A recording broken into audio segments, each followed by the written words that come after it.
Muslims were living peacefully and with each other, sharing the land until something happened, and I wanted to explore what happened to divide these people politically. Like what the fuck happened? And maybe that can point to the solution of, how we can fix this mess, because we have made a mess of the Middle East. Yeah, Europe dismantled the last caliphate, and after that there was a power battle. Oh yeah, your caliphate that genocided 3.2 That's million very. I think that's a Christians good with summary. Jewish That's help. kind of what I was gonna say. I think that's a good Yeah, summary. with Jewish help, you guys helped them do it. So yeah, Muslims, Jews, No, I mean, genocided. but Yeah, area needs. yes, Yeah, yes, you do. Muslims and Jews love to collaborate when it comes to killing Christians. So I don't want to hear a single one of you guys crying about, oh, the Ottoman Empire, godson, were you fucking people, right? It was terrible for Christians. I'm sure there are a bunch of people in this room who don't want to. Muslims also helped to dismantle the Ottoman Empire. The Hashemite Kingdom actually helped to the British dismantle the No one here is a fan of the Empire unless you're retarded. Please don't say phrases like no one Clubhouse. here and attempts to speak for the whole room because. Unless you're retarded. He said, unless you're retarded. All right, I just wanted to go. Appreciate it, Wait, in short areas. Okay, what you didn't finish what you're saying. I thought you went. No, I just answered Harriet. So normal. He said the Muslims they start off in Mecca and they drove out all the Christians from the area. There's no Christians anymore. Where do you think Muslims came from? They just appear out of thin air? Forced conversion. I mean, shit. Isaac is Ismail. Yeah, it is. Actually, the 11 Christians were forced to convert to He asked a direct question to a young lady. Yeah, I mean, shit. The best that I can put. I don't know if y'all are biblical, but I thought that they're biblically Fairy tales. a line coming from Isaac and Ishmael. Isaac was a descendant of the Christians, and Ishmael has to be the descendant of the Islamic people, and they were all in the same fucking place. And I thought they were living all in the same fucking place and being cool and shit until something happened. And I don't know. I don't know what happened. They were all in the same. Yeah, well, look, basically, Harriet, in short, a bunch of white people got together and said, okay, you know what, there's some brown people over here, there's nobody here, all right? Let's just go take their land and reclaim that. There was a homeland for Jewish people, and it was called the Autonomous Oblast, right? The Russians were kind enough to give it to them, right, in the 20s, before the Holocaust, right? If you look it up, there's actually like a couple designated areas for Jewish people, a couple homelands. Many rabbis for years prior to the Holocaust, right, called it a homeland for Jewish people. So if you look up, I think in Crimea, there's a large Jewish population. Also, there's another spot where it's just for Jewish people, right? So they have homelands. I guess this is just another one, right? And I'm sure after that it'll be another one. Cyprus will be another one, and maybe it's gonna be like the whole Middle East is gonna be like a homeland, right? It's gonna be like the Greater Israel Project. Oh, that is a thing. Again. Right? So in short, hold on. I didn't interrupt you, Sam. I didn't interrupt you. It was crickets when I was asking you a question. So crickets now. So at the end of the day, right? There's multiple homelands for Jewish people. They want more. In fact, the one that Russia gave them is about 2 or 3 times bigger than Israel, right? So I guess they just want more land, right? At the end of the day, colonization is a horrible thing. That means you have to physically harm people. You have to take people's resources. You have to build settlements, often on people's property, on people's land. Only a colonist would think that's a good thing. It's a bad thing. I expected from Norm. I expected. Give me 1 second, bro. I expected to many Europeans to say that that's a good thing. I expect that, right? I don't expect that from a brother. And I was kind of saddened when I heard Edward say that colonization is a good thing. Like that's kind of like it's sad, it's saddening, But I don't have to agree with everything a brother's saying. So we definitely disagree with that. In short, what's happening right now is fucking insane. People in places like Egypt are literally like putting bottles of rice and flour in the sea and hoping that it kind of like makes its way to Palestine as Israel is starving of people as they're doing a genocide on the Palestinians. Lonzo, can I ask you a question? Well, hold on. Sam was trying to respond. I just want to say something. So, Alonzo, here when I said there are 466 million Muslims in the surrounding areas of Israel, and no Jews live in any of those countries. Again, 7 and 4. Which countries? Which countries don't Jews live in? Syria, Lebanon, Egypt. That's not true. There's Jews that live in Syria. No, there are not. The Jews had to leave Syria, and they had to. Opposites. They were kept in the house or not. They weren't allowed to leave. Let's not forget the bombs that Israel has done in places like Iran to make them leave. Remember that? We did that 126 in review. Calm down. So there are no Jews living in these approximately 8 countries surrounding Israel. And there are only 7 million Jews living in Israel and 2 million Muslims. So there, even if let's say that the Jews wanted to colonize all of those lands in the Middle East, where are they going to put them? There's too much space in that.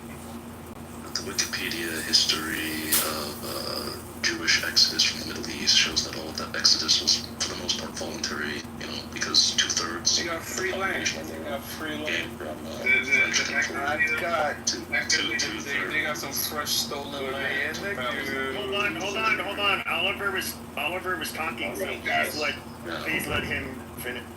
Let's have a civil conversation so we can all hear, because the mumbo jumbo people gonna get lost, and I want to learn, so I want to hear everybody's point. Come in the queue, please. During this time period, 2/3 of I'm sorry, Q. Pepe, you want to start a queue? No, we'll just keep it going. I'm listening and paying attention. Who wants to go next? So I'll just I'll let I know my friend said he wanted to go. I don't know if DJ Fridays does too.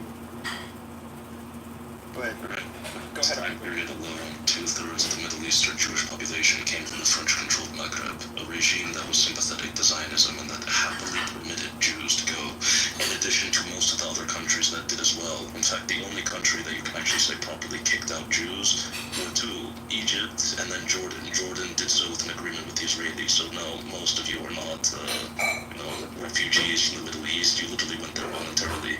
But more importantly, that's neither here nor there. I see all this deflection to, but Muslims. We are talking about what Jews do to Christians. So, unless you're gonna, I know why you guys want to deflect to Muslims, right? Because you want to make it seem like it's a war because you want to, see, now, we have another one interrupting, because you want to make it seem like, it's a war between Muslims. Hold on. Just it is a war against kids, and hold on, because I'm trying to have people go one at a time. So I don't want it to go back to where everybody was yelling over each other. I agree. Anyway, you guys want to make it seem like it's a war between the Jews and the Muslims because that It is. Shut up, Normo. Oh my God. I did, because then you don't want to be able to talk about what you guys do to Christians. You want to be able to lie that Christians are your friends. We love to lie. No, shut the fuck up. you gotta drop Norm. He's a 7-year-old child. It's impossible. But we all know, we all see what you guys do to Christians daily. And the fact that you don't want to talk about it, you just want to deflect on the Muslim groups that you guys want to kill Christians. Shut up, Aziz. Because there was a whole period of time, Oliver, there was a whole period of time that Christians and Muslims married each other. What was that? Absolutely, he's correct. Oliver's correct. We got along. The next day, that.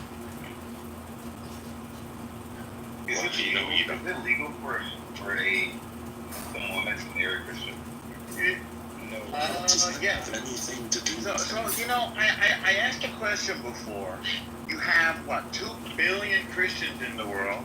You got 2 billion Muslims in the world, and you got a sprinkling of Jews, like 0.02% of the world's population are Jews. I'm sure you're not claiming the Jews are persecuting you. We had the Inquisition. We had the. I haven't finished. We had the. Hang on. We had the Inquisition. We had the Farhad. We had Muslim. But what has this to do with anything in the process of Hold on. Let El Normo finish. Thank you. There's what? How many Christian countries are there? Over 100. How many Muslim countries are there? 56. You got one tiny place the size of my pinky, and you're claiming that we have. You have more. You have the autonomous Oblast in Crimea. Thank you. You just proved the Palestinian, the liberation. Yeah. Hold on. I know you guys get triggered listening to him, but Jesus Christ, it takes so much longer when you guys keep on fucking interrupting. It's good for them. So we got 100 Christian countries. We got 56 Muslim countries. We got 22 Muslim countries right in the region. They dwarf Israel. They're thousands of times larger. The Muslims got all the oil. We never made any peep about it. We were given a time when Exactly, you were given. Hang on. When the empire, hang on. He just said it. Age of. All right, just let him finish, guys. Wait, you want to send them down? You got it, Norm. You got it. Okay. So, when the Age of Empire ended, the Austro-Hungarian, the Ottoman, the British, the French, the Belgian empires ended, the League of Nations was formed after World War I to return these lands to their indigenous people. That means the indigenous Arabs, they got Kuwait and Iraq and Qatar and Bahrain and Saudi, and the Christians got all those Catholic countries of South America, you can name them, Bolivia, Colombia, Brazil, Buenos Aires, Argentina, and on and on and on, and Chile, and all of the Christian countries of Europe. And what did the Jews get? A tiny little thing the size of my pinky, 1/3 of which is desert, and another major part was malarial swamp. We drained the swamp, we built Tel Aviv. We made the Negev desert. Oh my God. Everybody's obsessing over this tiny. Can I go, Nick? I'd like to. Let him fucking finish. You can tell he's probably wrapping up. Just let him fucking finish. Let him make excuses for genocide. Yeah, but whatever. He can do whatever. You guys are gonna get offended. You guys are like literally gonna offend each other, and you guys just have to bite your tongue. All right, shut up, everybody, shut up. There is a genocide. I know. Hold on. Let him finish. I know. Just let him finish.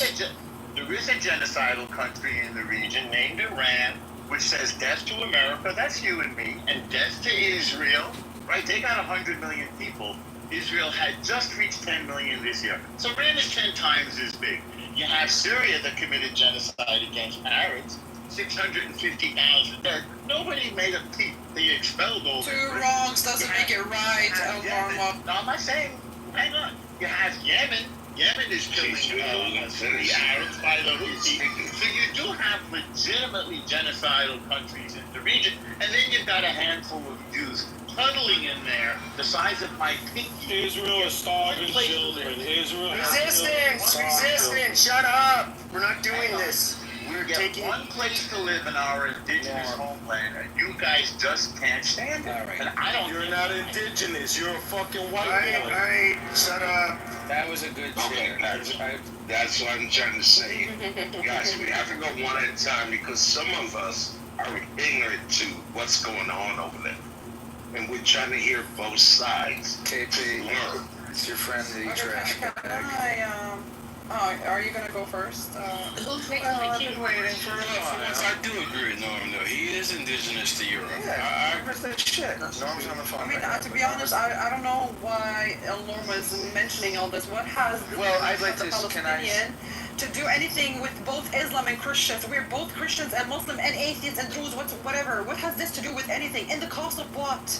To kill native people, to remove the native people from that land. Well, We that's are. it's such a tricky What statement. has this to do That's with a anything? tricky statement. What has this If to you do just with rant anything? and don't listen to the No, response, because then he's you'll mentioning never mentioning Israel You're saying to that you be don't a understand. Jewish state. My friend, let's let her finish, and then you can So, yeah, thank you. So they're ranting about, the Jewish state. It's a small, it's a small land. We Jews have nowhere to.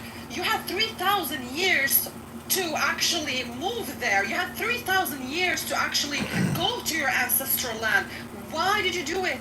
1948. And this is not about Muslims or Christians, actually. This is the liberation of the Palestinians.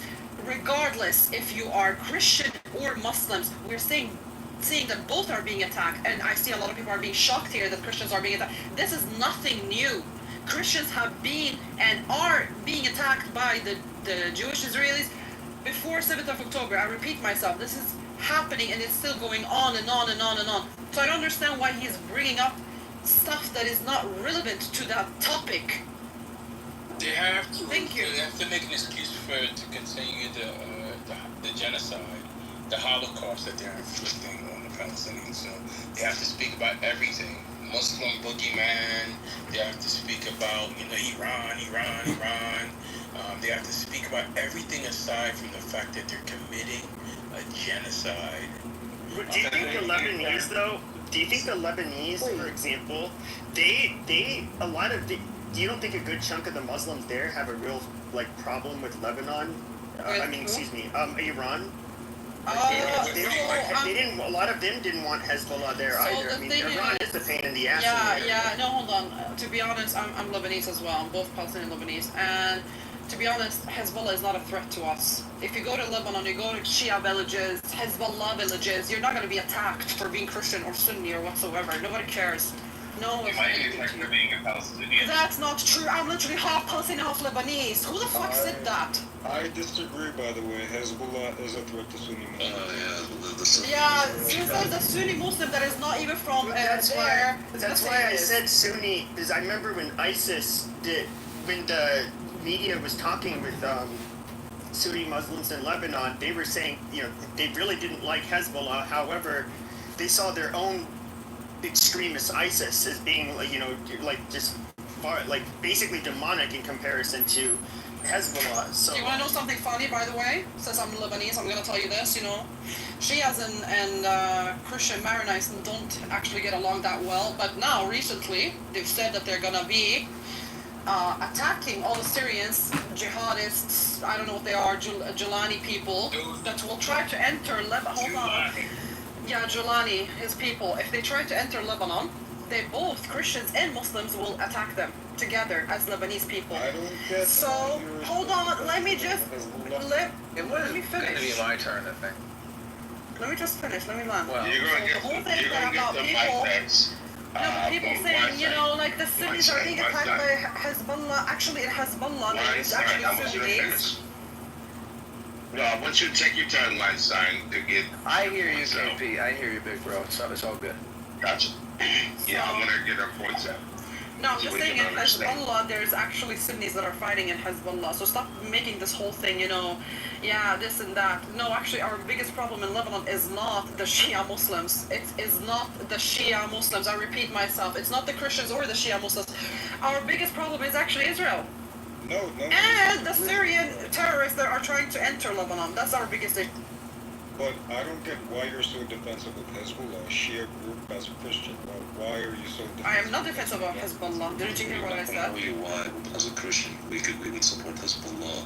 We would protect the Christian churches in Syria. Hezbollah. We liberated Christian nuns when they were taken captive. Hezbollah. Hezbollah did that. Well, no offense, because you're a Central Asian Sunni Muslim. But who was imported to run around, fuck over, Syrian villages, gun gunned down Druze, gunned down Alawite. That was your people, right? Okay. The same way your people decided to go and bomb. The same way. Well, shut up. The same way your people decided to go and bomb, churches, bomb movie theaters and whatnot in Moscow, right? And that's what you guys do, and yet we're supposed to be literally listening to you about the Shia are our problem. No, you guys are just as bad as the Israelis. That's what's wrong. Under Bashar time, everyone was living peaceful together. Everyone was living peacefully together under Bashar. And by the way, that Weinstein said is correct. There are literally Sunni Muslim battalions in Hezbollah. Exactly. There are Christian battalions in Hezbollah. Exactly. There are Alawite and Druzi and all sorts of other, whichever you name it, Correct. battalions in Hezbollah. Correct. Where are the non-Sunni Muslims and all your Hayat al-Tahrir al-Sham, Jolani, blah blah blah blah blah fucking thing? Oh, you know where I see the non-Sunni battalions? I see Israeli money. I see the IDF that gives medical aid to your Hayat al-Tahrir al-Sham, to all your fucking Hayat this, Hezbollah that, and blah blah blah blah blah. The fucking same Israelis that you guys always say, oh, we're fighting the Israelis. Why do they fund all your takfiri groups? Exactly. For close to 1,500 years. Those areas, they were held by Sunni empires, like Sunni Muslims. Congratulations. Look at what you did. Purchased. It was you guys that were the first to say, oh yeah, Jews can come settle the land. No. Wait. You're saying Yes, it was you. It was you guys that said, oh yeah, Jews can come settle the land. You guys who said, yeah, let's genocide 3 million Christians, like Jews can come settle this land. Exactly. So we can pay off our debts, because we ran our empire into the ground. And you boasting about, oh, the Sunni Muslims are, what the fuck are Sunni Muslims doing? That you guys have so much of a mouth to talk about, Killing their own minorities people, are maybe? So Oliver, so this is my question for Oliver. So Oliver, yes. You see what's happening here now? They have like the Jews are the monster, but once the Jews are gone, they turn on each other. They want to kill each other. that's my question. So Oliver, Yeah, let's hear from Edward. I'll cede my even though it's supposed to be my turn, I want to hear Edward's question for Oliver. The entire Middle East is full of terrorists. okay. So you just talked about the Sunnis and the Shia. Do they get along, or is this part of their Not in your Where? In Lebanon or where? Many Hold on a second. rational-minded I Sunnis. think Mr. Edward was speaking. That may renege this. I can answer that one. I can answer that for you. Yeah, it's gonna be my turn eventually, but I was curious about what Edward has to say because he's usually brief and quite respectful and has. Yeah, I'm sitting here trying to ask I could answer Edward. He asked me a question. Why? Yeah, no. Fatality. Oh, well, I don't know. I guess fatality. You said you're a Sunni, right? And you said that you guys don't get along. That's There's correct. a small, actually it's a majority sect in Shia that we're okay with, that do not theologically compromise the religion. So we do accept them as Muslims. But other than that, close to like 60% of the total Shia believers, they believe in they're heretics. They're considered heretics. So they're not considered According Muslims. to you, I mean, you can Not also according to say. me. Majority No, I know, but not according to me. right, here's the issue. You will not see a Sunni and a Shia get married.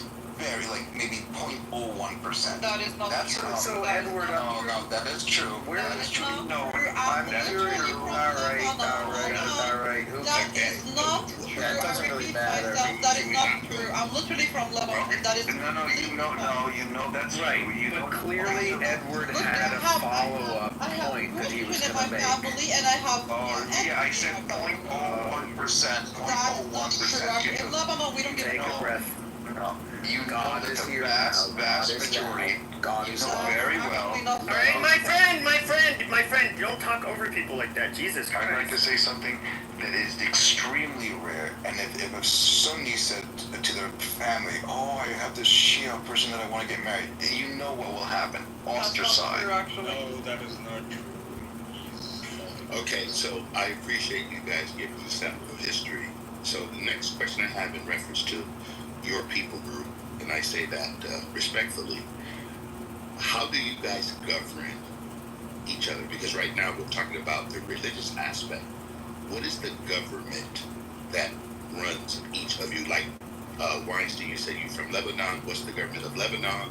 And then Vitaly, even Iran. What's the actual governance? how are you guys governing each other based on not your theocracy, but your actual governance and also your military? Oh, they're all secular nations. There is no Muslim nation in that region. Not Lebanon. Not Iran? Newly Lebanon established is a Syria, Christian country. maybe. One second. Newly established Syria may be considered theologically like a Muslim nation, but that's to be seen yet. So They just need to be outside and get more elements. no Muslim nations, just Muslim majority populations under secular nations. So if I understand that correctly, so Actually, what? Lebanon is a Christian country. The president has to be a Maronite Catholic, and What are you talking about? Lebanon's a Christian country. We're the minority now. No, you're wrong. The word Lebanon. Let me fucking. Oh my God, this woman does not know. Oh my God, the word Lebanon. Do you even know what the word Lebanon means? No, who are the majority? Do you know what the word Lebanon means? Listen, lady, your facts Do you are so know wrong. what? Okay, how about this? Lebanon. Hold on, guys. How about you guys just have a similar conversation? Just Okay, have let me answer him. That's all. Go ahead. So, Lebanon. Why? No, you made a statement. He said you were wrong. Tell her why she's wrong, and then she can rebut. All right. Okay, fair enough. Yeah, we'll do that. Go ahead, man. I hear Okay. the percentage of Christians in Lebanon is estimated to be 30 to 40%. How is that a majority, Okay. Darwin? Because the Lebanese Christians moved out from Lebanon. That's Lebanon, the word. Give me 1 second. I just want to go back. I'm back. Guys, The word Lebanon is actually an Aramaic word, by the way. The country, the president has to be a Catholic Maronite. He cannot be a Muslim, he cannot be a Shia, he cannot be a Sunni, he cannot be anything. And he needs to be a Catholic, by the way, a Catholic Maronite. And what does the prime minister have to be? What's the deal? Say Yeah, it. but I'm just saying, You can't cut her off. you cannot, Let her yes, finish. you cannot Then cut you can The rebut. president has to be Christian. The word Lebanon is actually an Aramaic word, by the way. And the I never majority knew that. in the That's 70s, I think it was like 90% Christians, if I'm not mistaken. The Christians and the Lebanese Christians, majority of them moved. A lot of them are in Australia, a lot of them are in South America, but that doesn't mean that Lebanon is not a Christian country. You can actually go Google it. Lebanon is a Christian country, whether you like it or not. Okay, ma'am, let me tell you something. I am Christian from the Middle East, all right? Hold on, let And him yes, go. there was a time it was majority and they became 50%. But the Muslims overtook the Christians. Now they're at 30 to 40%. And yes, you are From the Middle East. Hold on, Sebastian. Hold on, let me just finish. And what she's missing, Coptic. It doesn't matter. Let him fucking finish. It's always a Coptic You can Christian go now. talking about my fucking country. Now They're not she's very clever. She gives you half Hold on, hours. Sam. Yes. Sam, you had your time. Why? No, it was Sam's time. It's Sam's turn. It is Sam's She turn. forgot He to gets say finish. yes. Oh, I'm sorry. Yes. Sam, the male. Yes, is your clock. The deal arranged when they were 50-50 was that the president would be a Muslim, the president would be Christian, but the prime minister would be a Muslim. That would be like a 50-50 equal. But right now, the Christians got overran, so they're 30 or 40%. So it's not a Christian country that it used to be anymore.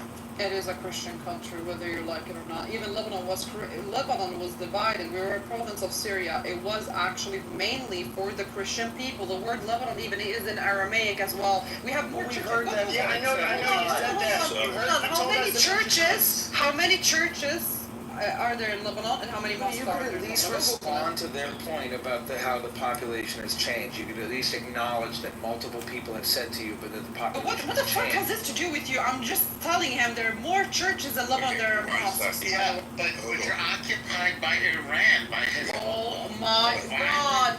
We do not have any issue with Hezbollah. I've said it many times. No, we do not. We do not. It's occupied you. What are you talking about? Okay, but the question was not if it's Christian or not. I'm trying to find out the governance What is the government of these Muslim countries? That's what I'm trying to find out. What is the government? It's irrelevant. What does this mean? It's not a secular government. It's not a secular government.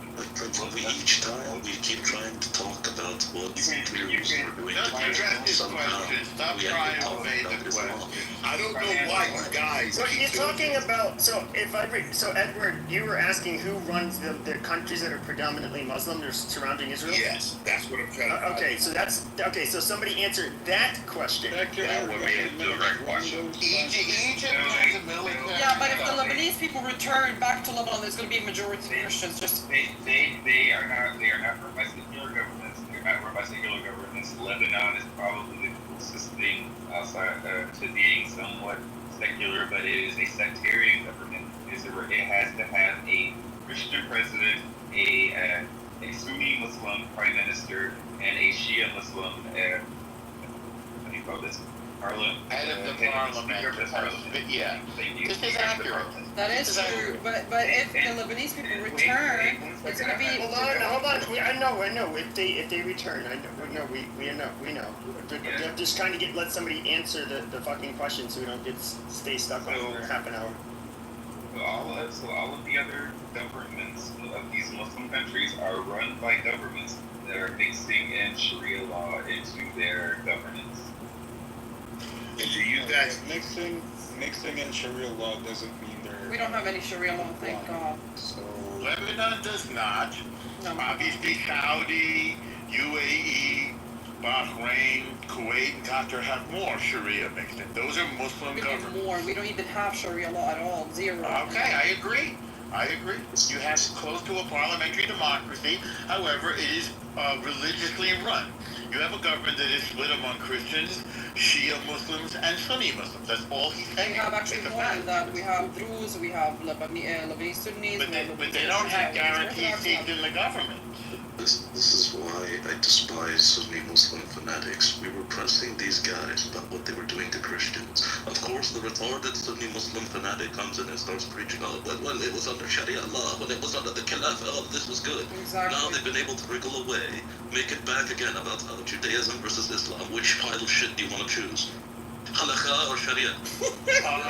Israel is not run by Halakha. Jews are not a pile of shit. I take offense at your characterization, and you have no right to say that. See, they love it. This is what they want to No, talk we about. don't. We hate anti-Semites like you, We Shabuki. went from the title to talk about what Lebanon is. No, but it is interesting what this lady's saying and Oliver's saying. A lot of Christians left the Middle East because of the Israeli conflict over the Not decades. because of Israeli conflict, because of Yes, How could you leave because of Israel? You left Egypt because of because of Israel? Yes, no, the U.S. Well, as a matter of fact, my family. Okay, he's a Christian, Middle Eastern. We have a few Christians. Yes, my family did leave because of the war in Let's Egypt. hear what they have to say. What war was there in Egypt? In 1973, my family left in 67 to the United States because of the Israeli-Egypt war. The What conditions year? were so bad. My family got to the States in 1969. Yeah. And the thing is, and just let me finish, I'll be really quick. How did the war affect your family? Hold on. No, let her finish. Well, first of all, my uncle got drafted and he had to go into the war and was literally in the Sinai in tanks and fighting. I mean, his life was on the line. He left because he was drafted, not because of the, No, he didn't leave. No, my uncle was in the war. Fuck up, you old cunt. And then the economy just got, You have difficulties with female genitalia, this is not my problem. Now, Momo, yes, he is correct. There's a lot of discrimination. My dad told me there's tremendous discrimination. He had to leave because he couldn't get equal opportunity there. But the conflict radicalized the region over time, and so then it just got really bad. So that's why the Christians, a lot of us left that region. You had Nasser, who was a Muslim Arab nationalist, and he tried to dominate the region together with Syria and expunge Israel. Israel fought back. That's not Israel's fault. That's the fault of the failed attempt to commit genocide against the Jews of Israel. By Israel. Whoa, If you notice, the one that started the 67 war. What the fuck? Norm, if you look at Egypt during Nasser days, there was very... Forget about the war. What was the last statement? Israel was the one who started the war in 67. No, Israel was not. Yes, they were. Egypt expelled the UN peacekeepers and assembled its troops on the border with Israel. That's called a casus belli. And they Israel then responded to that. That's not a casus belli because They had already blocked international law. Israel from using the Suez Canal, which Israel said would That's be Egyptian territory. 1956, that's a different war. It's like a globally shared resource. There It was Egyptian during Nasser. territory, but it was established with the French to be a And they kicked resource out to be the shared. French. It's still Egyptian territory. It's still Egyptian territory. So basically, the argument is you are not sovereign over your own land. If you do something on your land that we don't like, then we're gonna invade If you you and close the Suez Just Canal, like they also always if you invade. close the Suez Canal to one country and it's the Jewish country, we can consider that an act of... All right, KP, I gotta do something for a few minutes. So can you like hold down the fort, make sure Gotcha. you know. Gotcha. All right. It's going to be a one mic policy, guys. Let's have a civil conversation because I'm trying to learn all this stuff. Just like they invade the Lebanese airspace as well. They always try to invade and be over Lebanon. Well, hold on. Let's just do a reset, I think. Go ahead. Sam was speaking, and then we can go back to L, and then to you, Weinstein. You didn't hear me. And my friend, you got 4. I just wanted to say hello to you. 5. Hey, what's going on, brother Edward? How we doing? It's the best day of my life. Nice Before you always. leave, I just wanted to say hello to you. That's all. Always nice to hear your voice, brother. I would also like to say hello to Sam. I haven't seen you in a long time, and I do miss you, brother. I could say something real quick, KP, because I was waiting a while. It's kind of past the point now. Let's go to Sam first. Okay, Sam. Let's go to Sam. Weinstein, Thank you. L, then my friend. Yes, normally you were bringing up Nasser, but if you look at Egypt during Nasser days, there wasn't a lot of hijab. There wasn't a lot of Islamic fundamentalism. The region became Islamic radicalized after, in the 70s and in the 80s. And then in Egypt, a lot of Christians left. And in Lebanon, the conflict going there, the Christians like, oh, we got to get out. It's just getting Islamic radicalization. There were secondary ramifications as a result of Israel's presence in the Middle East. I'm not saying whether good or bad, but there were ramifications that people are not aware of significantly, the migration of Christians from the region as a result of the Israel conflict in the region.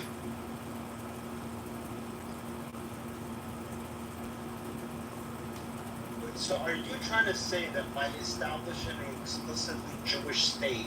No. No, it wasn't to you. No, it's not a Jewish state. It wasn't to you. It wasn't to you yet. L. Hi there. I missed a little bit. My signal went out. Could you please tell me what I'm addressing? What is the question? I'm happy to address it. Well, don't worry about it. We can circle back to you. No, I definitely want to weigh in. I want to weigh in. Yeah, So- you just come back in a minute. Hold on a second. My friend, he was waiting. Well, yeah, I was just gonna say I had two things from a while ago. Lonzo left the room, so it's not super relevant anymore, but Edward is still here, and a while ago Edward made the point about colonialism and how it was good for many nations, if not all the nations of the world. It was overall good.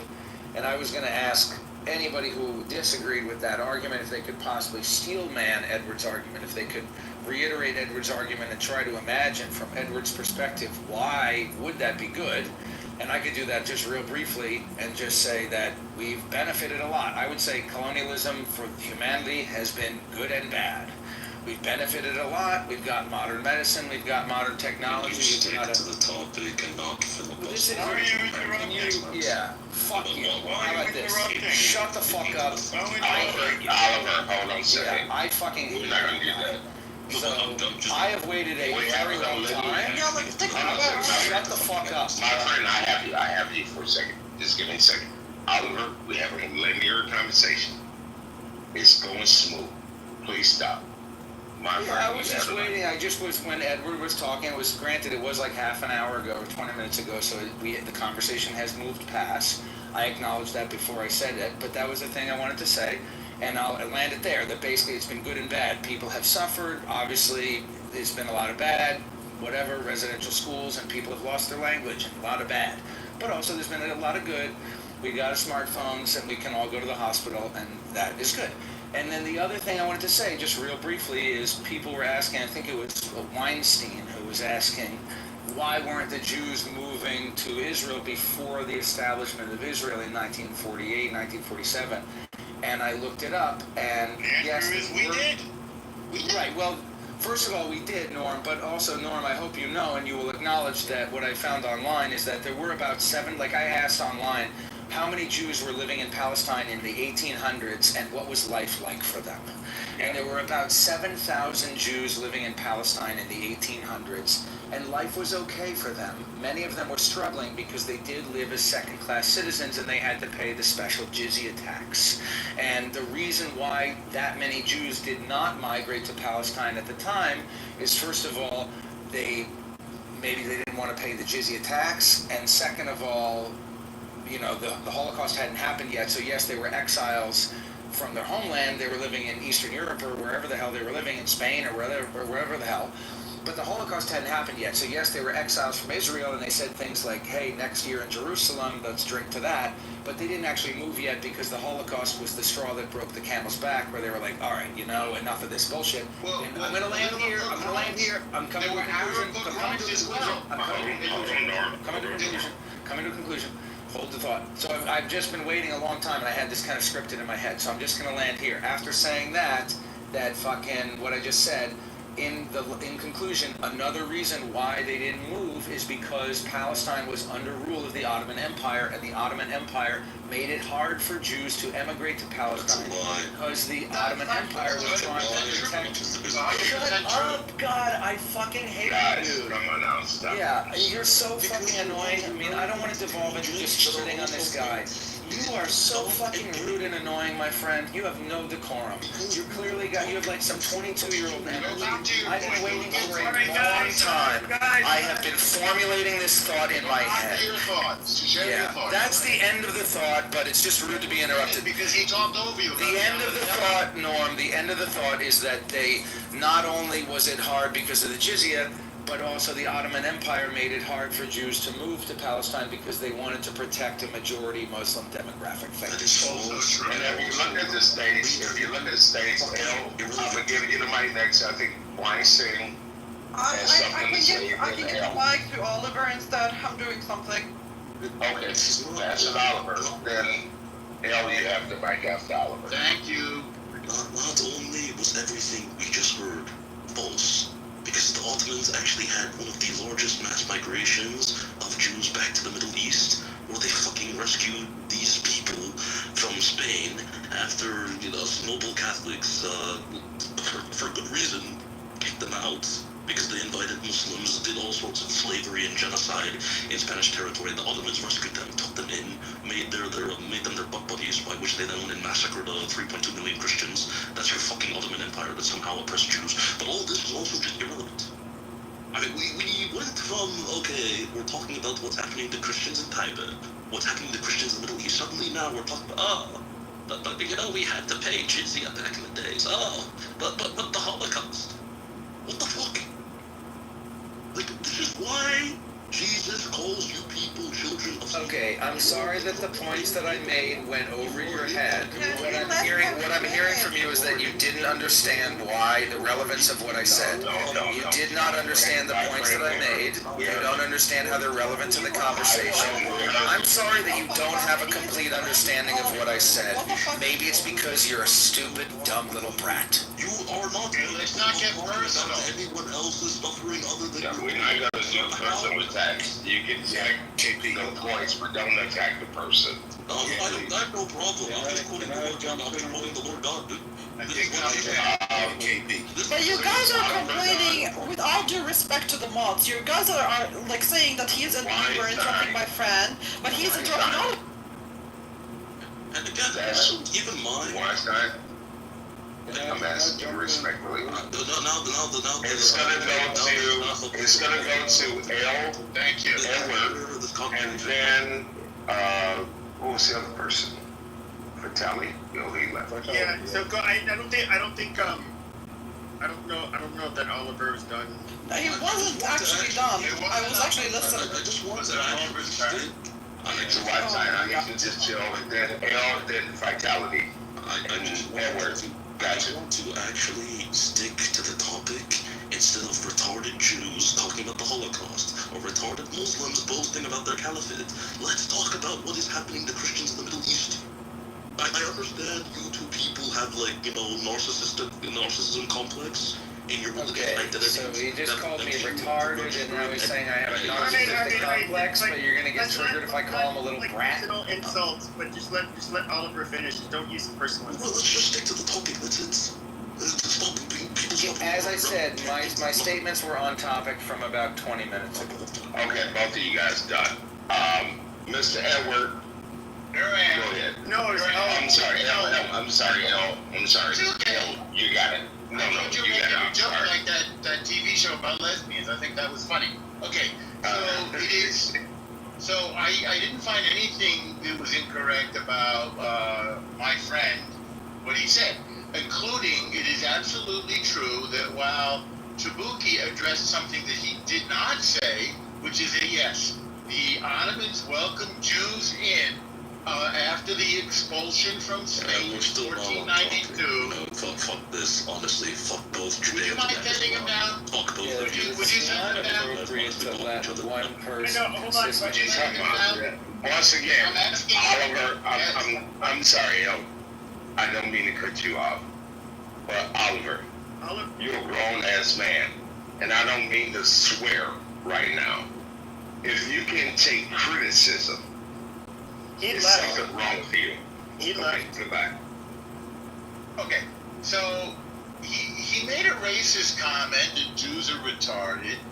He made a racist comment that Muslims are retarded. I reject both statements.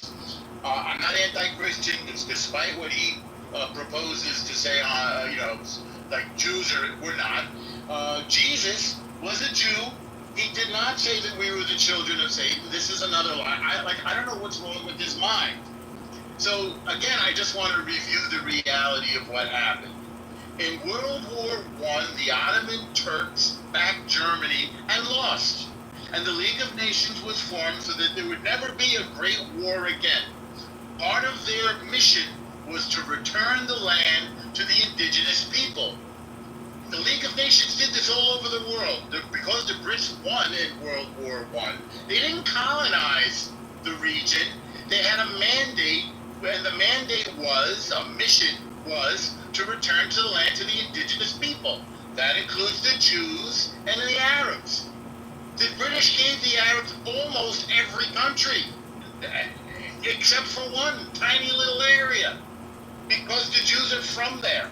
They gave the Arabs all of the land and all of the oil. And then again, I will repeat, the idea that the Jews who are indigenous to the land of Israel don't deserve a country, a tiny little country, is just absurd to me.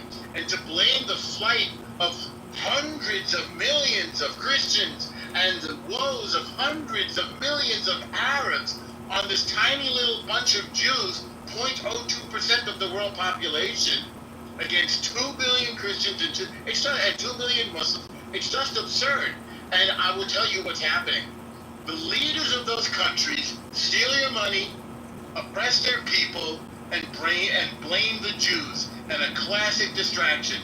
The same way in this country, they blame black folks for things. They use racism as a distraction for class warfare and exploitation. It's the same thing the leaders do in those countries. They blame the Jews. It's pure racism. God, that was such a And bunch of I lies. think it's on Edward, then Vitality, or Vitality, you flash a mic. Go ahead. No, I'm just trying to find out, which is quite interesting. You guys said that Israelis are affecting the Christians in the West Bank. Does anyone have an actual link to that? Because I'm trying to locate the link. Anybody has a link to it of what's actually taking place based on? Well, I have one up above. It had more to do with like vandalism and intimidation and stuff. I'm talking about like recently. What? No, that's good. That's good.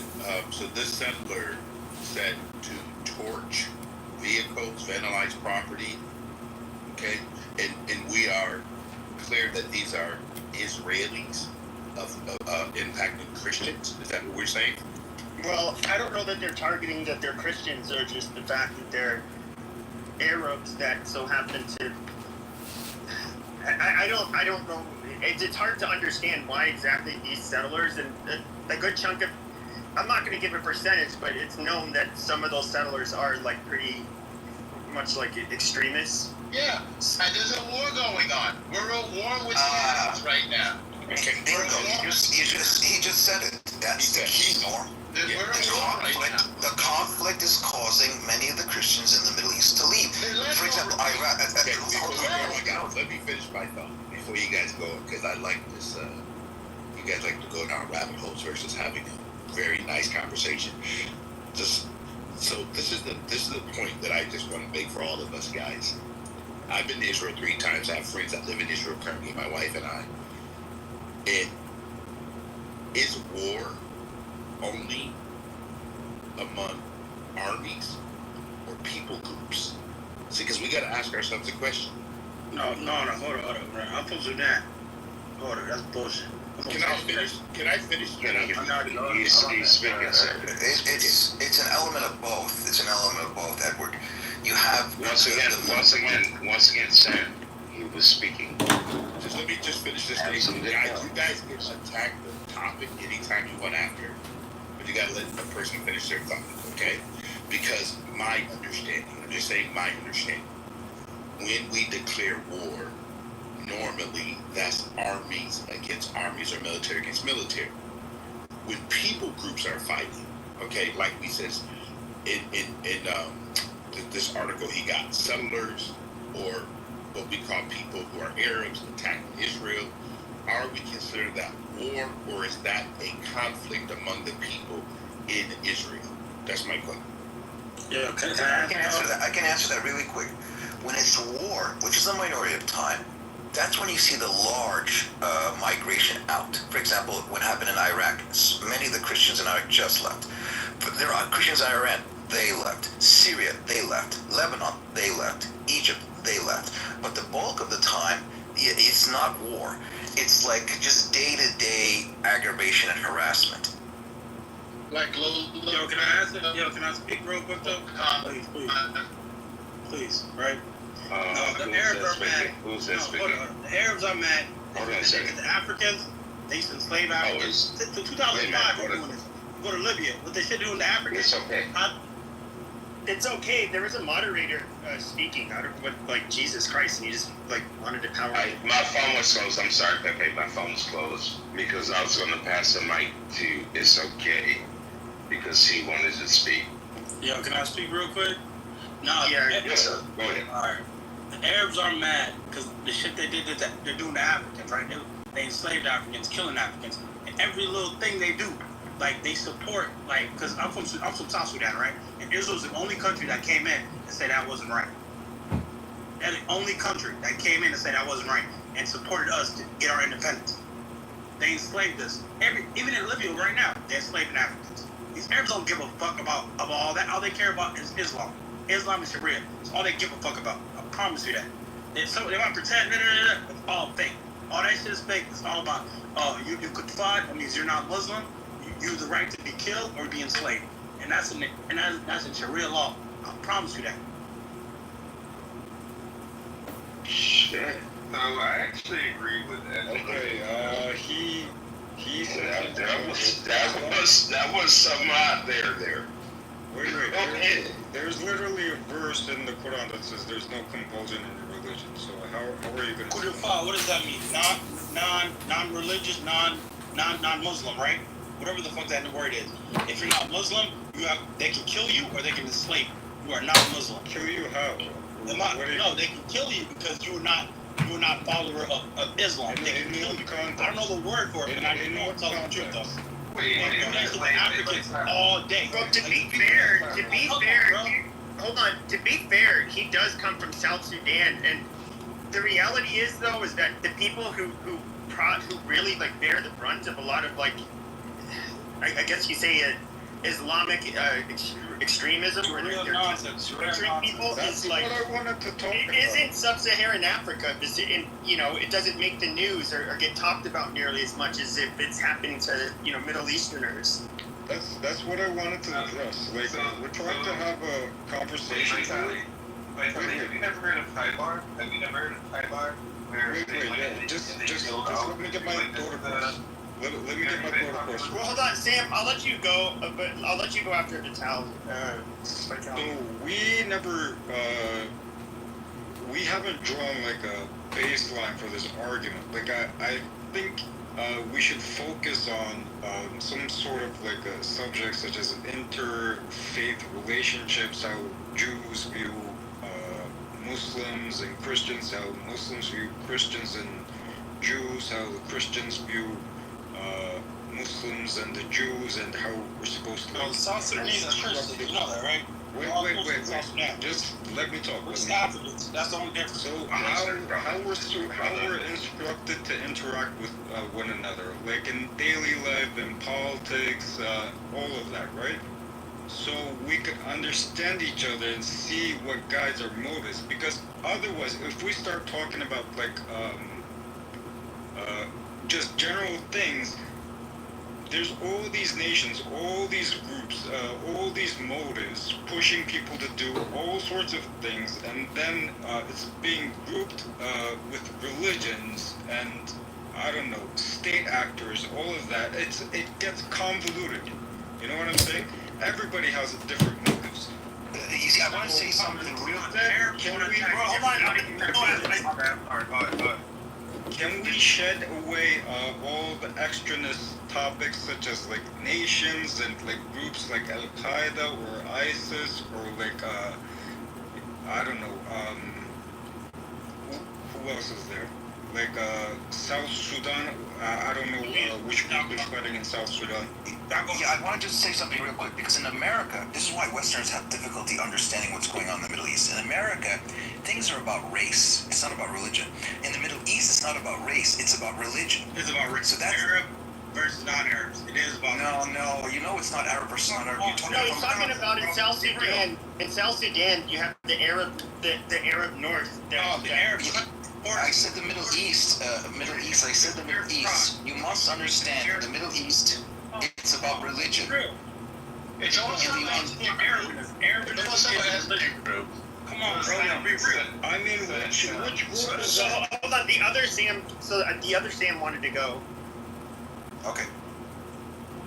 So I agree with Sam that it's about quote unquote religion, but we have to understand what these religions are. They are nations, right? They are nations, just like we have nation states today. Jews are a nation, Muslims are a nation. And I think the Arab world has its own sort of like nationalistic identity, which is kind of racist. Very racist. Not kind of. Very racist. So we can't divorce, like you were, Vitaly was saying earlier, like the religion from the politics, because they are national entities, and these national entities have political frameworks, and the political frameworks are how we interact with one another. And that is, this is more of the reality. And yes, Israel. I believe that Israel as a state is a bit different because Israel is a secular state.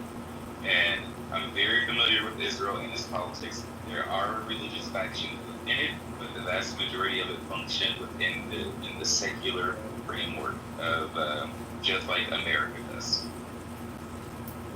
And Sam is correct that Westerners don't understand that because they think everybody's just sort of like doing whatever they want to do, and like they practice their religion on their own time, in their own space. But the reality of this, in the Middle East, religion is not just part of your your identity and your it's actor. You're a part of a giant collective of people. Yes, but like I said, once we start shifting the focus onto like other actors such as like the Arab involvement in Sudan, we don't know what the motive is. None of us work for any sort of like government or. No, but what I'm saying is, but you can't say Israel is wrong for defending themselves against the Arab invasion. You know what I mean? Arab conquering. They're trying to conquer Israel. They want to conquer everything. They want to take. They want to take everything from everyone. That's what I'm saying. Look, no, that's what I'm saying. You can't get mad at Israel for that, bro.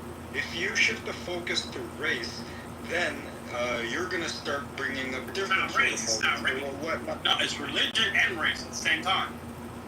Yes, that's what I'm saying. Instead of like shifting the focus in the middle between race and religion, let's just focus on what everybody subscribes to, what the government subscribes to, which is religion. And that's the core of the issue here. That's the reason why, we're struggling against one another. It's because of religion. And that's the truth behind it. All of the other, if you start suddenly shifting the focus to, again, race, you're going to start drawing new conclusions. You're going to try and find new motives for what people are doing and why they're doing that. It's like a never-ending discussion. Oh, so can you describe what El Abid is? He's slave. That's slave. That's an Arab word when they slave black people. Is that just a slave? El Abid is actually a Palestinian. It's a name for Palestinian neighborhoods where they exclusively keep. It's a beat. A beat is a word they use for African slaves. Hey, hold on. It's okay. Dude, don't stop just chiming in because it like totally fucks it up. And then I'm seeing Sam is even having a pause, so just let him finish.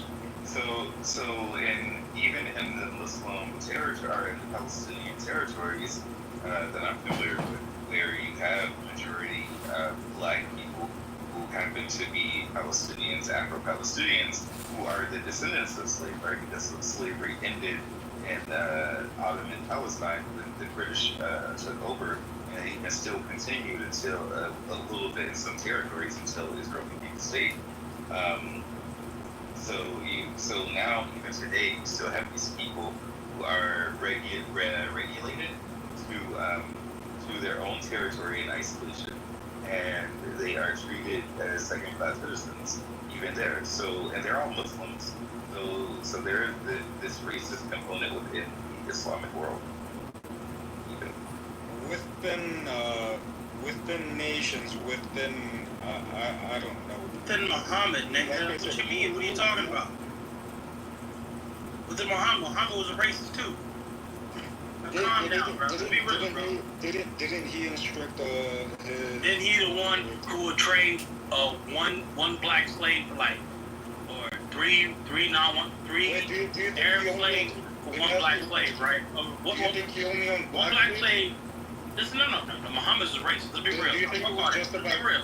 Okay. Islam is founded on. Okay, no, it's Jesus Christ. I don't want to get into like is Islam racist? We know a lot of Arabs are racist. Because understood. We don't need to talk about it. No, I mean, it's kind of going off topic regarding. The reason we're going off topic is, yes, this gentleman does have legitimate. Yes, he does have points. The problem is he's the Arab sub-Saharan topic that's a whole other topic. What we're discussing is the Middle East itself, and in the Middle East, it's religion based.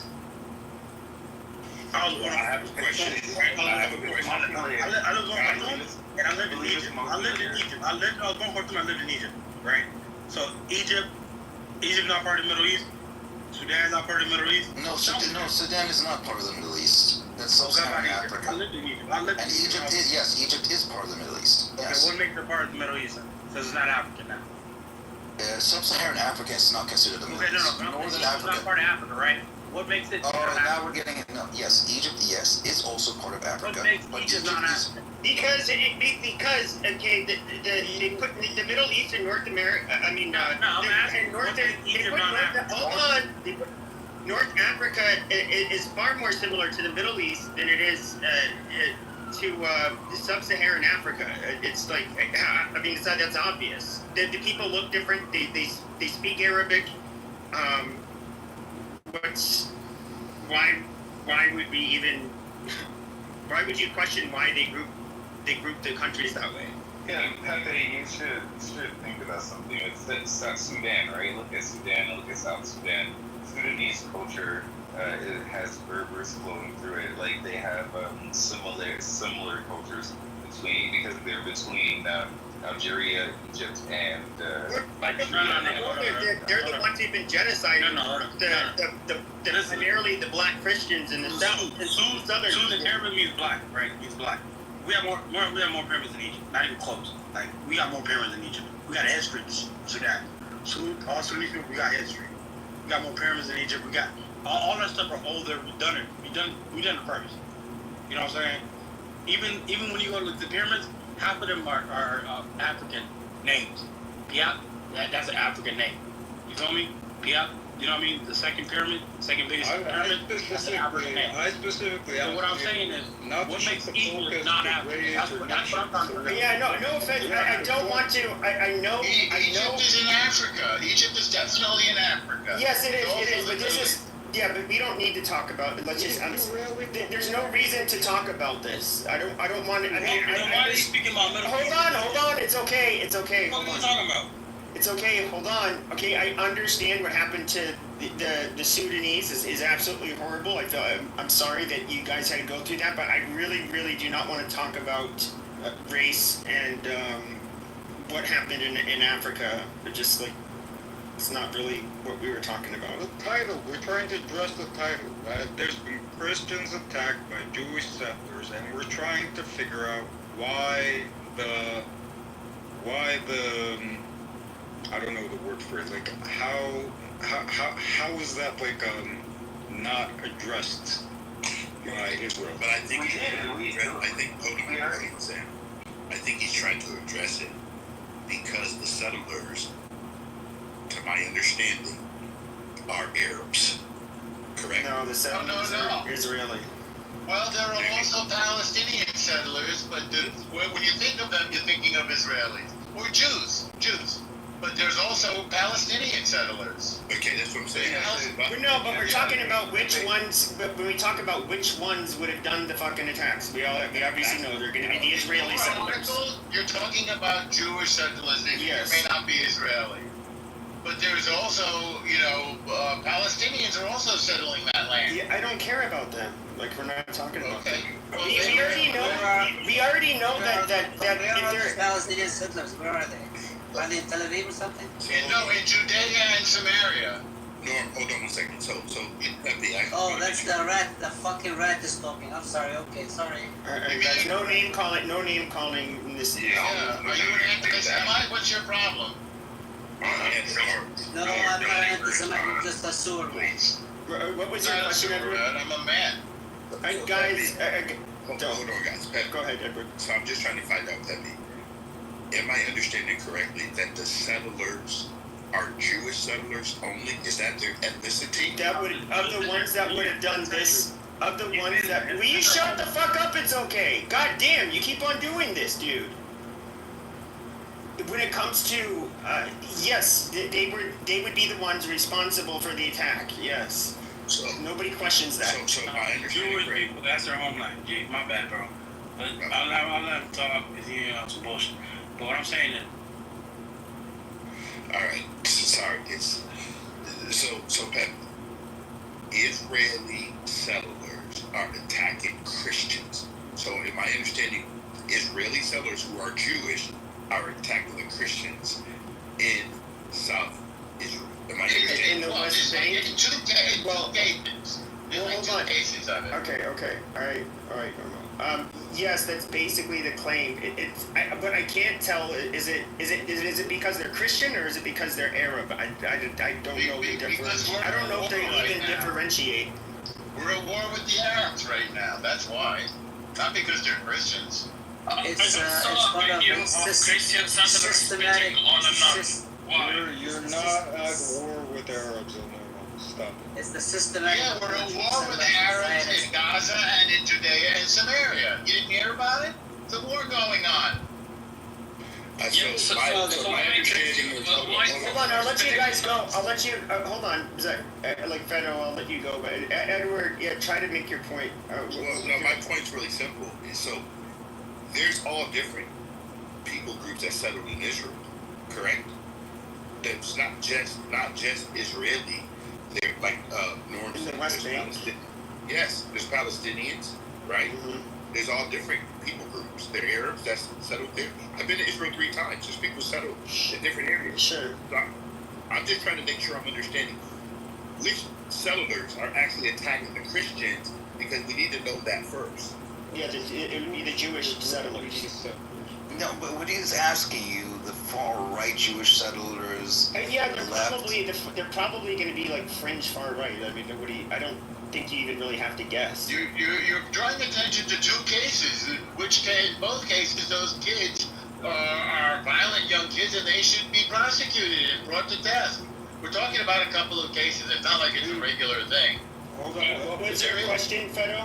I just want to comment on what you're saying. Like, guys, just all you have to do is to go to Google or YouTube and write Jewish settler spitting on Christian nuns. There's like hundreds of videos. So I don't know what you're trying to deny. We're now here discussing why is this happening. So please do not try to ridicule him and attack him when you ask the question. You can answer why is this happening. Well, I will say this. There was... Because, I mean, I do know, people would say it's rare, but people would, I would hear people say, like, oh, it's rare. Apparently it's not rare. No, it's not rare. Specific parts of, hold on, in specific parts of Jerusalem, and that is where you get what appear to be Orthodox Jews, very, very religious people. And then you get, especially if you're somebody who's outwardly Christian, like like, for example, priest and nun, or if you're, but in especially it's a case if you're somebody who's evangelizing, there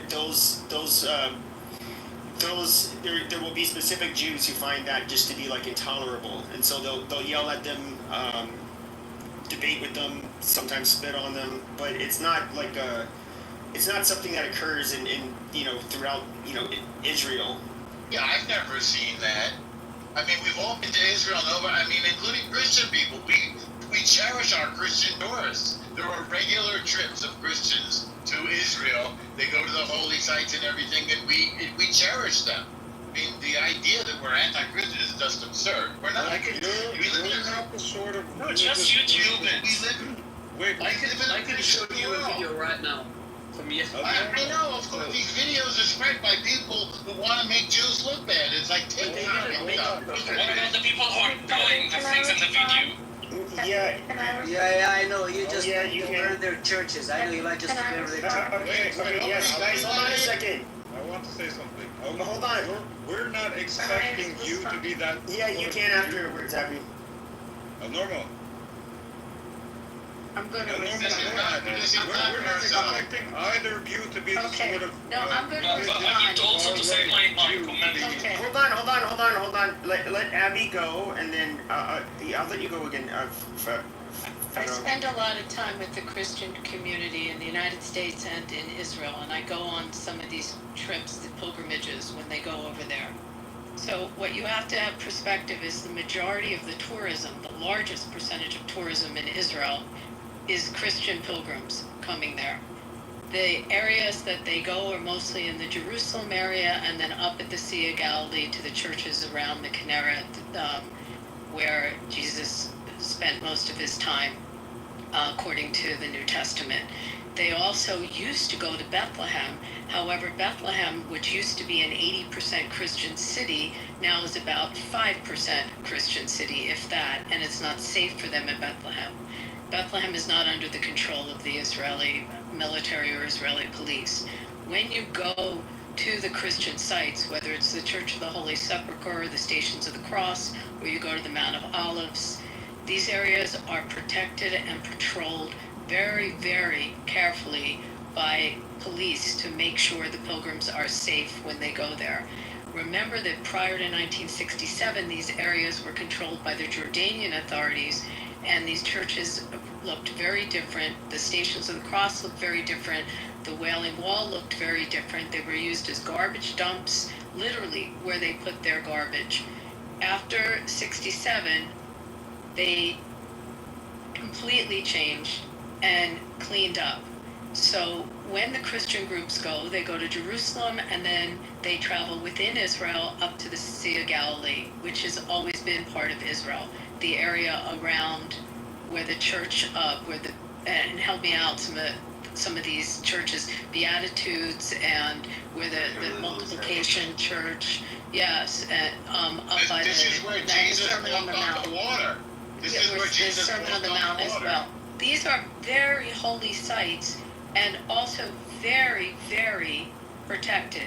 And I welcome anyone who's Christian. It's a marvelous experience to go and experience it for a Christian. And I've gone there with many groups and Christian friends as they go through the experience. It's very, very sacred and treated very sacredly by the Israeli authorities to protect the Christian pilgrims when they go there. And if there are people that hurt other people that do so, they should be prosecuted, they should be caught. That's wrong. And I know that the Israeli government and the police force take that very seriously, especially around the Christian holy sites and when the pilgrims come there. So, and that's firsthand, and again, I welcome all of you, go experience it, and experience the roots of the religion, because they're beautiful sites there. Now I'm done. Christians get spit on you all the Alright, time. resistance, alright, resistance. Don't get arrested. Resistance. Don't get arrested, and nothing happens. Resistance. She's lying. Resistance. I've seen all of the videos. That's fine, but she's lying. Shut up!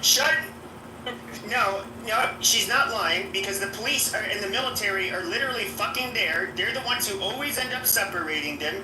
Okay, They are them. They do not. Shut the fuck up. You fucking fag. Oh my god, resistance. I'm gonna. Can Civil conversation.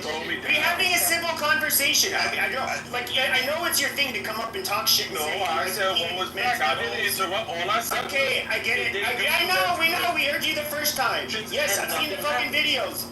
I've seen the fucking videos. Stop. Yeah, but what Abby's saying is that there is a lot of validity to it.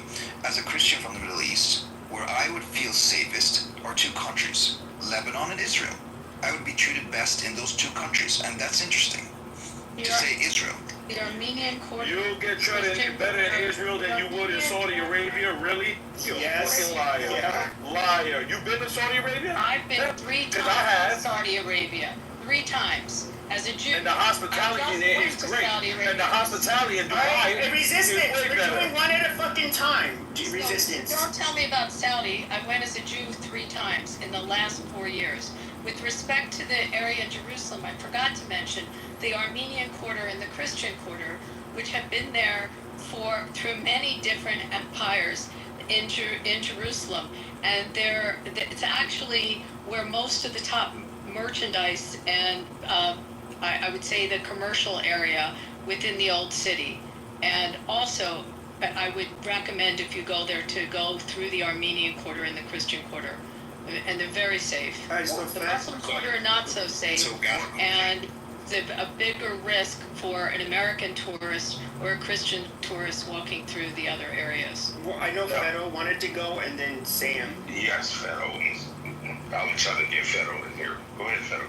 Alright, I'm just gonna ask for one thing, and I hope we can agree on it. Can we all just agree on the principle that any religion, any ideology, any thought that makes you feel entitled, that makes you feel that your race is better, your religion is better, your physical body is better, your language is better, your nationality is better, and you should have better treatment than other people living with you, then this should be condemned. Either this is Judaism, Islam, Christianity, any ideology that makes you feel superior to other people, it should be fought, and we should fight our own ideology once this appears. And I can tell you, the problem is not in the core of the religion or the ideology or anything. There's always some people who try to interpret it this way. Can we all agree on this? and that if we find our own people doing this, we say it's wrong. No, we can't. Absolutely. Yeah, but it's not happening. It's not happening. In the Middle East, it's really toxic. No, that's not what the reality is, though. Yeah, you see. I wanted Sam to go and then let me give you examples what I go through here. I'm now in the Middle East visiting. I have a national ID card. On every national ID card, you have your name on the front. On the back of the card is your religion. Everywhere I go into a government building, just to go do something with my phone, the first thing they do, these folks, is they flip the card to see my religion, but they BS and say, "Oh no, I'm just checking for expiration date." Really? So it's that kind of aggravation every day. Wait, in which country? Sam, hold on, Sam. They won't do that to you in Israel. Yeah, I know, in Israel, you're treated. They do that in Israel. No, they're treated. If you're an Israeli citizen, you get treated well. Stop. Yeah, Israeli citizen. Hold on, Sam. Then Masri's been wanting to go. So. And I want to say something. I want to say something real quick. Did you not hear the question he posed? Federal, would you repeat the question again? I agree with Fedo. Nobody is superior. Yeah, I think all of us here agree not to mistreat others. So. Go ahead, Sam. Yeah. Yeah, I just wanted to ask the others, which country he's in, because in Israel is still. Oh no, I'm talking about in Egypt. I mean, I've always said I'm a Coptic from Egypt, and this is what I go through. Just today, I go. The first thing to do is flip the ID card, check my religion. Once they know I'm a Christian, I get a really aggravation treatment. Oh no, come back next week for your paperwork. Oh no, come back. Oh no, it's missing this, it's missing that.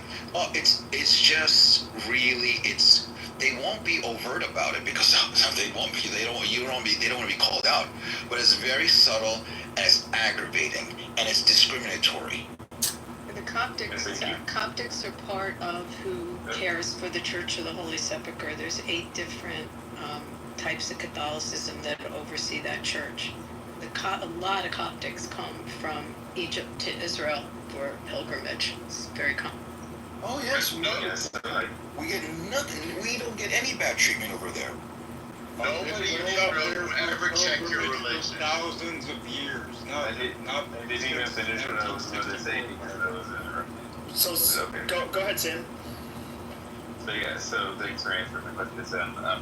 Otherwise, I wanted to say that the people that I have seen people in Israel get aggravated with are evangelical Christians that stand in the middle of the city and in the middle of Jerusalem and tell people that they're going to hell because they reject Jesus and to accept Jesus in order to be redeemed, and that they are all going to hell. So the Israelis have a big issue with those types of people.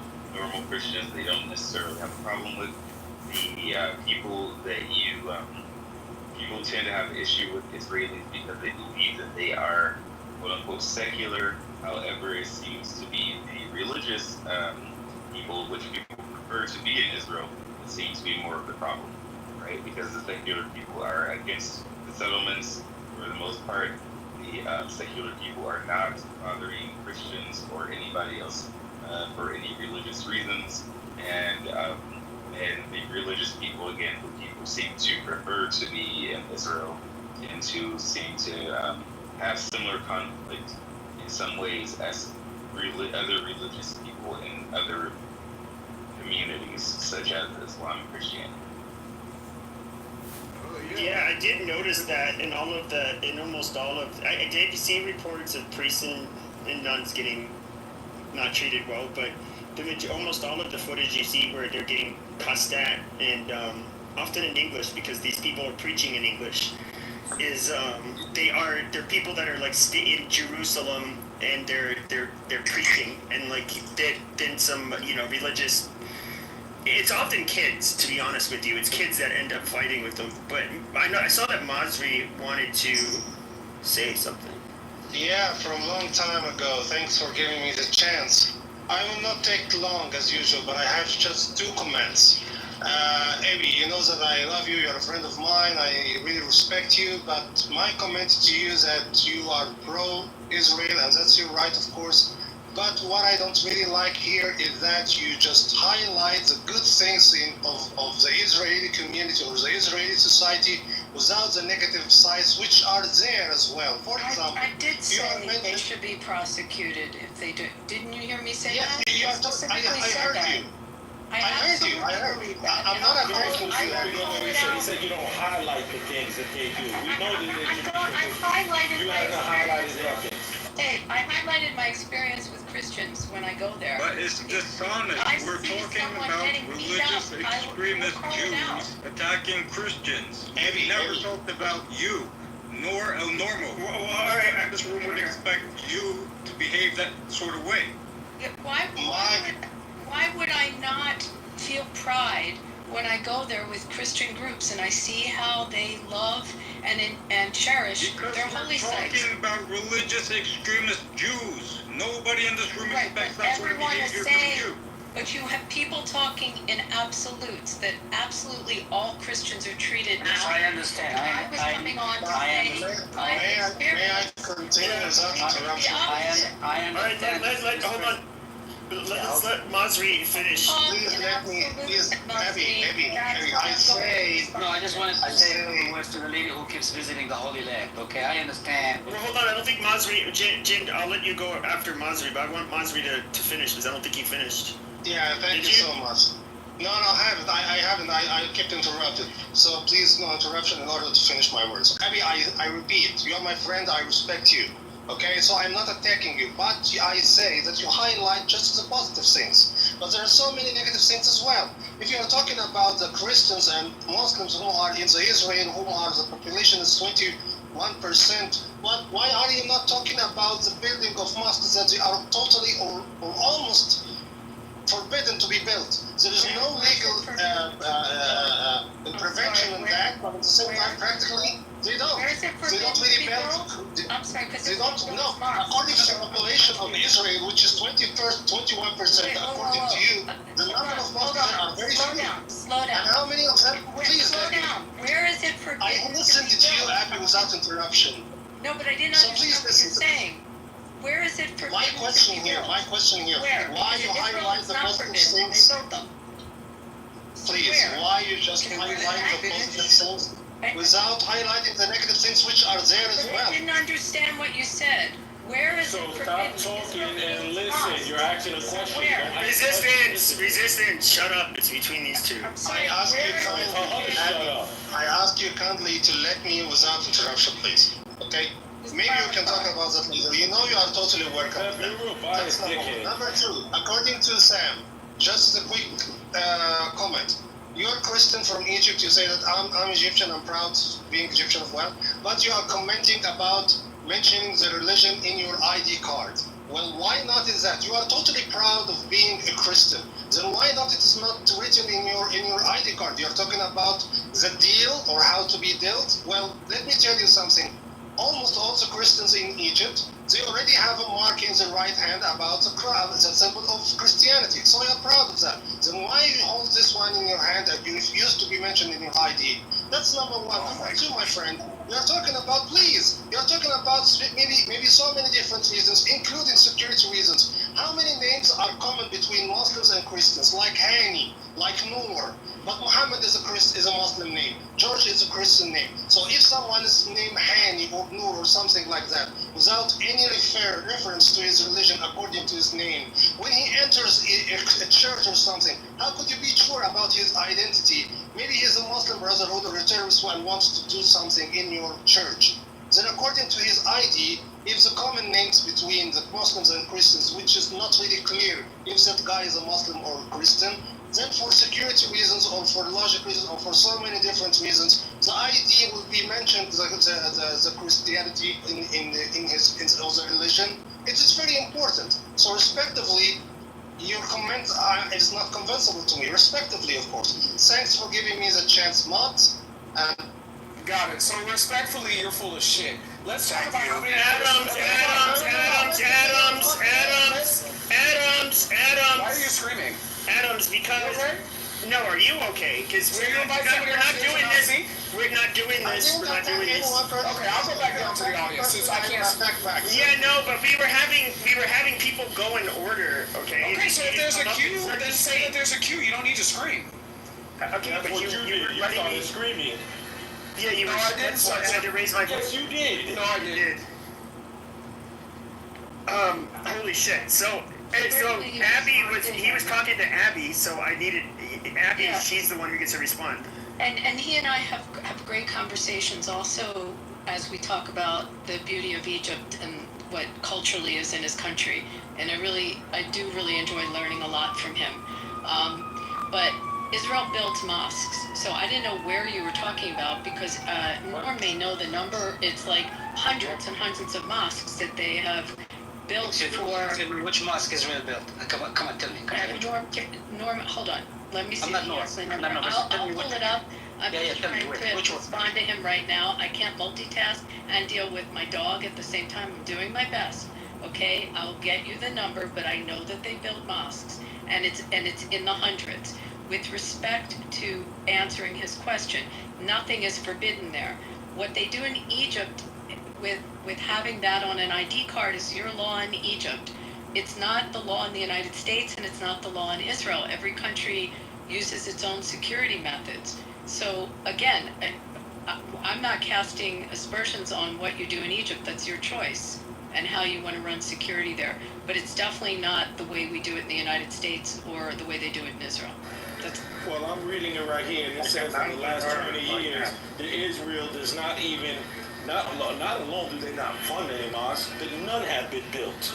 I'm reading it right here. It's about how many mosques they destroy. That's how about real research? Do you know how to do that? Did you go to school? Yes, I did. Yes, I did. How about doing real research? How many Even mosques if are in Israel? Even if Israel built 1,000 mosques in Israel, it does not matter. It's their internal policy to build mosques for their 20%, I don't know, non-Jewish population. Why does it matter? Why are you talking about this? It doesn't matter, but you need to ask how many mosques have they destroyed. Okay? Not how many they built. Israel proper? In the land of Israel? Excuse me, I can point you to a mosque, which is a fucking bar now. In Tel Aviv? Where? Like where? Yeah. I can look at that. In Korea? Like where? In Akko? I don't see mosques destroyed. You don't see any mosques. In Israel proper? Show me where. Yeah. See the mosques, she doesn't see them. Abby, how many synagogues and how many Christian churches have been dismantled in Islamic petting zoos? Well, Right, we're not there's getting no not Adam, we're a not- synagogue in Gaza. And there hasn't been a Jewish person there until they took hostages since 2005. Oh, excuse me, there was one kid with a disability that was there, and maybe a soldier. Hey, I'm gonna leave because this is annoying. Like, you're letting everybody else speak. No, ask everybody Alright, on stage right now. Ask everybody else on stage right now what has been the rule for the few hours this room's been open. You said Islamic petting zoo. But you know what Muslims are not allowed to do is use slurs to refer to Jews, and Jews cannot use slurs to refer to them. That's just how this rule is being modded today. So, Pepe, you built this house calling people the N-word. Like, what the fuck are you talking about? This room is different. I'm happy to be a neutral moderator. That's why I've only had one person moderated, because there's people with strong opinions on both sides, and so I'm just trying to avoid, you know. Hey, you don't think that people have strong opinions where you're dragging black people? Okay, we're not talking about this, Adams. You're taking it personally. Just stop. Put me in the queue, Pepe. Go ahead, Alan. Yeah, go. Oh, you want me to go? Yeah, just go. Yeah, well, this is the reason, listening to the fights back and forth.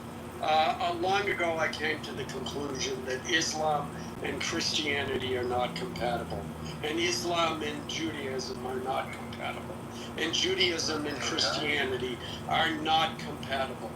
The Middle East is mostly Muslim, mostly Islamic, and the fight, if you're a Christian and you're listening to these battles back and forth between Muslims and Jews, it should be a lesson to you that you're not going to, as a minority, you're not going to do any better.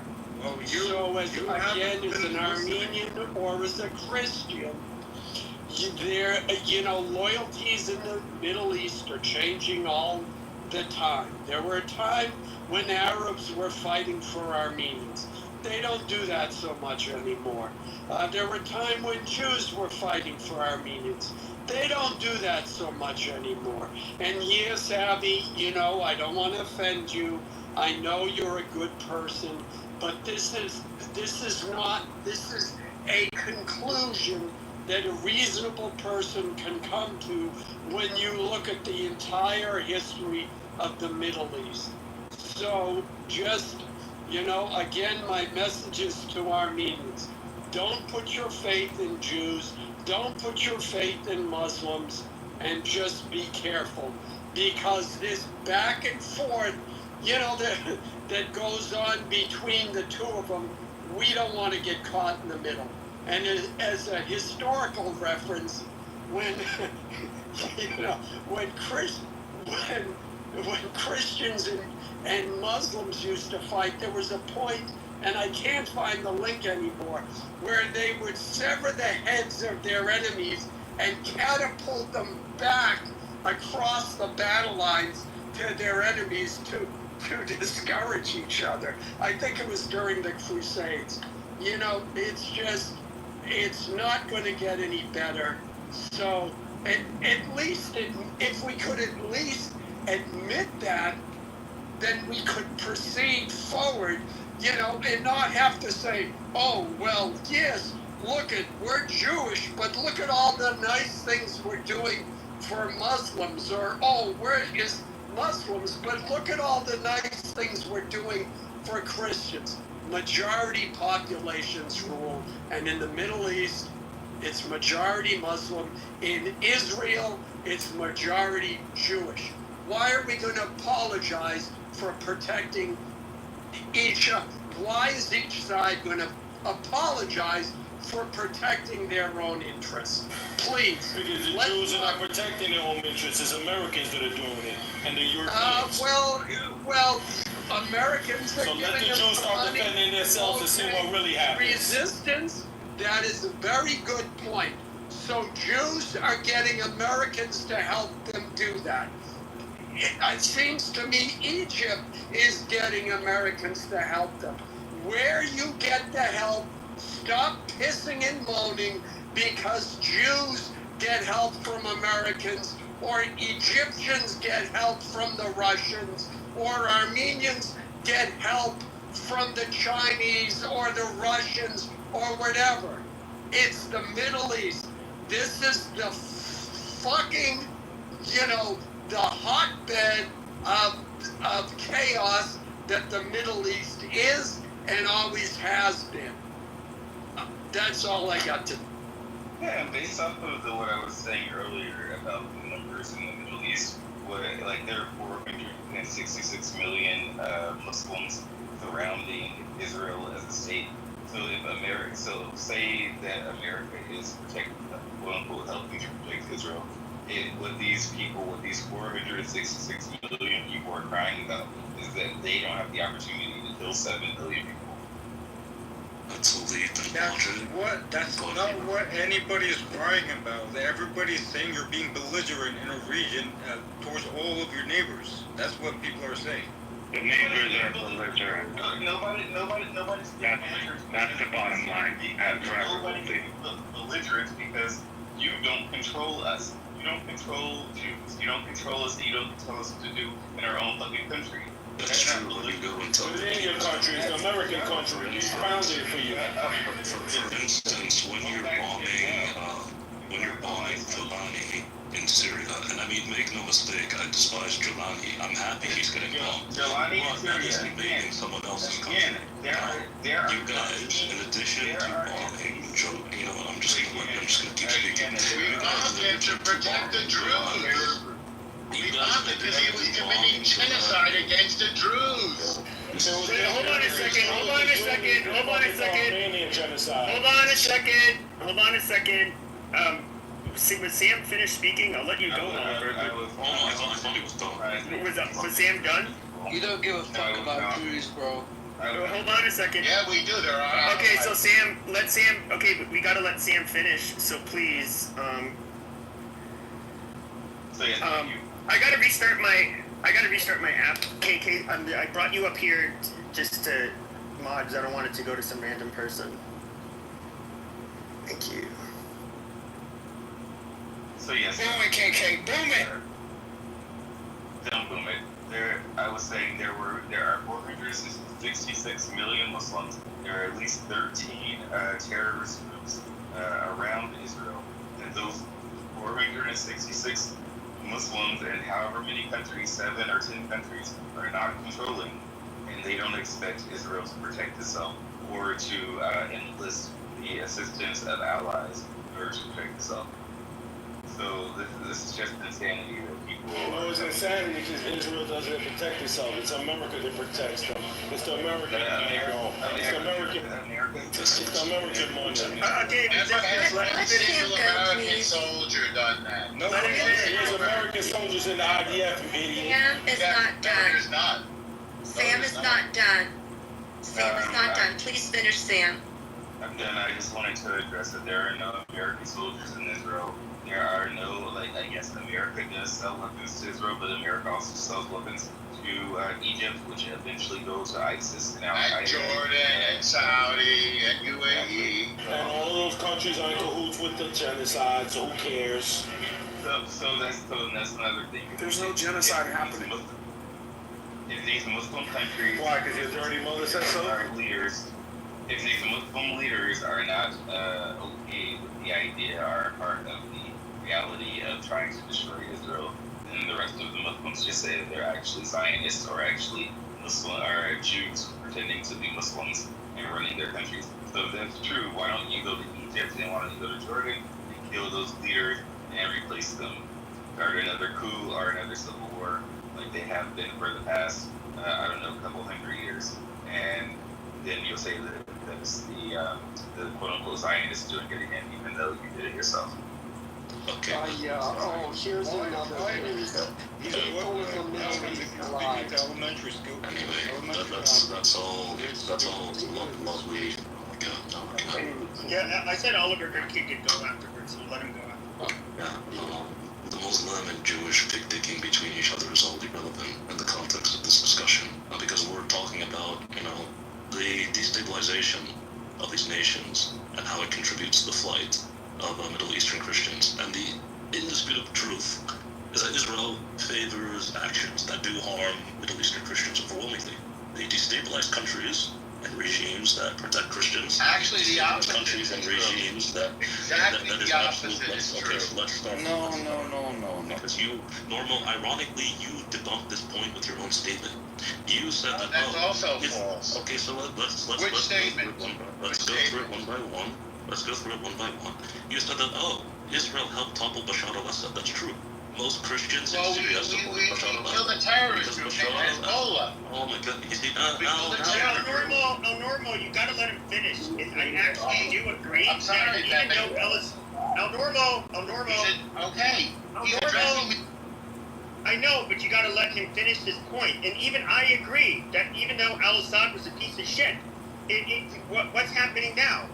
The Druze are being killed, the Christians were getting killed. So, I mean, he was protecting the Christians. And Israel is protecting the Christians and the Druze. Not really, because they got killed. Really? You're not protecting Christians at all. Yeah, we are. You get rid of regimes or lobby to get rid of regimes that protect Christians, like Syria.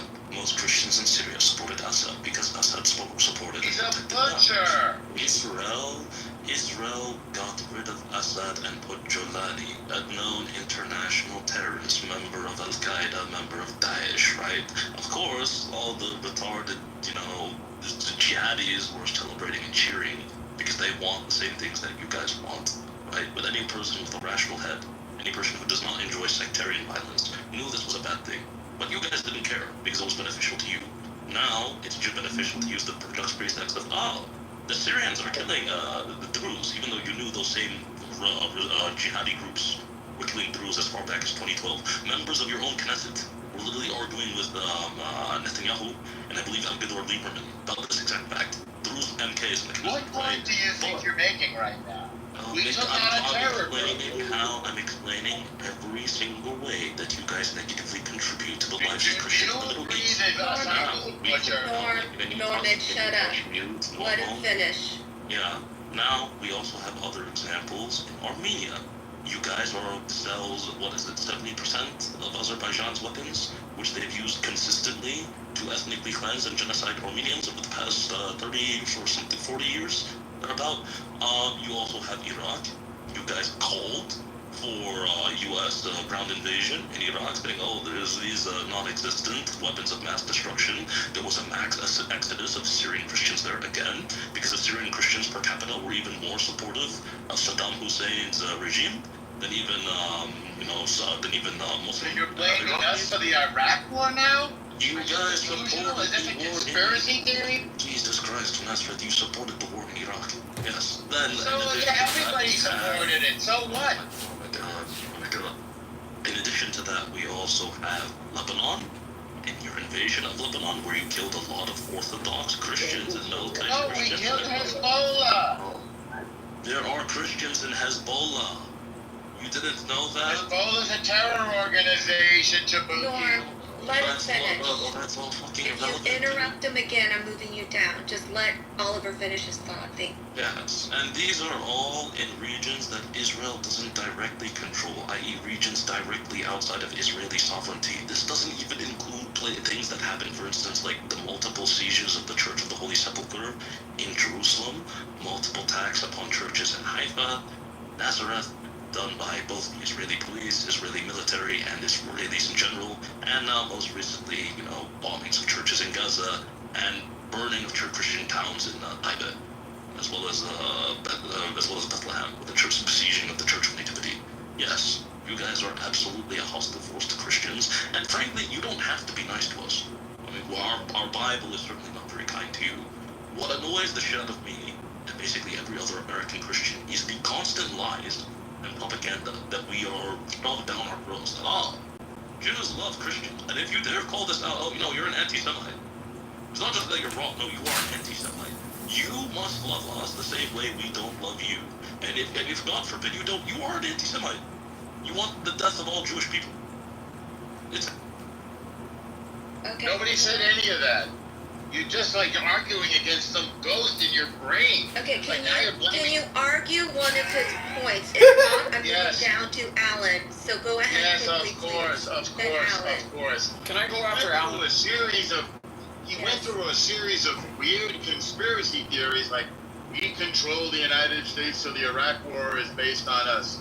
You have a terror group, internationally recognized, that kills Americans, that butchered 650,000 Sunni Arabs, and you're complaining that we killed the terror group called Hezbollah. This is insane. This is delusional. You have to bend yourself into a pretzel just to blame Jews for the terror groups that exist in Iraq and in Lebanon and in Syria. You're literally defending one of the worst butchers of all time, Bashar al-Assad. He's hated. He's a butcher. He killed he cut people up with carpentry tools. They're still digging out the pieces of people. He ran away to Russia because he was being supported by Iran, the world's foremost sponsor of terror, whose main slogan is "Death to America." You're in America, Chabuki, in case you didn't notice, and death to Israel. What you're saying, it is such an elaborate, delusional, psychotic, conspiratorial, paranoid web of nonsense that you actually take my breath away. Please call on the next person. I hope that I addressed enough of his point. Okay, great. Alan, and then Oliver, we've gone back and forth a little bit. Let's get other people. No worries. I was just saying, you didn't address anything. All right, thank you so much. Alan? Yeah, well, I'll address 2 points here. Number one, it is fact that Israel did sell weapons to Azerbaijan, and Azerbaijan did use those weapons for the ethnic cleansing of Armenians. And it not only is that fact, but Israel uses the drone footage of their drones killing Armenians as their sales presentation of why their drones are so good. So as Armenians, we get to relive those particular murders every day.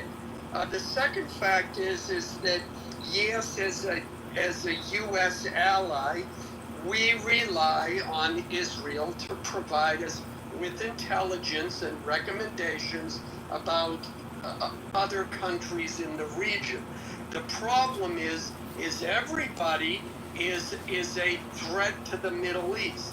Everybody is a threat to the United States. And the fact is that yes, Assad killed all those people.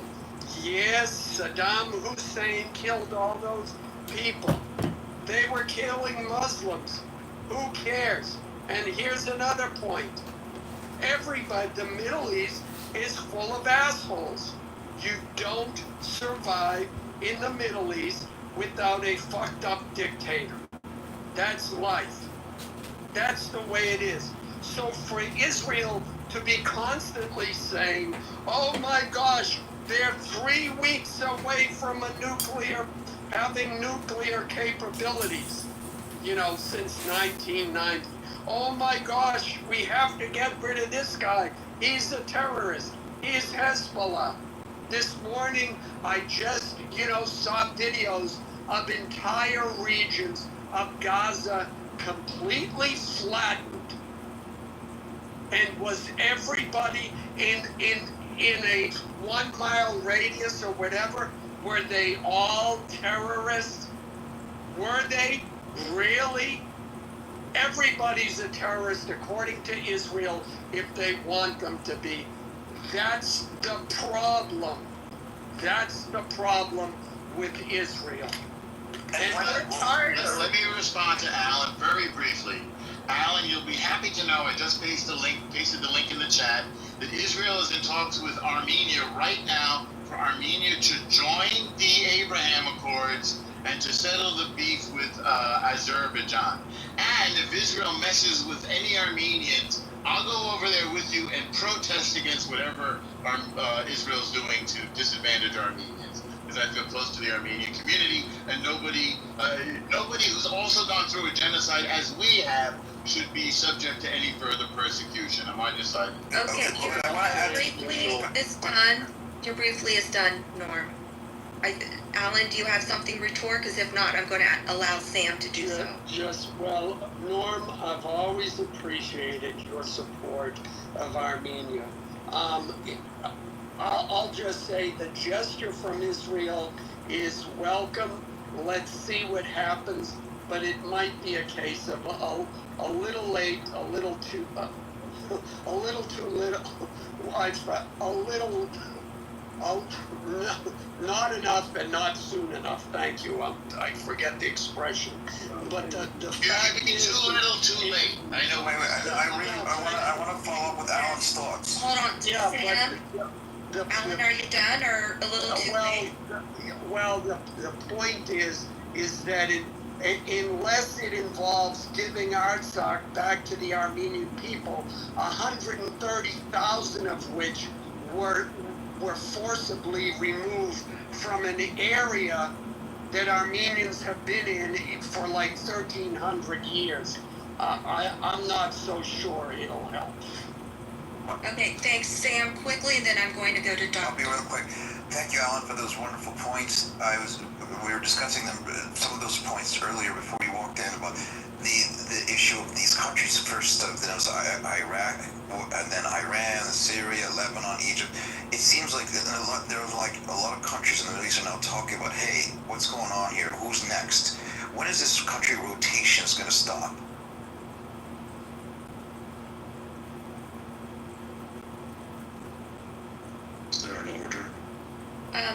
Are you done, Sam? I just want to make sure. Yes. We're trying. There's a lot of countries, and this just talked about 2 weeks ago. They're like, well, wait a second here.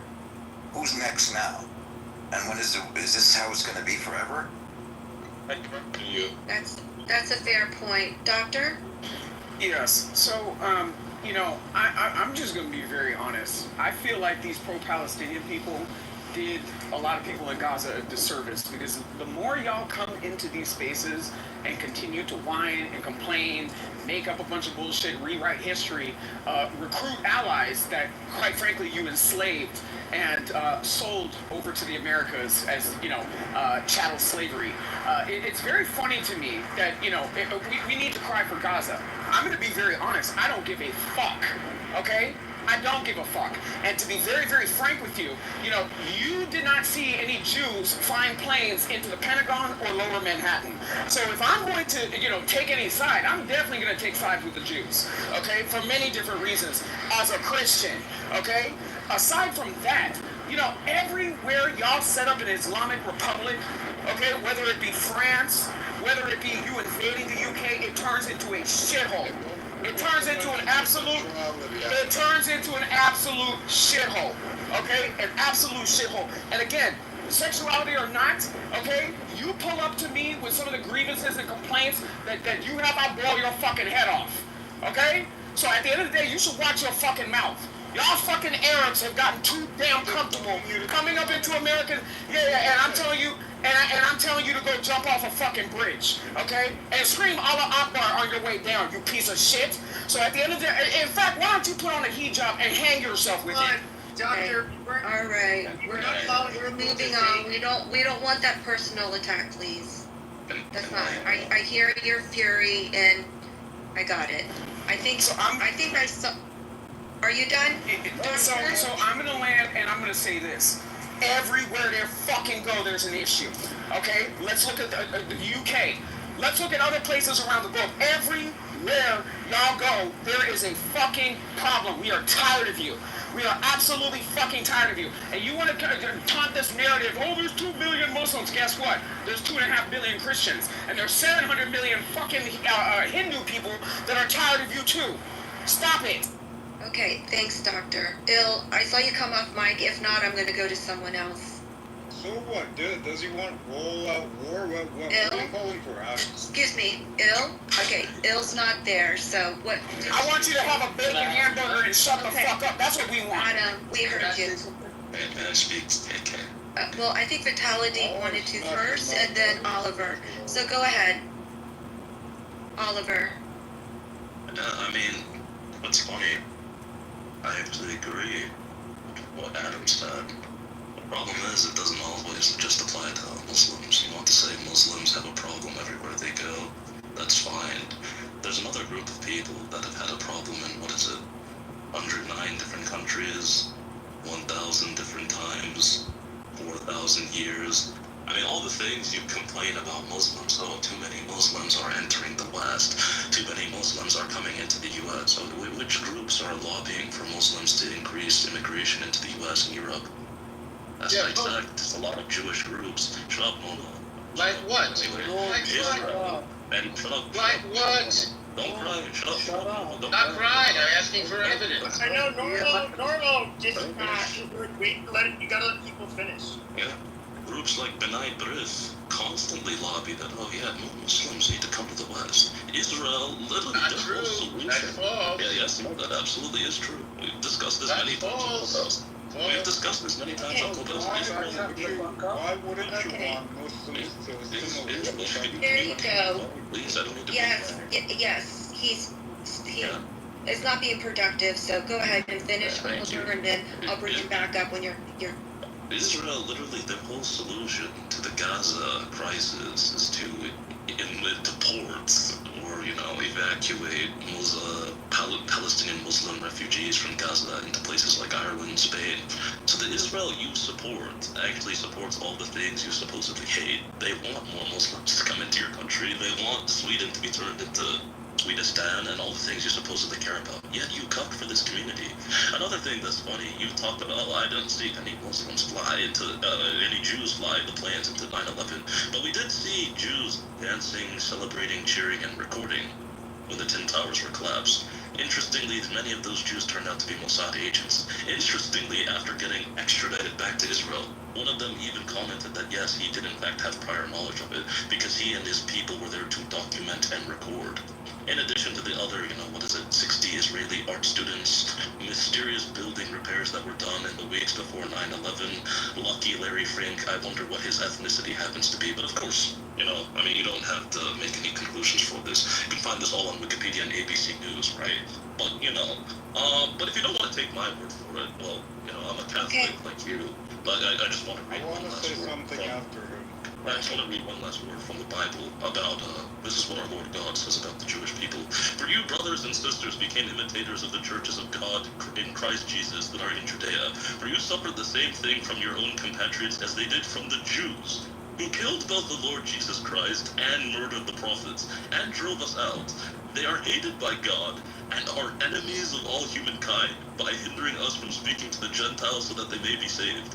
Thus they have constantly been filling up the measures of their sins, but God's wrath has overtaken them at last. This is what your God tells you about the Jewish people, and then you're sitting here saying, oh no, the Jews are our allies. The Jews are our friends. May I respond? May I respond? Yes, well, in just a second. Oliver, can you please put in the chat your sources that for all your claims? Because you claimed a lot. Okay. Right? Thank you. Doctor? Yeah, so Oliver, what country do you currently live in?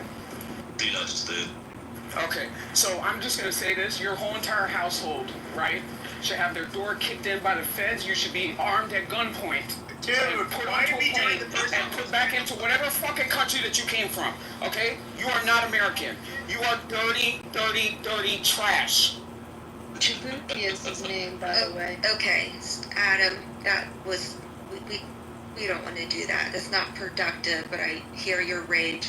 I'm trying to find Norm so I can bring him back up. Was there anyone else on stage that hasn't been able to talk that would like to now? I just came back in to say something. Has there been any discussion about, in the room, and I left for a bit, about freeing the hostages? Or I didn't expect Christians getting killed. Now we have to talk about the Have we talked about the hostages, where hostages were Jewish, Christian, Thai, they were Baha'i, they were Buddhists that were taken? Have we talked about the 50 hostages that are still there?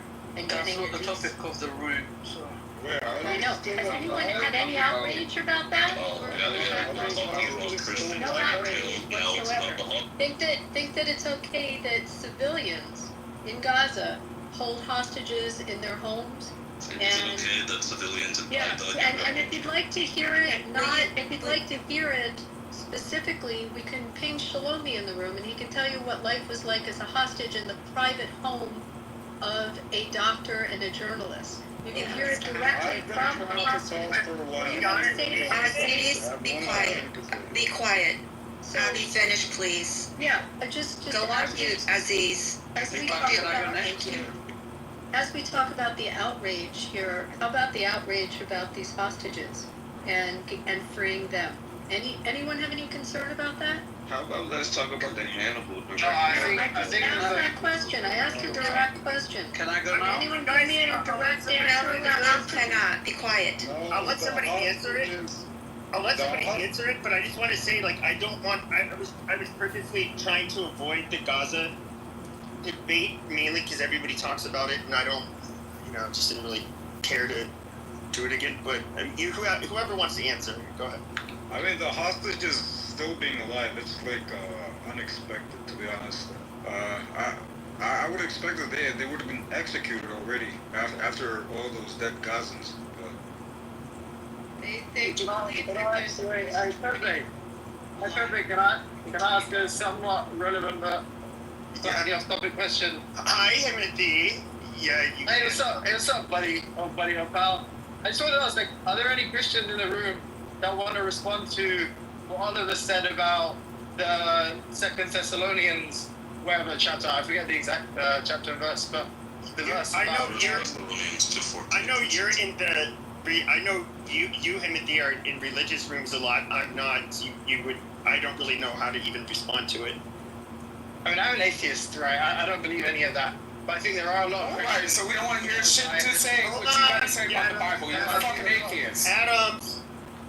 No, but I think there are a lot of Christians who are proud Zionists, and I think gentleman raises a good point, namely Mr. Cromwell, because he's saying, look, if you have a doctrinal commitment to like what's the contemporary wisdom would refer to as anti-Semitism, that's what you'd be committed to if you're a Christian and you accept the inerrant word of God.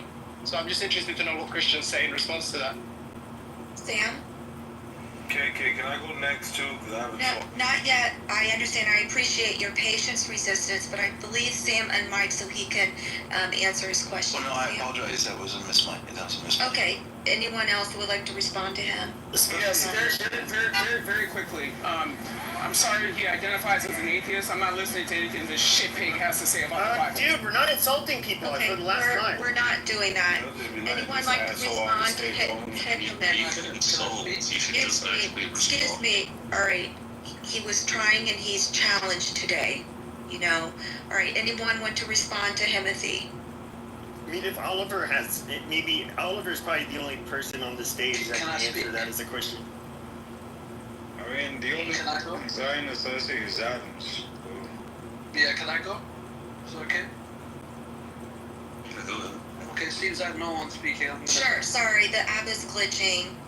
I'm just going to stay unmiked to help you. Thank you, go ahead. Yeah, I'm going to go. Thank you. Yeah, it just seems like there's like selective outrage. I mean, we'll talk about the hostages and that's fine. But I've heard so many things on stage. Doctor was talking about Muslim extremism and how it's spreading to the West, but we're sort of it's selective outrage. We're not talking about half of Congress trying to fulfill some messianic belief. Ted Cruz confirmed it. Many people have confirmed it. There seems to be selective outrage. We can talk about hostages, that's fine, but there doesn't seem to be any attempt to address a wider context here. How we got here, I'm not justifying October 7th, but the reality was that was a terrible year for the Palestinians leading up to that point. That didn't happen. That wasn't an event in isolation. I heard people talking about. I heard Doctor talk about 9/11. I mean, what was the response to 9/11? It was numerous wars, completely unrelated to the events that took place on 9/11. All of the veterans that fought those wars that have been abandoned today. Those veterans completely reject the notion of going to fight in those wars. They completely understand it now. And then this is a long history of America supporting wars, going all the way back. It's typically about demonizing a population. After the Vietnam War, they changed the name of the war budget to the defense budget. They knew they could no longer demonize the population. They had to victimize themselves. And this is a long legacy of the military-industrial complex. So everyone's sort of ignoring the elephant in the room and just falling for the Fox News narrative.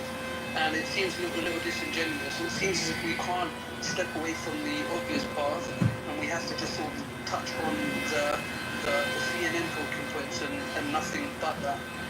I'm happy to talk about the hostages. It's terrible. It's something that needs to be condemned. But the people that keep bringing up the hostages don't seem to have any compassion for the people. Because I have criticism of Hamas, but they don't seem to have any compassion for the people that are governed by Hamas. It seems as if they've it's joint enterprise, and some people call that collective punishment. But I just seem to see no nuance in these arguments, so that's just what I wanted to say. You're right, we don't give a fuck. Return the hostages. Hold on, and I want to put that. Can I speak now? Yeah, I'll give you just a second. Aziz, you made a lot of points.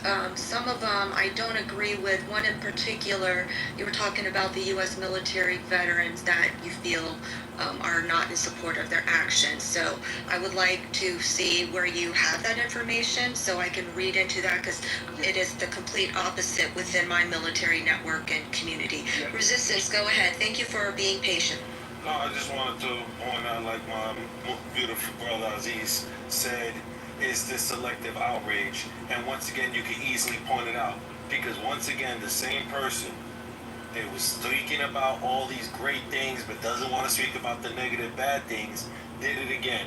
She says, let's speak about the hostages. What hostages, though, are we talking about? Are you going to include the 10,000 hostages that Israeli has taken? Are you going to include the other 5,000 they took since October 7th without a charge that are in detentions? Are you talking about those innocent Palestinian children that are sitting in detention right now? Over 400 of them? No, she's not talking about that. She's just talking about those white Israeli hostages. Mind you, She never God said bless them. white. She never said white. I'm calling them white. It doesn't matter what she said. I'm calling them white. Anyway, Don't. hold up. When Adams is obnoxious, you don't say shit to him, so let him talk. No, I'm just Yeah, he was. kindly. Don't misrepresent and turn this into a race thing. So, anyways, like I was saying. No, hold on a second. No, I'm sick of this fucking shit. Okay, you keep on playing the white thing. Half of the Jews, or more than half of the Jews, just the Jewish population there, don't even have ancestry from Europe. They literally did. They're Europeans. I think that's just how they get. And then the 20%, the other 20% are Arabs. Like it's a majority not. Do you think I'm excluding them? Do you think I'm excluding those 20% of Arabs? See, that's the problem with people like you. But over 50% of the Jewish population is not even white. So like they're white. Their ideology is white. Their fucking criminal enterprise is white. It's the Middle Eastern religion, you dipshit. So once again, like I'll finish. She's not talking about those innocent people. She's just worried about her innocent people. Mind you, yes, we condemn Hamas from taking innocent women and children. They should have never done it. It's wrong. Because in Islam, we don't stand for that. It's forbidden in our faith. So, once again, I don't care what they decided to do. That's their business. But why aren't you at war? Why aren't you upset at your government for doing the same thing? Why are they kidnapping people? Why are they destroying people's homes? Why are they putting innocent people in concentration camps and detention centers? Abby, why are you not worried about this them? This is fucking stupid argument, dude. Like, no, it's a logical argument. Why? You're worried about a specific. No. Not all of It's illogical. This is low IQ. This is so low IQ. Holy shit. She's worried. Holy shit. Sorry. Okay. Not all the hostages. No, it's stupid. It's stupid. You're not saying free all the hostages. You're saying free all right. Amazing. There's a big difference between you getting caught by the police or the IDF or something like that, because a lot of these people are fucking terrorists. I'm not going to sit here and ignore that. And so they end up getting detained. But to compare it to just like random fucking Israelis that ended up getting dragged across the border and their kids when they were doing nothing, literally doing nothing. That's one's like basically kidnapping. The other one is you're getting detained. You can bitch and say it's not fair, yada yada yada, but to even try to say that they're comparable is just fucking stupid. I don't want to waste my time on that argument. And then Resistance, perhaps you weren't listening to really hear what she had to say, and it's selective, but Abby did talk about the Christians coming over and supporting them, so she wasn't talking about just her own faith. So maybe you missed that part. All right, was there someone else on stage that would like to speak that hasn't spoken yet? Yeah, I don't want to make it about race at all. Okay. But I did want to, but thank you, Pepe, because it's more than 60% of the Jewish population come from originally areas and Arab nations, Iraq, Morocco, from North African countries, and from Middle Eastern countries. There is also in the IDF Muslim soldiers, Druze soldiers, and also the Ethiopians that have immigrated to Israel make up a portion of the army. If you saw Netanyahu's speech in Congress, he had with him several members of the IDF trying to illustrate that the IDF is diverse. So to say that they're all white is disingenuous. It's also a lie. It's not what makes up the composition of the country. The country is mostly people that came from Middle Eastern nations, as well as North African. Yeah, that's why I kind of had to interrupt that. Spike Threes, you've been up here a while, haven't shared. Would you like to speak on the subject?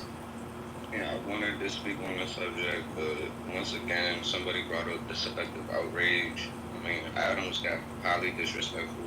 You guys didn't seem to have much to say to him about that, but as soon as somebody else... Good, then don't.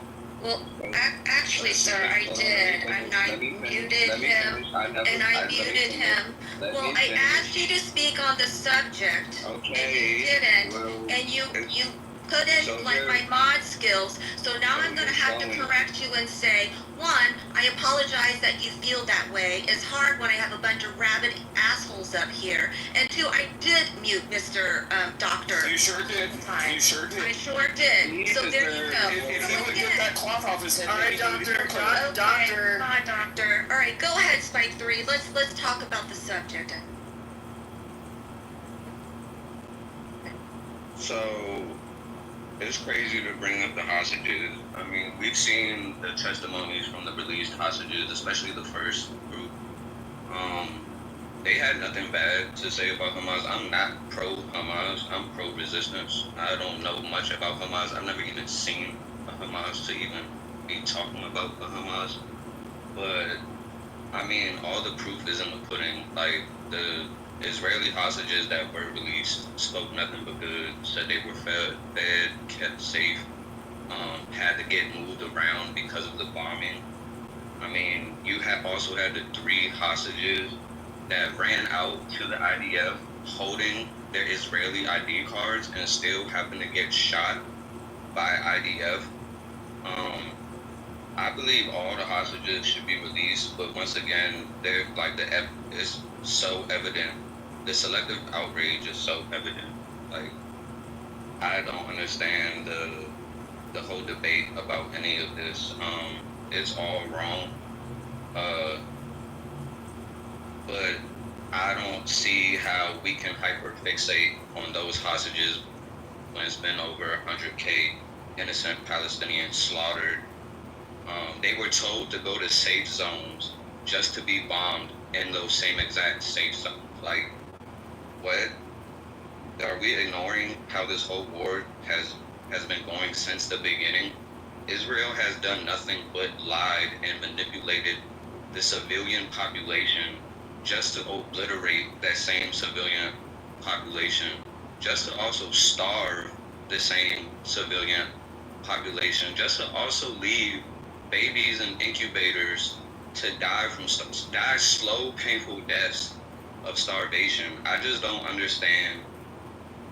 I don't understand like how anybody could be selective and be leaning towards supporting Israel at this point. I mean, can you prove any of that stuff that you just said? I mean, yeah. The videos are out there. I don't have to. I mean, yeah. We all have devices. We all have devices. A simple Google search, simple searches, you will find all the proof. I mean, but how do you know that those videos are real, and how do you know the things that you see online are real? I mean, you know what a real video looks like when somebody has half their head blown off. Like, what are you talking about? Yes, really.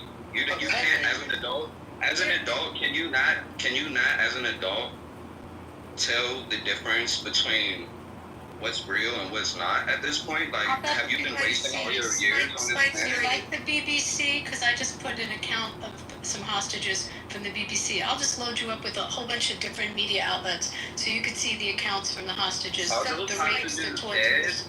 Yeah. Alive. Spike 3. Okay, so Hamas didn't kill them. Oh my God. Okay, Spike 3. To Pepe's point, he's saying, how do you know those are true, not true? For case example, a major publication that actually showed up in, I think, the Seattle Times, one picture, but another picture that they were saying of the children starving in Gaza was actually a picture from an Afghani child years ago. So it's like, that's the question for that. Well, that's the question that he raised. Now, I find it interesting that, I love your passion to understand, but you even said at the beginning that you don't know much about it, but you know, you have your thoughts and opinions. But I want to ask you, if you don't know much about Hamas and what is going on, then what is on your head, and why do you feel so enchanted to, you know, really project that leaning into one side or the other if you feel like you don't know a lot?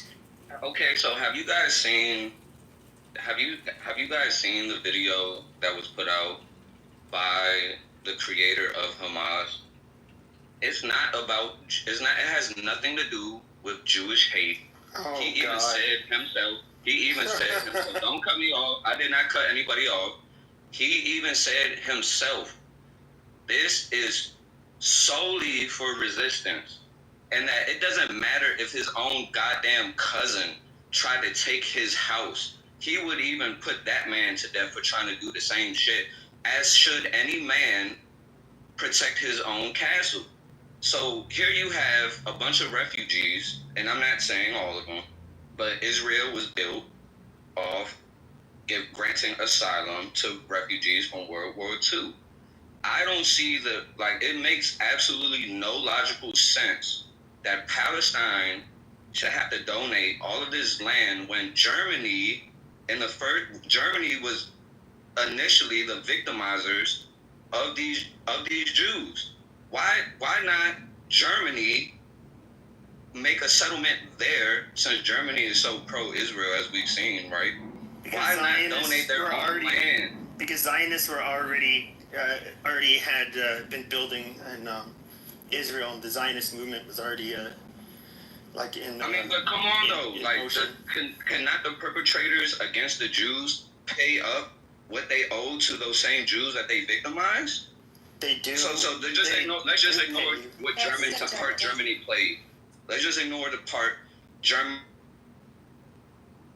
played in displacing these people, and let's go ahead and hold these Palestinians accountable for World War II. Let's hold these people accountable for what the Nazi regime. I understand. Yes, I do think that any group of people of any religion, of any ethnicity, that there would, even if they weren't Jews and just other Muslims, there probably would be a resistance, and people would not like them moving down there. I think that's human nature. So I get what you're saying, but I don't think people were trying to punish the Palestinians, obviously. Well, it might have not started that way, but you look at Gaza right now, and it definitely ended up that way. There seems to be like selective outrage and also a bit of selective logic. I mean, Pepe asked, how do you know what you're seeing is true, Spike, right? Well, I could ask you the same thing, right? I don't ask you the same thing, but I could, right? But I'm not being, I'm taking a word for it. Anything you tell me about Israel, I take your word for it. But there seems to be an unwillingness to accept what we're seeing in Gaza to be true. And what is that? There's the undertones of that. It's either too hard to handle or you don't want it to be true. But I just don't understand. And then also you sort of, he made a great point about German accountability. I mean, I keep hearing people like Doctor talk about European migration of the Muslims, right? Well, that same sort of outrage that you're experiencing in Europe, nobody's questioning that, but suddenly, the inception of an ethno-state, that's what I refer to as in the Middle East, which is a shared holy land for a very long time, that's supposed to not be problematic, that's what we call selective outrage and selective logic.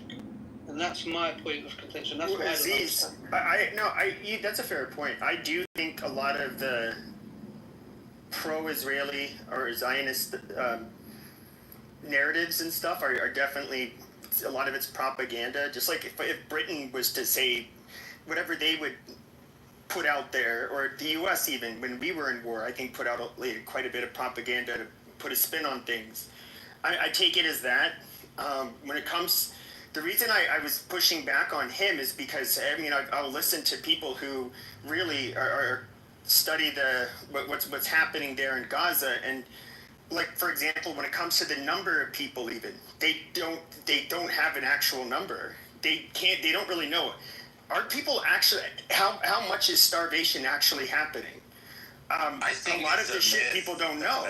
I think it's a flower massacre, though. Look at the flower massacre. Hold on. Let El Normo finish. Yeah, I'm getting so many videos of the Palestinians stealing the aid, and so many videos of the well-fed Hamas terrorists. It's just staggering. And so many pieces of evidence. This whole starvation and famine thing is one big lie. And that Hamas is like they're using pictures of Yemeni children and they're taking kids who were injured, because they've got some spinal thing or something and trying to pass them off as victims of Israel. And it's usually like and I've noticed like a couple of those pictures, you had an overweight mom, holding her bony child, and I'm thinking to myself, good point. That's not natural. So yeah, there's a lot of things, and of course I've seen a lot of AI generated photos. And totally, it's like Soviet propaganda. The Soviet Union is like the capitalists are fascist and they're oppressive and they're racist. The same level of lies. In fact, they learned at the feet of the Soviets. Remember, there was no such thing as a Palestinian movement until a person whose name was not Yasser Arafat. That's a fake name. He was Abdul Rahman, something that was born in Cairo, goes to Moscow and comes back and creates a terror movement modeled after the Bolsheviks. There was no Palestinian movement before that. It's typical. Hamas he was born in Egypt. He was born in Cairo. Okay, but where was his Cairo? Where were his parents born? I don't know where his parents were. They were born in Palestine. They were born in Palestine. That's the point. That makes him an Egyptian. He's not from Palestine. All right, go ahead, Oliver. I would just. So what does that make you, Norman? I would just like to point out the. All right, let's let Oliver. Okay, let's let Oliver go. I would just like to point out the irony of a Jewish person talking about the Bolsheviks when captains of the U.S. Army during this time period concluded, what was it, 300 of 384 commissars happened to belong to one ethnicity in the Soviet Union. Of the Central Committee of the Politburo, 40 to 50% of them what year is this? happened to come in 1919. 1919? Yes, 1919, report to the U.S. Congress, Captain Montgomery Schroeder. How would you know this? Because I read their religion? How would you know this? I read. No, actually, I'd be curious if you can. Yeah, so notice the evidence. I've seen that there was I remember with the Bolsheviks there was in the very beginning there was an overrepresentation of Jews, but I don't even think it was majority Jewish, but it was the central. Soviet Union was massively anti-Semitic. There was a whole. But no, if you have a link, and I mean if you have the source, I'd be. Yes, you're like a fountain of conspiracy theory. And all roads lead to the Jews with Norm, let him finish. Oliver, provide the link in the chat, please. Yes, I'll provide the link in the chat. Thank you so much. I think Ruben Sheik is new to the stage and came up. Can I finish what I was saying here? Oh, I thought you were finished. My bad. More Jewish conspiracy theories, please. All right, Norm. I got it. Anyway, these reports are from two reports of Captain Montgomery Schuyler, Schuyler, I don't know how it's pronounced.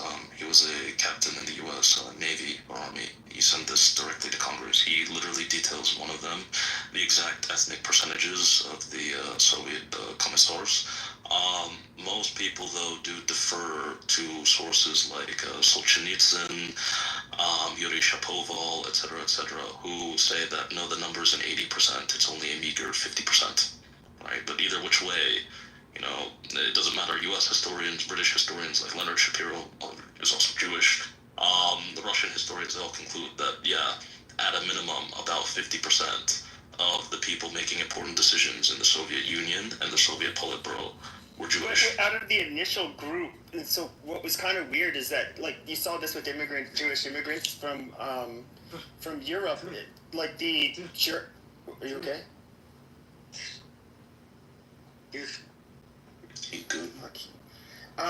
So you had the German, the Jews that came here from Germany, that this is what they said, they were very hard to tell apart from the Germans, the Christian Germans. But when it came to the Russian, the ones that came from Tsarist Russia, they often didn't even call themselves Russian, and they were not assimilated to those that came from Tsarist Russia that were Christian. And I know that they had a lot of a shit ton of restrictions that were set upon them in Tsarist Russia. So out of all of the what could Jews really get behind politically? They would why wouldn't they kind of be a part of a communist party that would treat them similar or treat them better? Soviet Union is one of the most anti-Semitic institutions in human history. It's just bizarre what you're saying. And we're talking, by the way, about the lies of the Palestinians. We're not talking about 1919 Tsarist Russia.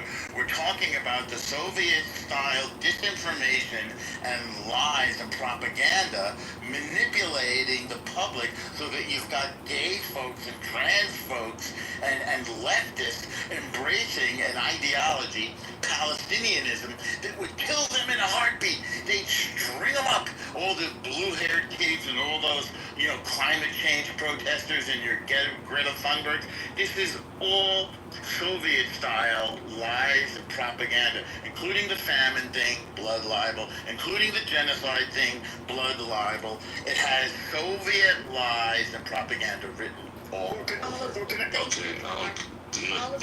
To answer your question before, the thing is, if you read Solzhenitsyn's final book that he wrote, he made sure specifically to serve this as his last publication, 200 Years Together. He actually goes in depth in the detailed history of the end of the Russian Empire and the beginning of the Soviet Union, and he concluded that no, Jews were not actually treated worse than anyone else in Russia. You can actually find far more evidence of the Russian Tsars taking actions against Catholics, against Tatar Muslims, than you do against Jews. In fact, some Jews, like Karaite Jews, were treated with every single same right as Orthodox Russian Christians. You know what the word pogrom is? Have you ever heard the word pogrom? I know That is? I know exactly What's what pogrom is, and that has nothing to do with what I'm saying. So if you can please let me finish. It was like little Holocaust. Let him finish. Hold on. Let him finish, and then he can rambling. Abby can go. Well, that's fine. Just let him ramble. But just try to wrap it up, Oliver. Yeah, no, I'll try to wrap it up as quickly as possible. Speaking of pogroms, if you want to look at pogroms, look at the amount of pogroms that the Red Army did on Ukrainians and other white Russian. We agree. This is not as in skin tone, but as in literally their political identification, white Russians that were in support of the Tsar, which was the majority of the population. Anyway, the same Soviet government that was then established, 11 of 13 major gulags run by Jewish people, 1/4 This of is all all Lenin's given to conspiracy Jews. nonsense. Yuri Let him finish his conspiracy nonsense then. An accredited Russian historian in his volume about Pritulak, Chekan, and KVD, which is basically the precursor of the KGB, concluded that of the KGB officers during the time of the Ukrainian Holodomor in Ukraine, 57% of them had Jewish ancestry. What's ironic, people frequently detail the overrepresentation. Yeah. Oliver, wrap it up. Yes. Norm, hush, child. The point is in all this, okay, if you type Latvian overrepresentation in the KGB, you will find a plethora of articles, which is true, there was an overrepresentation of Latvians. But if you type the same thing with Jews, even though there was far more Jewish overrepresentation, it's all just labeled as all false, lies, conspiracy theory, blah, blah, blah, blah, blah, even though most Jewish authors and historians till this day in the West say that, yeah, actually, this is all true. I'll have to look into it because You're just making stuff up. All right. I gotta respond to this because this is my hold on just a second. Oliver, since you're done speaking, can you please put the links that you were talking about? Because the one that you were talking about is the U.S. military reporting this number of demographic. I highly don't believe that one. So if you could do that as well, because knowing how the military works, there's no way that they would be able to come up with that number. So what Norm was saying, there's like a lot of propaganda. It's on both sides. That's the problem. That's why we have people that are confused, don't know, and all this, I'm right, you're wrong, and what about this? It's confusing to everyone. And we're not trying to have you say like our point is wrong, as we're trying to gain understanding and insight. That's what I'm trying to do. So I think, excuse me, Norm, I think Abby wanted to reply, and then after that I will let you go.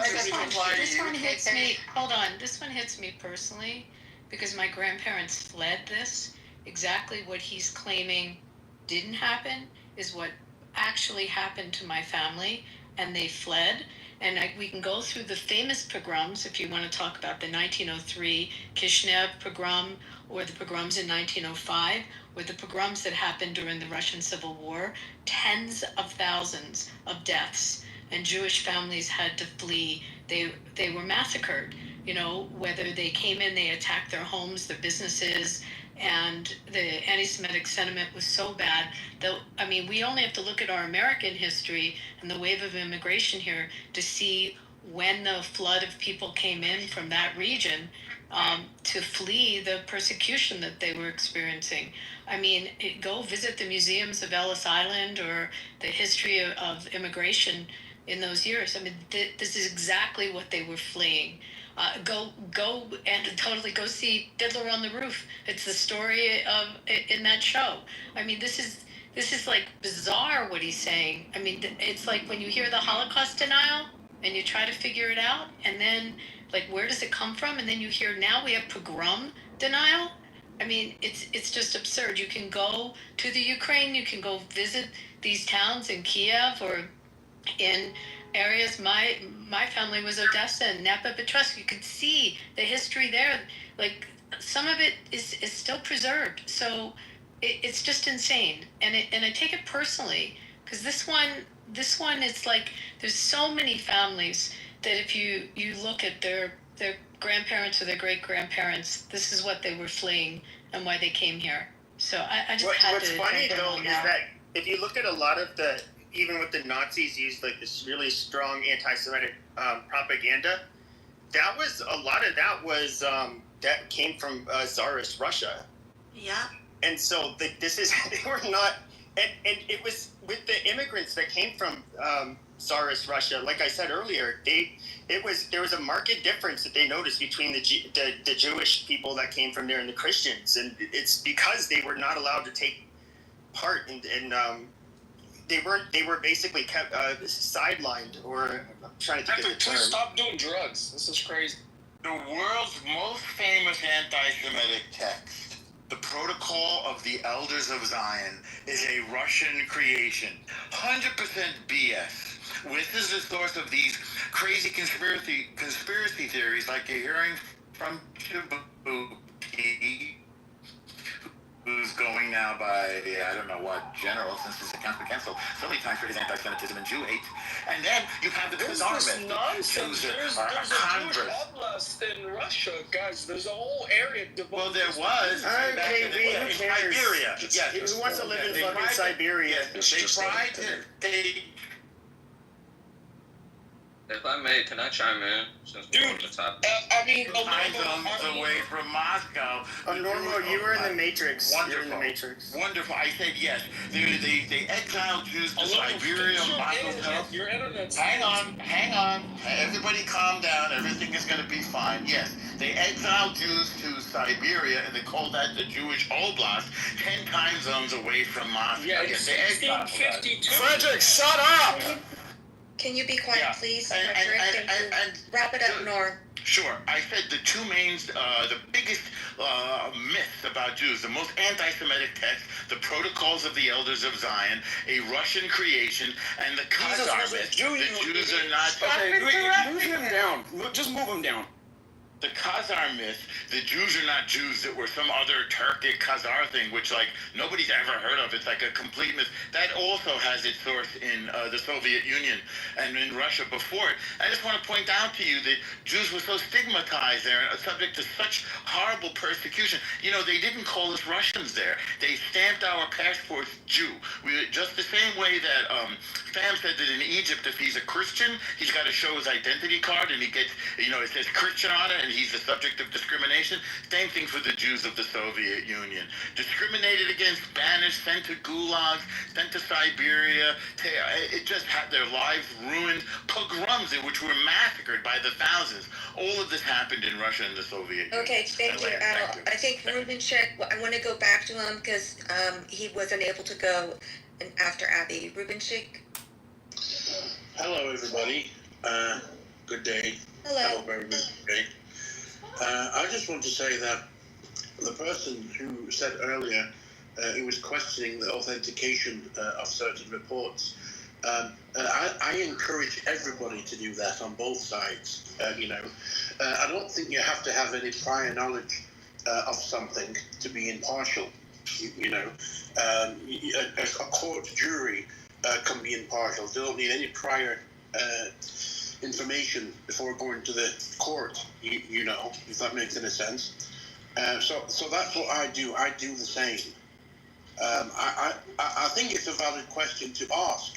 How do you know if something is authentic if it's just a report?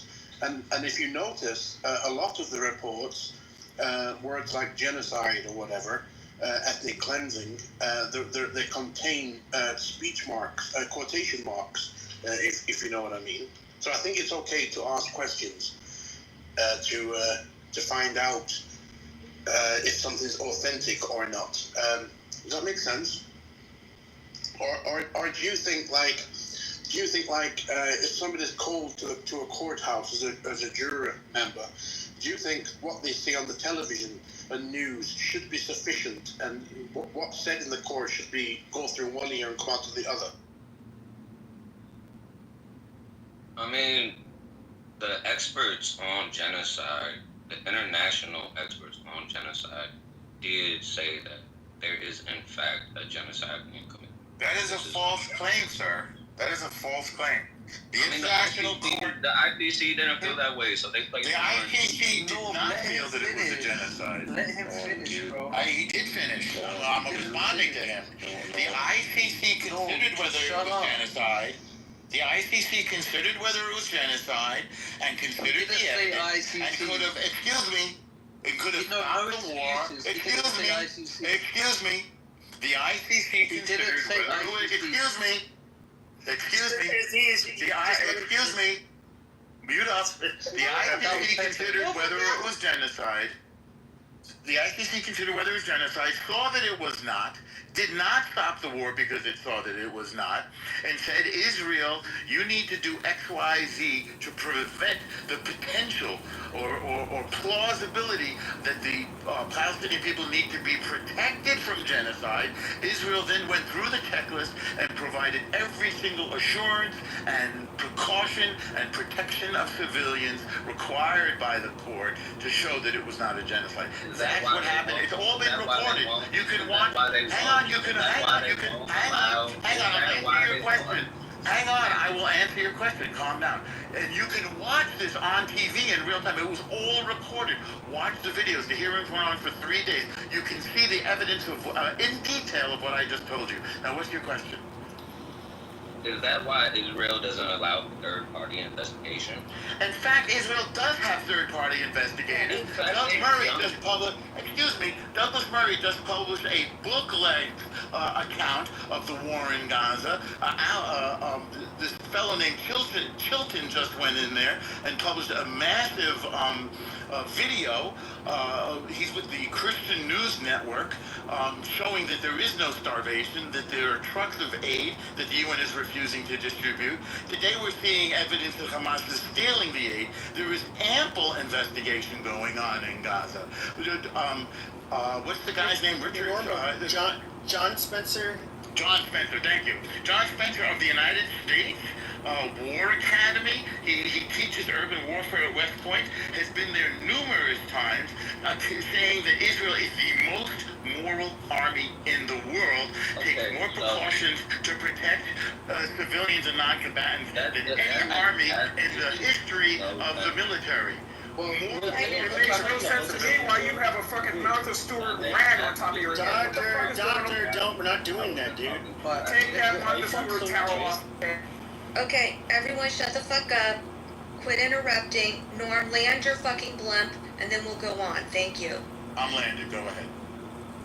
Thank you. Yeah, can I just push back on what he said? I mean, the man who coined the term, Raphael Lemkin, he coined the term genocide. He repeatedly issued genocide alerts on Israel's actions.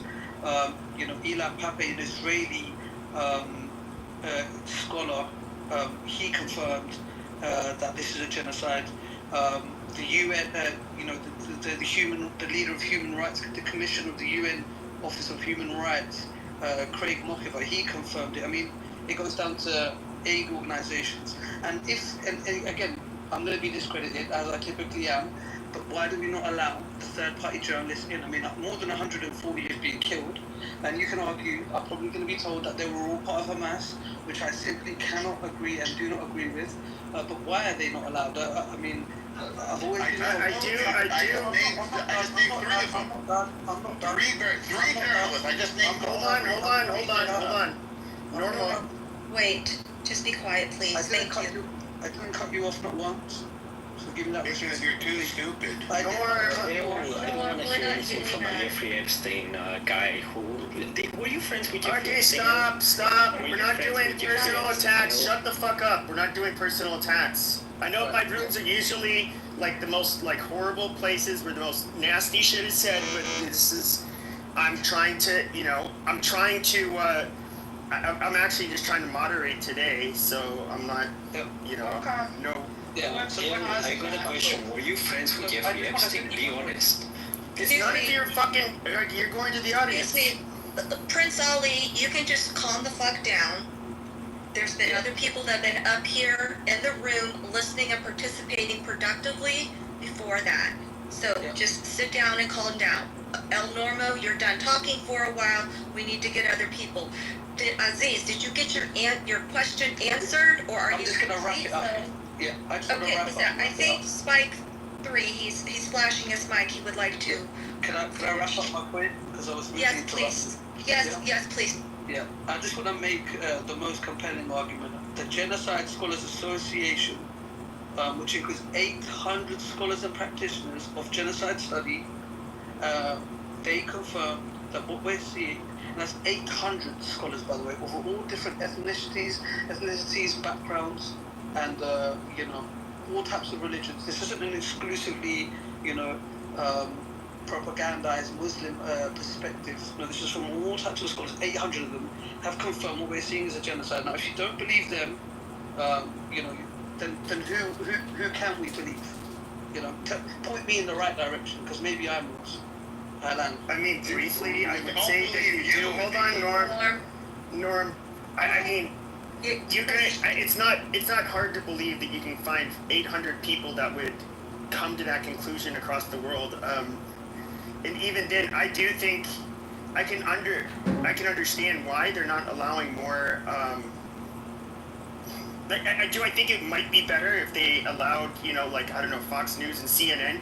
Granted, there's a good chance they'll be killed. They'll end up walking over a booby trap or something like that. But that's the risk they take. Other than that, I mean, I don't know. I think it probably would be better if there was transparency. Then there'd be less. People would be less likely to resort to just claims and conspiracy theories. Wait, did you just ignore what he said? He said there's a general consensus of scholars and the studies of genocide that confirm it's a genocide. Do you know what that means? But there's always going to be an opposite parallel of that mentality. Do you see what I'm saying? We're recognizing it, but then also there's going to be a flip side. Where is that? We're not anymore. We're sure, but I can get 800 economists, and some of them are going to be highly revered economists that are going to stand by communism. Okay, does that mean because 800 people ended up experts? What? But where are they? Where are they? What he said. He said there's a general consensus of scholars in the study of genocide. There's general consensus. No, amongst that 800. Right, but where is the other 800 that say it isn't? I just can't see 800 that say there isn't. I haven't looked for it. There's no consensus. Well, actually, maybe if you define it, and you hear the word ethnic cleansing and genocide. So in 1948, there were 700,000 Palestinians. There's now over 7 million in the region. So I don't see the ethnic cleansing there. If you could show me how that happened from 700,000 to 7 million during the course of the 75 years Israel's been a state. And with respect to genocide, I put the definition in the chat. You have to intentionally be targeting the civilians, which they are not doing. They're intentionally targeting terrorists who use civilians as human shields to hide out. They hide their tunnels under schools, under mosques. The entrance to tunnels are through children's bedrooms. I mean, there's no question. the 800 people that you just mentioned will all also tell you that the method of fighting of Hamas is to unfortunately take innocent Gazans and use them as shields. So if you can show me the intentional targeting of civilians, which is what Hamas did on October 7th, and what Iran decided to do with its missiles shooting into civilian areas of Israel, then we can talk about that. But there's no intentionality here. Well, Abby, you mentioned Ruben, you wanted to talk about a courtroom and what a jury sees, so I'm talking with the logic of the definitions, and I'm talking about the evidence, and I'm also talking about the actual intention, which if you look at what you decide as a jury, you have to look at what the intention of the actor was. And if the intention is to root out an enemy that's a terrorist entity, that's different than the intention which has been absolutely unequivocally stated by Hamas and by Iran to kill civilians. Two different intentions entirely. Correct, Ruben? Can you acknowledge that, Ruben? But you just. I agree with what you're saying. Thank you. I just want to say one thing to Mr. Aziz, if that's okay, then I'll shut. Can I, please? Yes, quickly, then Spike. Sorry, Spike. Mr. Aziz, you was calling for independent journalists to go into Gaza, right? Was it you said that? Yeah. Okay, for what purpose? For the exact purpose that we're having this room, you know, I'm being discredited and I'm discrediting people, right? How do we determine who's truly right? We have to get non-partisan people to enter the war zone and document. And you say, okay, well, if they go there, they may die. Well, a lot of the news stations are willing to die. There's journalists willing to die. Sounds crazy, but they're willing to document. And they're willing to record what's going on. So let's Unbiased journalist, Ruben? What kind of journalist, Ruben? Like an Al Jazeera journalist? I think we should have all that in there. That kind of journalist? We should have all questions in there. CNN and Al Jazeera and all kinds. CNN unbiased, you think? None of them are unbiased. None of them are unbiased. Right. But this is the thing. This is what you fail to understand. I mean, you mentioned a couple of things, Abby. You said the population went from 700,000 to 700 million. Well, the population of the Jews since the Holocaust has increased. That does not undermine the reality of the genocide that was placed on them by the Germans. Could you give me the number? How many Jews were in the world prior to the Holocaust, and how many after, and how that grew? More Could now. you tell me the numbers? I believe it's more now. Wait, could you tell me what the numbers were? Do you know? And I'd say by the definition of genocide itself, you don't need to reduce so the total it's population. easy. It's easy. We could do the numbers if you'd like. How many Jews were in the world prior? But you don't, by definition, you don't need to reduce the population of the people to actually the total population by a period of time. Right, but how many Jews were left in the world after the Holocaust, and how many were prior? But that's not it took part of the 75 definition. years to grow it, correct? That's not part of the definition. I can. Actually, it is 8 part years. of the definition. Sorry. 8 Yeah, years. Aziz, the problem is though, I don't know, was it roughly half the world's Jews were? Yeah, roughly half. Or was it a third? What was it? It's roughly a half, between a third and a half. And so we know that there is like a clear attempted genocide. That's the only real explanation. So it's do we see that kind of a blip with the Palestinians? The issue is though that Would you say that October 7th was a genocide? No, I'd say it's a terrorist attack. Right, but some people argue it is, and the reason, some people argue it is. But that's neither here nor there. Another thing Abby said as well, she mentioned the population number, and then she made another point. It was, what was the second thing you said? I can't remember, but the population is quadrupled of Palestinians. Think about that. Thank you, Norm. Let Aziz get this second point off with Abby, and I have to go to Spike 3. So Aziz, wrap this up, please. So she mentioned the population decreasing. I can't even remember. I lost. You can move on. Okay. Thank you so much. Spike 3s, and then Ruben. So, like, it's so audacious to me how Abby and Norman keep referring back to the Holocaust, but what they fail to also do is cite with the surviving Holocaust, cite the fact that the surviving Holocaust victims actually speak out against what Israel is doing right now. They go to say, never again doesn't only mean denouncing us, but Which ones are you talking about? On the other side of it. Spike, how many Holocaust survivors do you talk to? How many? Do we have one on the app? Would you like to talk to Sammy? We'll see if we can get him in. I just left the Indian commemoration of Auschwitz liberation with 80 of them. There's not many alive right now. No, the thing is, you asked a really stupid question. And I guess my other question is, why did those same Fact check me before you call me stupid. It's pretty. Fact check me before you call me stupid. You are stupid. That's all I had. Okay, but why? Yeah, I'll fact check you.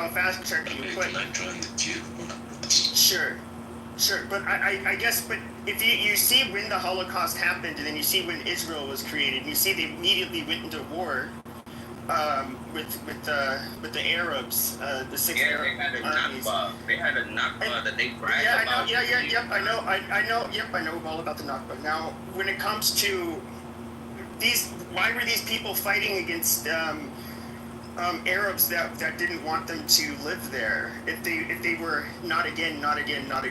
Okay, so these are the Jews that had to suffer through the Holocaust. It's weird to me how you can hyperfixate on the generalization of calling these people Arabs, when in fact all three Abrahamic religions have been living peacefully in that area. That's bullshit. Okay, cool. No, we fought religious war. What were the Crusades? What were the Crusades? Yes, I'll fact check you. What were the goddamn Crusades? What were the fucking... I'm asking you a question. What were the fucking Crusades? Don't yell. You're making a good point. Don't yell about it now. The whataboutism is so crazy to me. It's not whataboutism. You said they lived in peace. Listen, Crusades were delivering pizza. That's all they were doing, okay? So back to what I was saying. It's just crazy to me how it's so much. It's like you guys select the information instead of looking at the broader spectrum. If you're gonna call me stupid, please fact check me. I'm still gonna say what I'm gonna say. And I'm waiting for the evidence. Do I need to fact check whether or not the Crusades happened? If you want to convert people's ideology. What happened in the Bible? Real quick, let me finish. Who was fighting in the Bible? If you want to convert people's ideology to... Have you heard of the Armenian genocide? Just let him finish. Being an ass about it is not how you do it. I didn't cut anybody off. I'm not name calling. I didn't. Okay, get on with it. George, dude, just get to your point. Just get to your point. It's crazy to me. You have so many Jews that's speaking out against it, but y'all like pick your citations and purposefully ignore other citations. If you haven't done the research, I'm not gonna speak bad about you for doing it. However, what I'm saying is, this is how you probably don't know this, but generally when you're the one who asserts the claim, it's your job to provide the source. So go ahead and provide the source. Disrespect somebody, make sure you I'm not disrespecting open your mouth and disrespect them. I would never openly disrespect. No, it's disrespectful if you keep up on this. Okay, no, stop, doctor. Not disrespect. Got a whole fucking Martha Stewart. Okay, stop, doctor. Doctor, dude, I told you none of that fucking shit. Okay. But he's got a towel on his head. Fucking dude, doctor. Just like they're not allowed to call El Normo, like Resistance likes to call him El Nostro or some stupid shit. We're not allowing that, dude. So it has to be consistent on both sides. And let me add another thing. When's the last time we saw journalists being censored? When's the last time we saw that? Journalists are always censored during war. Like no, not during the Vietnam War. Yes, not during the Vietnam War. Journalists are always censored during war. Not more. Get to your point, Spike 3. The last regime that we saw journalists being censored on this level was the Nazi regime. Incorrect. The Americans censored during war as well. Okay, well, where's your proof? Are you just talking shit, or where's your proof? Well, I'm a professional journalist. I've been raised in journalism. I practiced it for probably longer than you've been alive. Yeah, absolutely true. I graduated from Columbia. But it's true. I've been nominated twice for a Pulitzer. I graduated from Columbia University, considered the best journalism institution in the world. I studied with the best. So I'm very familiar. And by the way, I've worked in war zones on behalf of the United States. I've done journalism in war zones. I know how it goes. Isn't exactly the best example when it comes to war? It's not the best. Well, you asked a question and I answered you. Now I want to answer the other thing. Let me relax with him for 1 second. Like, you have a sense of what you believe genocide is, Spike Freeze. Yeah, I You mean, have a sense of read the report, say, no, wait, read that report, let me finish, you asked a question. No, yes or no. Look, now you gotta go to... Hang on. Do you have a sense of what you think genocide is? Recent low estimates. No. Okay, Yes don't let me or no? answer. Okay. Don't let me answer. Okay, it's a yes or no. This is what you guys do when somebody, like, Let tries him to... answer the way that he wants to, Al. You Like, you can't micromanage control the my words answer. coming out of his mouth. Okay. No. I'll continue then. Forget the question. Genocide is the attempt. This guy's hijacking this thing. You can go next, Oliver. Listen, No. you can't. Genocide is the attempt. Norm, no, sir. You can't micromanage his words because he's not saying what you want to hear. No, I asked him a yes or no question. Excuse me, I'm going to ask you to shut the fuck up right now. You asked by threes a question. Let him answer it the way that he wants to in the capacity that his mindset is. I know it's not in agreement with you, but maybe we can all learn why he thinks the way that he is. Spike 3, do it quickly, please. Recent low estimates have just recently been published that already 20% of the Palestinian population has been wiped out, and that's not counting all of the bodies not found and confirmed under the rubble. So yes, that's when you wipe out 20% of a country, of a city population. Yeah, that's definitely genocide. That's a huge percentage. So 20%. That's already 1/5. That's already 1/5 of the population and counting. I don't know, like, what? So you would rather be 75%? I got it. Your figures are absurd. The best estimate is something between 55 and 60,000. Only 55, 60,000. No, I'm That's being not accurate. You just told a massive lie. So your idea of genocide is a massive lie based on your own words. I'm not saying that it's good. It is bad. Well, I'll Never. post the link. I'll be done in a second. I'll be done in a second. Yes, we will see. Never in the history of humanity has there been a genocide that you can stop with a phone call, or a genocide that was started by the attacking country or people, in this case a people, not a country. So the Hamas picked up the phone and said, we give up, we'll put out our guns, we won't commit genocide on the Jews anymore, and here are your hostages back. This thing would have ended on October 10th of 2023. That's not a genocide. That's an attempt of Hamas in its charter to wipe out every Jew and Christian, by the way, on the planet, and to promise to keep doing October 7th. So what they're doing is they're projecting their intentions on the Jews. Sure. Right. The 20% is wild to me, but he asked you, I think he asked you personally to get an idea of where your mindset is, right?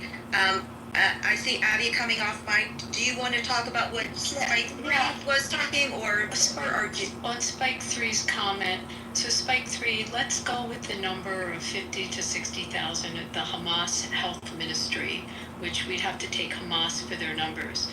Of that number, we know for sure at least 20,000 were combatants, and of the so-called civilian non-combatants, probably a good percentage are additionally part of the fight, and how they, they don't all dress in uniform. A lot of them blend in with the civilian culture. There were 2 million people initially in Gaza? I forget what the number was. Someone tell me the population. So let's say 2 million in population. For almost 2 years, what does a population of 2 million normally have of natural cause death just curious, like, how many people do you think die of natural causes of 2 million people in 2 years? Like, Is that, are you reaching? So in this conversation, no, I'm just asking. you just I'm hold just on. answer, Out of all answer the that arguments, question. real Answer that quick, question. out of all the, Two million don't people. micromanage. You cannot micromanage me. I'm You not cannot finished speaking micromanage me. I'm not finished speaking. I'm going to answer it for you then. Oh, okay. As soon as I speak now, you're not finished speaking. So let's assume of 2 million people, let's assume maybe 6,000 people of 2 million people might die of natural causes in a 2-year period of 2 million people. I think that's a pretty fair assumption. That's so a we can crazy start reach. That's a crazy reach. I'm not building a straw man. I'm giving you, you want, someone was on the stage saying, let's look at facts as if you're a jury. So here's the facts as if you're a jury. You have, of that number, at least 40%, 35 to 40% that we know are combatants. Then we add on natural causes. Wait, may I finish? Hold on, Vitaly. I'm not done yet. You add in natural causes, which I said 6,000, make it 5,000. Then you add on how many were killed by Hamas themselves. How many people in Gaza were murdered by Hamas? How many of the clans, the different clans that live in Gaza that were fighting with Hamas, did they kill? Also, there is a percentage from the rockets that they shoot and of their attacks that landed within their own borders. There's about 20%, usually within battle, that never made it across the border and landed in their own villages. So we can add in those numbers as well. So start breaking down the numbers. Pretend, as the guy said, you're a juror and you're taking in facts, and add all those facts up. And then tell me of actual civilians to combatant ratio, how that number fares with, I don't know, World War II, and how many Germans were killed by the Allies, or Japanese were killed by the U.S. forces. So, like, where is the number so extreme and a genocide when you've got a population of 2 million and you have an amount of deaths, and now break down what those deaths are. Now I'm. Can I respond to that? I think it was my turn to speak. The issue with all this is... Can I respond to that quickly? No, Oliver was waiting, so I'll let Oliver... Oliver the Vitaly.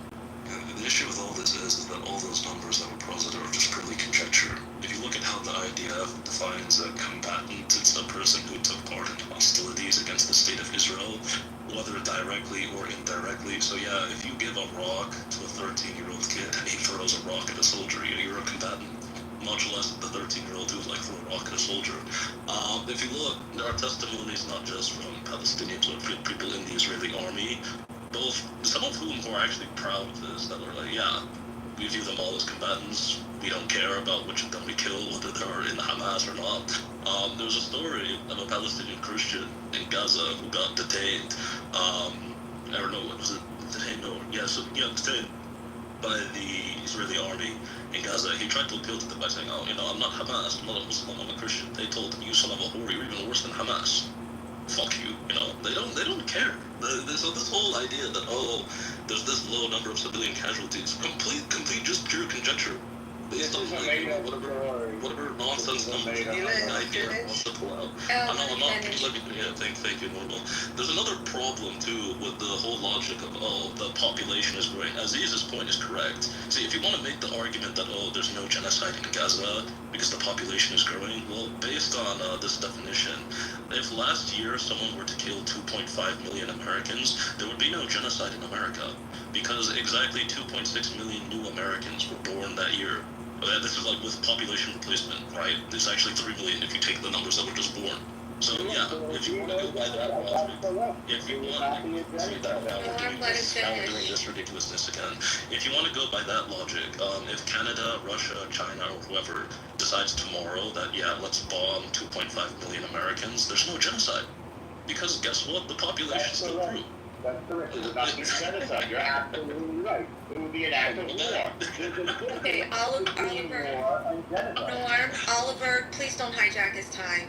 Oliver, are you complete, or would you like to I'm not complete. No, Okay. I find hilarious. I mean, look at the psychotic reasoning. Yeah, if we kill 2.5 billion Americans next year, it's not a genocide because more people were born. This is literally how these people fucking think. And yeah, we're supposed to take them seriously when they say there's no genocide in Gaza because they just had more babies than we killed, right? This is Oliver, the whole. can I pause you Why just do for a we second, care? sir? Hold on a second. I hear you, and you're like very much on one side, but you are going back in history and try to compare. The problem is the equation. Oh, I thought someone was talking about Holocaust times and looking at those numbers. So,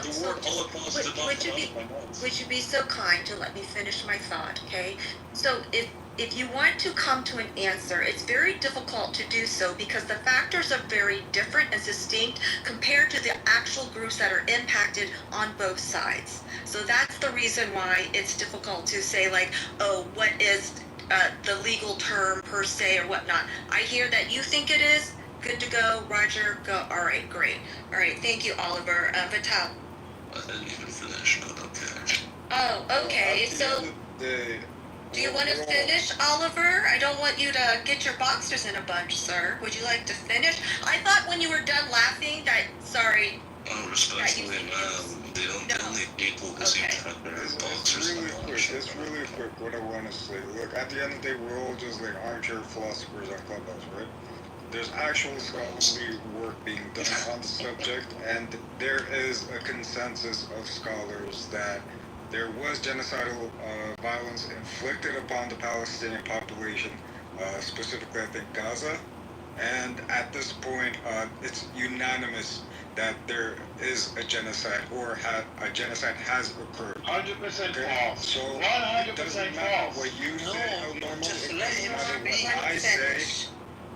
It doesn't matter what Abby says, doesn't matter what Oliver says, doesn't matter what Pepe says, okay? Scholars have agreed on it, there's a consensus, period, it's done. This is unbelievably childish. It's neither of you, it's as if none of you have any idea. It's as if none of you have, you landed. You landed, sir. These people have no direct contact with Gaza. It's as if you have no idea what genocide is. So I will refresh your lacking memory and your lack of education. You're a joke. Genocide is the attempt to wipe out a people. It is clear that Israel does not, has not, and will not wipe out the Palestinian people. As we've pointed out numerous times, their population has quadrupled in Israel. There are no different laws for Israel and Palestinians or non-Jews in Israel. Not one. 100%. You cannot. You can be quiet now. You can be quiet now. This is a lie. This is a lie. We've gone over this many times. There is not one single law. There is not one single law that discriminates against non-Jews in Israel. Not one single one. Okay, you want to send them down? Okay, it's time. Okay, it's time to send them down. Okay. Next time. You can send them down If next time. Israel is doing that, why would you blame them? Listen to you. Listen to you guys. Hang on a second, Adam. Norm, Yes, I will finish it up. He has it, and Okay. then go ahead. Israel's Declaration of Independence guarantees equal rights to Jews and non-Jews, and even to our neighbors equally. Israel has defended the Palestinians. Israel has fed the Palestinians. Never in history has an army had to feed its enemy. Israel provides safe passage for Palestinians. Israel provides humanitarian aid zones for Palestinians. Israeli taxpayers are now feeding their enemies Hamas. The idea that there's genocide against the people whose lives we're protecting, who we're feeding, it just boggles the imagination, and it makes me think that you have no purpose in making this accusation, except as we know with Tabuki, you hate Jews. Because genocide is an attempt to wipe a people out. And we've never done anything to wipe out the Palestinians, except we fought back against them when they've attacked us. They attacked on October 7th. They took our hostages. We want them back. Give them back. Hamas has said they will do October 7th over and over and over again. We want them to stop. It's non-negotiable. That's not genocide. It's a just war. Can I respond? Thank you. Yes, please, Aziz. I was going to go to you. Go ahead. So just quickly, the UN Genocide Convention of 1948 has a definition for genocide. It's an act committed with intention to destroy in part or in whole. It does not matter how many you kill. It does not matter if the population increases or decreases in that time. As long as you have intent to destroy in whole or in part. So now that that's pushed aside, I just want to talk on the Whole or in part of what? Could you read the full definition? So in I'll whole read the or full part of a definition. civilian population? I'll read the whole thing out. Acts committed with intent to destroy in whole or in part a national, ethnic, racial or religious group as such. So it doesn't matter if the you destroy them in kill a population based on their ethnicity, their religion. What was the third? The national, ethnic, racial or religious group. With the intent. Which one is that? The intent. Right. So I mean, it overlaps a little, right? But that was the word is intent. So that was just a little rebuttal to what Norman said about the population. That's not a rebuttal. For me. Yeah, well, I just wanted to, because I wanted to include a definition, not the. That's not a rebuttal. That's the definition. So make of that what you will. That's the definition. That's not my perspective or yours. That's the truth, right? And so that's what I wanted to say. I wanted to say make a larger point. I mean, we talk about civilian casualties in Gaza, and we compare it to World War I and II. I just don't think that those are great yardsticks for the way we should conduct ourselves going forward, especially after World War II, and we came up with the Genocide Convention, all these kind of groundbreaking discoveries we made, and deals that we made. But the real problem is this: if you can strike a man in Tehran in his living room, right, halfway around the world, I'm pretty sure you could do a better job of sort of tackling an armed militia in the most surveilled part of the world that doesn't have a navy, doesn't have an air force. You give them food, water, and electricity, and you got a radar, sonar, you name it, any form of technology you have drones and everything. I'm pretty sure you could do a better job of just comparing it to World War II standards for civilian casualties, because I'm pretty sure Hiroshima, Nagasaki, the Blitz, and Dresden are not, shining examples of how we should be conducting ourselves, especially given that we're conducting a moral quote-unquote war. That's my point. And a moral war? The fuck are you talking about? Well, that's the perspective they give. They claim it's a moral war. You're gonna go onto the battlefield and use pronouns? Did the U.S. commit genocide in Germany? Did the U.S. commit genocide in Germany? Some argue they did, and some argue they didn't. I don't know. I mean, it's hard to say. Well, is it hard to say? I mean, that's just it. You just read the definition. We just read the definition. We killed how many Germans in Dresden alone?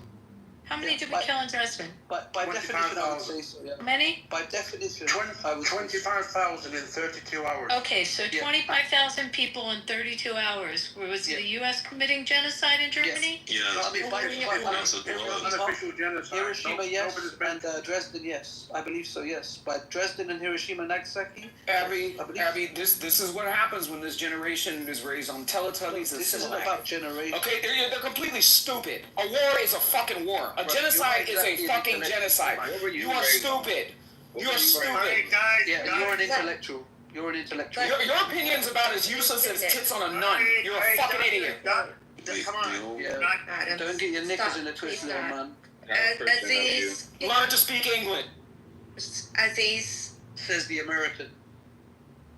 Aziz, can you put in the chat, and this is for anyone that wants to come up on stage and offer a point, but then they don't have the link for it. Can you just put it in the chat then? Great, thank you. If there's anything you need me to... So you in England? Yeah, if there's anything you need me to... Aziz, you sound British. So I'll answer your question. Are you in England? I am in England. If you need any sources for anything how do you have parents that were in England when the Nazis were bombing London? Were your parents there? Yeah. Not in England. Did you ever talk to your parents or your grandparents about when the Nazis were bombing London? Not my grandparents, no. He's Pakistani, Abby. I'm not, actually. So. So, You was are. your That's family even in worse. London Nothing worse. when the Nazis attacked Europe? Was your family in Europe then? No. Okay, so you're calling what we did a genocide to the Germans, but you'd have to get context on it, and how someone sitting in London was feeling at that time when they were part of the Allied forces, or someone who was sitting in Europe as their country was invaded. Okay. But I understand the emotional element of it. I understand. It's not an emotional element. I do understand that, but the country being bombed. London was bombed. You're in London, right? Right, but walk down Winston Regent Churchill. Street. It was bombed. Winston They Churchill tried to said, hit the BBC. They hit the Langham Hotel. Right. Do you but know that? Winston Churchill said, "I will strike them in the night, but while their children are sleeping." You know, these are the things he said. And would So you I don't think know. Winston Churchill It's a was matter a of great leader? perspective. If you don't feel it is, that's your opinion, and if I feel it is, that's mine. But you know. That's So you're against fighting the Fought Nazis? against Winston Churchill, then you would have You're on the stopped side of the Nazis, right? No, I'm Been on the side of the Nazis, yeah. I'm not. This is such a ridiculous drop.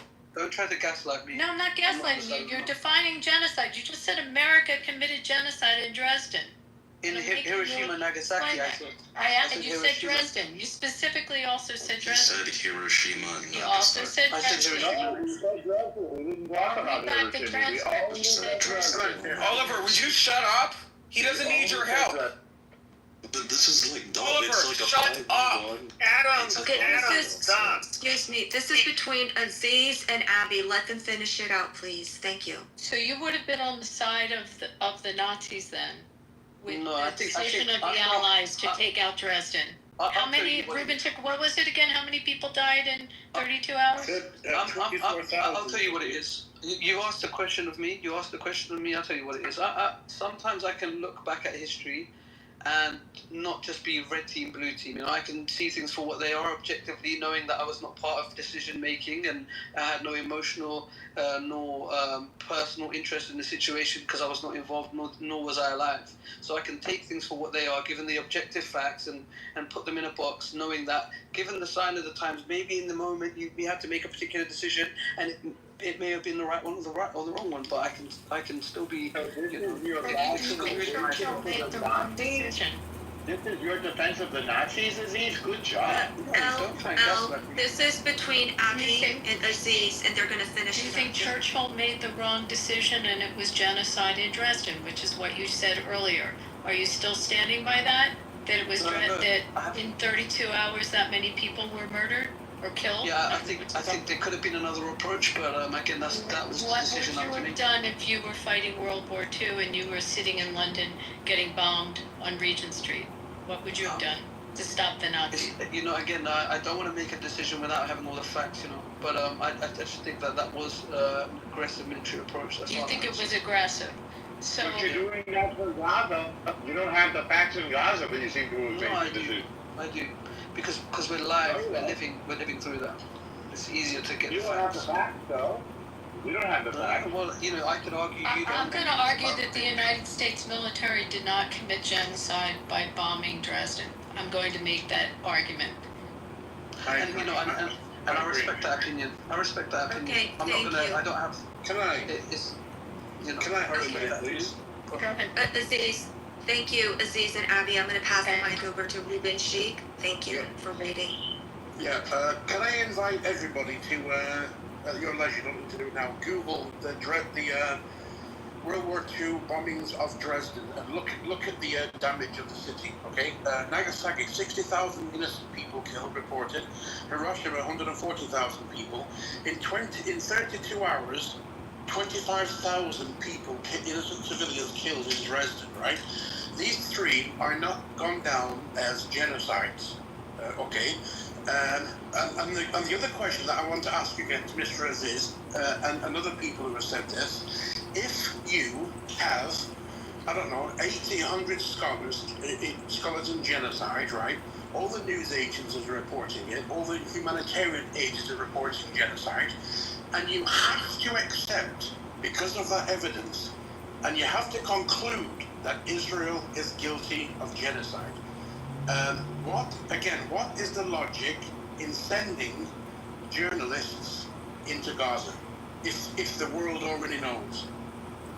Well, this is the thing, you know, I gave an example of the Genocide Council of the World, you know, 800 scholars, and I was told that, you know, that's not sufficient evidence. So giving an opportunity for both the left, the right, both the Israeli and Palestinian, pro-Palestinian reporters an opportunity to objectively or attempt to objectively report what we're seeing, that would alleviate any concerns you have or I have of there being a biased reporting, right? Is that not good? Is that not a good thing? But you've already concluded it that it's genocide. You say it's unreasonable for everybody to think otherwise. Right, and you've conceded otherwise, and that's why I have not. I've not made any claims. I'm open that it could be genocide. I'm open it could not be. You're the one making the claim. Right. Please provide the concluded objective evidence. I'm willing to even forego my opinion. I'm willing to accept the fact that I simply just have a perspective. Okay. I have no further questions. Can I say why it is genocide? It has to do with the second part of this definition, the intent to destroy in whole or in part a specific group of people. And yes, what the British Army did in Dresden was evil. It was a war crime. Ironically, I mean, you mentioned before the Luftwaffe bombing of London. This was actually done in response to Britain hitting civilian targets in Germany beforehand. Not that I'm defending the Nazis at all, but you know, to give proper context and everything. But still, one second, let me finish. The difference is what the RAF did in Germany, as bad as it was, and for that matter what the Luftwaffe did in London, as bad as it was not with the intention of either destroying the British people or destroying the German people. It was still wrong. It was still a war crime. But it was done. Oh my gosh. It was done to militarily take over a territory and occupy it. In the case of Gaza, though officially the stated goal of the IDF is to destroy Hamas, there are more than a few, and by this I mean a lot, of people both in Israeli society, the Israeli government, and the Israeli army who actually say, no, we want all of these people out. We want them to go somewhere else. Europe, Egypt, Syria, Jordan, wherever the fuck, it doesn't matter. We want Palestinians gone. The whole land is Israel. It belongs to the Israeli people. There are no Palestinian people, and they need to get the fuck out. So yes, this does meet the qualification of trying to destroy in part or in whole an entire group of people because you want to remove them from their homeland. And your population, I mean, you can say that, oh, I don't, but, you know, we've had surveys of Israelis that they constantly say this constantly. But yeah, for instance, the West Bank. The majority of Israelis do not believe that the West Bank should be sovereign Palestinian territory at all. The majority of Israelis are in favor of annexing the West Bank and not extending any type of rights to the Palestinians living there.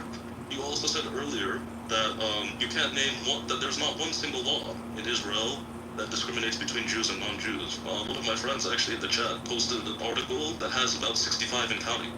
The number is actually Okay, so let me name a few laws, right? There's the discriminatory housing law, which basically is like the Israeli version of Jim Crow and redlining and zoning, whereby Arab Israeli, I'm telling you the law.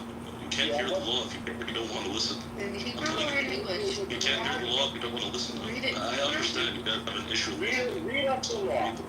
So I'm going to tell you. So why don't you talk to me? Just let him state what he's going to say. I can already tell, like, no, like, you guys aren't going to agree, that's fine, then he'll have to, you know, then you guys can call him out, because he don't have it or whatever. Just let him finish. Anyway, this law effectively bans Arab Israelis from living in about 66% of communities in Israel because the communities are allowed to determine who is fit to live in the neighborhood. Now, these communities tend to be dominated by Jews, and they basically say that, yeah, if you're not fit to live in the neighborhood because you're Arab, which is why even most mixed cities in Israel do have a substantial amount of segregation. Another is the right of return law, which is applied strictly to Jews. It is not applied to the... What I don't get is no offense. KK, man, you said I was having my panties in a twist. You put me down very well. But normal is not doing It's a bunch. It's the American idiom is a bunch. El Norma, please be quiet. Anyway, another example is the discriminatory right of return law, which applies only to Jews and not to Arabs. It doesn't apply to Israeli citizens. It's external. It's immigration policy. I said it applies to Jews. No, it applies to people that are not Israeli. Oh my god, this fucking guy. Okay, let him get to the point. There are He's just rambling again about conspiracy theories. Really Okay, well, you can ramble down in the audience. Go ahead, Oliver. No, I'll bring you back up when he's done. It's not productive. Yeah, there are plenty of other laws like this. I'm trying to think of another, immediately off the top of my head. I have to go back and refresh myself. What do you mean about the nation-state law? Oh yeah, the nation-state law. That's a very good one. The nation-state law. This is a unique thing about Israel. Israel is defined as the state of the Jews, not the state of the Israelis. The state of the Jews. So, per the Israeli Constitution, if you were an American Jew without Israel, Israel is your state.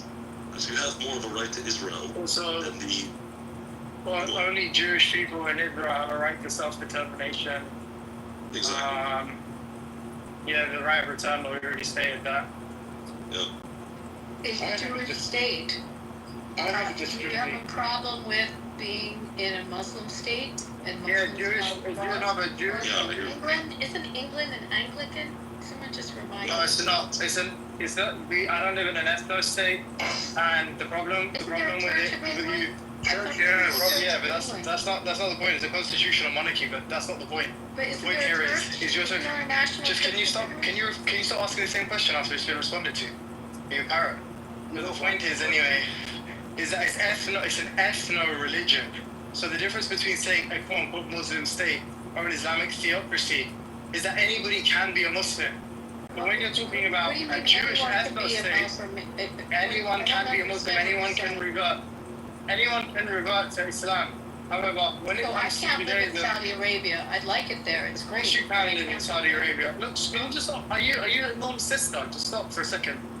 The point here is that the dissimilarity, the asymmetry, is that when you're talking about an ethno state for a particular ethnic group, right, that is just like fundamentally, inherently racist, as opposed to an Islamic state where you might say they don't offer religious freedom, which I would agree with, but the difference being, they're saying anybody can become a Muslim, right? There isn't some real difficult process, some arduous process for you to become a Muslim.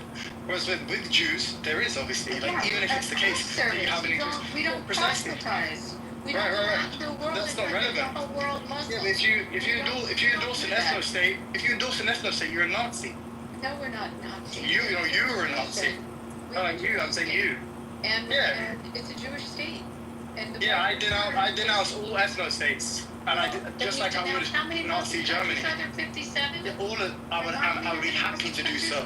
I'd relish in the opportunity to do so. However, that also allows me to call people like you Nazis, because I'm consistent, and obviously you only like it. You only like it when it benefits you. And the Amans, we call them all Nazis too, right? Yeah, this is something like I'm gonna say it one more time for you. I'm being super slow. So if it's an ethno state, it's based on ethnicity.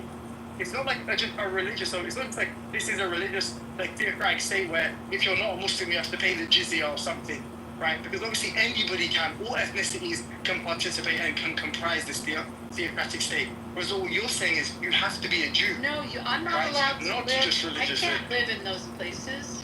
I mean, what do I care about your whataboutism? You're just like a Nazi. But I can't live in You can point from your little Nazi ivory tower. Everybody else is a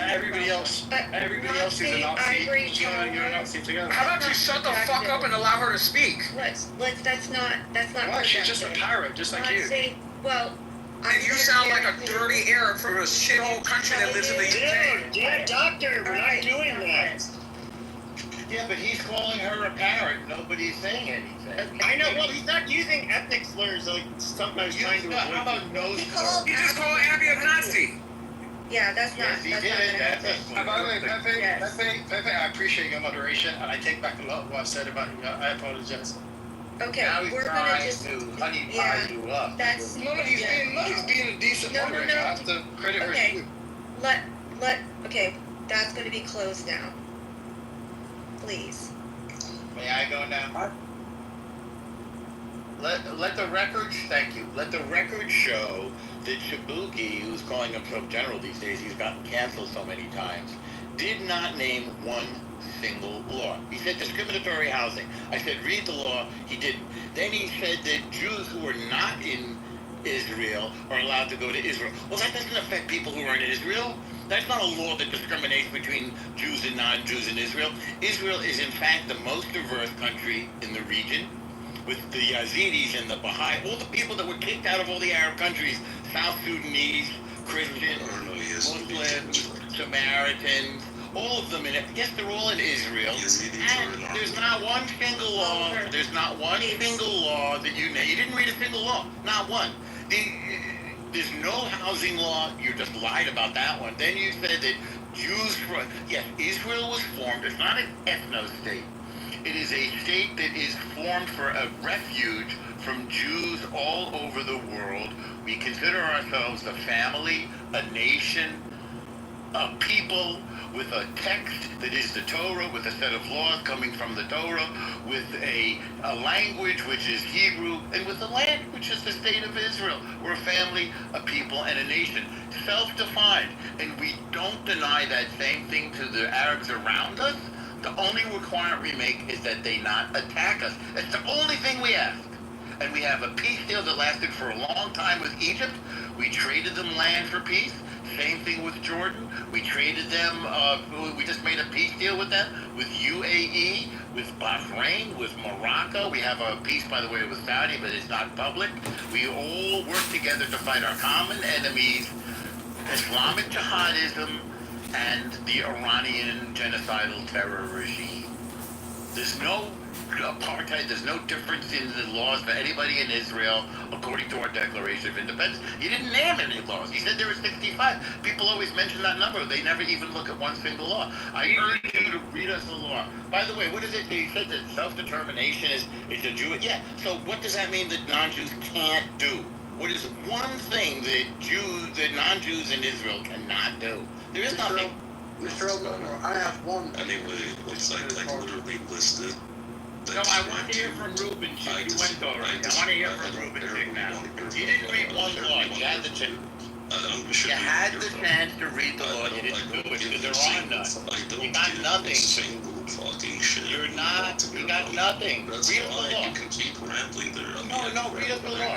Can I read the law? My lungs are better than you. Read us the law. No, they're not. You're a little nothing. Go ahead, Ruben. Thank you, Suzuki. You had the chance. You had no law. You want to address them because that's what we've been doing this whole filibustering and saying a bunch of Name a law. Anyway, Name a law. you got another thing that Name a law. is false. I'm waiting for you to name a law, Lines against Islamic terrorism. Name a law, You literally have been caught funding Al-Qaeda. Jabuki, name a law, Jabuki. Jabuki, you're running. Okay, KK, why did you set him up and call on somebody else? He's not gonna say it. You've been defeated again, Jabuki. Okay, That's another day. if you guys aren't going to play nicely, and if you're not going to give a law or name a law, I gave the laws. I gave you two laws. can you form it? I gave you two Where laws. is it? And my friend posted the link in the chat. 265. Read us the law. I'll wait. There Read is it right now. a link in the chat from. Read it right now. No. Or shut the fuck up. Seriously. Read it. You're not my master. Okay, well, that's because you got nothing. Fair enough. Okay. Let the record show it has nothing to say. I described All right, to you. KK, let's move on. I You got described to nothing. you three laws. Thank you. Thank you, I described three. Thank you. I don't want. I can't right now. The filibustering is just There's not only one person productive. filibustering, and that's no problem. Excuse me. You are taking over and over. Like, come on, it's not even Lord, funny. Oliver, shut up! Having their period, and it's just really bothersome. Like really. I find Shabbos always very One. Thank you, Jabuki. Okay. All right. Thank you. Shut the fuck up. How's that?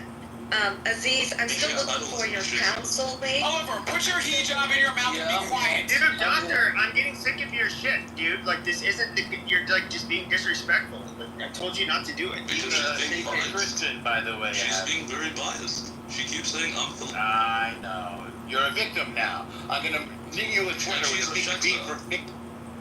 But to be honest with you, I purposely today up, and it's just because you know, technically, like, you know, I'm a Zionist and all that, but, you know, I'm not. I know there's people with way stronger opinions on both sides, and I don't even know what KK's. And that's the problem. But Can we also resolve the issue with the American Army? Okay, excuse me. 65, and she's saying that we're bringing Okay, can you stop? Can you stop? Can you stop? As a Zionist boy, I have to say, you know, we're gonna wipe out God. Can we get resolution that the U.S. Army did not commit genocide? I'm really bothered by his comments on that, and I wanted to be clear that that was an absolute That was ignorant Aziz's statement. Yeah. Aziz's claim. I read the article that was in the leak. I forget who brought it up. That was saying Holocaust survivors were trying to compare whatever. And then Aziz, I still haven't found your council. I've looked for it, and it says it doesn't exist. It doesn't with your exist. 800 scholars. So it says, thank you. I've asked a couple of times, and I still haven't seen it, because I want to see where this council is, but is it an arm of the United Nations? So, no, I don't want the name. I want the link of the information. Thank you. Okay. Ruben Sheik. Yeah. 5 links. Thank you. Thank you. Ruben Sheik. Thank you. So do we resolve disease that you don't think the U.S. Army committed genocide? Can we get through that? I think that I'll clarify. I think it was a military overextension. I don't, you know, you could call it a genocide. That would be based on whether the intent was to wipe out the population. But I'm assuming there was a bit more of a militaristic approach being taken. They were in the middle of a war, so I don't think the true intention might not have been to wipe out a bunch of people, but the reality is the outcome, you know, it has shades of reflects. It looks as if it looks like, sounds like a genocide. You know, the intent wasn't there, right? And is an intent what we were talking about? It's a that big part you of don't it. have the intent. It's a big part of it. Genocidal intent. You're in a war. It's a big part of it. I mean, if you know, I just think it was according to the convention. So if you look at Hiroshima and Nagasaki, I mean, Japan were on their knees. You know, they didn't. You know, it wasn't necessary. If you again, they weren't on their knees. That's why we dropped the bombs. That's also right. They weren't. You know, there was no. Berlin. We've got a bunch of cities. There was no existential threat when we did. There was because it was. I don't think you understand. Also, like you have to look at it in context. Like even with Dresden, the Germans wanted to fight it out on the streets. World War II was a lot different from. No, you're talking about Germany now. I'm talking about Hiroshima. Yeah. Okay, but even they were more fanatical. The Japanese were done. It's estimated that 5 to 6 million American troops would die to conquer the 5 main home islands. And they would commit genocide of the cities. There were firebombings of the cities that were made Hiroshima and Nagasaki pale in comparison, and they didn't surrender. They didn't surrender after the first attempt. After Hiroshima. Yeah, exactly. So, like, But the problem, the thing is though, is that in a weird way, I know it's a ugly thing to do math over, but it likely saved lives and put an end to the war. And on the Japanese side too. I mean, exactly. If you look at Iwo Jima and the number of Japanese to American ratio of death, Japanese lost far more than the Americans lost. The Americans lost a lot.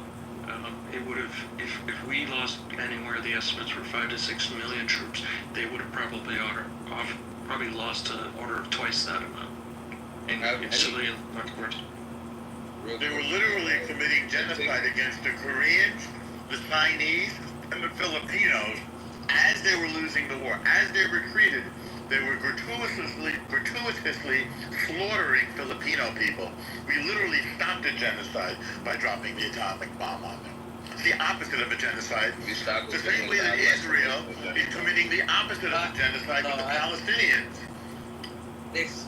They're completely unrelated. Don't think we can draw many parallels, you know. What's unrelated? What is unrelated? What is unrelated? I mean, it depends on how you define it. I don't consider what is unrelated. I'm answering the question, Norman. Yeah. What's unrelated to what? Right, I'm answering the question. Do you want to just keep speaking? So hold on a second. Hold on. No, let him finish. He did bring up, and I know that's you were trying to say, give examples of what you think might have been a genocide, and then that was kind of why it was being compared to Gaza, but that's when you brought up Dresden and Nagasaki and Hiroshima. Yeah, and I did make the point civilian targets. Well, I did make the point that I can't definitively confirm or deny. It's a bit more difficult for me given the circumstances, given the circumstances. You know, why did that faggot Norman have to say that we dropped the atomic bomb? You little bitch, we did. Really thinking it. Dude, shut up! We're not doing that. My father served in the army, and I also served living in Israel. There's no we. Oh my gosh, shut up. Dude, we're not doing that. Look, first of all, he got moved to the yeah, dude. We're not doing the calling people Jews and Muslims. You know, whatever names people like to call them. I'm an American Jew. All of my grandparents and my father served. My father was in the 1st Marine Division in the Solomon Islands, fighting that. So, in his honor, this idiot that said that, please advise us in the chat, all of your family members that fought on behalf of the United States. Abby, we don't need to call him an idiot. It's not. That's a personal attack, so I have to be fair with that. I got a quick question. Aziz, before we go there, Spike 3, Abby, did you finish your conversation with Aziz and clearing off the American soldiers did not cause genocide, or does that need to? Did you get what you wanted? I mean, I hope that he realized, and thank you for some of the other information regarding World War II to try to get context on it. Aziz, so it's people are quick to make these statements out of context and not understanding actually what militarily was happening and what was happening in order to stop something worse. So I hope you can see that, and I hope this conversation was civil about that. I wasn't trying to be disrespectful. I do think the context between the two are slightly different as well. You know, there's significantly more existential threat during World War II than there was, and that's why I'm so passionate about what we're seeing in Gaza and Palestine, because I just don't think that Hamas can wipe out Israel. I just do not think that's a possibility. I know October 7th was terrible. I can even condemn it. You know, I'm happy to do so, but I just don't think that Hamas can wipe Israel off the face of the earth. Post October 7th, the death toll of Israelis is but that's not so the low that definition of genocide, whether they can. I'm not talking about genocide right now. Aziz, I'll agree with you. I don't think Hamas would have ever been able to, quote unquote, wipe out Israel. But I mean, what happened on October 7th was like so egregious that there is no country that I can think of in the world that would not have like a military response to go after the group responsible. I mean, I think you would agree with that. I agree. I've even said, you know, I to not expect a military response would be naive of me. Obviously, every country in the world would have, but then there comes a moment where you say, is there another way? And obviously, other ways haven't worked. You know, maybe diplomacy hasn't worked, or maybe a military approach hasn't worked. But I just think that, you know, you're significantly more capable than Hamas, and so the onus is on you. Given the fact that they are a prescribed terrorist organization, we cannot. And we should refuse to conduct ourselves at least the same, if not worse, in many people's eyes. I just think that's not good enough. And, you know, that's my opinion, and you can have yours. Well, they deliberately attack civilians, and we did the opposite. We deliberately preserved civilian life. We're going to give Rubashika an opportunity to speak now. Thank you. I think he wanted to respond to Aziz. Go ahead, Rubashik. Oh, thank you very much. By the way, I wish I had a more masculine name than chick in my surname. But anyway, I just wanted to say, I can tell you something which is discriminatory in Israel. I would say the law that Palestinians or Muslim Arabs in Israel do not need to serve in the IDF. Jewish Israelis must do. And I'm thinking about one thing in America. Not the Orthodox people. I'm thinking about another thing in America, employment discrimination, where people with national origins would never ever be allowed to serve in some positions. United States the president, for example. Reuben Sheik, will you concede that when Jewish Israelis and Druze serve in the Israeli army, they're also protecting the Palestinian Arabs or the Israeli Arabs who live in Israel? Of course. Of course. So Israelis are risking their lives to protect Israeli Arabs. That's a fact. And many Palestinian Arab Israelis are protecting the state of Israel from terrorists too. 100%, as well as the Just Druze, because our they're allies. Palestinian in Israel, don't sit here and try to act like the Israelis that are fighting against the Palestinians are doing it on behalf of Palestinian Israelis. You said Israeli Arabs. Every Israeli. No, they're doing it to further their own agenda. It just What is their agenda? What is their agenda? You don't even know anything about Hamas, but you have greater this Israel. For greater What is the Israel. greater? Obviously, What is they okay? said What is that? I get it, but I want you to tell me. I don't want anybody to help me. What is the greater Israel? To where? To expand their territory. Like what? To where? I mean, what is it? From there to goddamn Iran, Syria, all that, Lebanon, all that, like all the places they've been bombing. Like, what are you talking about? We've been around for almost 100 years. Bro, I sent you links, Pepe. I don't know if you did the due diligence to go look at the links, but it's like you keep taking this, you keep being combative towards me whenever I say something. I've sent you some links. Go, how about you go look at the links? The same shit you called me stupid for, I sent you the link to prove you wrong. I deserve an apology for. But What did the bring? I'm sorry, I'm driving right. What was the link? You could go. I did it on my own time. I went and found the links on my own time. You could read them on your own time. I don't care to discuss it on here, but I sent the links like I was supposed to. What did he call you stupid about, and what did you refute? Well, I don't know, work on your listening skills. Other than that, when you guys talk I about asked you a question. You made a claim. No, I'm talking about. I don't care. You don't run the room. You don't run the room, Normal. Let him finish. Just let him finish. The reason why he gets called stupid is because he has a Martha Stewart living towel on his head. Okay, Adam. Oh yeah, Martha Stewart. Spike Yeah. Threes, How funny. please go. Spike Threes. You're hilarious. Go ahead. Okay, people bring up diplomacy. Benjamin Netanyahu has repeatedly, throughout this whole ordeal, turned down ceasefires with hostage exchanges. Why are you guys ignoring that Bibi Netanyahu had no intentions of actually squashing the shit through diplomacy? Like, When did Hamas offer to release all the hostages? Please do your due diligence. It was over 8 different times when they offered.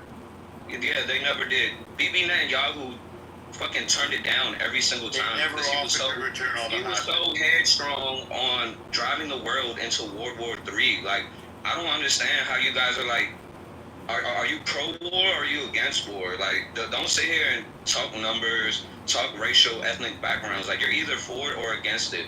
There's plenty of ways they could have went in and dealt with Hamas. Not by killing civilians. That is the bottom line. That is the bottom line. Okay, cool. So I want you to tell me, because no military has been able to do it. How do you go into a densely populated area and only kill bad guys? This country is the same country that killed Gaddafi in Libya. Did America bomb the whole Libya, or did they send in a recon team to assassinate that man? Recon was killed by his own citizens. Recon, that was one guy. Yeah, because they bought out the surrounding countries to churn on him. Like, come on, do your research. Anyway, Anyway, special ops units aren't anything new to fucking America. I'm friends with Marines that are special ops. They're also too manly to think that it's okay to kill innocent women and children. How many people on this stage can sit here and point? Hold on, let me finish. You're not getting. Hold on, let me finish. Let me special finish. ops. No, I can't let you finish because special ops. No, I can't because special ops exist. Let him finish.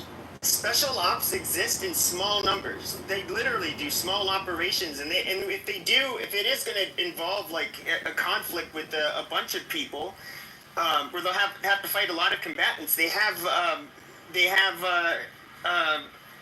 reaction force or what do you call it? Like basically backup to. Along, like the special forces would rely on the Rangers, the Navy SEALs have to utilize Marines. It's their. That's what Otherwise, you have they do, to they do. do small. Then that's okay, what you but, have to do. Okay. You say that, but hold on a second.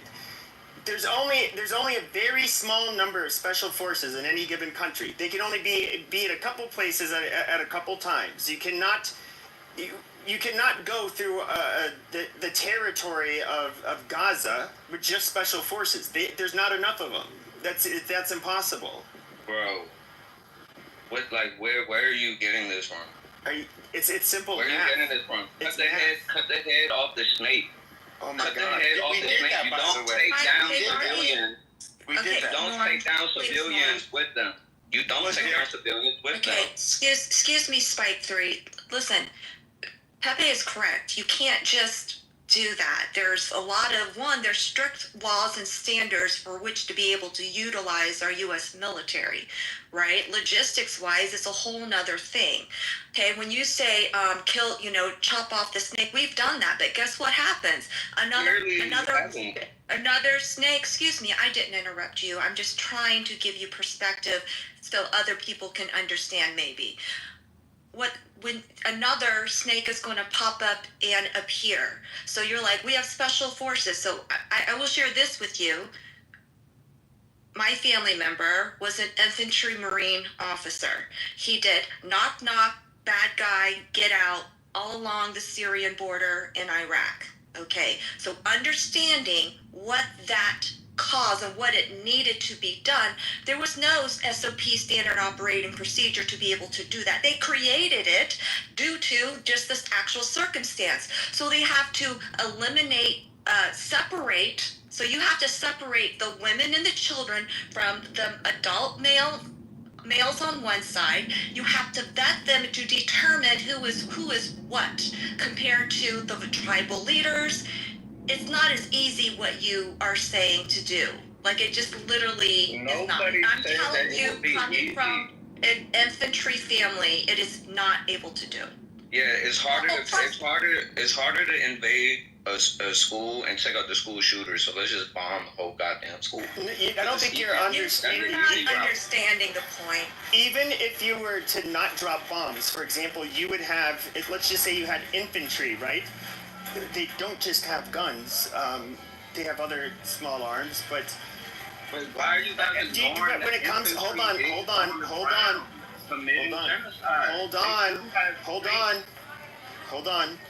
I don't think you realize that just in firefights, okay, innocent people get killed. They get struck by gunfire. There's friendly fire accidents that even happen. It's not. You're asking for like a surgically precise, clean way to wage war without any civilian casualties, that's never existed. I think that's the part you're not understanding.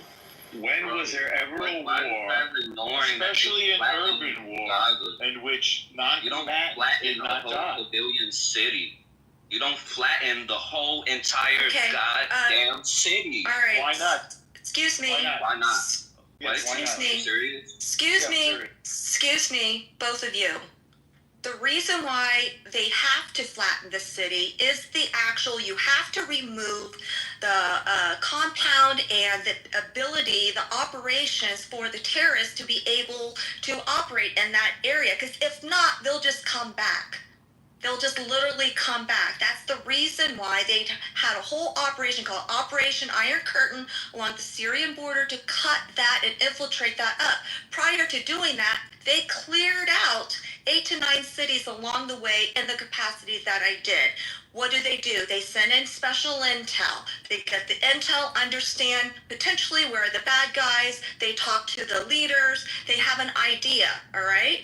Then before they go in, they have to do a sweep. There is in the military infantry, there's a direct line of how they have to operate things. Now, after they cleared all the men and women, and separated the women and kids in one, and separated the men, the ones, because they tell them, they notify them, they drop leaflets, they say, we are going to come here, please come out, please come out, and that's what they do. And they killed the them bad guys anyway. say, and excuse me, fuck you, they did. Okay, so what they did then is they have to go in and find those bad guys. They have to find the terrorists and they have to shoot them because they have ill intent. Also knowing these terrorists are using women and children as shields in front of our U.S. service members. That puts them in a whole nother predicament. And listen, after we have, if there is a group, and even if it's a mosque, they will call to fire and have an airplane come in and to destroy that, or the actual tanks. That is the reason why. So they can't go back literally for that. That is literally the reason why they do that. So maybe it's not, to your liking, but guess what? War is not to anyone's liking. There's always casualties of war. There's always innocent lives that are killed. There are always buildings that are bombed up, and it's not going to be to anyone's exact liking. But that's the reason why they flattened the cities out, because they've already separated the off. Now listen, and the IDF actually did this because they had MARSOC with IDF, not with them inside doing raids, but they coached them on how to do the knock and cordon. Like that, they literally went over there with them. So they've tried. We don't know what MARSOC is. Okay, so they were so diligent. It's like Marine Special Forces. They're Special Operation Forces. It's the Marine version of the SEAL Team 6 or the Elite Rangers, Army, etc. That's what I meant. Sorry. So they were so diligent that they killed their own hostages. Shot them right in the back. They didn't shoot him in the back. They shot him in front. It was a mistake. Oh yeah, even better. They shot him in the front. It was friendly fire. Yeah, it was a horrible accident. So what's your point? And it happened. That's not being diligent. How many accidents? How many times? Happens. Hold on, wait. Spike. Every single combat, it happens. Spike, I don't think you understand. With the best, even amongst who's the name of that guy? He's from here, or at least he went to school here. Pat Tillman. He was an Army Ranger. They're as far as infantry goes, they're considered pretty elite. He got killed in a friendly fire incident. That fucking happens. There's no. You have this weird like movie fantasy of how war is supposed to be, but like it's not. It's not a Call of Duty. The justification for deaths of innocent lives is just crazy right now. There's no justification. There's no justification. Innocent survivors. I said the military goes in there and they separate the women and the children in one tent. Then they go ahead and vet the adult men to ensure that they're getting the bad people out. Because guess what? The people that live in that actual community will be able to say, we don't know that person. We don't know that person. That person hid guns in our floor. This is where we live. Like they literally clear and they mark it on the door after they cleared each house to ensure that everyone, all the innocent civilians as much as possible are out. That's what they literally do. That's why the casualties of non-combatants is so small. That's why we didn't just drop a bomb on the city and flatten the whole city. No. We evacuated. What's more to you? Because we already established over 55. Okay, yeah, John Spencer. So that's kind of where John Spencer goes. Now I understand you're going to hear the numbers. Okay, shut the fuck up. Okay, you'd have to look. It's basically a ratio it's the number of non-combatants killed versus combatants is at least from what John Spencer was saying. It is pretty low, even especially in comparison to our wars in like Fallujah, and I forget where else, but Mosul. And so basically, the reason I'm bringing those two up is you would have to compare it to urban fighting. Excuse me, as opposed to like rural Afghanistan, which is it's different. But their non-combatant versus combatant death ratio is pretty low. So I think it's the lowest in human history, to be honest with you. I mean, it could be that Israel is over responded. It could be that like once we get out clear information, is that you can't really get the trustworthy information, I guess you can say, out of Gaza right now. It could be maybe they did overreact. I don't know, and I'll call them out if they did. But you can't I just think it's weird. There's so many people prematurely saying that this is definitely happening. It seems like even most experts right now don't even amongst the kids, what is the total number? And what percentage of those quote-unquote kids were actual Hamas fighters? Because, in that area of the world, teenage boys they're definitely trusted to fight.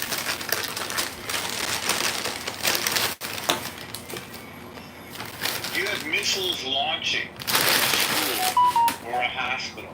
If you have Mohammed Sinwar hiding under the European hospital, which he was, what are we supposed to do exactly? And the tunnels are booby-trapped, and there's hostages in the tunnel. They put us they deliberately put us in an impossible position. They take our people, and then they dare us to come and get them. What tunnels? Tunnels that had the calendar in it that said Monday, Tuesday, Wednesday? No, not that tunnel. Not at all. The tunnel what other tunnel? No, I'm sorry.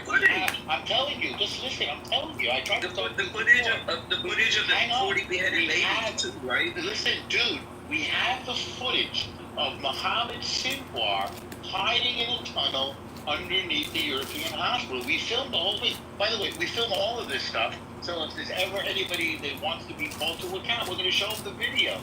That hospital you're mentioning is Al-Shifa Hospital. Do you know that we went back a couple of weeks later and we fought a 2-week pitched battle in the maternity ward and the emergency room? The Hamas fighters were in the maternity room and in the emergency room. Now, what the hell are combatants doing in the maternity ward? That's a war crime. Does that mean that we're not going to go fight them? Israel has literally killed so many children. Did you hear what I just said? Those fathers are going to fight. Did you hear what I just said? Those fathers are going to fight. They have nothing to lose. They lost their homes. They lost their wives. They lost their children. What the fuck are you talking about? What have you lost? What I'm talking about is, if they're going to keep our hostages, we have a right to go and after them. That's a fact. Benjamin Netanyahu rejected every hostage exchange. That is not a fact. That is not true. It is a fact. I just sent Pepe the fucking link. Like, be quiet, bro. It's not true, sir. Be quiet. I sent him the link, and it's coming from the Times of Israel. Let me tell you something. My links are all Israeli sources. Sir, you're false. You are false. Yeah, exactly. Israel are liars. This is what Hamas one at a time, please. They want like 1,000 of convicted prisoners from Israeli jails of terrorists, and exchange for each one of our hostages. And not convicted. They haven't even been put to trial. None of them are convicted. Yes, they have. They haven't even been put to trial. Convicted under the Military Code of Justice, 100%. That doesn't require a trial. They are convicted under the Military Code of Justice. I don't know why you're bringing up irrelevant shit. We're not going to give 1,000 people for each one of our hostages, our grandmothers that they took in their pajamas out of their farmhouse in the middle of the night. And after raping and slaughtering her daughter in front of her. Yes, we're not very kindly disposed towards these people. They do have the option to surrender. The Jews did not have the option to surrender in World War II. The Armenians did not have the option to surrender to the Muslim Ottoman Turks. The Muslims of Srebrenica did not have the option to surrender in those genocides. The Houthis did not, the Tutsis did not have the option to surrender to the Houthis. It's not the same, sir. This is why it's not genocide. And of the people who have expressed these angry comments in Israel, not one of them has command and control of the IDF. And I should point out that I think it's something like 70 to 80% of the Palestinians are in favor of October 7th and of doing it again. So yes, we are at war, but not every war is a genocide. And I defy you to draw a distinction between this war and any other and explain to me why this one is genocide and the other wars are not. I defy you.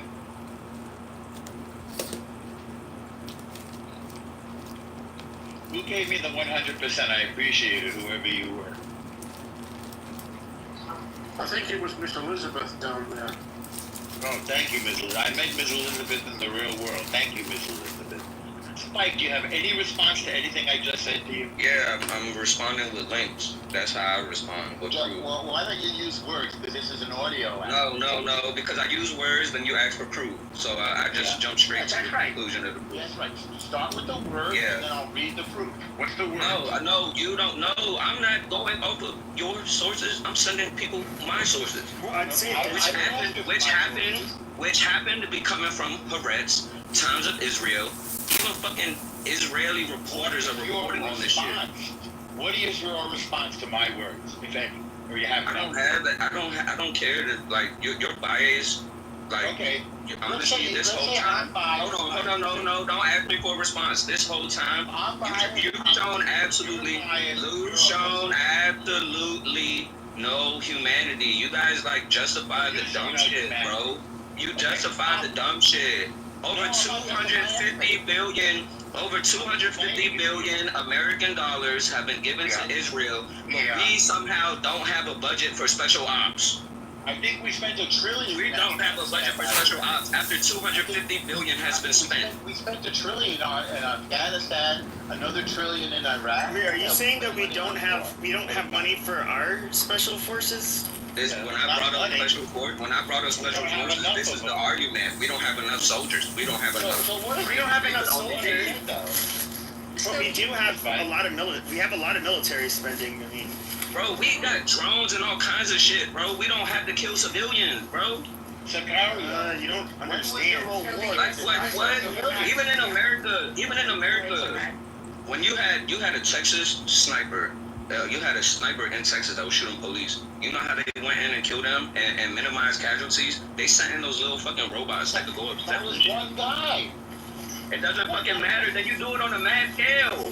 Then you take that logic. No. This is where I just think you just simply don't understand. So they literally had probably half of the fucking Dallas Police Department out there that night. They had dozens and dozens of fucking men, if not hundreds. Basically cordoning the area off, and then they have to send in an expensive fucking machine to blow them up. How many men do you? How do you do that at a large scale? Bro, it's not my problem. I'm not over here stealing people's houses and land, bro, and claiming it as my own. Okay, that's the West thing. That's not what we're talking about. Like, what? No, that's the problem first. That problem right there of figuring it out is upon those that are wishing to go to war. If it was up to me, there would be no war over the dumb shit. Hamas started the fucking war, you did? No, they didn't. This war has been going on since the fucking 40s. Are you kidding me? Excuse me. Please don't yell. So you are advocating for U.S. military forces to go into Israeli military forces. U.S. ain't got shit. They don't have a dog in this fight. I don't even know why we got involved. That's the difference. You're talking about Israeli. I'm talking about U.S. It's not a war between U.S. and Palestine. It's Israel and Palestine. It's not Palestine. It's Hamas. Our special forces have been. No, you've fucking been killing the whole Gaza. No, we're not. We just established. We found other houses. Okay, Spike, I'm getting really sick of your shit. Like, I don't think you understand. Can you tell me, first of all, I didn't know this. There's a guy I talk to pretty frequently. But he was Marine infantry. But you know, for example, going into homes, when it got to a point to where if they suspected combatants were in the home, they weren't going to go through the front door. They were going to try to put a hole through the wall. Exactly. Because they were not going to risk getting shot going through the doorway. Yeah, like how they put over 300 bullets in a car with a little girl hiding in it trying to. That happens. The police do that in America. And these are that people doesn't that justify it though. And that's a problem. That's a whole nother problem. Trying to justify. We say that we have said and admitted that there I can't tell it's a tragedy from the tone. Excuse me. No need to yell. Okay, it's terrible that any innocent civilians, as much as possible, that should be avoided, right? You're saying conclusively that that's not the case. And that's wild to me. If you want us to be so certain. I'm trying to be respectful for you, so I'm just going to be quiet for right now because I'm getting heated. I mean, I've read articles that you guys still have not read. At what point do you read any article and you say, you know what? What article? My opinion was kind of like fucked up. What article? I didn't know BB was this fucking inhumane of a guy. Show me an article. No, reporter. Ain't you a journalist? Yes. Ain't you a journalist? Ain't you this Nobel Prize winning journalist? He never said he was a Nobel Prize. They don't give Nobel Prizes but for he doesn't know which article you're talking about. You can't assume Bro, that he's it's going to know all readily available. I'm a journalist. I'm not a mind readily reader. available. Then I'll post it up at the top of the room on the jumbotron. How's that for everyone? I mean, I've already sent you like three articles that I doubt that you read it. Like nobody's tone. I have is, not like, been able to because I've been trying to control the stage while Pepe's been driving. I'll say this, I did just check my DMs, and I see that you sent me something about Israel apartheid. It's the only thing I got for you. I'll be able to read it in a couple of minutes. No, But I would also say, sent you with 13 Holocaust survivors. 13 Holocaust survivors. There's not that many left surviving. 13 of them already have compared what the IDF is doing in Gaza, has compared them to fucking Nazi Germany. 13 out of 6 million. Okay, well, you're on Out your of way. 6 million survivors? No, out of 6 million dead. So, Pepe, send me the article that Where's you this sent number? Send me the Where's this article number? you. I'll have a look. I'm gonna post the articles. I'll post the articles in the chat. All right, well, send it to me back channel. I'll read it. Oh, because Norway. Oh no, I would rather. I mean, I want the whole. I'll read I want the whole. What's that? I put first one in the chat, and I'll put the second one. Somebody's fucking stoplight. And the second one, I just want to say, one of them you did use Amnesty International, which I remember my freshman year of college, when it, criminal justice class, they said that was going to be kind of a biased source. Or just say they're known for being being one. And so is Israel. They conduct their own investigations on themselves. That's why you don't read official. That's why I wouldn't read an official Israeli statement to prove anything, because it's obviously going to be. Some of my sources are coming straight out of. Some of my sources are coming straight out of Israel just to prove you guys wrong, just so you can't say anything to support your position. Yes, there are 13. You haven't even read the articles, Norm. Stop it. Stop what you're doing. No, I just read the first one. Yes, there are 13 survivors who are unhappy with the way Israel's conducting the war. What else is new? Half of Israel is not happy with the war. What is your point exactly? What's our alternative? What exactly should we do? Hamas says they're going to do it again and again, and they're not going to quit. What would you do to them? What's your name again? Spike 3? Hamas says they're going to do October 7th over and over. What should we do about that? How would you handle that? I don't care about what they say they're going to do. Look at what has already been done in Gaza. Right. They said they did it once. Okay, let's fixate. Wait. They did it once, and they say they're going to do it again.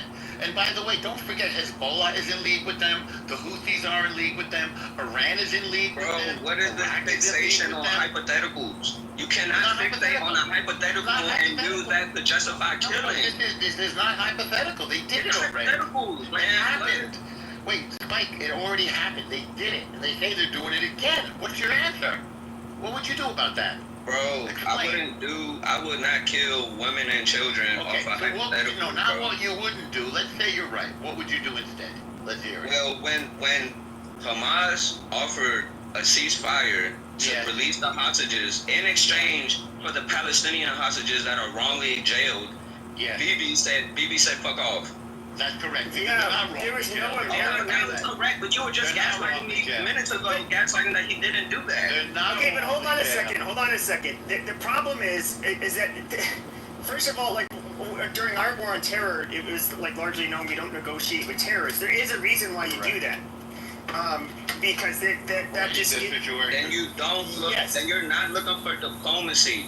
Then you're not looking for diplomacy. Okay, that's not diplomacy. Okay, I don't think you understand. That's akin to saying, somebody wants to rape you, and you said, hey, well, instead of raping me in my vagina, how about I bend over and you rape me in my butthole instead? Don't do that. That's too explicit. So why is the Well, no, but I mean, it's really that stupid. Like, you don't, just like you would not have, quote unquote, diplomacy with a bully. Like, that's just dumb. I asked you a direct question, Spike. They say they're going to do it again and again. What would you do about that?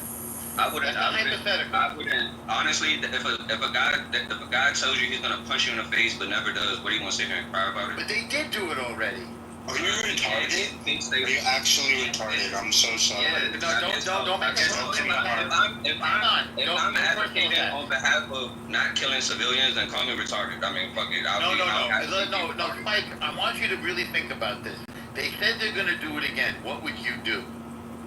Not kill civilians. I know what you wouldn't do. Okay, I got you. You wouldn't do that. So what would you do? Not practical. No. I just want to hear what you would do.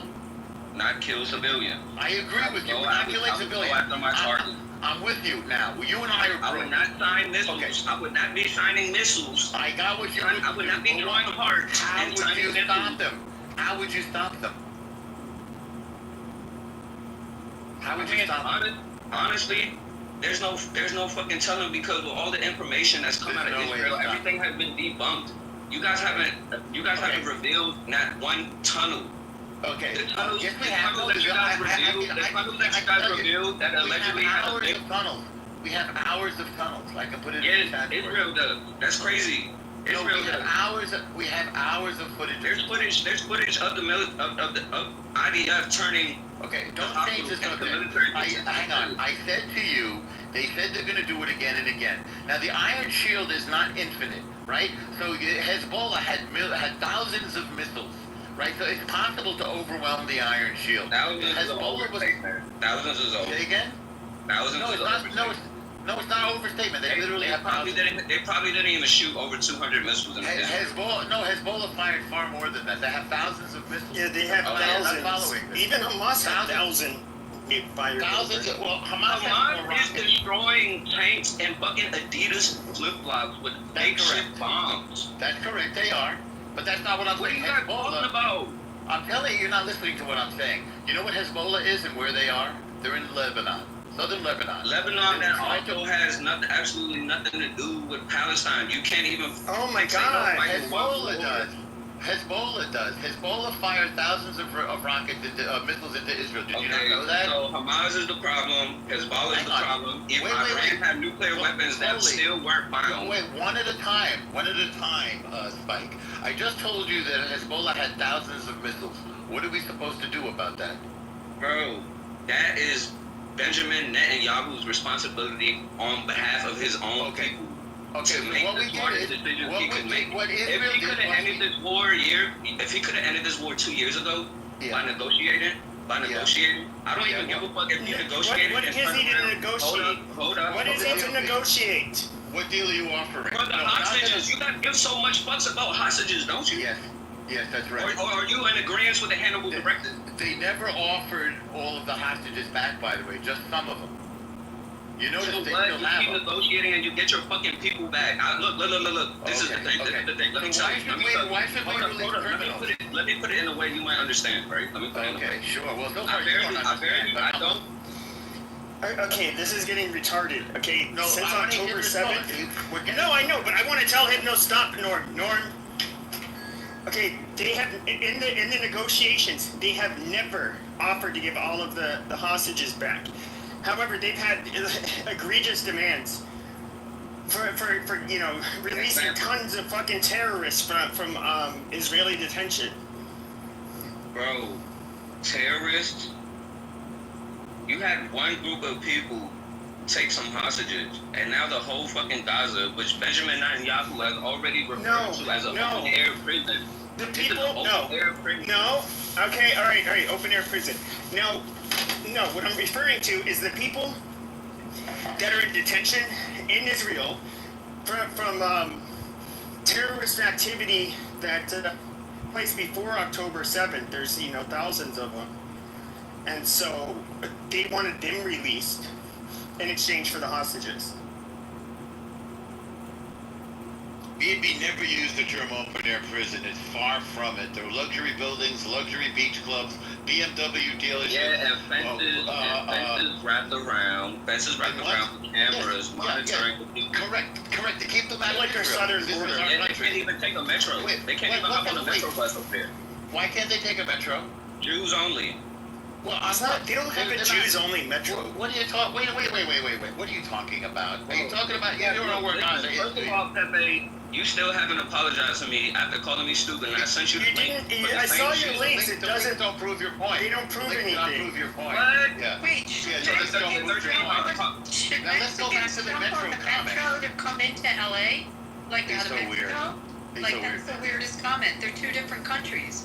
So Like- why should someone from another country jump on the metro to Into what's that Israel. comment?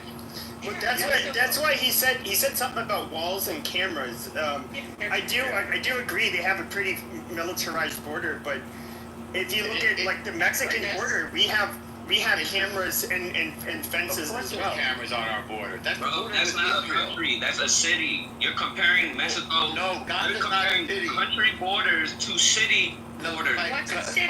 What's a city, Spike? He doesn't Gaza know. is the city. Gaza's not a city. It has a few cities. It's a territory with a few Mike, cities. you never looked into it. There are a bunch of cities in Gaza, Spike. You really don't know, do you?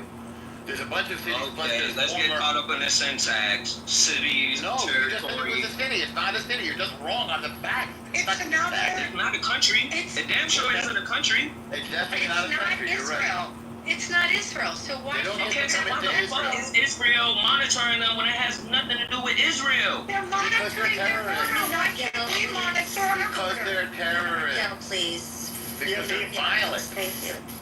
Because they're violent, Spike. They're monitoring the borders, so they have outposts and they have surveillance, electronic surveillance on their border. We have Customs and Border Patrol that do the same thing, and they have guns and they have handcuffs and all of that stuff. So I don't quite get why you're making a big deal out of this. By the way, Hold on, Norm. Let Abby speak. By the way, some countries, like if you go to China, China has special administrative regions, which is Hong Kong and Macau, which is actually controlled by the Chinese government. Well, I and you just gotta came go back through from a Shanghai. minute. China's I'm beautiful. talking. Not nothing like Minute. Israel. You have to have border crossings to go from a part of China One that's a province. special administrative One province region. to the next. You're absolutely Exactly. right. So My what daughter are you used to talking live about? Israel You is have to have your beautiful, by the passport. way, Spike. I was just there. Israel's gorgeous, and it's not a police state like China. It's funny you say Palestine like that. I don't. I'm talking about Israel. I couldn't find Palestine. I was looking for it. It wasn't there. I prefer I think it's a you know, you would It's not a actually be country. accurate if you said It's British not a mandate country. Palestine. British mandate ended in 1948 on May 14th. You don't know much about this, do you? I mean, no, he doesn't. Same here. Okay, hold on. Hush. I want to ask Spike something. So, is that you in your picture? Yeah, that's me. Go ahead, screenshot. Okay. I'm not. No, I don't. I don't have to have Nothing. Can you just let him ask you a question, please, sir? Thank you. I mean, you look like you're like a mix of like Asian, maybe, and black or something. Or if you're comfortable, I'm not making fun of your race whatsoever. I'm just more curious about your background. I predict he's an American black guy. Yeah, I'm mixed. Yeah. No, Okay, and so you're an American. I'm just curious, what got you so interested? I kind of am interested because it's relevant. This like conflict in the region's relevant, and it's kind of sucking in the whole world is kind of has something to say about it. So it's I want to know is okay, the reason I'm so passionate about it, because everybody who claims to know history know that you have many oppressed people worldwide. I stand against oppression. There's nothing that I've seen coming from this board that doesn't scream oppression. Oh, really? How You're about colonizing. Norm. They even refer to the fucking communities in Israel as Israel settlements. You're colonizers. You're settling. Yeah, that's not colonizing. You're taking. You even have a video with that one fat guy talking about, if I don't steal your house, somebody else will. No, I think a lot of us, and a lot of Israelis too, Norm, to be fair, I do think that it's decolonized. There's some dude, stop, Norm. There's a lot of Israelis even people like myself who I understand. There's the settlers that are kind of in the middle of nowhere and they don't really fuck with anybody. I'm not talking about them. But there are definitely settlers that they did take people's land and house, and they definitely like to start trouble. And I kind of disagree with you. It's not normal. And there's Israelis that for decades that have bitched about this, and especially because the IDF, their kids, these extremists were the IDF has to show up when there's a skirmish, and it's potentially the children of one of these Israelis that's going to end up dying, in one of these skirmishes while these radical far-right Jews, don't even have to fucking serve. At least some of them don't in the IDF. Of course they serve. So all of them? Wait. The Orthodox, they don't have to serve. The settlers serve. They petition against it. They the settlers serve. The Orthodox who study Torah all day are not settlers. They're in Jerusalem, and the Haredim don't serve as of now, although that may change. And I'm on the fence about that because we do need people to study Torah. So Spike, do you know? I can tell you don't know the area very much. Judea and Samaria, which many people call the West Bank. Well, who do you think Israel occupied that from, if you know, and when?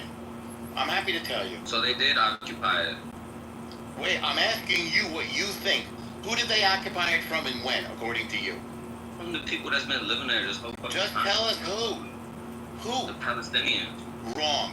So Jordan attacked in 1967. Israel begged them not to attack because Israel wanted to have a deal with Jordan.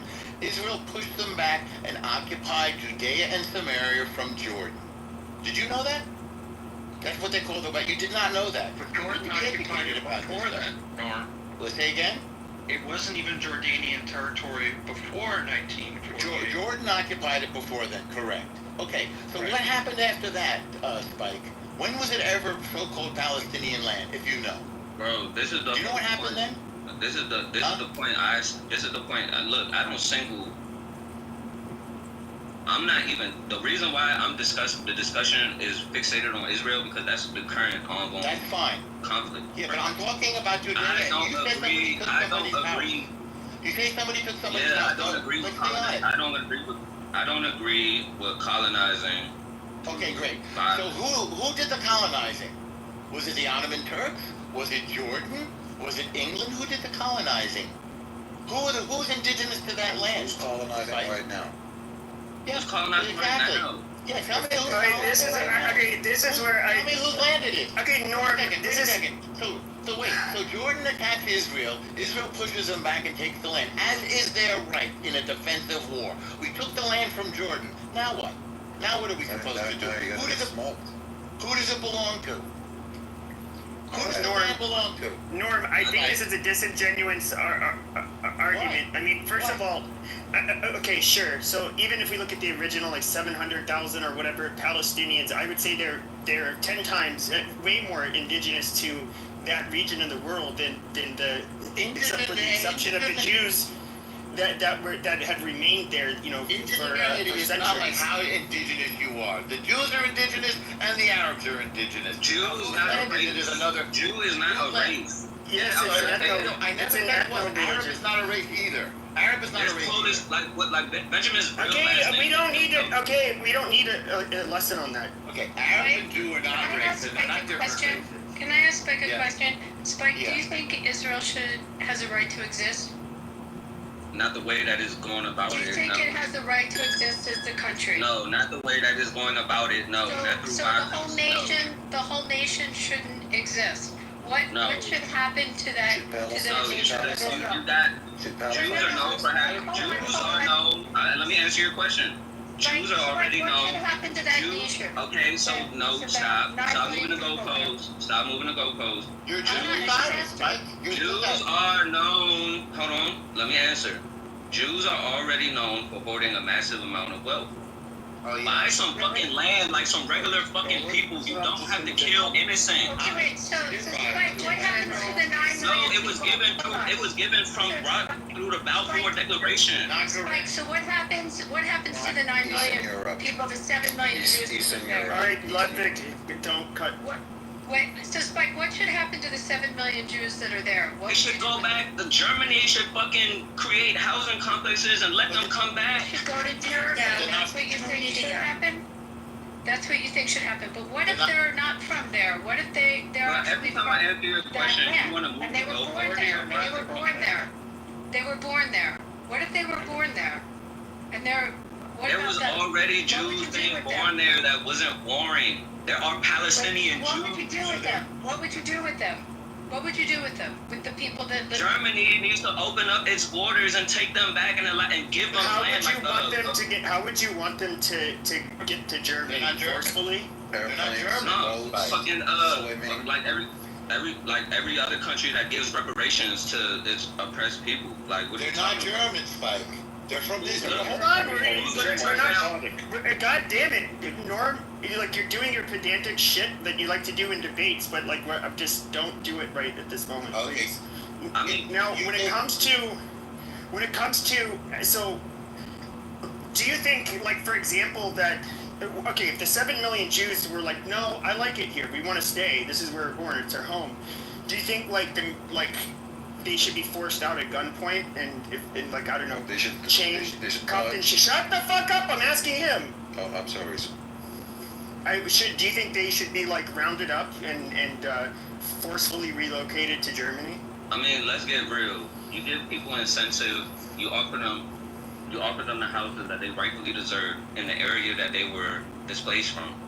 You don't fucking just designate a nice place that has palm trees that they're not from. You don't I like. It was a shithole. I don't think you understand. Hawaii I don't think you because there's people who live in Hawaii. You want? But there's people that was living in Palestine. Okay, but hold on a second. So, actually, that nice place with palm trees. I don't want to be mean, but Israel, it was a fucking dump. Gaza was beautiful. Come on, let's go look at the pictures pre-war. Gaza was. Yeah, it's not how it used to be. Not a prison, right? It wasn't a prison, correct? Just lied about that. Pre-wall. I mean, have you been to prison? Have you been to prison? Yes, I have many times. Well, that's not something to boast about. I've been to prison too, so you should know that when people get a cell. I went voluntarily as a journalist. I've been there too, Spike. I went as a lawyer. Why were you in prison? Is that where you converted to Islam, Spike? No, that derails from the point I'm making. Why were you in prison, Spike? Is that where you converted to Islam? Norm, you're doing too much. No, we can't. There's no such thing as having a debate because you shotgun questions and derails so much that it's it never works. I understand why you do it. Just don't do it right now. So because I beautified my jail cell, that makes it so I'm not in prison because I somehow beautified it to make it more comfortable for me while I have to spend my time in there. Is that what you're saying? No.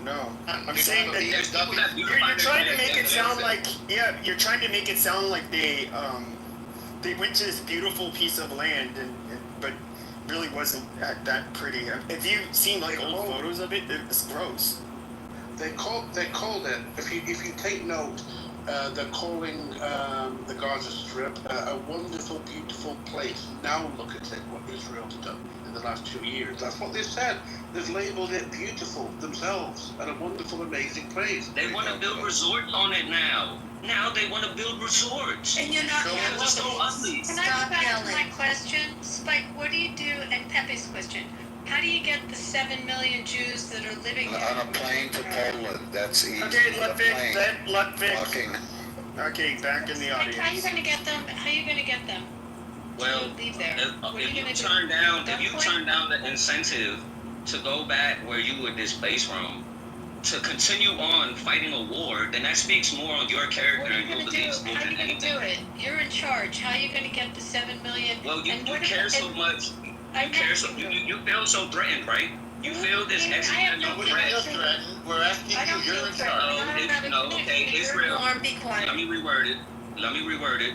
Israel always plays a victim card, feeling like. Okay, once again, you're not answering the fucking question. The question is this simple, okay? You give them incentives. Let's just say magically. Shut the fuck up. Okay, I don't think I think you underestimate how much people are attached to their home country, and their land. That's the part I don't think you understand. The home country being Germany.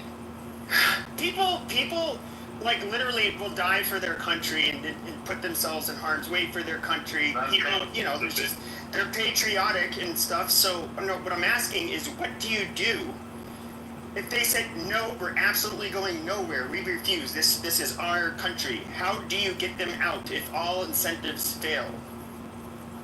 Have we even just answer that question? Have we even tried this option yet? No, answer the goddamn question. I asked you.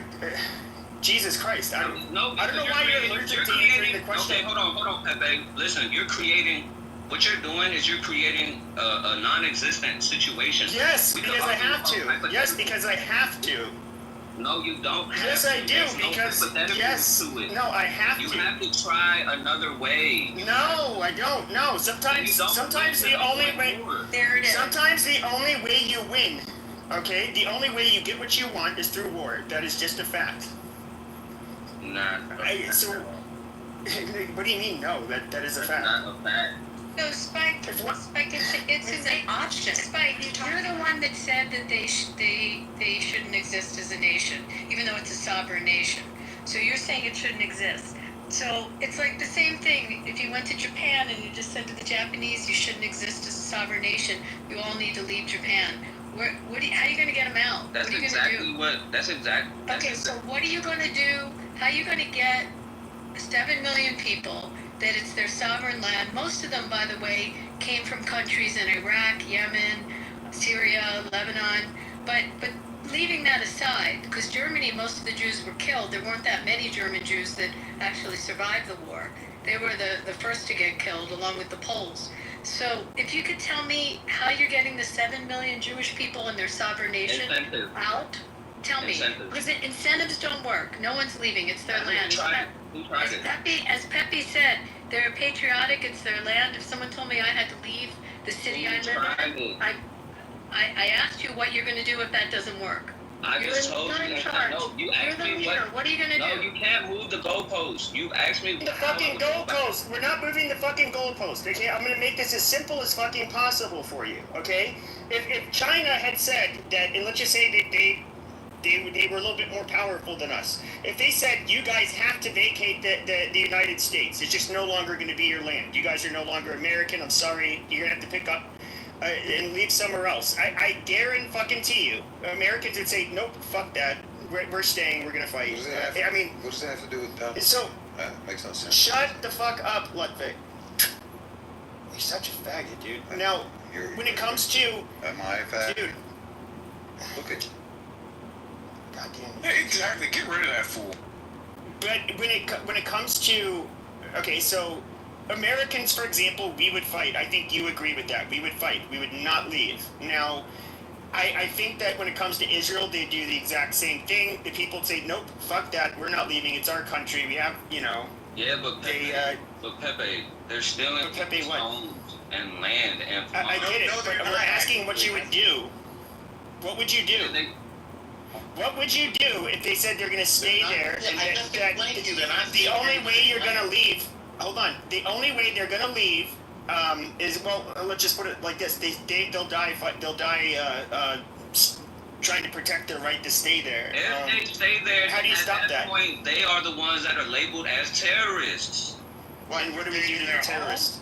Shut up, Norm. Norm, shut up because he's about to answer the fucking question. So you consider them terrorists if they say nope, we're gonna stay. In fact, we'll fight to stay. So you label them as terrorists, and we're gonna stay. We're gonna justify killing innocent people and use Hamas as the fucking excuse to kill innocent people. Even though if you were given the options, like I said before. No, imagine Hamas. Even if the war is over with Hamas, they're no longer fighting Hamas. You think that Israel should leave because they colonized the land. Now, if we try to do the just and rightful thing, like you said, okay, and they are patriotic and they said nope, we'll die defending our right to stay here. What?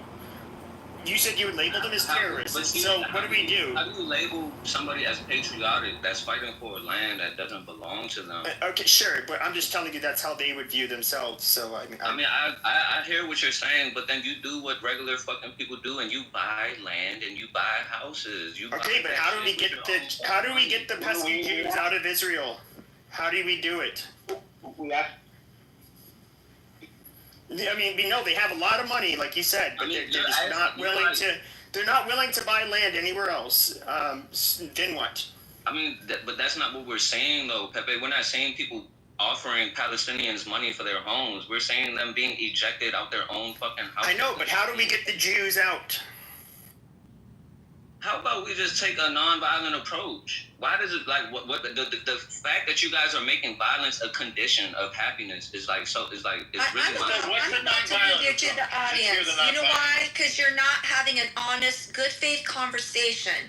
You're not answering very succinct questions. We are wasting our time and energy on you.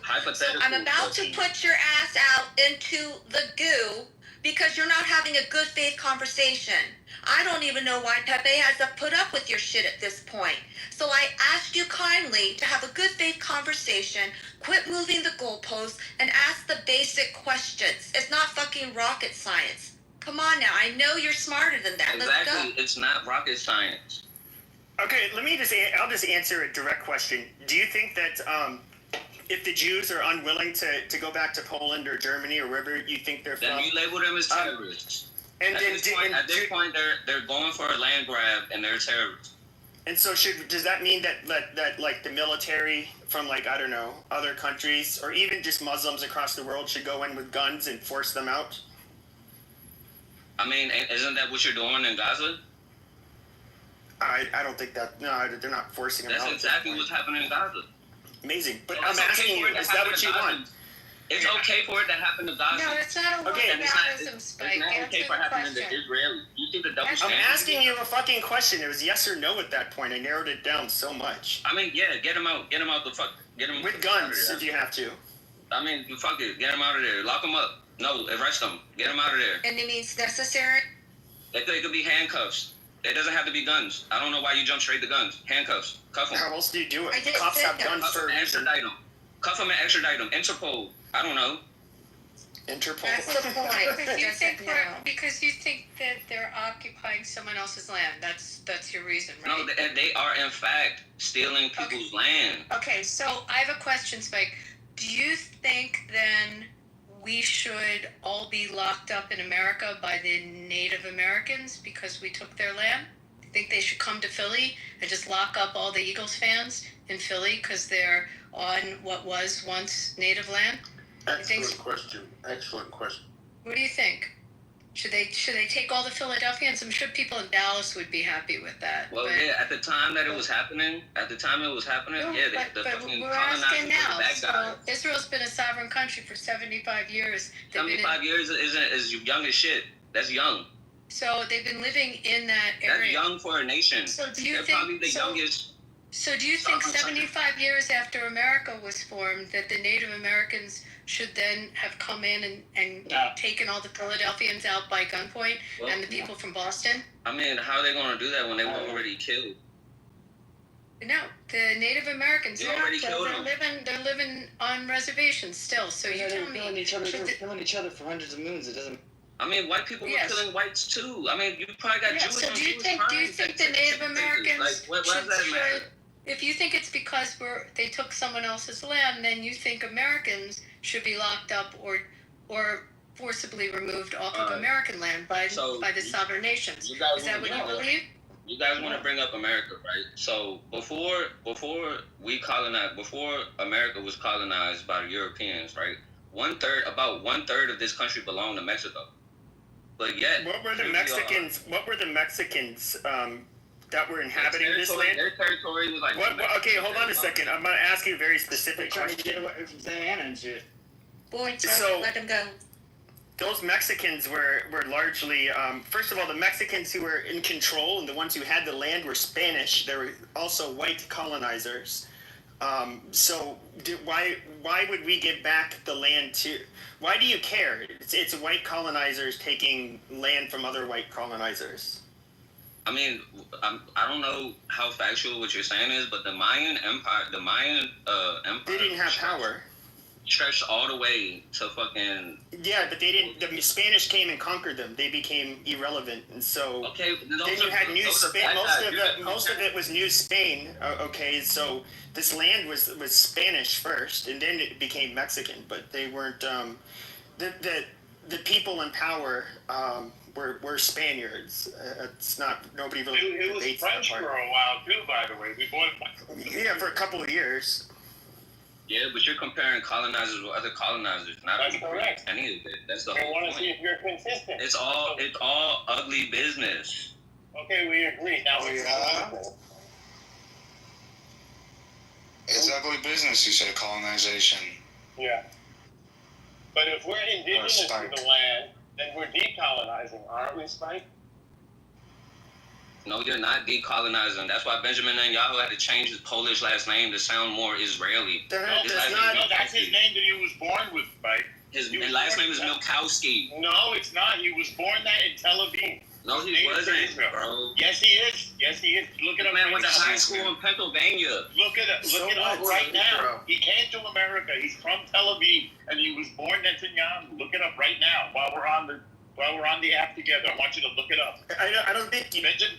The majority of the Jews that when that first showed up in Israel, I believe, spoke Yiddish, and then they made it so that they did have a universal language would be Hebrew, and so because it was kind of a common language between all of the groups.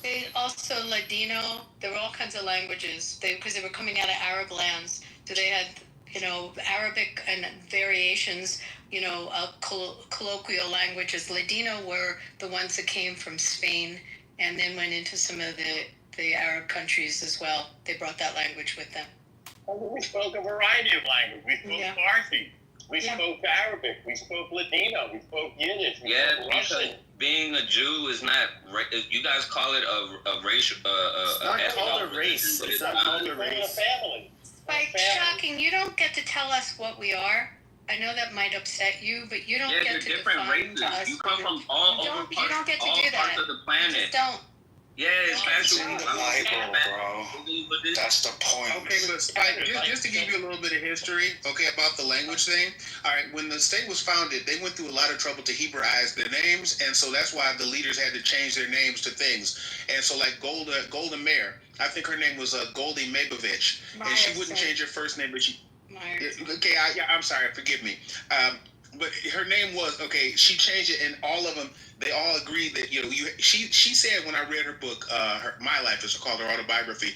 Her Hebrew was so bad at the beginning, but she still had to learn how to speak it because that was the language of government things. And even though she did speak very good Yiddish and English too, by the way, she said that they tried to minimize Yiddish in favor of having Hebrew as a national language, and it's been successful. They actually there's a guy that actually had to create words because it's an ancient language. So you have words that are modern words that didn't exist. So the language comes from 3 letters. The root of each word can track back to 3 letters.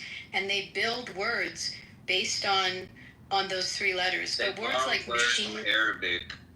Excuse me. Words like machine, newer words that were modern words got reworked from the ancient roots in order to create the modern living language. That's true. And it was Eliezer Ben Yehuda who did that. Exactly. Wow. Yes. And I think, did he say Oh, Spike, you said, and it comes from Arabic. I don't think you realize that the people that lived on that land, eventually they spoke Arabic, but they actually spoke other languages. Yeah, but I'm speaking in regard to the revival of the Hebrew language. They had to revive it, recreate it. It hasn't been spoken in that. It was a not obsolete language at the point where. Right, but it was the common religion that they used to read the Torah and all of that. So it I guess it makes sense that they would pick that language. I don't know. About the language, let me give you a little bit more information. Okay, for Spike, about the language, what I'm telling you is, if you read like these books, I got a book sitting right next to me here called Mishnah Berurah, and that was published even before the state of Israel was founded. People have been using the Hebrew language for like liturgical purposes and to write things for like a very long time. So it was just a matter of making it actionable so that more people could use it, but it's never a time that it wasn't used. And this book that I'm looking at, the Mishnah Berurah, is talking about things like if you want to make skin off of an animal for a scroll, what's a kosher animal. It's like very technical stuff. So they had words for that all along. All right, it's just making it so that it fits in people's ears and there's more people that talk about it. But it was used the whole. What primitive lines of thought have we went on because of Spike 3's with his towel? All right, let's answer the towel. Multiple. In Spike 3, I just put some information that Netanyahu was born in Israel. But I do like Spike. I do like. I don't know that you're a bad guy. I think you. I can see how maybe like I could be in your shoes. Like if I already kind of maybe had a certain political leaning or was like really interested in, I guess like promoting justice and fairness. And like I can see. I'm guessing you probably have like read and even been in circles and maybe conversing online with a lot of people that are. They feel about the plight of the Gazans, and so you have these like really strong opinions. But I do think that you're.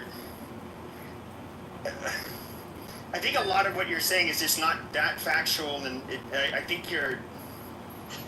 In a way, it just kind of comes off as, and I see this a lot, as like you kind of reiterate a lot of the talking points that Nazis and Arabs, well, they can share a lot of the same views, like a lot of their points, and it's a lot. There's a lot more that goes into it than I think you might understand. Like this isn't like new. I don't know what facts you guys could give me that justify the killing of innocent people. Nobody's justifying it. It's just war, man. They could surrender any time, and they should. Okay, you say there's no justifying, then you follow that statement with but. Yes, there's no justification. It's war. They have the opportunity to surrender and to get back our people. War is fought between two armies. That's right. No, it's fought. That's not. Well, you say that, but like when we went to Afghanistan, we didn't go fight against an army. These were, I guess a lot of them were warriors. To be fair, like they've been in battle in that country for a long time, but they weren't a standing army. Yeah, but Afghanistan is a whole nother problem because we funded Al Qaeda to help us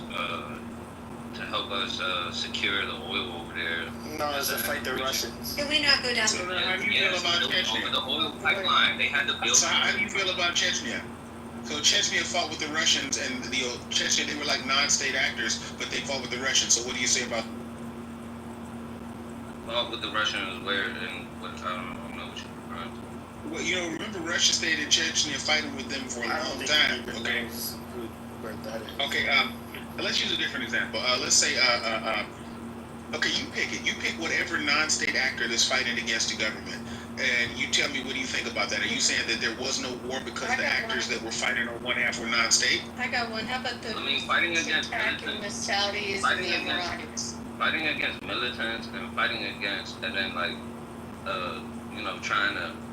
I don't want to use the word justify because it seems to trigger you guys, but trying to find an excuse in order to an excuse to justify a large death toll of civilians. It's not gonna, like, But I don't know, I haven't been convinced. there's a large death toll of civilians, but you're not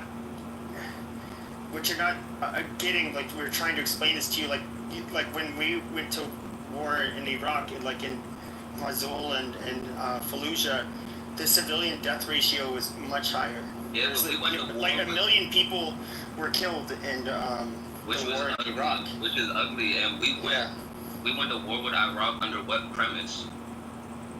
Well, I think it was a shitty premise. I agree, but weapons of mass destruction that were never uncovered. Sure, the same shit that just happened with Iran. They had nuclear weapons. But don't you? But it sounds. But you don't agree that after October 7th, they had an actual justified reason, because it wasn't speculation. Like, Hamas took credit for it. It's true, and you backed into that one, Spike. Right, but then you fight. You're not fighting. See, what's happening is, first of all, the death toll, the civilian death toll over there, outweighs the actual militant combatants. No, it doesn't. No, it doesn't. Yeah, it does, Abby. That's okay. Yeah, it does. You didn't hear it. Yeah, it absolutely does. Come in the room later? You said 20,000 combatants and like 50,000 civilians. I mean, you like, I then said natural causes is about 1% of a population per year. That's a reach, Abby. Reach Google. Hey, you can't prove that. That's how you learn. Google. Why don't you pull out the Encyclopedia Britannica and learn about that? What's the average in the world of natural causes for a population in a year? What percent of the population? How convenient for you to live in the city? And heart disease and diabetes related. What's the natural percentage? It's about 1% of a population per year. There is no proof of that. You are going off speculation. No, actually, you can look this up. You can look this up. So, you guys are I tell you what, it's 3.8 million deaths in the United States every year for any reason. That's actually a little bit over 1%. And when everybody was going to die of COVID a few years back, people were mentioning that, like 3.8 million people would have died anyway. All right, so is it really that big of a thing? When you put it in context of the number of people that die every day, or every year anyway. Oh yeah, so. But in any case, let's bomb them because they're going to die anyway. No, the point is this, okay, this is a cost-benefit calculation, and their question is how long do they want to continue with this fight as opposed to some number of lives that it costs. And every time you have a war, that's what the calculation is. You have two sides, and they both make a calculation about how much they're willing to pay for this, and the actual events of war clarify what the calculation should be. So I don't know how many people, what they thought this was going to turn into when they did those attacks, but I think, and on behalf of Hamas, it's turned into much more than what they ever thought that it would be. And now they're like figuring out, okay, you lost 95% of Hamas leadership. You lost this number of like tens of thousands of people. How much is it worth to pay to keep this war going? And so that's what they're trying to figure out. Maybe they'll get to it. I don't know. In the United States, when we had the Civil War, okay, that dragged on for like 4 years. And in the South, they lost a whole bunch of people. And then they finally said, okay, we paid enough lives, enough blood and treasure. We have to sit down and negotiate. When we had the War of Independence, like a century or so before that, okay, Britain decided it was not worth their time to try to keep on with this colony, fighting with them. The cost just wasn't worth it. And so they just left it. And so the United States became a country. And in the other case, it became a unified country because the South wasn't willing to pay those costs. So the Arabs, they can make those calculations like anybody else.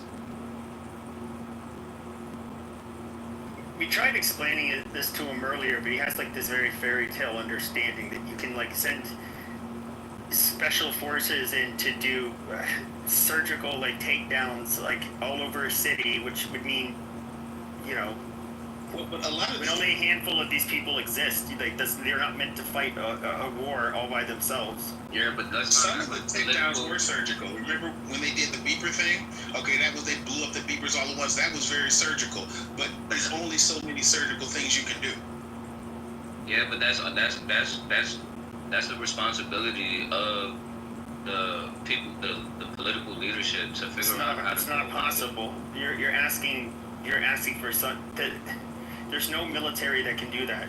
They don't exist. They're special forces for a reason. They're very specialized, highly trained. It costs millions of dollars just to train one of them. like per service member, and obviously most people are just not cut out for that work. And only a small percentage of the population can even make it through that kind of training. So there's not enough of these people to go around.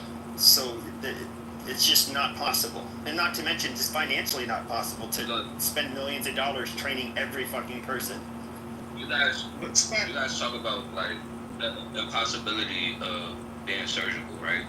And then I don't know if you guys remember the incident when you had those people that offered to cook for the Palestinians. They got bombed on the beach. They survived that first bombing. They hopped in another car or another van, drove up, not even a mile, got bombed again. The survivors of those hopped in another van, drove a little bit more, and got bombed again.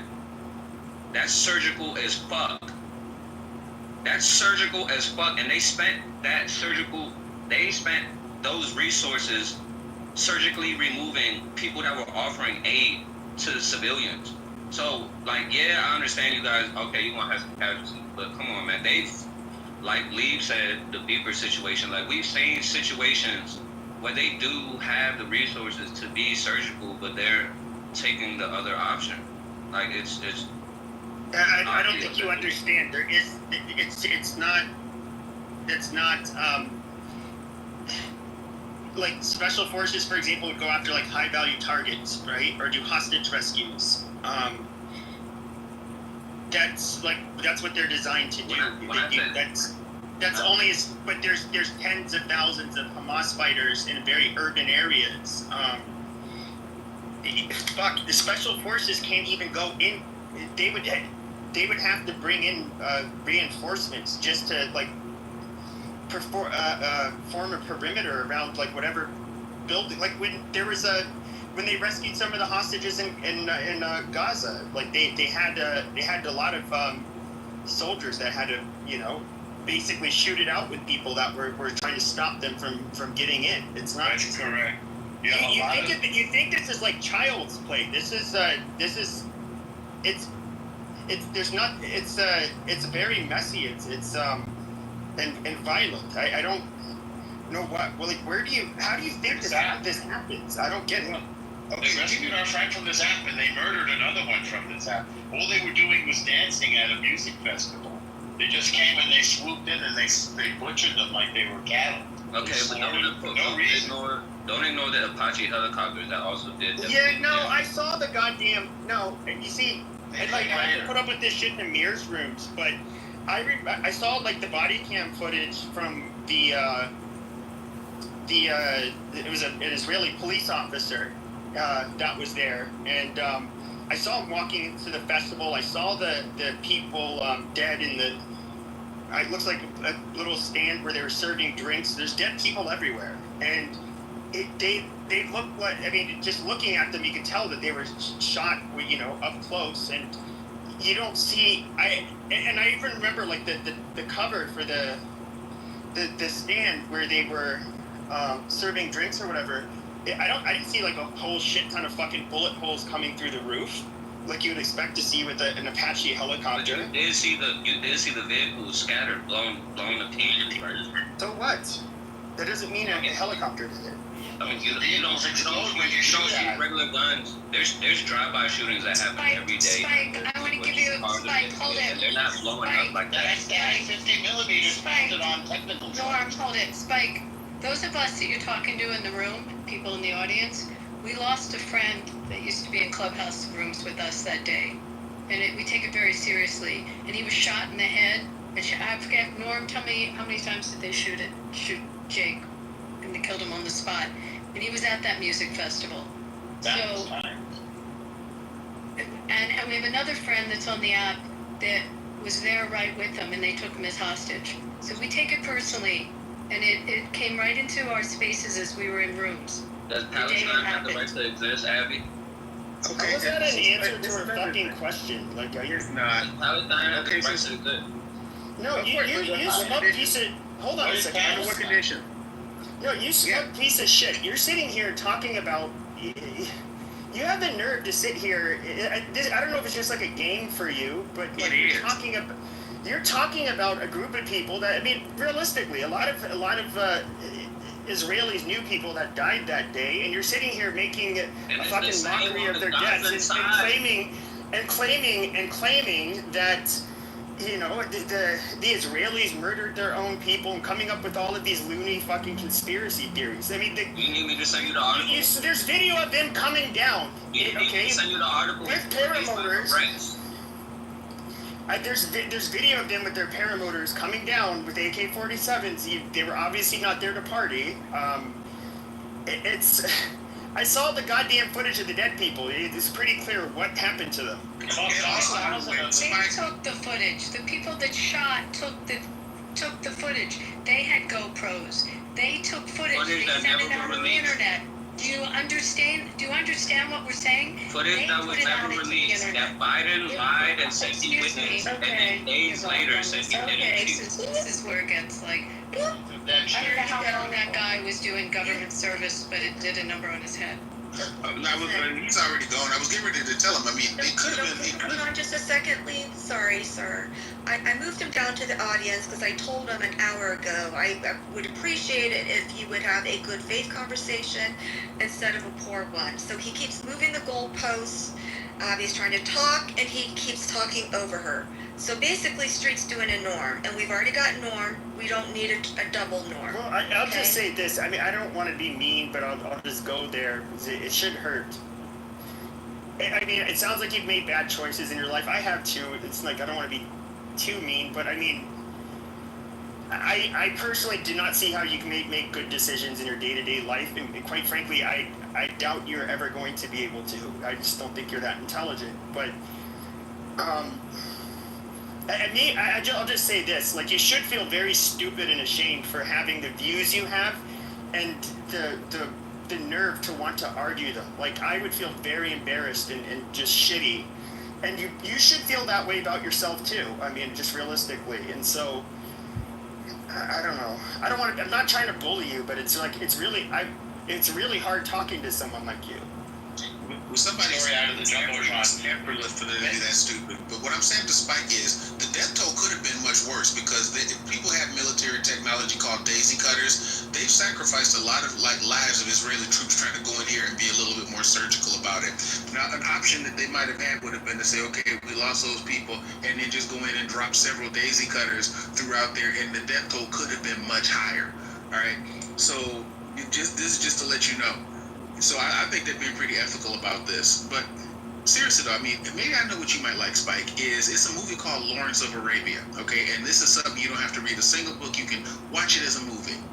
And it talks about this Englishman who tried to make a confederation of Arabs in order to fight against the Ottoman Empire. And two things that you will see. One is that, the Arabs have been subject people for many hundreds of years under Turks and under different sovereigns and things like that, and they got by just fine. And one of the best lines in that whole movie was, old men send young men off to war, and then once enough young men have died, then they sit back and then they make a deal with each other. So, like, these very old leaders in this Arab leadership on Gaza, they do have that option. Like anybody else who wants to bring a war to conclusion, calculate that the cost has been too high, let's just make a deal. I might mention that Jewish people lived as subjects after, like, the first and second temple destruction for a long time. Assyrian subjects, Babylonian subjects, Persian subjects, Roman subjects, they got by fine that whole time. Shooting going on, or shooting, I don't know what you want to call it, New York City? In New York. You may want to put it in the jumbotron to play it live in the room. Mayor Eric Adams is there now. That should help his election prospects. That's I saw somebody posted a picture, and I was like, one of the two needs to back out of that race, or we're gonna have. For the shooting, though, you want to play it in the room, Pepe? It's a guy dressed in black with body armor. It's the headquarters for Blackstone Private Equity Fund in the NFL. I see a picture of the 34th floor. I see a picture. It's 52nd apart. No, I see one. Someone just posted one. Viral News NYC. It looks like a black guy in a suit with an AR-15.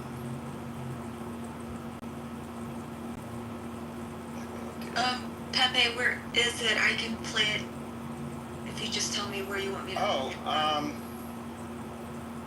Let me look it up. It's New York. YouTube and just put in New York City shooting, it'll come right up. I happen to be watching it on. I can't even see what it is. One of the local New York stations, New York Now. But it'll come right up for you. It's live.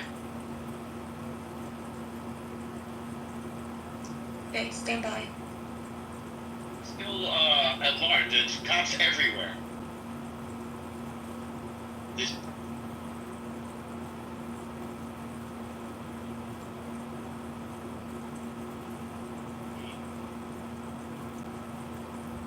Why is everybody so quiet? I was trying to find something, sorry. Just trying to find the shooting. There's the mayor's talking about there's like a mass shooting in New York.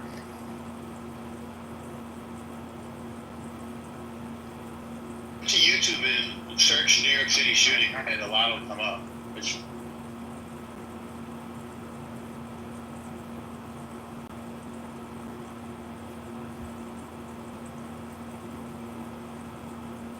big deal.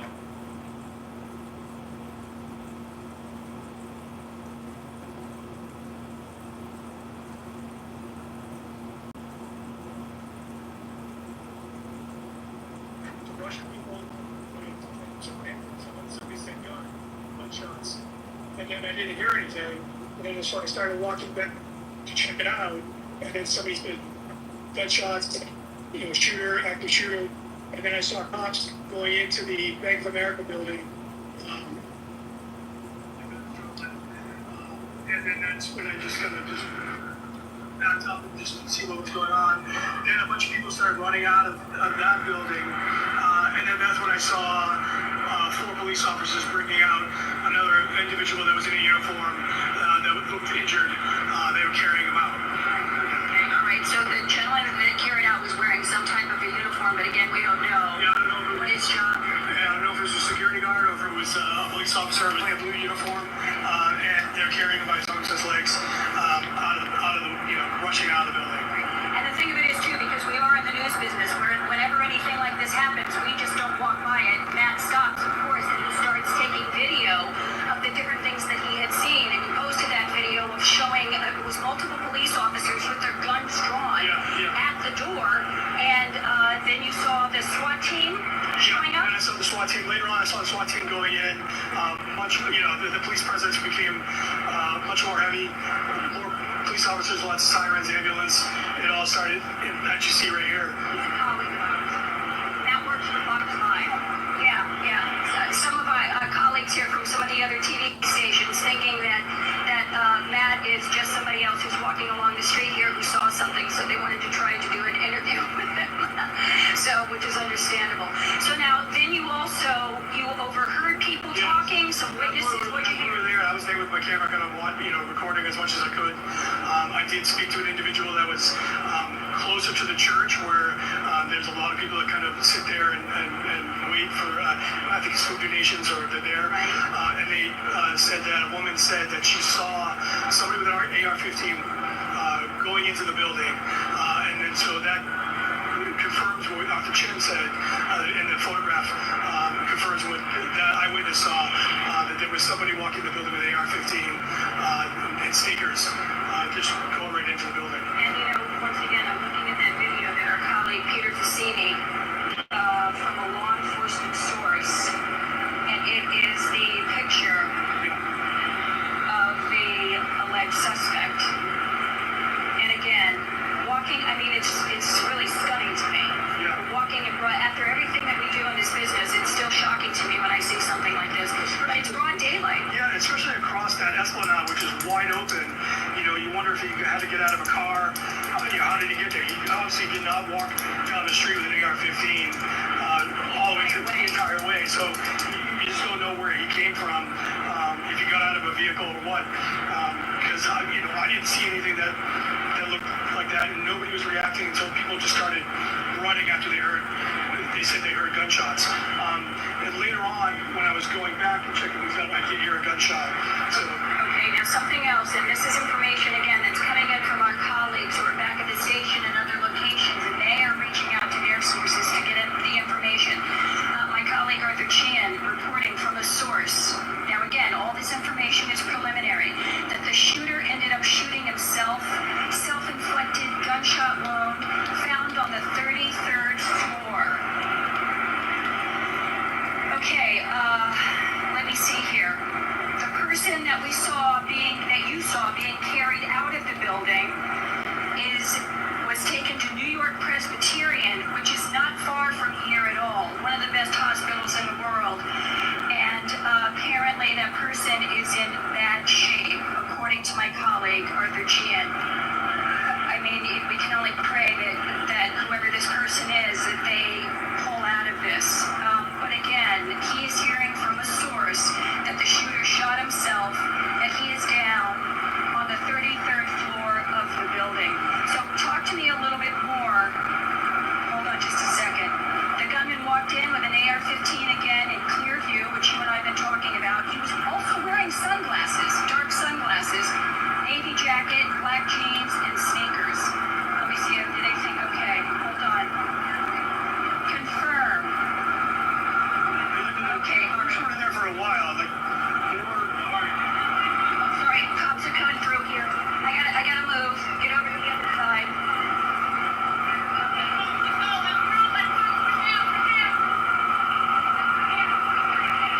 We gotta get over. Just get over.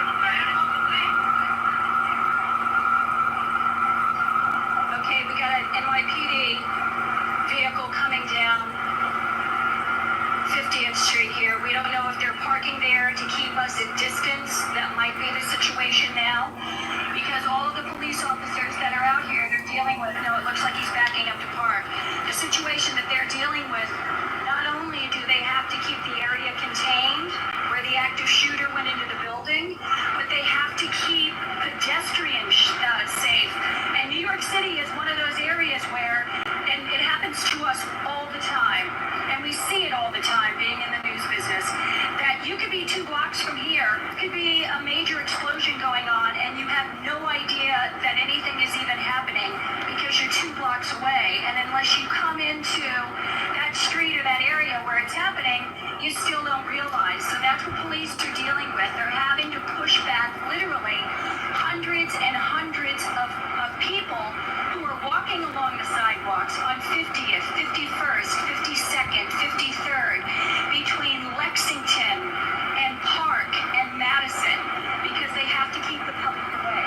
And they keep pushing back the media, which they just did, and now, let me try and see what's going on here.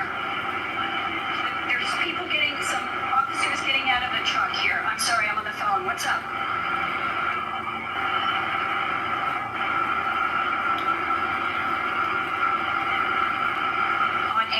Okay, all right. So we're going to stop here for now. Okay, folks, hold on just a second.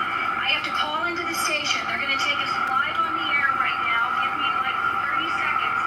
Fox 5 News. Tune in to Fox 5 News. Also stay here, but you can watch both at the same time. Okay, so just give me a moment. Again, I'm Linda Schmidt, Fox 5 News. I'm here with Jeff Batista. He's my cameraman. My colleague, Matt Onimus, who was on his way home from work, saw all of this happening. So he's been filling us in. Give us about 30 seconds and we'll be back with you live on air. That is just some of the coverage there from Fox 5 News. We will definitely be keeping an eye on their coverage. Thanks to Linda Schmidt there on the scene that continue the updates. Are really, really fluid situation that is happening right now in Midtown Manhattan. And we are continuing to bring you these images that are playing out on this Monday evening, just past 7:30 in New York City. I do want to bring in our next guest to help break down this breaking news that we are seeing right now. So please, everyone, welcome here to Live Now from Fox, Jamie Copenhaver, law enforcement analyst. Thanks so much for being here with us. And first off, what are your thoughts here on this huge response that we are seeing right now play out? My first thought is, our thoughts and prayers to everyone involved, especially our first responders. But I've got to tell you, Mike, New York City is no stranger to these active shooter events, and they train quarterly for this. So, the men and women of the NYPD are ready for this because we see with the huge presence that they have around this building on the corridor. And, they're just now going through the process of locating witnesses, making sure that scene is secure for crime scene. And let's talk about what is it like when you are looking for a suspect in a downtown setting with, you have the big buildings there. It's just past 7 o'clock in New York. And what goes into that type of effort when you have reports of a man with a gun?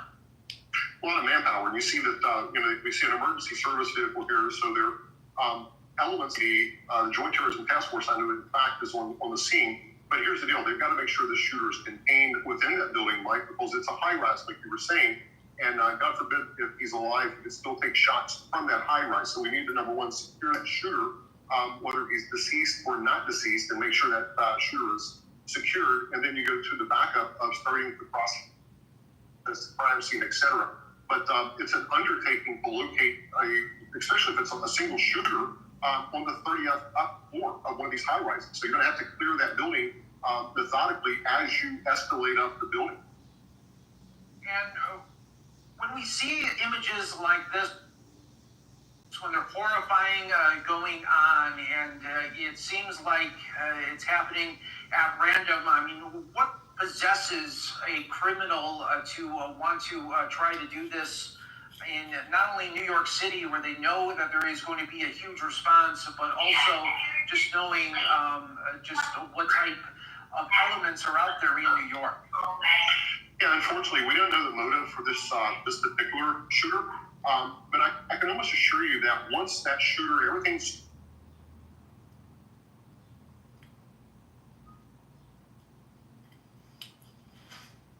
Right, looks like we did maybe lose there, Jamie. We'll be keeping an eye on that. As soon as we get Jamie back, we will bring you more from him, as he was just trying to explain. But now taking you back out live right now, we are continuing to follow the very latest is coming from New York City. Obviously, a very, very fluid situation that is happening right now in Midtown Manhattan. You are seeing the huge police response that is coming. It looks like we have reestablished with Jamie. Sorry, we lost you there for a moment, Jamie. I'm sorry, I'm traveling back up to DC, so I apologize into the airport. But as I was saying, the building, it's a high rise, so you have you're going to have to secure the outer perimeter of that building, and then, as I was saying, methodically might go and clear the interior of that building floor by floor. I've heard rumor that he's on 30th or 30 and above, but you've got to make sure they're not a secondary shooter in this situation. And it's just, officers say at this point, but also there's going to be a quick step in their step because we just don't know if he's down or not down, for lack of better words. Sure. And just talk about the response. What is it like for those first arriving officers that are coming on? And, like you said, you don't know at that point, is there multiple? Where is the actual shooter? How do they do that in such an urban environment?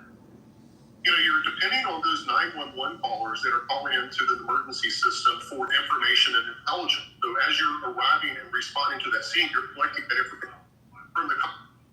So once you arrive, then you want to get eye and ear witnesses to find out who, what, where, and when. And in this case, it was supposedly a single shooter with multiple victims. So you want to start assessing that situation. But but you have to protect anyone else from madman. So you're going to have to eventually go after him. We've seen this in training, on an active shooter training. You want to go to immediately the link. And Jamie, how at that point when you're just seeing it all unfolding, how do you know that there's not maybe explosives in the area? How do they kind of try to locate that if there is some of those elements? Yeah, we've seen that play out in the past. Just recently, I think up in Idaho, they had something similar where they actually found an IED after a shooting. So you're going to have to methodically clear that crime scene with a lot of personnel. I can assure you that the NYPD and the Joint Terrorism Task Force has bomb units on the scene just in the event they find an explosive device, so they can obviously make that safe so they can continue searching for the gun. So true. And now we're just taking a live look here at the scene. And a couple of times they were pushing back the general public as well as the media members about a couple of blocks away while this was still unfolding. Was that just that they weren't sure of the location maybe yet, and they just wanted to make sure everyone was safe? Yeah, keep in mind you have personnel that's clearing that building and securing that inner perimeter, but also you're going to have an outer perimeter keeping the public safe and the media in this case. So, they want to make sure that everyone's back far enough. And just as you mentioned, what if there is an explosive device somewhere on the street? So they want to clear that street along with that building simultaneously to make sure that the outer and inner perimeter is secure, not only for the shooter, but a potential device that may be implanted before the shooting. Absolutely. Well, Jamie, thanks so much for coming on here on Live Now from Fox, giving us your analysis here. Very fluid, early stages right now of the situation out in New York. We appreciate it. Thank you, Mike. All right, well, and we are staying on this right now. I do want to take you now back out to the coverage from Fox 5 in New York. Let's listen right now. When all of this started to go down, this is Matt Onimus. Matt, you were on your way home from work. Tell us, in your own words, what did you see? Yeah, I was walking home to Grand Central to catch the train to go home, and I had my headphones on, which I won't do ever again because it was just a flood of people running past me, more than just one or two. It was just a ton of people. And I turned around, somebody said, shooter, gunshots. And so I didn't hear anything. I took my headphones out. I started walking back towards, and saw some people were kind of walking back towards 51st. And so when I walked back there, I saw police officers with the gun drawn. I called Fox 5, I called the newsroom. I let them know there's something going on. And then I just started recording on my phone, seeing officers going into the side entrance of Bank of America with gun drawns. A few minutes later, a bunch of people come running out. People that look like they worked in the building. And then there were 4 officers that were carrying, which I thought was another officer. It could have been a security guard or another person in a uniform. It looked like they were injured because they were carrying them out by their hands and their feet across the Esplanade to another police car or ambulance that was waiting. Okay, and then also you were talking to some of the people who were around here even prior to you arriving on the scene. Talk to us. What did they say? Yeah, a bunch of people that were sitting by the church said that one witness said that he was talking to a woman who saw somebody with an AR-15 going into the building, and that's what they heard, automatic gunfire. I heard gunshots, not so much rapid fire like an AR-15, but just I heard like a pop-up that kind of supports that. But all right, go ahead, continue talking. Police they want us to move further back, so hold on. We got it. Thank you so much. Thank you. So police are moving us. Hold on. Go ahead. Police are moving us back here. They want us to get as far back from Park Avenue because this incident that happened just around the block from where we are right now. So we have to keep walking to the location where they want us to stop. My guess is they're taking us to Lexington. Okay, I'll just share this there. It looks like workers that are in the building are being cleared out one by one, and that's why they were asked to back up, because the police has the building front door secured, cordoned off, and it looks like just regular civilians are trying to exit the building. So they probably did a floor-to-floor clear to get all the innocent people out, and hopefully there was not another shooter. Off from Lexington to Park, which is just where we just were, and then one block beyond that to Madison. So they're getting us down here. Okay, great. Thank you. Stay safe. So police are escorting us, and they want us to be on the other side of Lexington. So away from this. Matt? Yeah. While we're walking, just tell me real quickly what it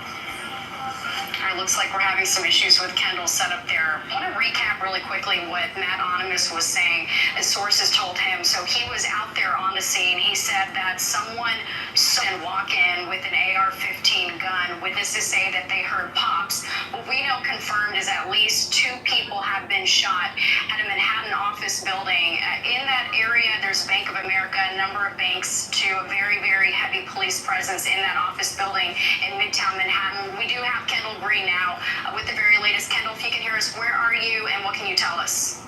Hey, what's going on, Tasha? We're here along 54th and Park Avenue. The building in the middle of the scene is right there near 943 Park Avenue, not too far away from us. And they've been pushing us back for quite some time as well since we've gotten here.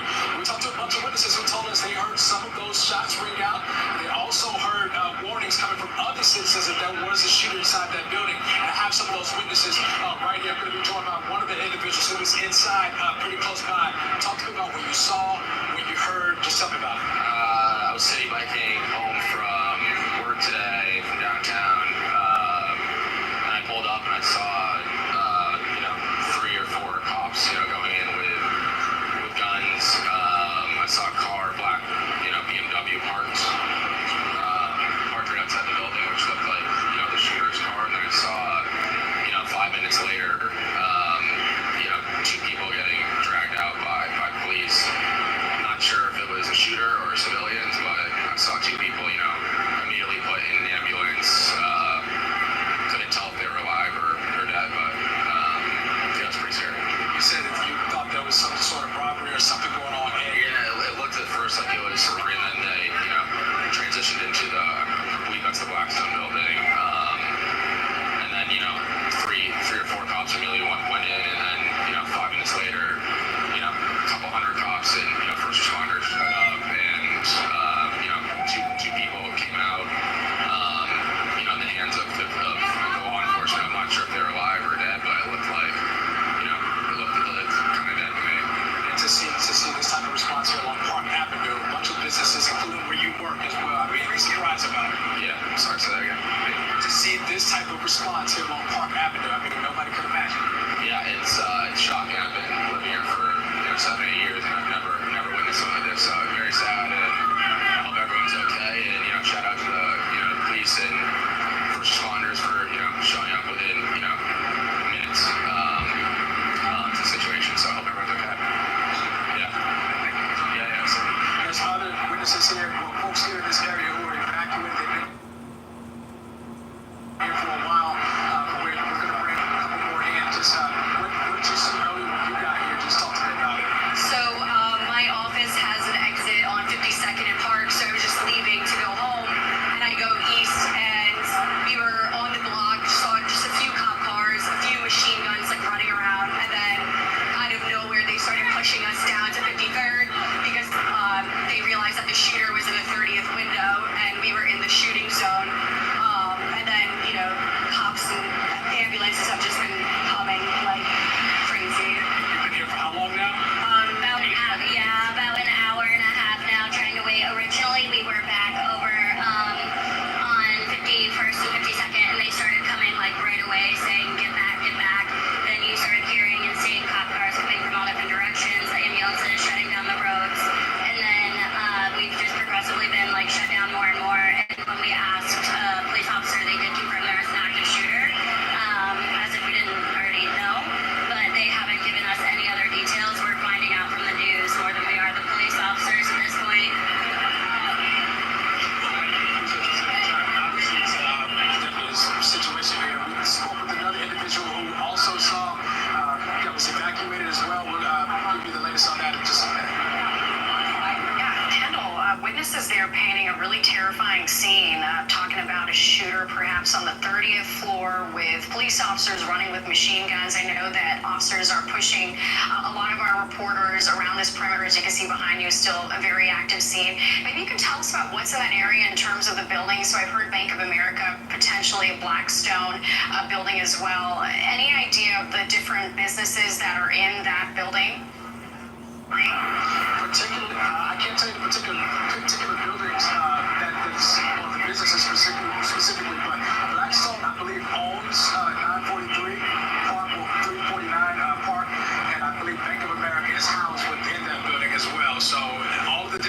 buildings. Not specific. I can't give you specifics on it. I'm sorry about that. Yeah. So you're on Park Avenue near 52nd. Where are we seeing, and I think right now we're looking at Skyfox video too from one of the vehicles here. Again, just you're joining us right now. We know that 2 people have been shot at a Midtown Manhattan office building. This is 52nd between Park and Lexington Avenue. We've been hearing a lot of witness accounts there on the scene with a number of our reporters in that area. Please avoid it because, as you can see, it's still a very heavy police presence. We've heard that people saying that they heard gunshots. They saw someone walking in with an AR-15 gun. We do know that at least 2 people have been shot. Our Kendall Green is on the scene, as well as Linda Schmidt. They're just being moved around in that very, very active scene. Again, a massive police presence. We're hearing a lot of information coming in, drips and drabs. At least 2 people, again, have been shot. This is out on 52nd and Park Avenue. Wondering if we can go to any of our reporters there on the scene and see if we can get a little bit more witness accounts. Okay, we don't have any reporters, but what we have been hearing is that it's been a very scary situation. Again, just to paint a picture of where this is this is Midtown Manhattan, a very busy area in terms of there's an MTA station, subway station right there, 53rd and Lexington. You have a number of corporate businesses there. This all unfolding in the middle of rush hour and people getting out of their offices. So let's get back to Kendall Green, who is on the scene. Kendall, looks like you've got a witness there. You were evacuated from the building right across the street. You were watching from a corner building. When you saw everything unfolding, talk to me about what happened. What you see? Well, I work across the street here at 399 Park, which is 2 blocks away from where the shooting occurred, and it was pretty scary from a perspective of this is where we work every day, and there's an active shooter 2 blocks away. So yeah, it was pretty scary for a solid 30-40 minutes. The amount of businesses that are on this strip, how many different businesses are right there where you are? There's hundreds of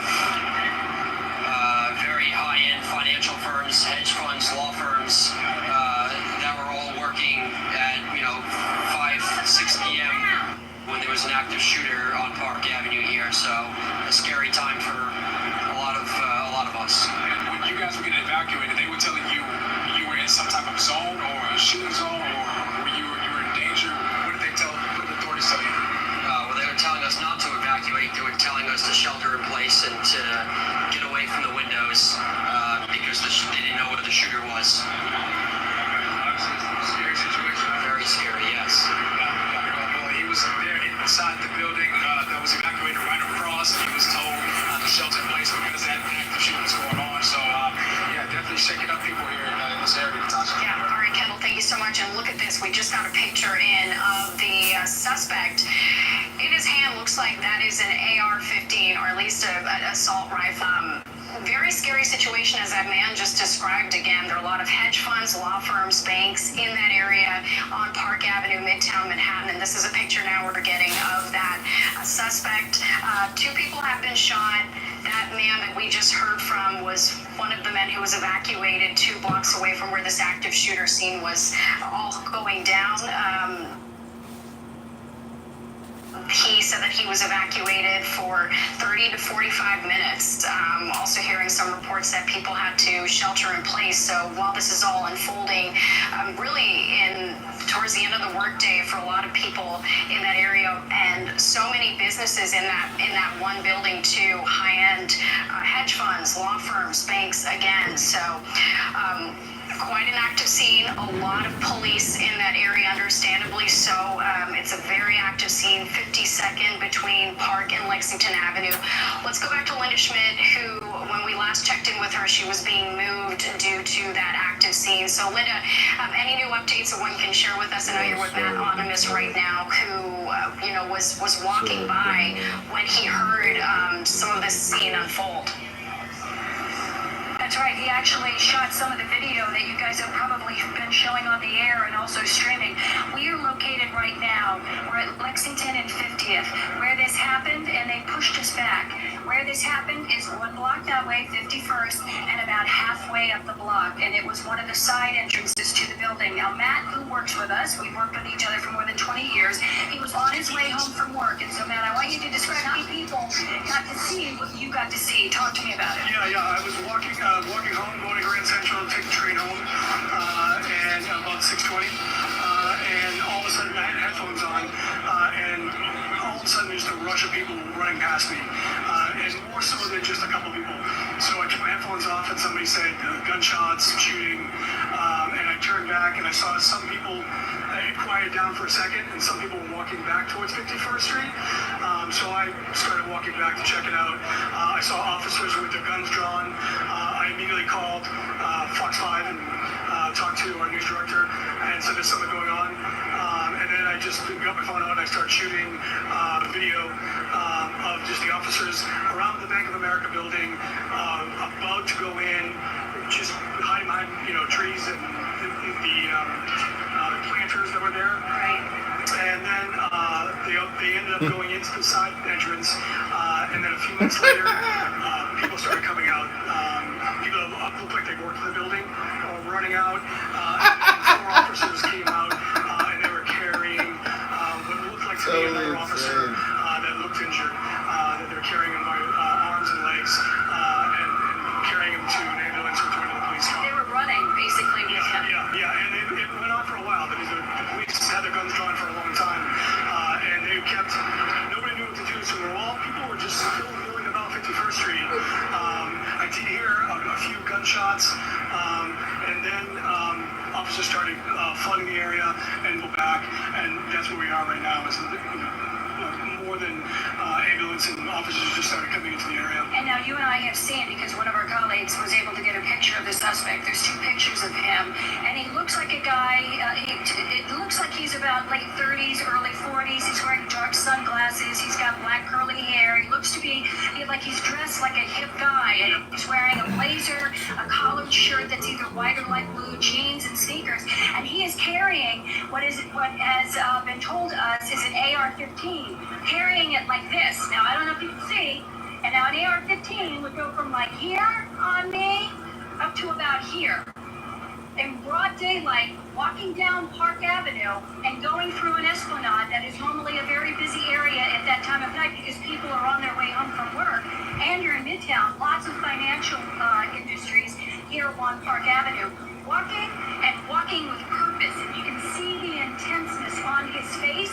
He was on his way to do something, and you get the same feel looking at this picture. I mean, that area was wide open too, so walking with an AR-15 down Park Avenue, you wonder if he got out of a car right there or how far he was walking.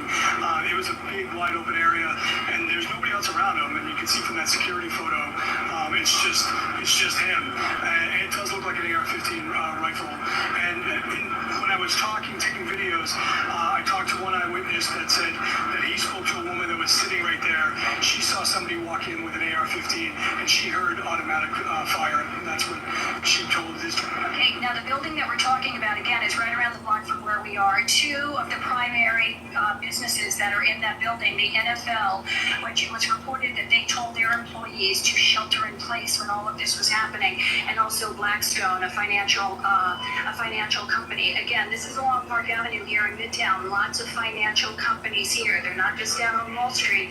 They are here as well. Nobody knows at this point who this person is, who the suspect is, but it is being reported that he killed himself on the 33rd floor. So he went in to do something.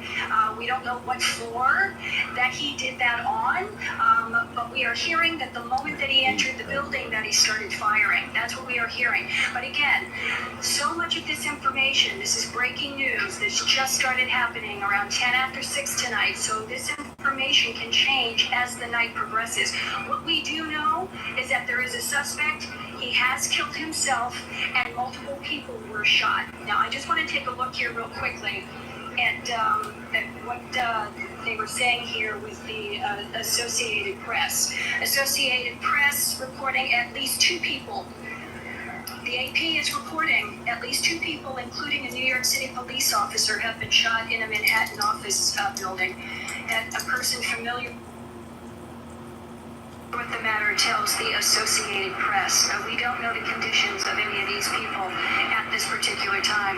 But you know, you come and go. This is your route that you take every day to work.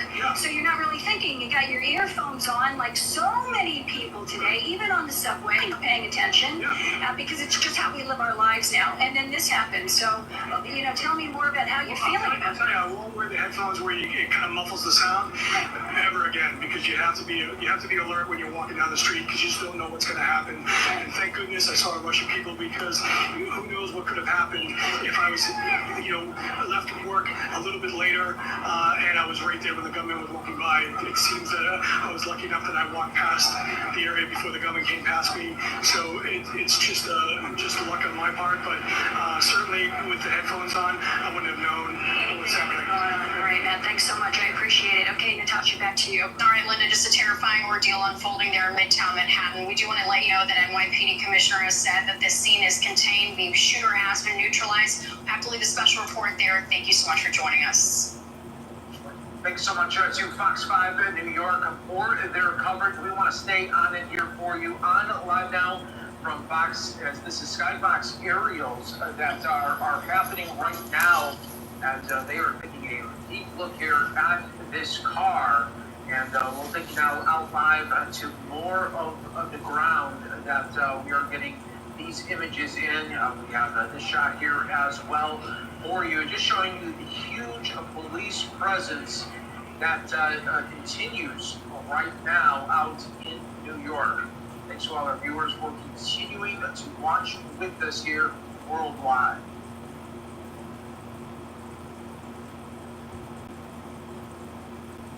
If you want, we can close the room. I'm just gonna go out. I don't want to leave you here if you don't want to stay. Oh, it's up to you. It's your room, it's your house, your club. I don't care. You can hang out here still, or it's up to you. Well, do you want to go back to the conversation you were having? Honestly, it was kind of like I was trying to have a serious conversation for once, and I couldn't do my troll bullshit. Yeah. And I was like trying to be the neutral moderator. Yeah, I was trying to, You did a good job. You're an awesome moderator. Get everyone in. It's up to you. If you want to just cruise, that's fine. I'll just shut down the room. What they're sharing right now is not been any different. We've been streaming for the past 45 minutes. Yeah. So we're not going to know anything different. The only thing that they're showing are people being evacuated, and people in like street clothes. Obviously, it looked like workers are running out of the front door. Yeah, that's just about it. There's really not. Oh, and he shot himself on the 33rd or 35th floor.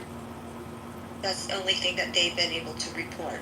But also in the news, they have identified 4 suspects in the Cincinnati violence. I saw that. Against the white women. So that would be interesting. Vivek had a whole comment about it. He wrote up on X that the victim, the woman, has not heard from any city officials at all. Such bullshit. Like, if they were black, the double standard is so fucking annoying. Well, I told you in the Telegram group what I think would be a great room, but probably not today. Well, it's up to you if you want to keep this room streaming, or we just want to just shut it down. Hello, sorry. Sorry, is the guy Middle Eastern or is it confirmed? They didn't say. They didn't say. He looks kind of. It said in the information on Twitter. Well, they have a picture of him, and he has sunglasses on, but he has. Yeah. I don't know. Would you say he looks kind of like he's part black? Yeah. He doesn't look Middle Eastern for some reason. He does look part black. Okay. Yeah. But he could be Hispanic or Latino. We have no idea. No, I don't think so. I think black, which is weird because blacks usually don't have a high percentage of committing these type of mass crimes. But I think he's just a Pakistani, to be honest with you. This guy had like Afro textured hair and all that. Yeah. So is it mass shooting or stabbing or? We don't know yet. We don't know how many. They haven't released that. It says possible mass casualties, and that was 34 minutes ago from the New York City Police. Yeah, but the fact that he walked in and got up, obviously, to the 35th or 33rd floor where he killed himself, he obviously probably had an agenda. If he didn't just walk in and just sprayed the lobby and then killed himself, right? Like, That's there's crazy, a reason. I don't think, and I watched, I saw a bigger picture of him, like he's a little dot walking on the entry sidewalk to the building, and he looks kind of tall compared to the other people that are just kind of in the area. So. But do you think these are like mental cases, mental illness cases? There's no way we can know. There's no way to know, but there's one thing, you guys remember, I think it just happened the other day, the Walmart guy, the Walmart knife thing, he was supposed to, they released him several times even after mental health checks. It's not good. So that's the only update. I'll just check the chat real quick. I mean, the guy looked, it doesn't mean he's not, like, nuts, but he looked well groomed. He walked casual. Yes, with distinct purpose. You know, that's the scary part. Let me, I'm on X right now, and let me see what if anything is latest. A lot of these guys, they look normal day-to-day life, you know? So he had on a navy blue looking like jacket with a buttoned, a regular like dress shirt buttoned up. Like I'm looking at the news reporter right now from the news a station live, Fox 5 news coverage, and he's wearing basically the exact same shirt, just a regular work kind of shirt. He probably works in New York. He probably works in New York, he has a mustache, and it looks like maybe a goatee, and his beard, he has a little bit of facial hair underneath his chin. But he doesn't, like, his right hand is down by his side, and his left hand is just walking, like, with a normal sway when you walk with your step. So he wasn't, holding it in an aggressive manner while he was walking in. Was it Manhattan or? It was, it was Upper East Side. Manhattan, I'm surprised, why, I don't get why he wouldn't have used his fucking, what do you call it? Sling. Like somebody could just take your gun from you. Right. I saw the sling dangling from it. And it's a camo. I'm seeing a bigger picture now, and it's almost like a camo color, and the sling that he has looks like a desert camo, not a green camo, if you guys know what I'm talking about. Dark pants, dress shirt, nothing stands out like he's in a dark trench coat with, you know, a hood on or anything like that, you know, like a ski mask type of situation or scenario, but and he looks tall. He's tall and slender kind of looking. He doesn't,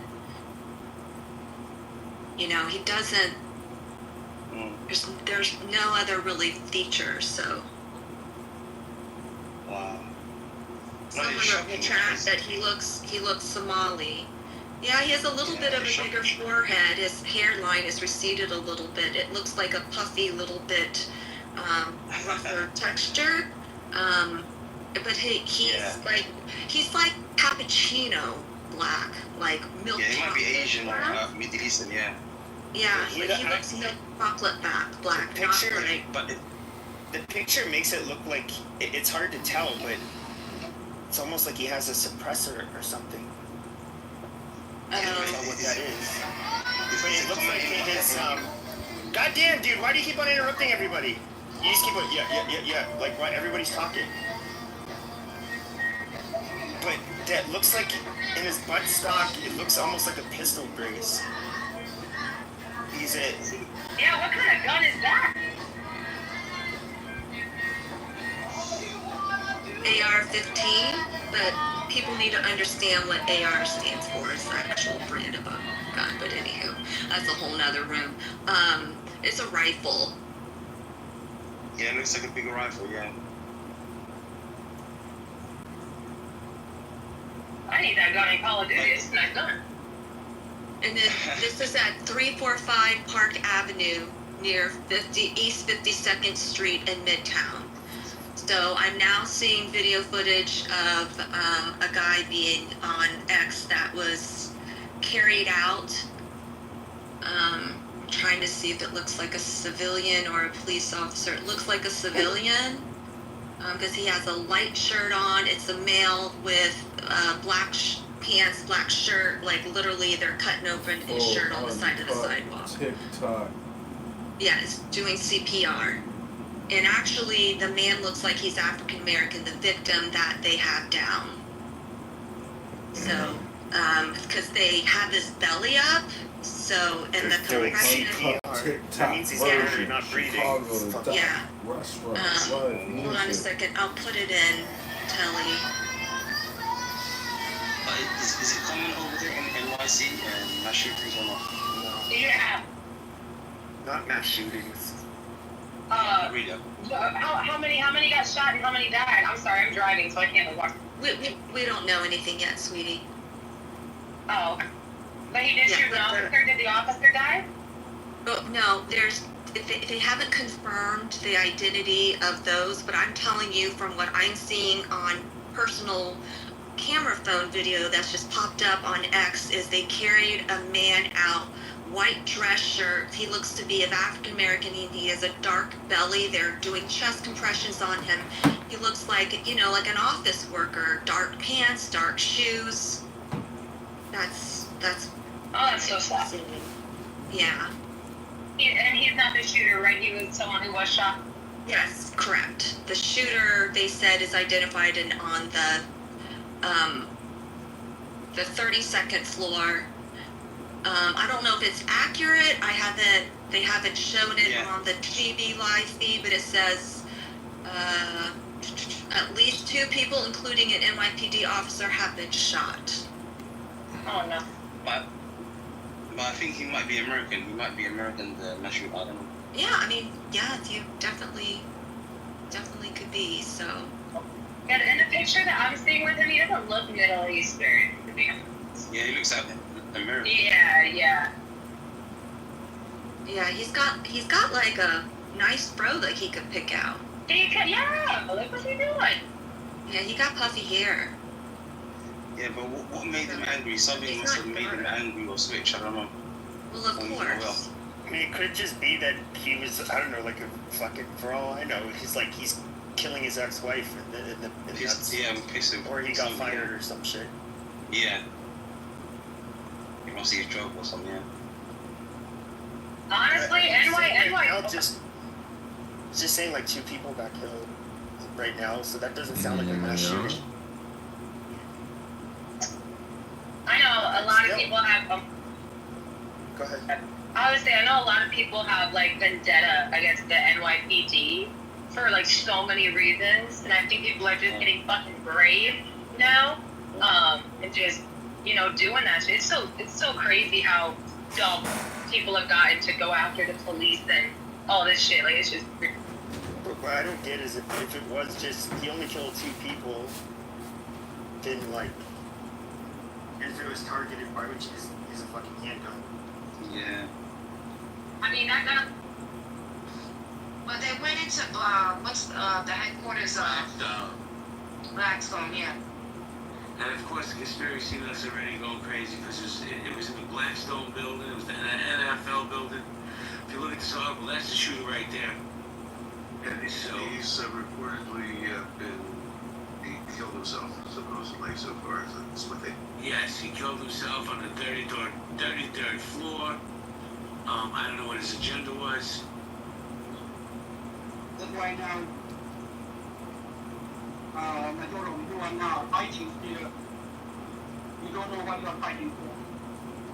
The government is the government.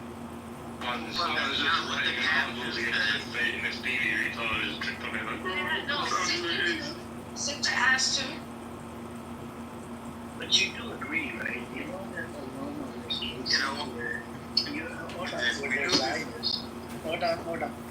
There are Zionists that actually do this on purpose, right? To prove that the Pope Ali are terrorists. These people are getting more and more violent. They've done it at the church. They've done it a whole bunch of shit. These people are getting more and more violent in there. Everybody's been worried about this, including the FBI. They probably arrested that picture. Well, we're gonna find out the truth, and I don't think it's the guy that has the Pope Ali shirt. I don't. Okay, this is what it says. It says 2 people were initially taken into custody at the scene. A man and a woman reportedly had a cut on her head, and the man allegedly said "Free Palestine." I'm not the active shooter. However, police have yet to confirm if they were actually involved in the shooting. Because there was a protest today, so it could just be. And there was a protest today. And look, maybe they got the wrong guy. We'll have to. Yeah, no, but we know. You know what? I know that the NYPD be arresting anybody. We'll know in a few minutes. Let's delay this and just got back in. Unless the other people they arrested have always weapons in their hands and then probably got off it. No, I think they're looking for the right person. They're not looking for the wrong person. Yeah, no, they have the right person. They neutralized him already. Well, apparently there was a team involved in it. Do you think he's a terrorist? He's a criminal? Who? Right away, you want to hold on. Do you think he's a criminal? I think who's a criminal? The guy in the sister's picture. So far, all I know is I see a picture. I need more info. So is he a criminal? So far, all I have is a picture. It's not enough information. So you don't think he's a criminal? Amir, I need more info to answer your question. He's not a suspected criminal. I didn't say he wasn't a suspected criminal, but I'm willing to go with what the police say. So he's a suspected criminal. Can we say Netanyahu's a suspected criminal as well? He's not. I mean, just like we're going with basically. He's absolutely not. No, you said suspected. You just said. They threw away the head of the ICC. By the way, he's a Pakistani guy. His last name was Khan, because he was found to be corrupt. He was trying to cover up some sexual scandal. This is why they disbanded the ICC and pulled the funding. They can't even get their email. I told you this a long time ago. Alarmo, we don't care about his personal life. We do care. We do care because he was exposed as being corrupt. Look, you just used the logic. You said he's a suspected criminal. The one I said, who's a suspected criminal? The one active shooter right now. No, I did not say that. I pointedly did not. So apparently, right now, is an active. Netanyahu is an active suspect as well in terrorist activities. Incorrect, sir. Incorrect. I know you want to give Israel a black eye, but it doesn't work, Amir. You don't know enough about the situation. They give themselves a black eye, so they don't need Norm's help. Amir's help. What's that? I said Israel gives itself a black eye all the time. It doesn't need Amir's help. You know what, Edward? If you think so, that's okay. That's not going to get you any closer to what you want. What do I want? What's that? What do I want? Well, I think you want a state, but unfortunately, I don't think your countrymen or the people from where your parents are from are really. I don't think they want it. They've turned it down too many times, and now they've destroyed all trust. So I don't know what's going to be. I don't think it's dependent on Israeli trust or Israeli anything anymore. Well, Israel's not going to allow monsters on. I don't think it's dependent on what Israel wants anymore. It's not dependent solely on Israel, but Israel is going to have to sign off. It has very little input now. It has a lot less input than it did before October 7th. Israel is not going to allow monsters on its border. That's not even negotiable. It's not. No matter what you call them. Yes. It's not going to be Israel. It's not going to be Israel that's going to decide. It's going to be the world that will decide. You lost the opportunity, Norm. The world doesn't have any say about sovereign nations. Yes. No. The world. No. The world isn't going to. It's not going to tell. It's not going to go into Israel. The world will decide on the West Bank, Jerusalem, Gaza, Jordan Valley. This is not part of Israel. Jerusalem is Israel. It's not part of Israel. It's not recognized as part of Israel. I'm sorry, but... Okay. Well, you don't have to be sorry, because I know it's not. Okay. The UN doesn't recognize it as part of the Israeli border. It's not a question of the UN doesn't have anything to dictate... Jurisdiction over national borders? I think they do. Absolutely not. Oh, they don't have jurisdiction over national borders. We can argue this if you want to argue it in court. Israel's more than ready to do so. They're already doing it in the ICJ court. And if you want to go to what? Well, this is not being litigated in the ICJ right now. This was that done South Africa. Under occupation of who? By what? For who? When did Israel? You sound like somebody that got caught robbing a bank. What other nation has sovereignty over the land that Israel is currently on? What other nation? Explain. We're not talking about Israel. We're talking about the West Bank. You don't have sovereignty over the West Bank. It's not yours. Well, we have sovereignty over B and C. And the AU guys have. So now that's as a result of a treaty signed in Oslo. Now, if that's going to proceed, I said, Palestine has sovereignty over Area A. Oh, no, it doesn't work that way. No, it doesn't work that way. You don't have sovereignty over that. By the way, you signed the treaty, Edward. No, you know what? That wasn't the treaty. Treaty. With the Zionist barbecue and dinner by night. Didn't I tell you that your hands were turning to like a fucking oven? They did that to you guys. You fucker. I don't know what he's doing. Let me just. You're getting real excited. Listen, you fucker, I'm talking now. We're talking to an actual Palestinian. We're talking to an actual Palestinian. Shut the fuck up, don't talk to me. Don't talk over the actual Palestinian. Shut up. So listen, you can curse all you want. So Edward, Israel has sovereignty over being shared with Palestine and C. And Palestine has sovereignty over A. That's the deal that you signed. I would never allow you to talk now. Now, if we want that to be that's dependent on peace, Edward. Shut the fuck up. You understand, Edward? Oh my God. Come back. Hang on. You're ignorant. You're ignorant. You got some guy cursing and being One second, guys. One second. Okay. Sakar, you go and make your point, and then El Normo will respond, and then we can pass the mic around because it's helpful. No. Because it really pissed me off. You know, when the Zionists, okay, they are the ones who ruined, Oslo. Okay, they accepted Oslo and they ruined it. And the agreement, was like there was like how can I say this? There was like a period. There's like a time frame where all the the text of Oslo, the agreements, they would have applied, on the West Bank, and the Israelis like refused to do so. They refused like to let's say to move on with the Oslo agreement, and they came with like a bunch of pretexts, and then the American, like following the 2001, the American government, they tried to save the agreement of Oslo, and they couldn't, and it was like basically ruined. Oslo is gone, and now they talk to us about Area B and Area C. Well, you refused that. You didn't want Oslo. You just wanted, to play the game. You know what? Hey, we are going on with our occupation. We would like infest the West Bank as fucking parasites and eat of it each time, a part of it, and this one, and this one, and this. Shut the fuck up! I'm talking. You have your time. So let's build a new settlement here, a new settlement there, and the whole world is like frustrated with that. Hey, you fuckers, you stop occupying the land.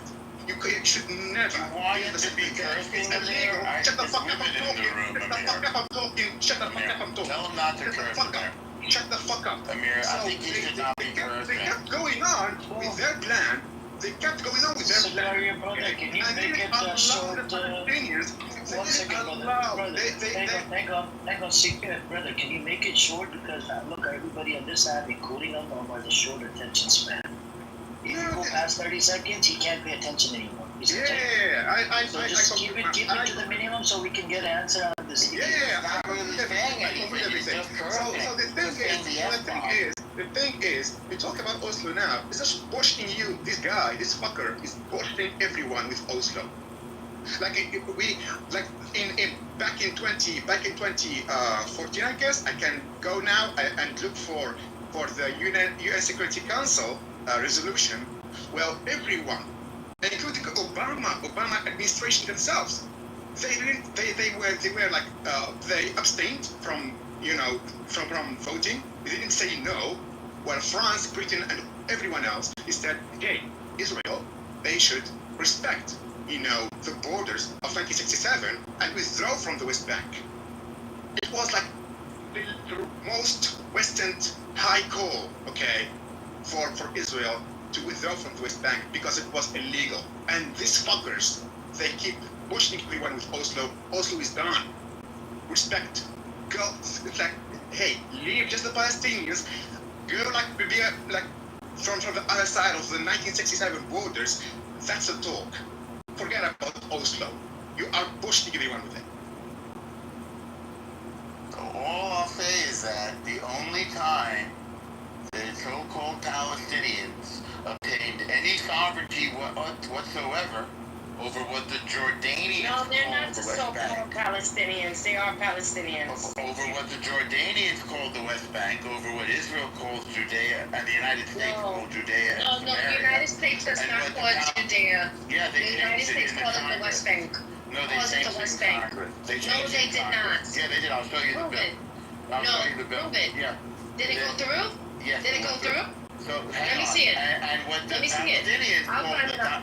what the Palestinians call the Tafa, as Edward has taught us, the only sovereignty they've ever had over it is as a result of Oslo. That's the only time. And that's by treaty.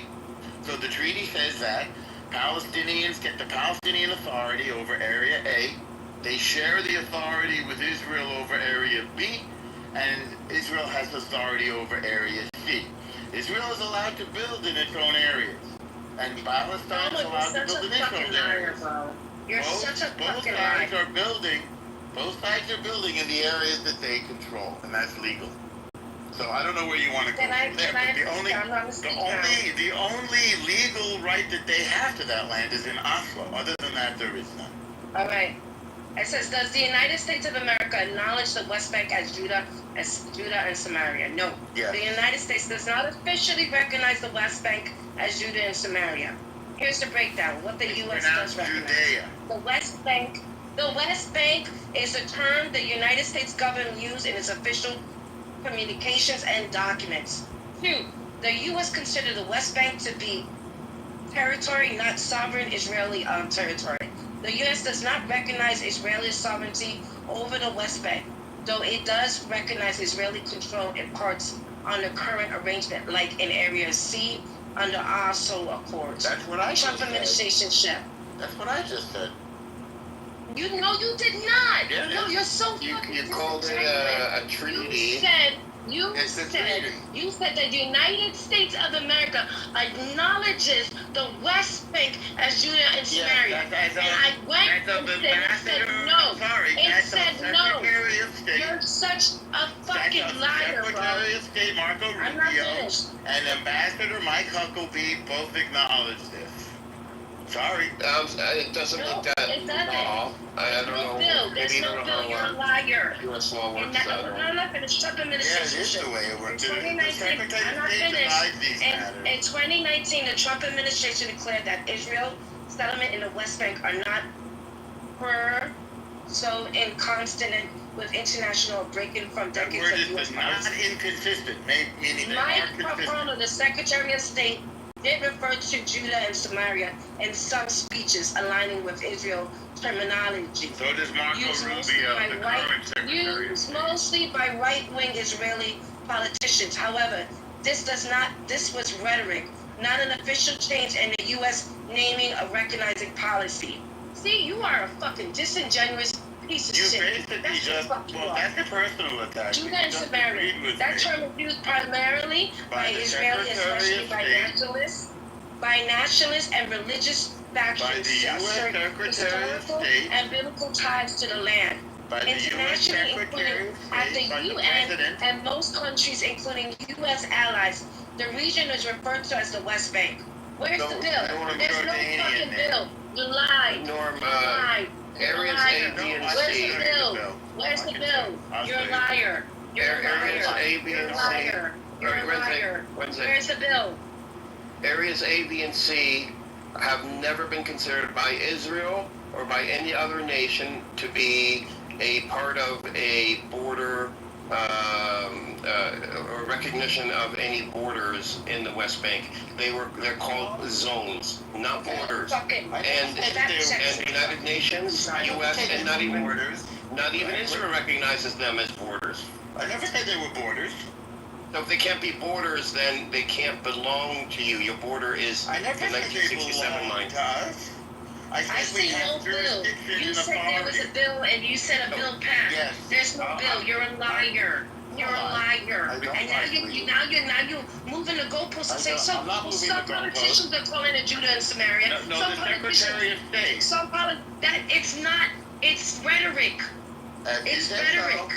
It's rhetoric. It's official U.S. policy. It's written No, it's under not. the Secretary It's of State. rhetoric. You're a liar. I'm not a liar, sweetheart. We don't need to repeat over and over. We know Alroma's the biggest Hezbollah. The Secretary of State determines U.S. foreign policy. We can move on from this point. We don't need to keep going back and forth. I agree. Calm down. I agree because he's a liar. And We all know. I agree with you. You're a liar. Anyway, going back to Alromo, can you please tell the room? Yes. Are there in Israel, is America thinking about parting ways with Israel? America is going to part ways with Israel. Are you for it or are you against it? Can you tell the room, are you for the idea of America parting ways, American government parting ways with Israel? Are you for it or are you against it? Nathan was for it. We had Nathan in here, hardcore Zionist. America and Israel are great partners, and as long as that partnership is working, I'm in favor of it. Of course, I'm guided by the official policy of the United States. I'm guided by the President and the Secretary of State, as everybody should be. Okay, I have a follow-up question. A follow-up question for you, because you're so genuine, you never lie. That's correct. Next question is. That's correct. Yeah. Next question for you is, do you think that America is trying to control Israel? Well, I think it's mutual. I mean, nations, they act according to their mutual self-interest. So Israel serves certain interests for the United States and, by the way, the civilized world in Europe and so forth. And the United States serves certain interests of Israel. So do the Palestinians. They've served the civilized world as well. I don't dispute that. I mean, Alromo is Palestinian. Wow. Edward is a Zionist. You and Edward. He's a Palestinian. I don't know what to say. What do you think about that? He's a Palestinian. No, we'll give it back. We're part of the agreement.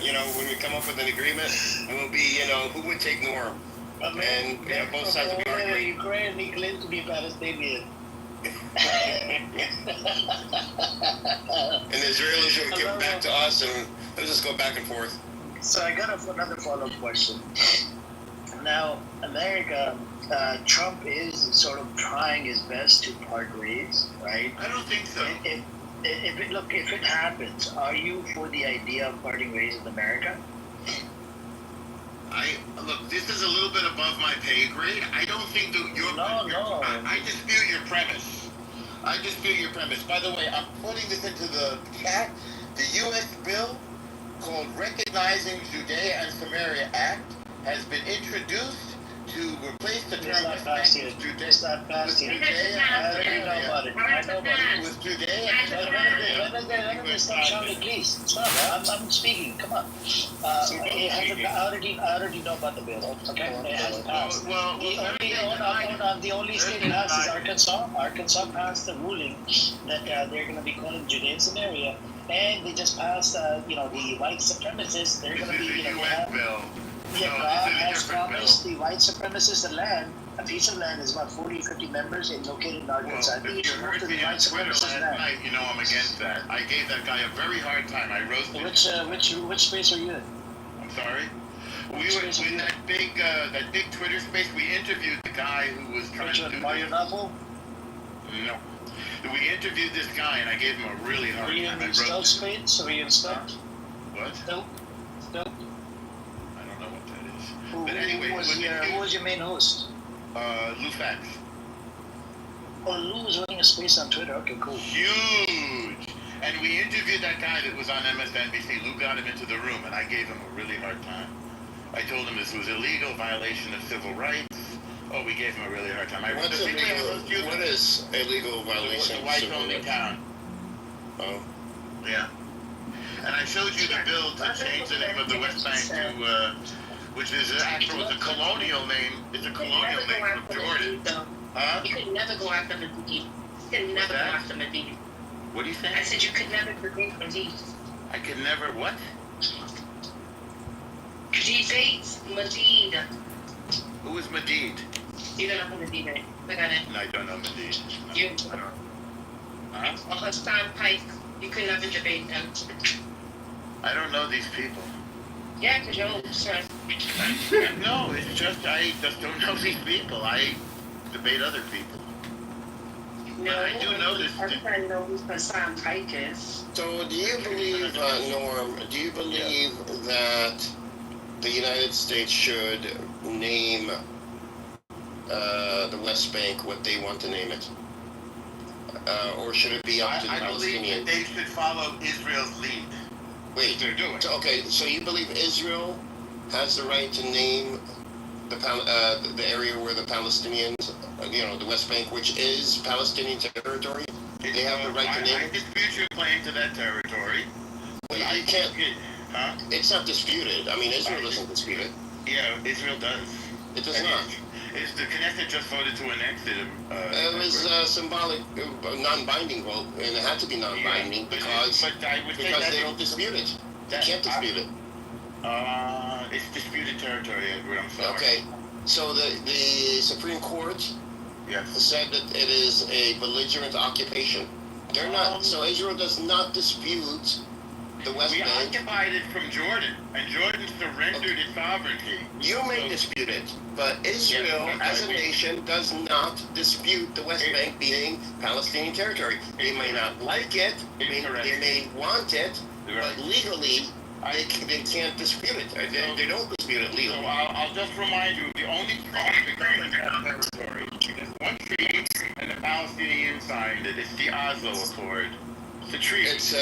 Okay, treaties are between countries. That's so correct. It's not a treaty. It's a treaty. It was signed, but I It's don't between know why countries. Again, I don't know why you say treaties are between countries. Because they Oslo are. Accord, it's an agreement. It's an agreement. Two different bodies. Fine. It's an agreement, right? It's an agreement, not a treaty. Because treaties are between countries. I don't know if your definition is correct, so I want to put that on the side. Okay. So you're fine. Okay, listen. You're not okay with a whites-only town. That's correct. Okay, but you're okay with taking over where people live and making it Jewish. No, I'm not okay with that. So then you are fine with, and should be fine with, if you're consistent, with the West Bank, with whatever the international, Okay, listen, no. We have a disagreement You should be calling it whatever the Palestinians want to call it, because it's not your land. I disagree with Okay, so then white people could have land here and have white-only towns and cities. Well, this is a racist thing you're saying. I dispute your racism. Well, wait, you have to be consistent. If you don't agree with one, then you can't agree with the other. They're very different situations. They're not into their white land. They're not If they let Jews into those white land, would you be okay with it? No. I think it's racist and unacceptable, and it's a violation of the Supreme Court precedent, 1954, Brown versus Board of Ed, as I told the racist guy last night. No, I'm not using ChatGPT. Also, Also inconsistent with the 1964. Morty, you think he's on fire? Morty, you think he's on fire? Oh yeah, of course I'm on fire. I agree with everything. What kind of fire are you on, Elon? What kind of fire have you been smoking? I don't smoke. I think the only thing he's missing, the only thing El Normo didn't say, I think to dispute Edward's claim, is that Judea and Samaria is disputed territory even within our own Israeli society. Morty. The Supreme Court. Even the Supreme Court says one thing and our people say within our Israeli society. The Supreme Court says one thing and our society says another. So it's disputed within Israeli society and external to Israeli society. Morty, I do have one question. Hang on, I have one question for Morty. Morty, why does Israeli Eagle, right, and somebody that's not Israeli, that's imposter Israeli, normal, why do they have both difference of opinion? I don't think I am not an Israeli or an imposter. I'm an American. You're an imposter. No, I'm an American Jew. I'm an This land, El Normo is the real deal. He's the real Jew.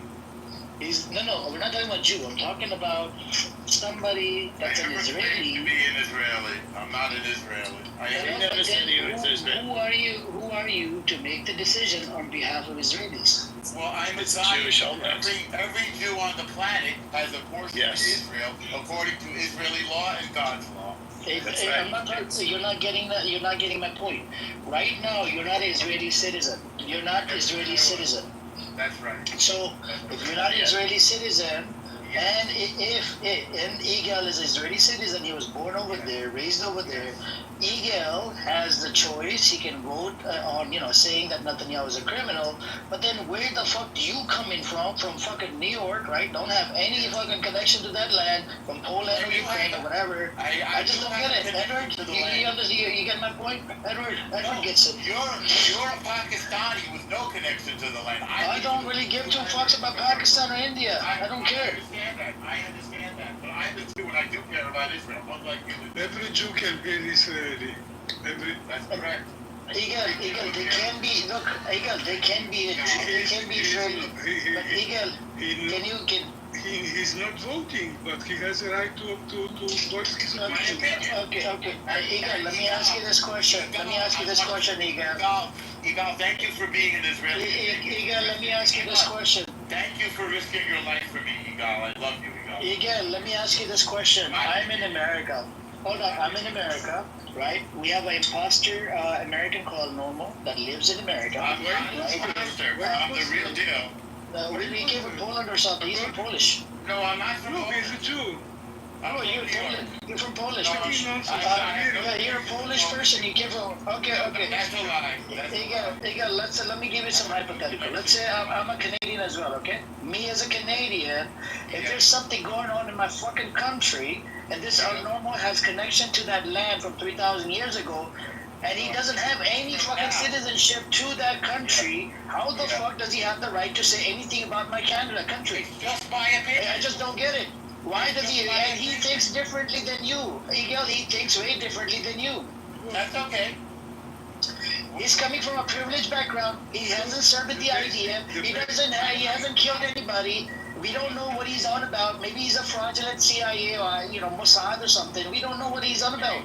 He's a freeloader. He's a smoocher. He likes to smooch off other people's countries. My point, Ego. My point is, Ego. Smooching means kissing, I did smooch off other people's country, off their lips. Your English is lacking, Amir. So Ego, my question to you. English is my fifth language. So Ego, my question to you, I'm a Canadian, right? Canadian, hold on, Norma, stop getting triggered. Stop getting triggered. I'm not triggered. Stop getting triggered. So Ego, my question to you, I'm a Canadian, right? And I have somebody like El Normo that said he has a connection to that Canadian land from 3,000 years ago. Me as a Canadian, hold on. Me as a Canadian, born and raised in Canada, and I have the right to make the fucking decision. This guy comes out and he has a difference of opinion. His opinion doesn't matter. It's like an asshole. The opinions are like asshole. He has the right to make the decision. He has the right to voice his opinion. but he will have a right to make a decision once, in one day, any time you want to join Israel, to become Israeli citizen. Baruch Hashem. Baruch Hashem. Thank you. Baruch Hashem. But Hegel, he hasn't served in the IDF. How does he have the fucking right to that land? I did, Amir. I did, Amir. He did not do anything to create the Jewish state. He's a fucking, he lives in America. He doesn't say anything. Where does he come in the picture? Israel is a peace for him, for any Jew on the world. Thank you. So you say Norm, Israel legal position is that the occupied territories is disputed.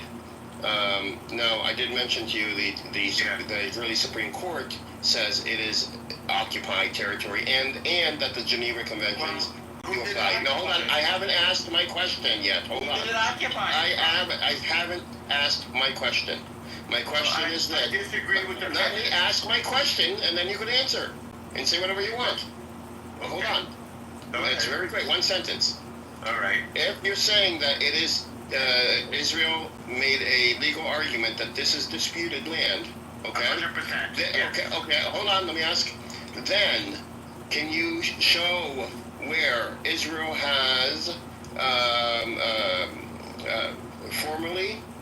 Yes. Put in a request with the ICJ. Yeah. Regarding and using the argument that this is disputed land, okay. And not sure. an occupation. I'm not sure that it has done that, but the then legally Israel has not disputed. Okay, go ahead. You didn't let me finish. Yeah. So under the international law of Uri Poseidadis juris, those borders with Jordan are Israeli borders, and that is the basis of the legal dispute. Wait, but you just said there is no legal dispute. Haven't finished. I disagree with what you just said. Now, no. Which international law? You should mention that. I just told you. I'm telling you the law. Yeah, he did say the law. He did say it doesn't apply here, but he did say the law. So my question to you was, who did Israel occupy that? No, wait. You haven't answered mine. Yeah. Did Israel formally request and put in a formal legal brief to the ICJ? I have to look that up. I don't know. Well, they did not. Okay, They've never done so. Well, They've never done so. Okay. What you're saying though, and to break it down for the room about your position. Hang on. Israel occupied that land from Jordan after Jordan attacked it in 1967. That's how we won Jerusalem, which, by the way, will remain undivided. Now, Jordan relinquished its claim. Jordan relinquished its claim in 1988 to that land. I don't know why you think that makes. Did Jordan have the right? Did Jordan have the legal right to? The space, Lisa. Okay, so I don't know the answer to that. I do. That's you and Jordan. No. Everybody knows the answer. Jordan did not have the legal authority to occupy the Palestinian land. As a matter of fact, the United Nations would not allow Jordan to occupy it and did not recognize Jordan as sovereign over the land.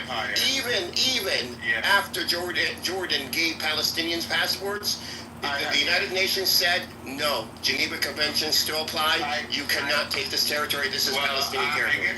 Period. If they couldn't take it, you can't take it. No. So you're saying, your dispute, but that's an internal dispute. You have not presented anything to a legal body, to the ICRC, to the United Nations, whatever. I'm not sure about that. Nothing. I'll have to check. This is all internal. You presented internal memos. When you say we occupied it from a belligerent body. That's Jordan. We didn't occupy it from anything called Palestine. Okay, so he just said a belligerent. Okay, so belligerent body. Yeah, let's take your argument. That's under that is under the United Nations Charter. You cannot win land by war. So he just said it was belligerent. Therefore, you could not keep that land. Period. It doesn't mean that it goes to you. Who does it go to then? Doesn't mean it goes to you. Well, then it would have to be decided. Well, we have No, it. it doesn't go to you. The law already says it doesn't go to you. We already have it. No, but you're not keeping it. You're not going to keep it. Yes, that remains to be seen. It's already slipping out of your grasp. It's already slipping out of your grasp. I don't see it that way, but what do you have? Do you have France, a G7 country, has already recognized the state of Palestine. Canada said that they are going to recognize. That's another G7 country.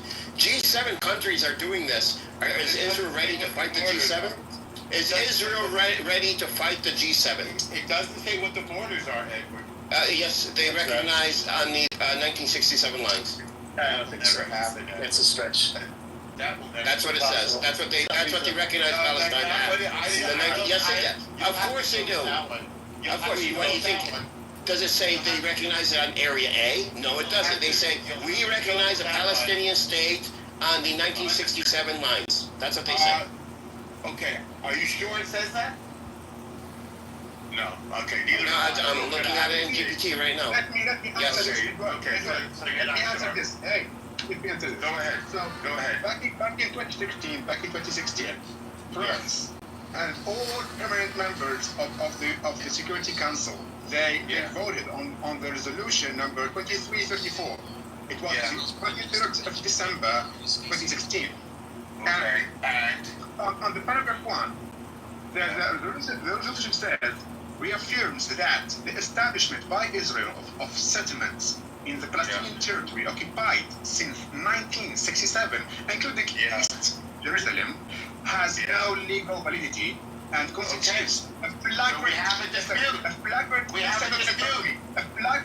violation under international law and a major obstacle to the achievement of the two-state solution and a just, lasting, and comprehensive peace. Let me just remind you. What year was that? What year was that? Let me remind you. Just with this. What year was that? One sentence. Let me remind all of you that this resolution was voted by 14 members. All of them, none of them opposed the resolution. Just the United States, they abstained, which made all the Israeli politicians crazy as hell. They attacking Obama administration for not voting no. So all of them, they were okay with that. All of them said, yes, we recognize that Israel is occupying the West Bank and in 1967 borders, including the Eastern Jerusalem. Okay. When was that? When was that? Eastern Jerusalem is a part of Palestine. When was that? Resolution number 2334. What year? 2016. December 2016. I guess we have a dispute. Go on, What? I guess we have a dispute. That's what I said. It's disputed. Israel, how we dispute your claim.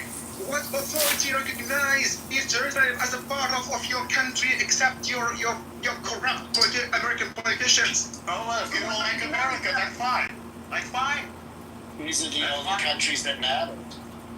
Sorry? That's fine. These are the only countries. We're the only countries that matter. That matters. You're entitled to this. No, dude. No. That was back in the 1990s, not now. You're now entitled to your countries that really matters. I don't think so. I don't think so.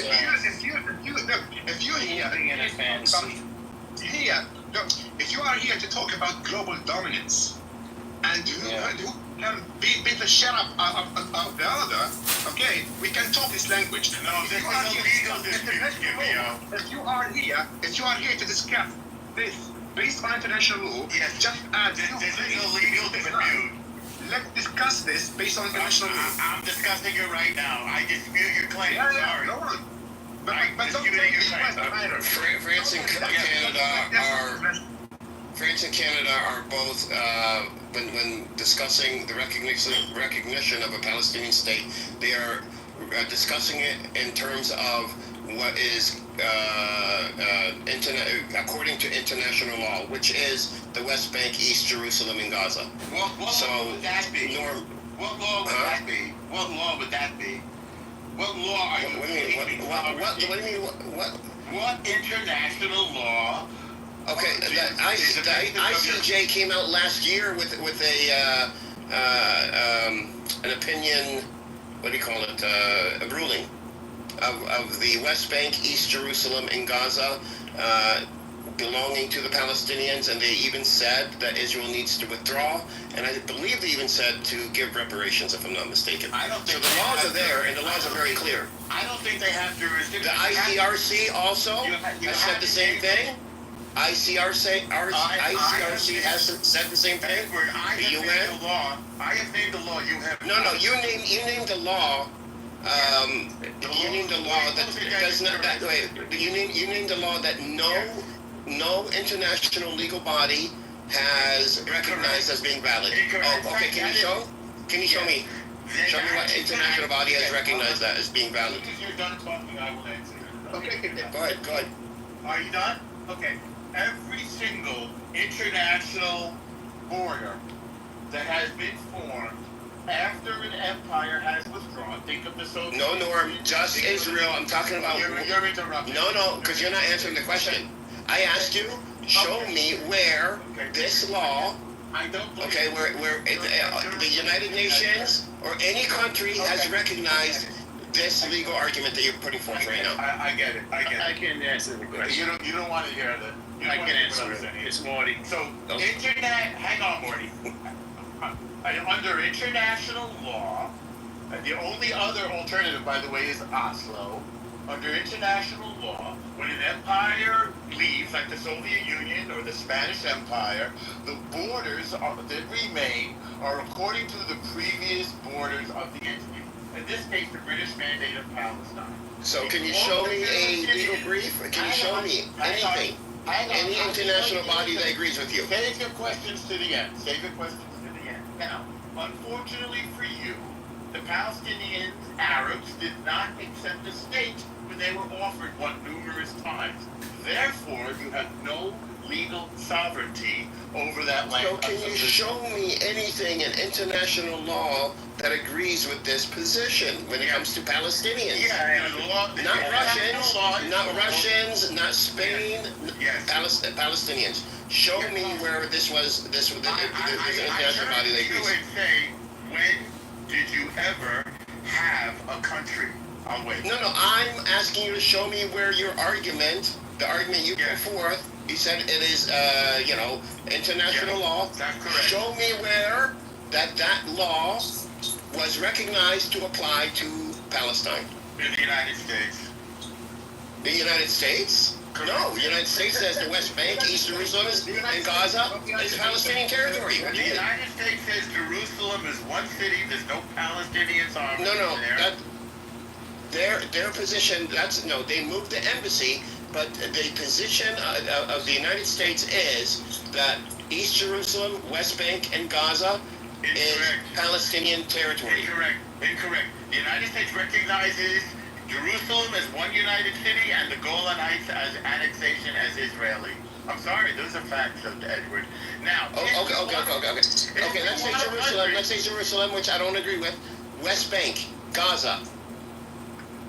Can you show me where anything in international law that's Gaza is formerly Egypt. Egypt doesn't want it. Okay, you're saying no. That's all. I got it. What I'm saying is right now is what this nonsense. Please, no. Let me. What do you want to say? Here. So from one side you say, hey, UN and international law, and then you go back to the United Nations, the United States. Like I don't get you here. And then you mentioned the ICJ. You refer to the ruling of the ICJ.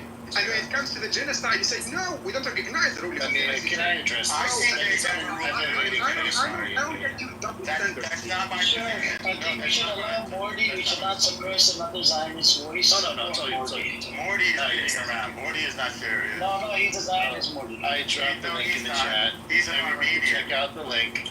Okay, there's a link in the chat. It's Donald Trump. And they're asking him if he would support an annexation of the West Bank. And he says, I'm not going to talk about that, but I will talk about Israel. And the problem is, if my desk is the Middle East, then this pen is the size of Israel. And that's a problem, and that has to be addressed. So they're going to have a rule from the... Yes, I dropped the link in the chat. I dropped the link in the chat, so everyone can look at it. There's a ruling from the best president of the best country of all time, and that's all we need to justify what we do. I'll end it there. Thank you. Well, we also have possession, which is, as you know, 9/10 of the law. Yes, possession is 9/10 of the law. Yes. And we also have the Oslo Accord, which is the only deal the Palestinians have ever signed. You've never signed any other deal, so that is the only operative agreement. Dude, wait a moment. You keep talking about Oslo, but you don't even know about what the content of Oslo, except Yes, from I the do. areas. Yes, I do. Seriously. Yes, seriously. Oslo, wait a moment. Oslo had like this entry period that ended basically in 1999. Okay. And in 21, there was an attempt to revive Oslo in order to bring, the government in Tel Aviv and Palestinians to an agreement, but it failed. So, Yes, I don't know. The Palestinians walked away from the table. They were No, in 2000. no, they didn't walk away. They didn't walk away. No, sorry. You have positions. Without any proof. You are throwing accusations. They talk about this very rich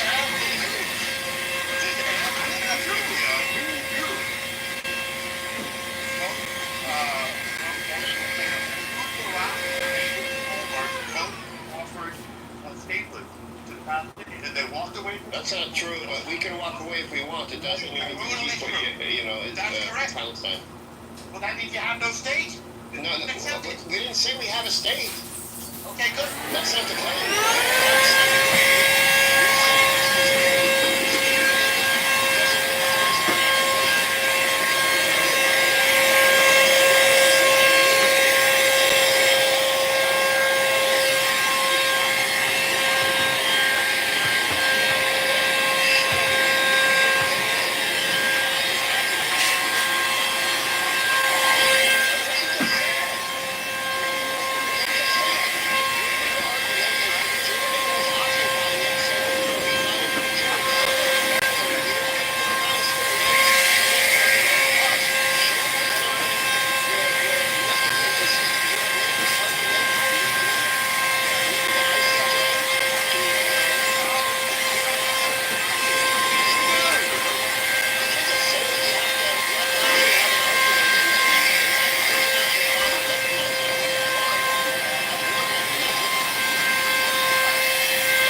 Where's your legal argument? I gave you a legal argument. I'm saying the ICRC, the ICJ, and over 140 nations recognize the borders of Palestine. France and Canada have said that they will. What is Palestine? What is it? It's not a state. What is it? You know what I'm talking about. It's a bad. What is it? We have international law, and we have consensus in international law recognizing Palestine. It's not a state. What is it? Norm, show me any legal consensus. Everybody in the room answer. Can you answer first? Can you answer? You've been running. Can you answer? Where are you getting your legal precedents from? Where are you getting your legal arguments from? This one. From international law. Go ahead. Bring out the text. Bring out the text. I have this. You are based on that. I have it. I just gave you. I told you before. It's Uri Posidentis Juris. I told you before. And the ICJ recognizes this. The ICRC recognizes this, right? It's the only law of the land. and they recognize this, and you make this formal argument to them. So you made this argument to them? Let me find it. Hold on. Let me see. Nope, can't find it. Israel never even made the argument. Israel never even made that argument to these parties. That's incorrect. Okay. Show me. Show me. Everybody's quiet for a second. I answered your You said it's incorrect? Show me. When did it become yours? When did it become yours? Okay, I know you're drinking your tea. You're taking extra cups of that ginseng tea. I'm walking to synagogue, right? Nah, you taking extra. It finished with the cocaine. Well, I don't think so. I drink some. I think you do that. I have never even seen cocaine. I'm sure you do. No, I don't. So I'm not a betting woman, but I'll put money down on you that you have done it in the past. You are doing it now. When did the land become Palestinian? I'm asking you. Okay, the land is Palestinian. The land is. Okay, the international, the ICJ, the UN, the ICRC all agree it is Palestinian territory, and it is for a Palestinian state, and there should be a Palestinian state. That's the legal stance of the international bodies of law. That is the legal stance. Now I'm asking you to show me. I could show you multiple legal, international bodies that can back up what I'm saying. Can you show me one that backs up what you're saying? Yes, I can show you numerous. I'm walking to synagogue now. I'm not going to look. Oh, okay. Because I'm asking GPT, and it can't even give me one. It can't even give me a time when Israel has submitted to any international body this legal claim that you're making. This is our position, and I'm pointing out to you that you cannot show me at any point in time when this came out of Palestinian sovereignty. Ever. Never happened. So I know you would like it to be. Is that necessary? Is that necessary to become a state? Is that a prerequisite to become a state? Is that a prerequisite? Is that a prerequisite? It's the answer to the dispute. If it's yours, you're going to show me how it. No. Is that a prerequisite? Is that a prerequisite for Palestinians to have a state? Is to show you that we've already had a state? No, you guys sovereignty. No. Then why are we even on this topic? So when did it become yours? You just said it's not a prerequisite, so why are we even bringing this up? No, it's never been yours, but you'd like it to be yours. You just said it's not relevant, but yet you want to talk about it. No. So we got George, and George relinquished his sovereignty, and hang on, we got the credit from George. In 1967, Jordan invaded. We have every right to do that. Jordan relinquished his sovereignty in 1988. You had Jordanian passports. Up until that moment, you were Jordanian. Now you want to be something new, which has never. Hang on. Let me finish. Now you want to be something new, which has never existed before Palestine. And Israel was okay with it. It had one requirement, and that was to stop killing stop being let terrorists. me ask you something. I haven't finished. Let me finish, and then you can answer. So Israel offered Palestine a state, and they declined it. We had one requirement, no more terrorism. Failed to meet that requirement. I don't know if you think we have sovereignty over Gaza, but Gaza has voided any claim to anything as a result of its belligerency to Israel. So Gaza is finished. Now, the Judea and Samaria, if they are peaceful, there's a chance that there will be some sort of self-governance and sovereignty. If they are not peaceful, then we're going to have to win a fight. And that fight, as you know, you're fighting a superior army, not to go well for whoever is committing terror. So that's our position. And I don't know why you're claiming something international.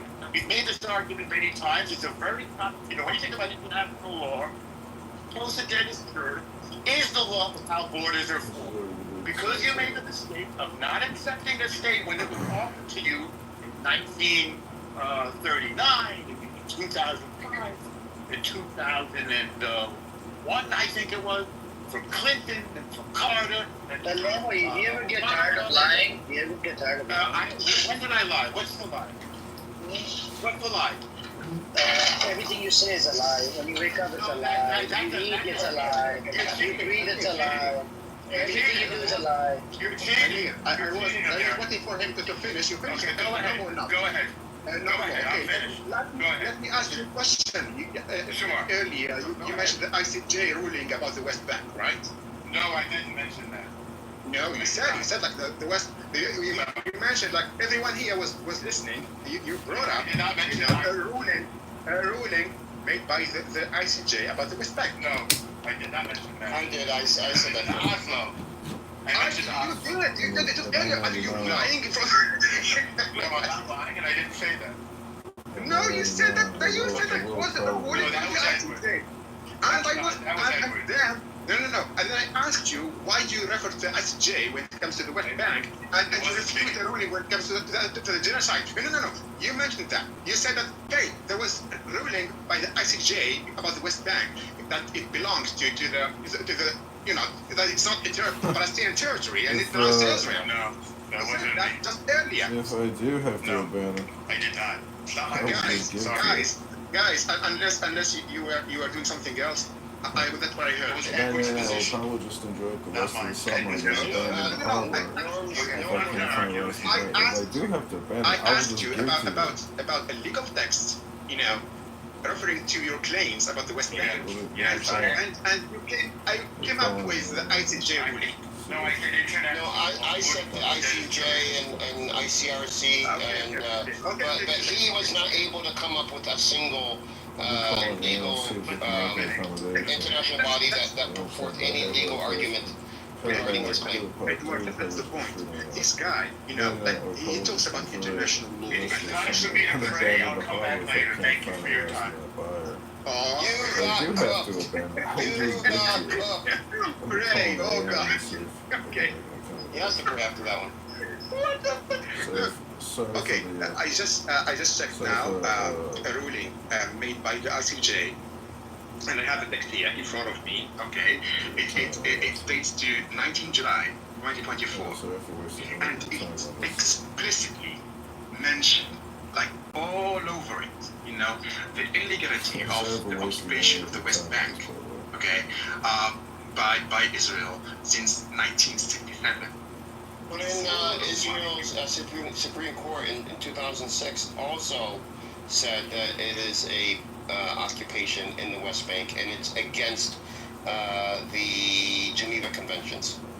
That's Israel's own Supreme Court. That's why I was asking him, give me any legal position that Israel has taken to any international body, because they have not taken, he says it's disputed, but Israel has not taken any their argument to any international body to argue for their position. They have not. Yeah, but Edward, do you get the point here? Like, if you mention that the Israeli Supreme Court, the Israeli Supreme Court, like, literally, it's a part of one party. We have two parties, conflicting about, in disagreement about the situation, and the ruling cannot be made by Israeli Supreme Court. No, I know about it, but the Israeli Supreme Court agrees with the ICJ ruling, though. Yeah, it doesn't matter. It doesn't matter because when it comes to the international law, the main authorities or the only legal authorities, or recognized authorities that would make any ruling here, it's either the ICJ or the United Nations, and both they confirm and they recognize that Israel is occupying the West Bank. No, right, and that's not really the argument, though. There, hey, I don't know, and we highlight this, that Eastern Jerusalem, all of them, they agree that Eastern Jerusalem is a part of the Palestinian territory. Yes, and that Israel has no legality being there. That's not my argument. My argument is when Norm and others say, well, it's not occupied, it's disputed, then my question is, okay, show me where you have disputed it. Show me where you went to court to dispute the legality of Palestinians having the right to the West Bank, Gaza, and East Jerusalem. Show me. They can't, because Israel has never gone to court or got any ruling or any opinion from any international body claiming that this is disputed land, so therefore it's not, it's up for grabs, basically.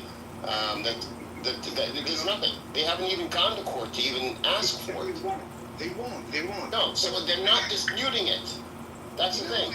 They're disputing it to us, but the government is not disputing it. Even if they want, because they know that they won't have like any reason to present or any argument. Exactly. That's why they won't. They won't have any chance there. Yeah. And not just Israel, by the way. Like if you look, for instance, to the large picture. Okay, let's consider the ICJ and the ICC. Like countries who don't recognize them, or they don't really address them for any ruling. You look directly to like dictatorships and third states, including Israel and the United States. And if both of them has recognized, the authority of the ICC, sorry, okay, half of their military high command will stand for a trial there, but they won't do it because they know that they messed up hard time and for long years. They know. Well, the U.S. is not claiming it's disputed territory. Our official position is that it is occupied territory, controlled by Israel, and it is Palestinian territory. So the U.S. is not disputing it. Now, the U.S. under Trump last term moved the embassy, but he also said that this is not a final, recognition of the borders. He also said that it was a political. He was not talking about legal because you can't.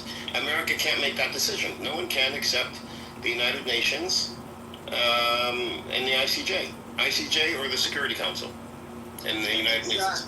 Exactly, and you say both of them earlier. They just kept referring or going back to some, how can I say this? Like they try to create this legitimacy based on what the United States says about the situation. Okay, hey, they recognize Jerusalem as the capital of Israel. Yeah, but if the United States has made such a move, doesn't make it legitimate. It doesn't mean that. The United States is just a country, just like all other countries. If you are gonna talk about, hey, it's the main military power, on the planet, and if you are going to talk about, this tough guy, discourse, then you cannot refer to international law at the same time. You cannot. It's either you respect international law, or you're gonna go there and talk like this, tough guys talk. Hey, we do whatever we want, and we don't care about anyone. We don't give a shit about international law. But if you refer to international law, then you don't speak about the United States. Here, it's United Nations, the ICJ, and the ICC. That's it. Those are the only... I agree. Can I just interrupt real quick and ask Amir, has there been any new news or developments, Amir? On the ceasefire? Or humanitarian aid or ceasefire or anything? Humanitarian aid, yesterday I think we had 3. He said they stopped the aid again or something. But they did a pause, right? It was 10 hours every day. 10 hours a day is they'll let aid in. That was the agreement. But then you have Smotrich and Ben Gavir, he was fighting in the Knesset. Yeah. Why are you doing this? They should be sent bombs or whatever. Did you watch it? Did you hear it? No, I watched a YouTube person I follow talking about it, and talking, I think I said this the other day, that Netanyahu did not include Smotrich or Ben Gavir in the to allow aid in. And he had the meeting on Friday. He had the meeting on Shabbat.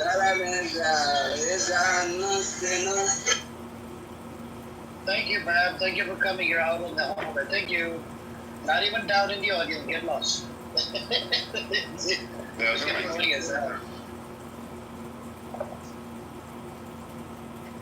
right. Normal lab? Thank God. Yep. He said he had to go pray after the ass whooping he got. Yeah, pray. Yeah, I was reading up on that, Bill. It's still in committee. It's been in committee since January. Yeah, no, it's not going anywhere. No, it's not going And then the likelihood, ChatGPT says the likelihood of it being passed is not even high. No, it won't pass. It's not. It's there's a lot of bills that's a problem with the U.S. There's more bills put forth just for like political points and they're not meant to pass them. But we spend more time on that crap than we do on passing bills that actually help people and the citizens. Yeah, there's what was it called? I gotta see if it's still around. There was an app that you could download, and it shows you all the bills in real time, who's sponsoring them, who's co-sponsoring, like how many people they have on them, what the bill is, what it's about, how far in committee, or if it's in the House or the Senate, and you'll be surprised to see how many bills are there just like as a to make a political statement, not to actually be passed.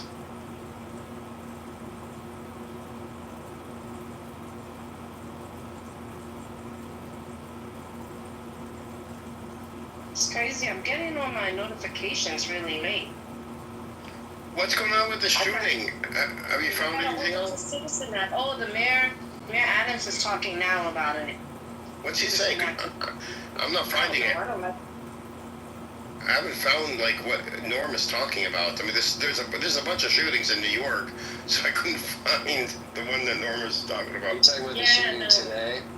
Yeah. Yeah, it was the last story I heard was 3 dead. The shooter, was 1 cop and I think 2 civilians, and the shooter turned the gun on himself. And it was in I think Midtown neighborhood, right after work, like whatever. It's in the BlackRock building. It's in the BlackRock building, which is BlackRock / I think NFL shares that office, I think too. Which that's a lot of conspiracies about the BlackRock people. Yeah, exactly. And fortunately, though, they quelled. I heard one broadcast where they quelled an actual rumor that the shooter was screaming "Free Palestine," which was not the case. No, it wasn't. It was some rando person, but that was starting to go on social media already. Yeah, well, what's her name, sister? She put the thing there, and I said, because Reverend said that's not the same shooter she saw, and I was like, I don't believe anything that girl's sister says. She's a little weirdo.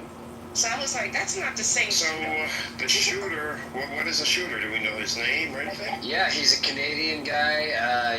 He apparently, I think, former football, like pro football. Wait, that's why you said NFL? I don't know if it's like, went to the NFL. I don't know if it's American football though or soccer football though, because it's Canada. I don't know what's called. Those Canadians then. So we should now start. Yeah. He was irate over Trump's tariffs. Like, yeah. Is that true? Or you? No. Sorry, I shouldn't. I guess I shouldn't even jest. No, I don't. As far as I know, no manifesto has been found. I'm sure they're going through his apartment now and wherever in Canada, or I don't know if he's living here or visiting here. That wasn't clear. Is he a white guy? I believe. Actually, no. I think I haven't seen a photo, but in another room they were describing him as he could potentially be a mix of Middle Eastern and Mexican. I have his picture. But Middle Eastern and Mexican. That'd be too convenient. No, right? Jesus Christ. No, he looks like he's mixed race though. But he doesn't look Middle Eastern. He looks mixed with like black and white. But we don't know. Like, what's her name? Reverend was saying, okay, that's a picture she saw or she didn't see. Because we have 2 different She's pictures. saying the picture that I have is the picture that she saw. The chick's sister tried to bring up a picture with the Palestinian person in it. And I was like, no. And BB right away was trying to say, it's the Palestinians, it's the Palestinians. I don't think the Palestinians have done anything in America in a very long time. But Pali people know there was a protest. This was the evening time. There's always a Palestinian Gaza protest, especially now, since they're being starved to death. So the guy was like, "Free Palestine," but I'm not the active shooter. Wow. But you might want to change that picture when it's like I'm talking to a normal again. So yeah, the picture of normal. It's like a crystal normal. Picture. Funny as hell. But Diego, my whole point was somebody that's from New York that doesn't understand Israeli politics. That's just a Jew. Okay? That's just a Jew. It doesn't make him that, oh, he's part of the fucking Knesset, he can talk on the government statement. When I talk to you, or when I talk to Amos, or when I talk to Israelis, they have fucking difference of opinion versus New Yorkers. So why should we even be fucking New Yorkers? Only you can change the law. Only you can do it. Not this motherfucking normal can do anything. He's just a fucking big talkative. Do you have a right to speak? It's not about the right. It's about what is this fucker doing here? What is he talking about Israel? Only Israelis decide, but they have right to speak. It's confirmed the shooter is now dead. He is dead now. In case anybody posted in the chat, front line of Haaretz just now. He was from Canada, but they were saying he's born in Hawaii, and he looks like kind of, I guess, Japanese, Hawaiian or something. Is he related to Obama? Obama was born in Hawaii. Oh my goodness. Everybody in Hawaii is related. You asked that, dude. Somebody said that he played football. Well, there's a picture of him in some football uniform. Looks like when he was in high school. I mean, I don't know how that's. I think it's pro football. Shooting. I think it's pro football. I don't know, because they said he was fired from his job. Apparently, he was working almost somewhere on Wall Street. He's 27. He was only 27. Oh, okay. Yeah, and Canadian. It's so weird. He looks Asian, or I don't know. But they say he's from Canada, but he's born in Hawaii. I don't know what the fuck this dude is, but his last name is Japanese. Okay, what's his first name? Or do you know his name? Hang on. Yeah. Shane. Shane? Shane Tamura. Yeah. Okay. I don't know where. It's weird. Where is he? Who is he? But he got a Las Vegas concealed carry permit. Shane Tamura. He doesn't sound Palestinian to me. From Canada, but born in Hawaii. Oh, and got a Vegas ID. That's crazy. I wonder what it's about. I wonder what happened. Yeah, and the other people they arrested, the one guy, the big dude who had the Free Palestine, and the woman, they all seem unrelated. They don't know each other. I don't know what those two. Well, I guess they Wednesday was saying that they have protests every day. I guess around the area, and so they were just arresting people, and the NYPD just arrests everybody and then sorts out, the mess afterwards. Which I've seen before, which is, so that's probably what happened there. But at the same time, the Zionist side was probably, was looking for, some Palestinian connection. The Zionist side? Well, I mean, that's, because people want him to be either Palestinian or pro-Palestinian or something to do with Palestinian. They get blame on, let's say it's related to the war. Yeah. But this seems like he's a disgruntled former employee. It looks like he was fired from his job, and he was just taking it out on. So it wasn't like a mass shooting. Those people were targeted. Yeah, I guess it's Wednesday said it's the Black Rock building. So, very interesting. He used to work there? Was he fired? I think she said this was the Black Rock building that it happened in.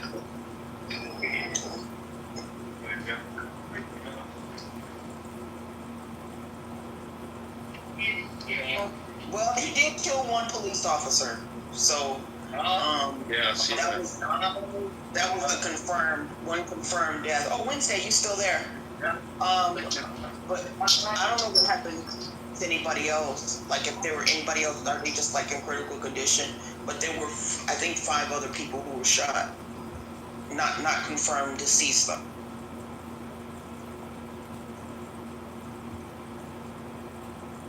Y'all gotta be careful out there. You gotta be careful.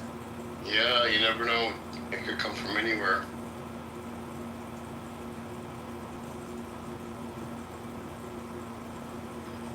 How many on here? Are you licensed to carry? You carry a weapon?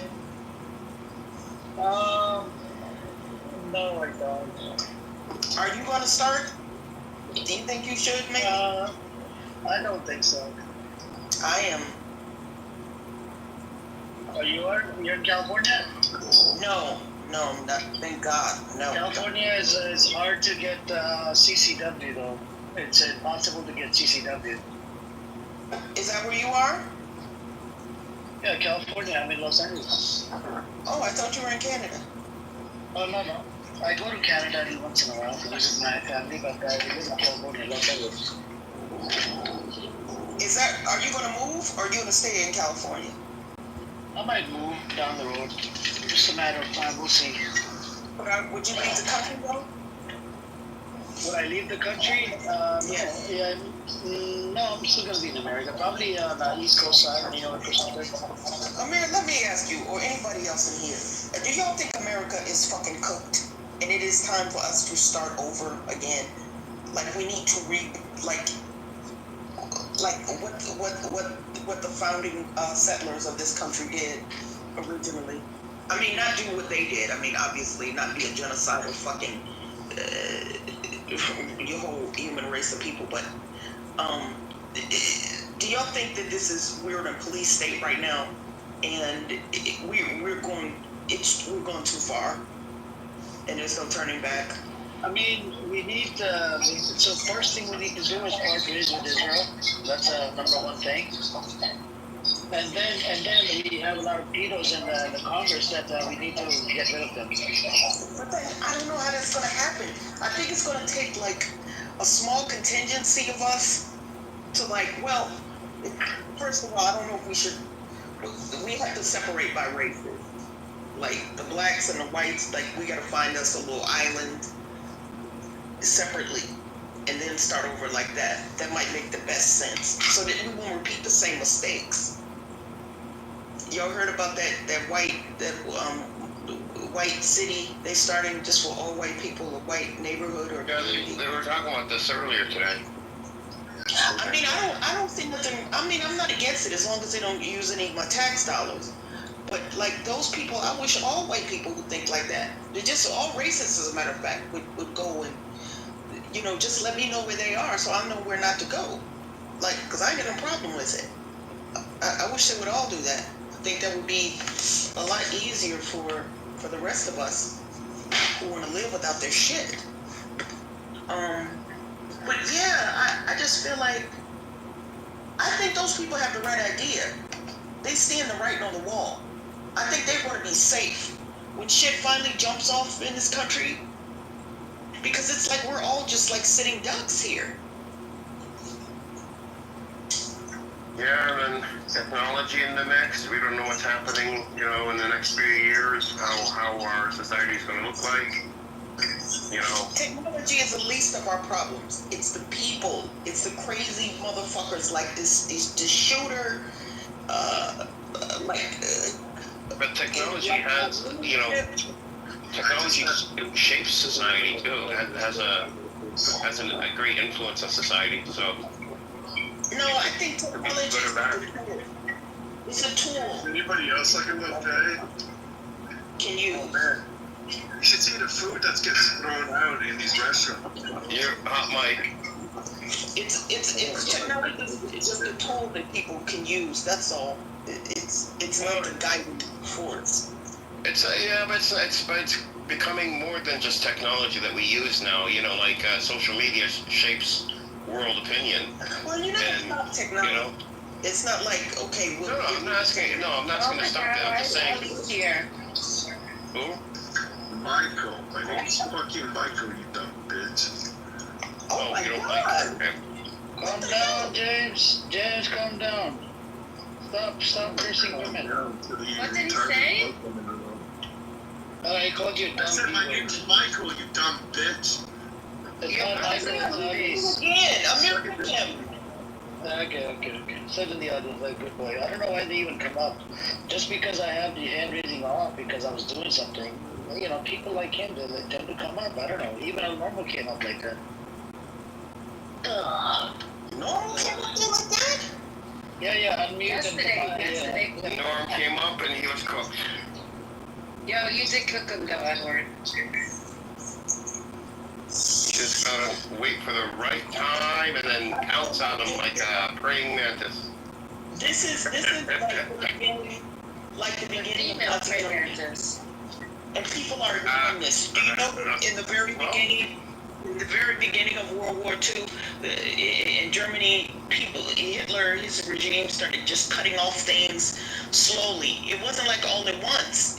Everything didn't happen like all at once. It was just little things that would take away from people.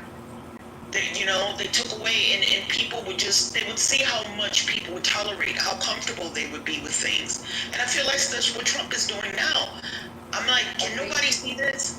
Am I the only person who sees this? No, like the erosion of our rights? No, we don't see it. I mean, he doesn't even let the media, like NPR and Reuters into. Is it the Oval Office or the press? The press. What do you mean the press for? I think the press. No. The Oval Office. Not the Oval Office. It's the press. Sorry. Yeah, like he doesn't let them. He threw them out of the press corps, which is like they have an area in the White House where all the press have little offices, they have desks. He threw them out. He closed their office down. No, they just can't come into the White House. He threw a few of them out. I think did he throw CNN out? I'm not sure. No, CNN is owned by a rich Republican now, so.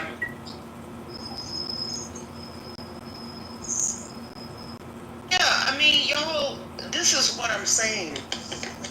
If the smart people who can see the writing on the wall do not do like whoever the original founders of this country did and all other countries, like whatever happened in fucking Thailand, not Thailand, but when the Chinese Revolution, Taiwan, right, when they formed that, they picked up everything and they just literally, half the country left, well not half, but a sizable amount, they went over to Thailand. They just emptied the fucking country and said, we out of this bitch.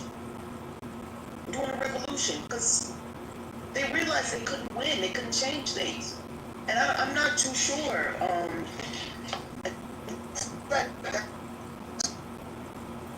Well, I'm sure a lot of the white supremacists would like a lot of the minority people to jump the boat so America could be an all-white nation.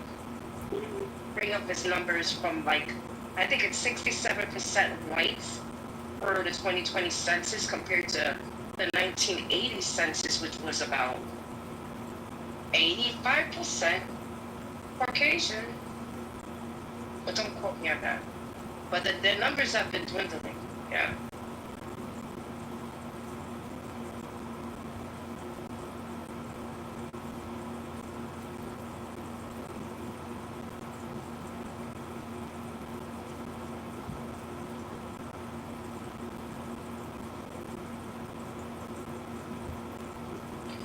Anyways, I think if anybody else want to come on up, James, I'll bring you up, but you gotta be respectful to women.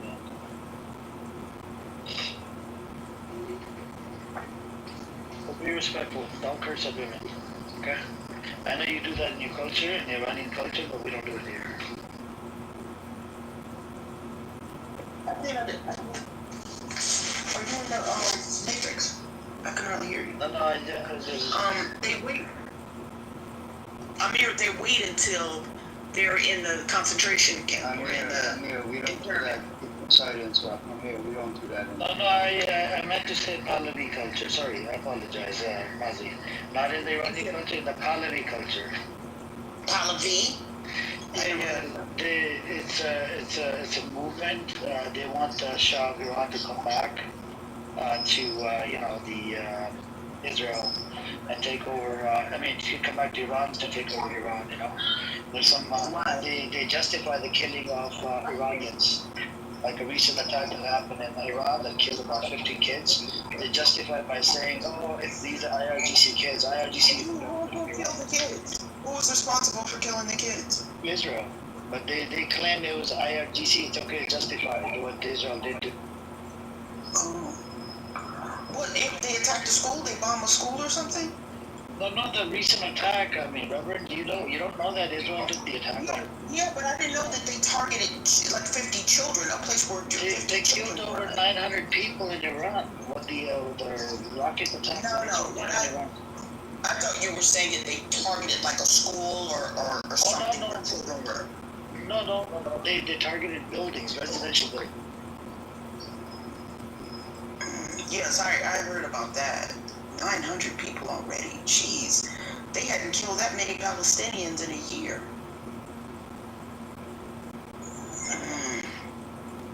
They have. What are you talking about? No, I mean in the first year they didn't kill like 900 people. Yeah, they did. They killed way more. In Gaza? Yeah. The first, like the 8th of October, they killed like 300-400 right there on the 8th of October or 9th of October. Is that true? Yeah, you just look up the fact.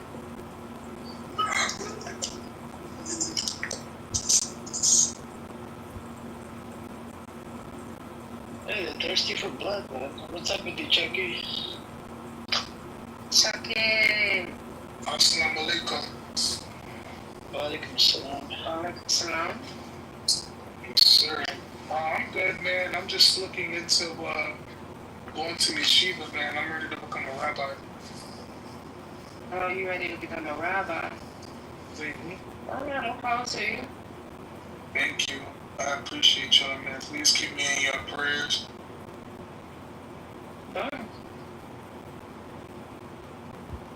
You heard about that active shooter in Midtown? No, I didn't. What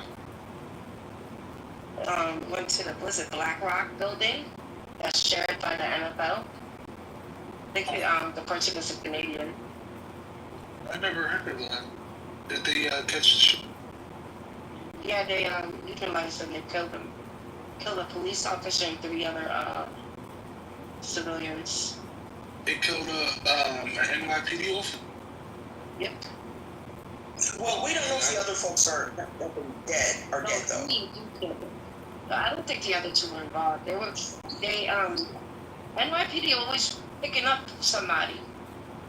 If you look suspicious, you look at them, they want to pick you up. Well, they gotta justify their job now. Crime is down, right? Crime is down nationwide. It has been for the past 30 years, and they have to justify their jobs. Do you notice, like for any little call, like 8 to 12 of them will show up for a call.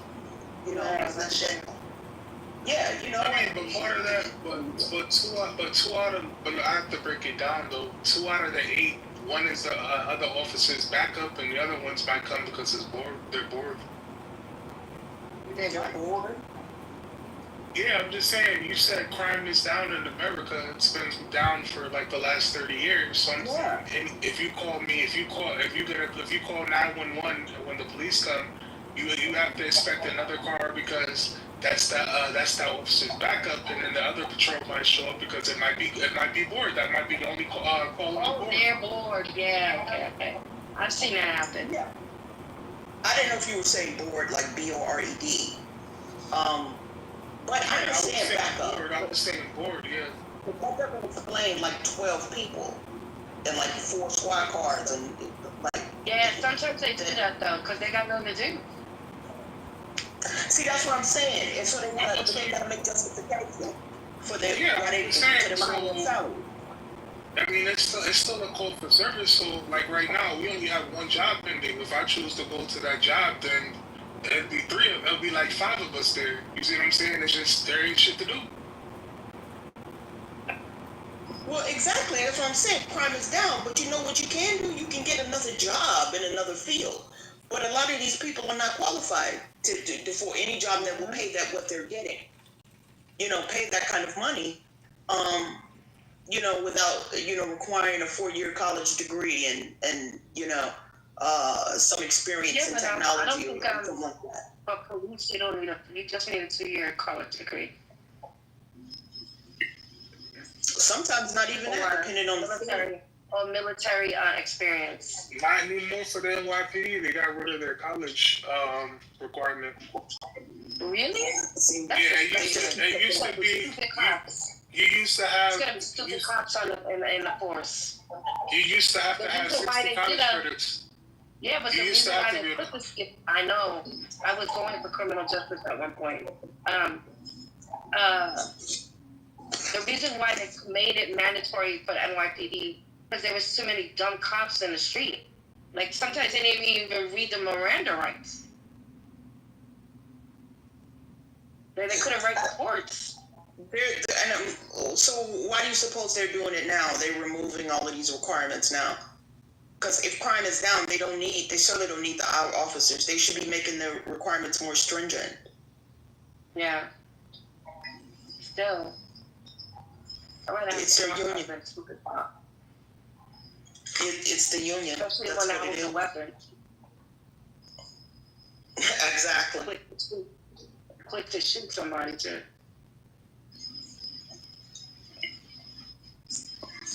Yeah, I mean, this shit is going to blow. It is going to blow. And I wonder how many people are. I am already looking at an exit strategy. I swear to God. And if my family won't come, then that's on them. But I'm already looking at it. One of the territories outside of the U.S. I got land in Puerto Rico. Yeah, I say go for it. I say go for it. Because, I mean, if nothing else, have it as an escape route. Because I do see another civil war happening. That shit just wasn't no movie. Because you see with the demographic shift happening in this country, the white people are not accepting their position as a minority. They're not going to take that, they're not going to go softly into the night with that position. You're going to see more mass shootings, more crazy ass, 24-year-old white boys living in their mom's basement, snapping. Run up in the store, shooting innocent people.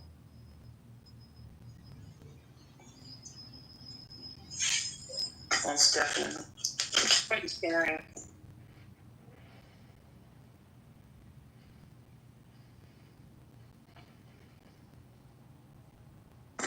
But Amir, what would you think would be the easiest way to encourage, let's say just 10% of the population to start communities outside the U.S. to build like an administrative zone? I don't know. We don't need to build any military zone. We can just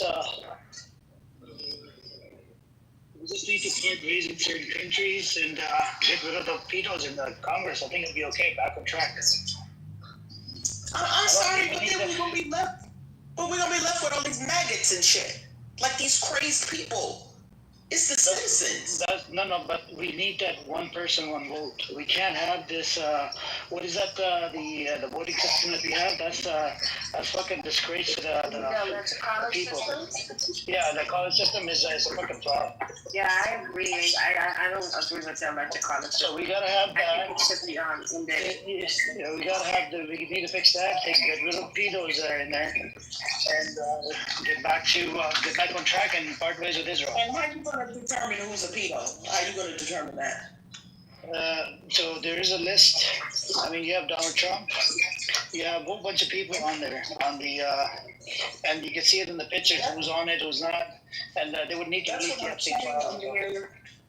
He was elected. These people are cultists. If it's the people that put him in there, if they don't care that he's a pedo, the problem is not the people they elected. It's the people. It's not the public servants. It's the people who want them in there. Exactly. The men and women you live next door to. They're the problem. The ones that did January 6th. Yeah, those motherfuckers. They're all out now, and they got clean records. It's crazy.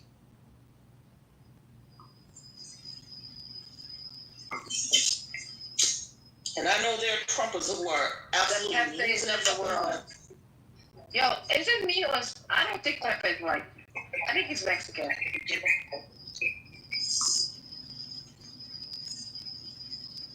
I think he defends to be white. Who cares?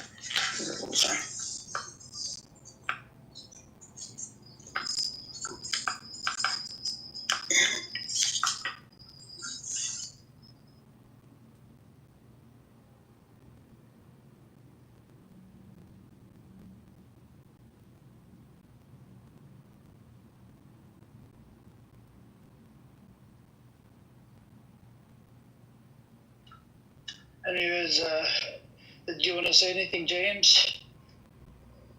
Or you got people in the audience if you want to.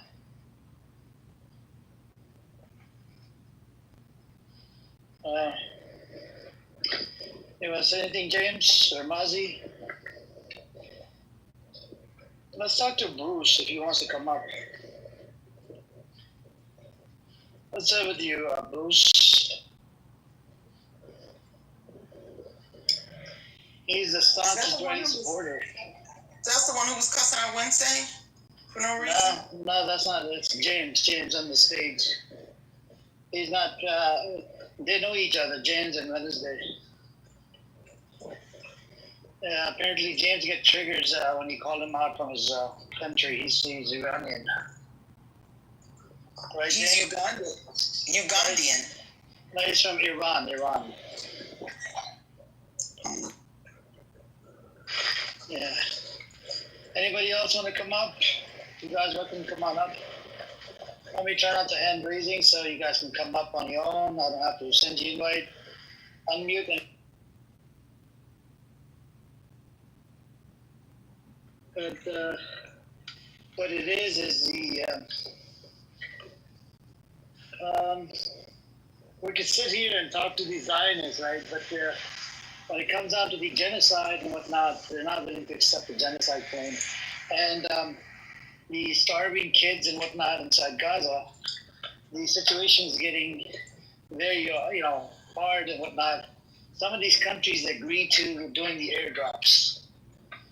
If they do the airdrops, that's still not enough. And airdrops, there's a chance of people dying as well with the airdrops because it might fall off on somebody, And in the past, there's been people that actually died. We're just about starving children. You disingenuous cunt. You didn't know that? If you genuinely cared about starving children, you would push for the release of hostages and have Hamas surrender. So the Smotrich came out. He said hostages don't matter. You have the President Herzog. He said the hostages don't matter. Doesn't matter. Doesn't matter. Release them. No, but this doesn't matter what you say. James, what matters the government officials. You're losing, bro. You're fucking losing. James. No, come on, man. Come on, no, this is such bullshit. You got the Palestinians for years have been saying, "Oh no, we gotta martyr ourselves. We're gonna martyr ourselves." What are you martyring yourselves? What the fuck? James, on the world? Do you agree with what the Israel did to Iran by killing 900 people? I don't care. May the powerful prevail. It's always all right when we see it. So you don't care? There was 50 children that got killed. That's your home country. I don't give a shit, man. You don't care about your home country? May the powerful prevail. It's not my country, bro. What the fuck? It is your country. It is not my country, bro. Okay, Ali. Well, James is a matter of something. That's not logical at all. Why should I know something about a group of people that I know nothing about? I should have something, but I know something about them. Do you call your family members? That's where you come from? Is James a self-hating Muslim? Are you even He's a self-hating Iranian. Stop. He's a Pahlavi supporter. Oh, I think maybe She's definitely not Palestinian. She's so lonely. She just wants company from me. I never said I was Palestinian. No, Are you okay? Oh my God, are you retarded? Oh fuck. I keep forgetting I'm not. Are you retarded? Come on. I didn't say that you were. I said that you come on here. You said that you're gay? Palestinian. That you have homosexual tendencies? Right. That's me, alright. So James, James, what do you think about Canada? They're very careful who's going to be allowed into Canada. The Israelis. I heard Carney said something today. I don't know what he said. I'm gonna have to go look. But they're committed crimes. Do you want baby killers inside Canada? No, I don't want the Palestinians inside my country. No, I'm talking about. You think they're gonna come to Canada and not be fucking pissed off with the Jews? I'm talking about baby killers, Israelis. Yeah, and I'm talking about women rapists. No, yeah, I'm talking. They rape men as well inside Israeli prison. That's what I'm saying. Idea. Do you want the idea to have kill babies? Yeah, they are using their and Hamas has raped women. No, they haven't. You need to provide me names. Provide me names. Provide me names.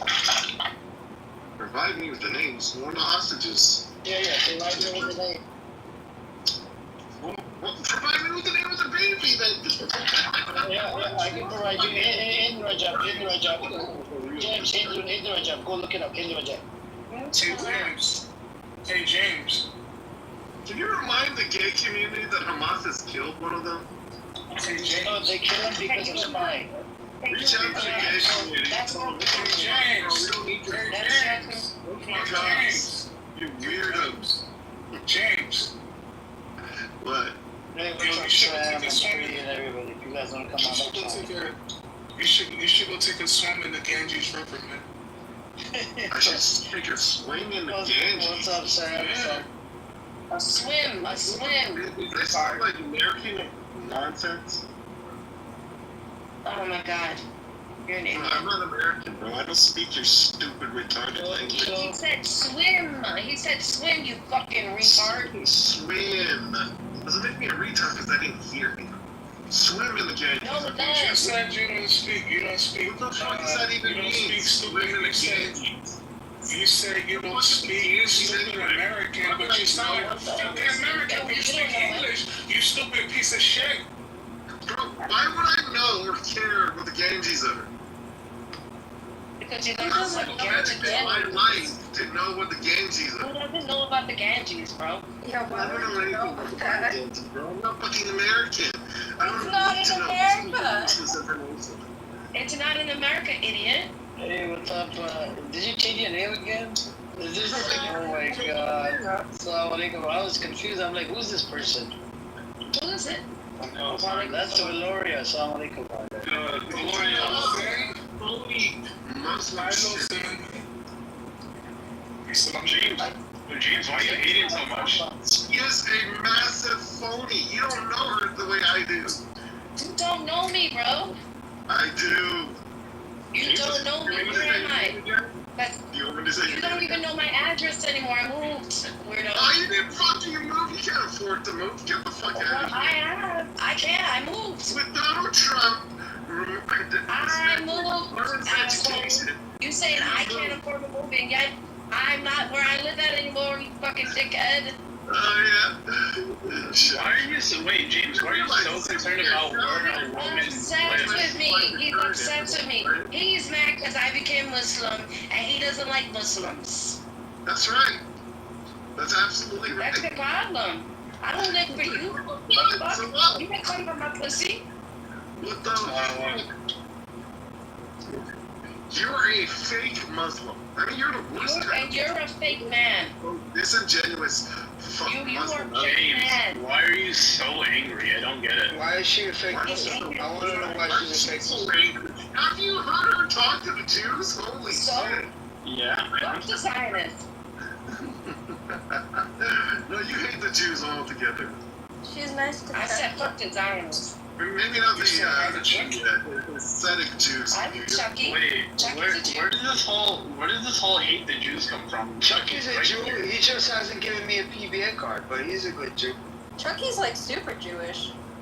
Morty is a Jew. Is he a black or Israelite Jew? No. No, he's a black Jew. He's not. Bezzy's also a Jew. No, I'm not. I'm also a Jew. Radical. Are you trying to say there's no such thing as black Jews? He just wanted to say. Shut the fuck up, man. You don't believe there's such thing as black Jews. God Are you trying to say there's no such thing as black Jews? Wait, James, I have to ask, now that you say that statement, is there Arab Jews? Is there Arab? Yes, there's Arab Jews, we agree on that, right? Yes, yeah. Okay, are there Asian Jews? Are there Asian Jews? Okay, so why is it so far-fetched to say there's black Jews? No, you're gonna have to identify that you're fucking from Ethiopia first before you get me to believe that you're Jewish. That's not true. Black Jews don't just come from Ethiopia. African Jews, bro. There's West African Jewish tribe. What about Uganda? That's not true. Test. What about the Caribbean? Test. I will. I have. There were plenty of Jews that went in were in a boat with Christopher Columbus. Yep. And Christopher Columbus was a Jew. It's funny that you're a descendant from one of these people. Christopher Columbus was a Jew. There was a small group that Christopher brought over, and you're probably... Christopher Columbus was a Jew, too. I think he was a Catholic. As a matter of fact, James, you don't know this. As a matter of fact, James, you don't know this. A lot of Jews lived in Cuba, but then after Fidel Castro came, the Jews didn't want anything to do with Fidel Castro. So a lot of them went to the Dominican Republic and to Puerto Rico because the climate was changed. Was the same. White Jews. No, not the white Jews. The black Jews. What you just said did not prove that black Jews. There's a lot of Caribbean Jews. That's the weird ass. They got Jews in India. They got Jews around the world. But guess what, James? People like you, your opinions don't matter. That's why you're so angry. You gotta have marriages like that. You can be a black Muslim. Just can't be a American Muslim. Like States. Uptown can be Muslim, but not you. Why can't I be Muslim? You heard James? You heard James? I'm not gonna get up on my phone. I'm not gonna get up on my phone, James. You can't tell us what to do and what to do.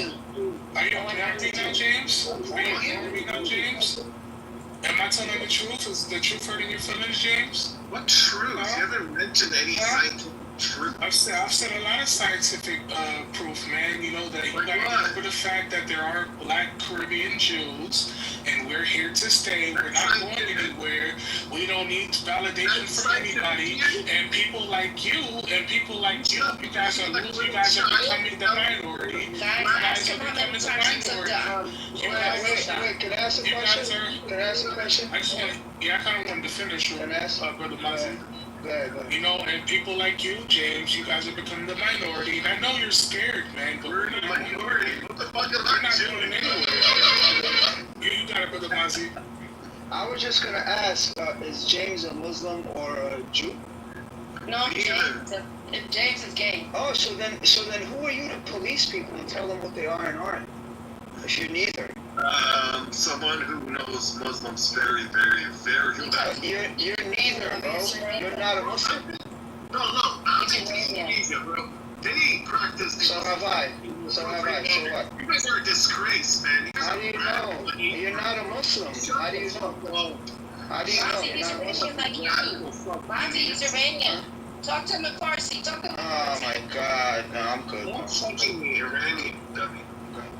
He's Iranian like you. Personal Farsi. Puerto Rican, okay, great. Yeah, pendejo sucio. You know, I didn't know that Freddie Prinze Jr. was Puerto Rican. Half Puerto Oh Rican. yeah. You probably thought all So Puerto was Ricans Bruno were white. Lawrence, half Puerto Rican. I bet James thought all Puerto Ricans were white. Bad Bunny is Puerto Rican too. I think when he thinks of Puerto Rican, he thinks about all. You said what? I said too bad AOC's Puerto Rican. She's kind of. I'm just saying. What's man, wrong with like, AOC? You're Puerto Rican. Well, she's a radical retard. Along with Now she's radical. for you not to, James, what's interesting is that, for you not to be an American, you sure have America's dick in your mouth. It's interesting. Well, gee, I can't fucking help it, bro. You're fucking coming at my country, bro.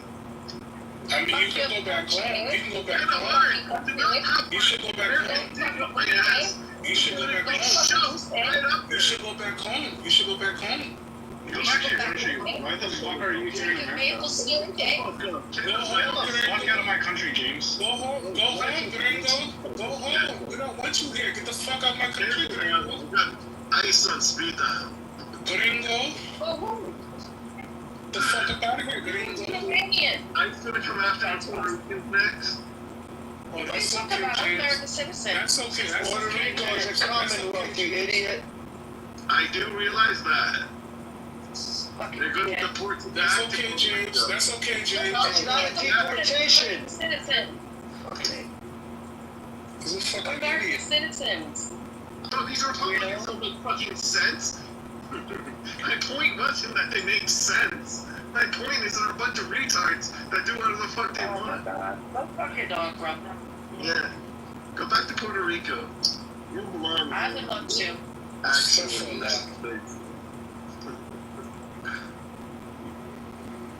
It's a beautiful place. You should go. Visit. well, why don't you go visit? Oh, that's right. You don't like it. I have plenty of time, especially in my youth. Oh, no, you don't like it there. You don't like your family on that side. I do. They're fine. Sure. But you know what I love though, Wednesday? What you love? I love that eventually. I love that. Yo, His pronouns is his dick is bigger than yours, bitch. Yo, I just want to say this though. I love how at any time that I went, I can take a flight. I can take. You're gay. I'm not fucking gay. Shut the fuck up. Yes, you are. You're not gay. You're not gay. You're not gay. I was saying though. You didn't have any homosexual thoughts. Wednesday. Let's keep it clean. Come on, that's Yo, too much. Wednesday. I'm here. You're hilarious, man. Wednesday. He's like, let's keep it clean. Let's keep it clean. They're cursing for like 20 minutes and then I'm here finally. Come on, let's keep it clean. I'm sorry, Chucky. What happened?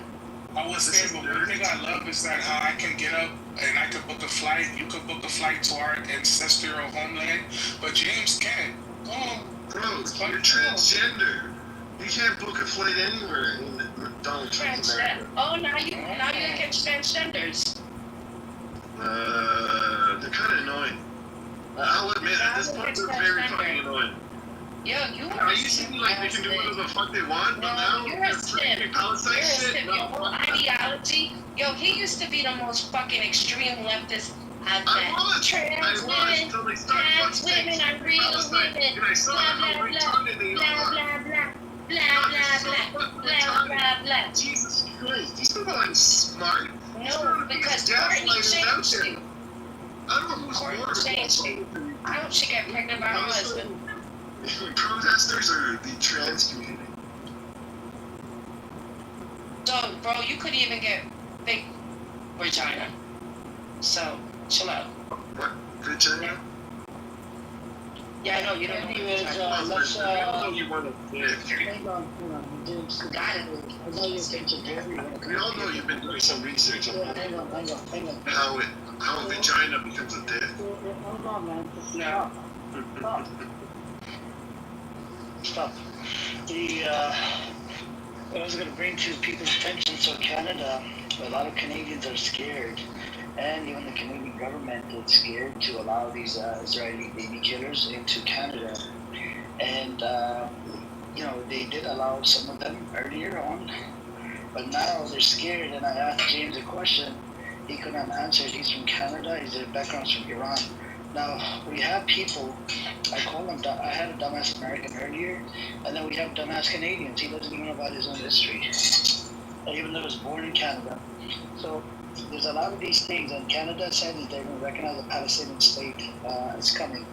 So we got a whole bunch of these countries that are about to recognize Palestine as a state, and I don't think any of the Zionists will be able to do anything.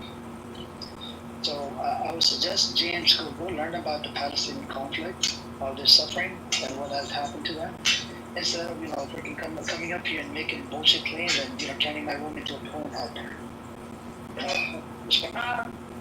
James doesn't think the Palestinians consider most of them are Muslims, but he forgets about the Christian Palestinians too.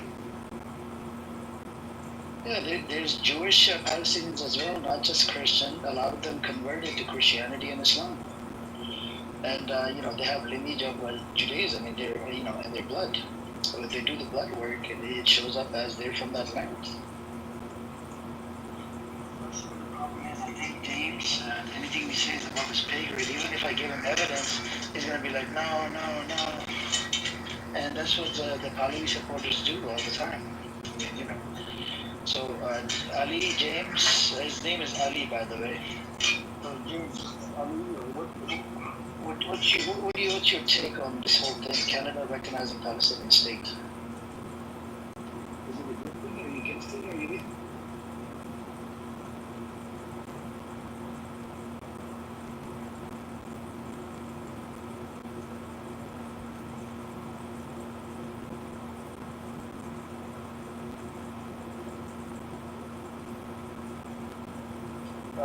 Sam, did you post in the chat? What is this article?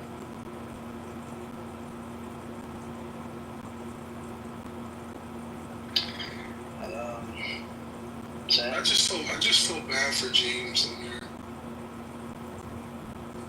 James is he's an odd fellow. I just feel bad for him because with this ideology, man, he's gonna be single for the rest of his life. He might go to the Brooklyn Bridge or the Niagara Falls in Canada and just jump. He's a very miserable soul.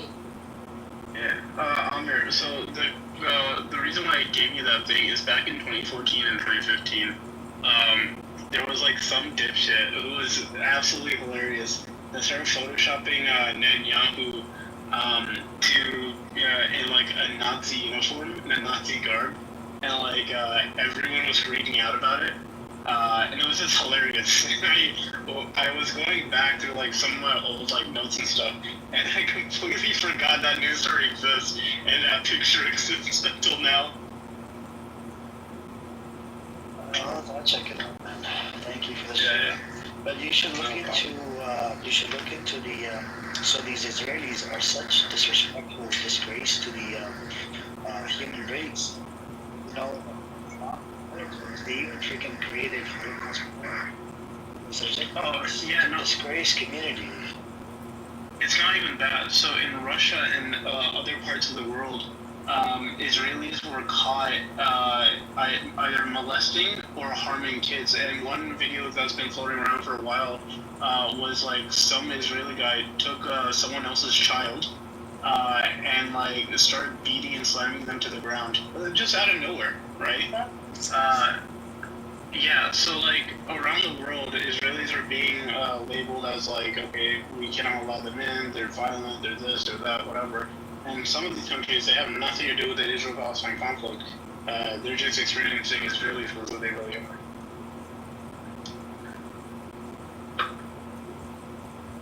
So when you said Canada's afraid of them, yeah, they have every right to. Here in America, we're starting to feel fearful of them as well, starting to see all the shit that's coming up too. I really don't like that they have dual allegiance Israel.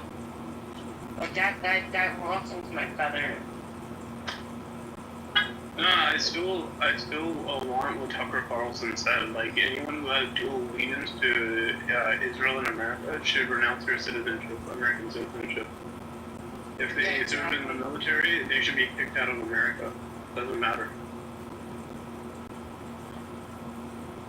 Because imagine, and how long do they serve for the military? Is it like 24 months? I don't know how long it is. But all I know is the fact that they're even doing it in the first place is disgusting in the first place. Like if I sign up for my American citizenship and I sign up to be in the American Army, am I serving in the Canadian Army at the same time? No. That's grounds for me getting rid of my American citizenship. Yeah, so exactly. So why should I even do that with Israel? It's stupid. I agree with you, man. I feel like you should only be able to serve until the military. You can't pledge your allegiance to fucking Israel and the U.S. at the same time. That's treason in my eyes. Yeah, exactly. So anyone who tries to make an excuse about it, they don't know what it is to be an American.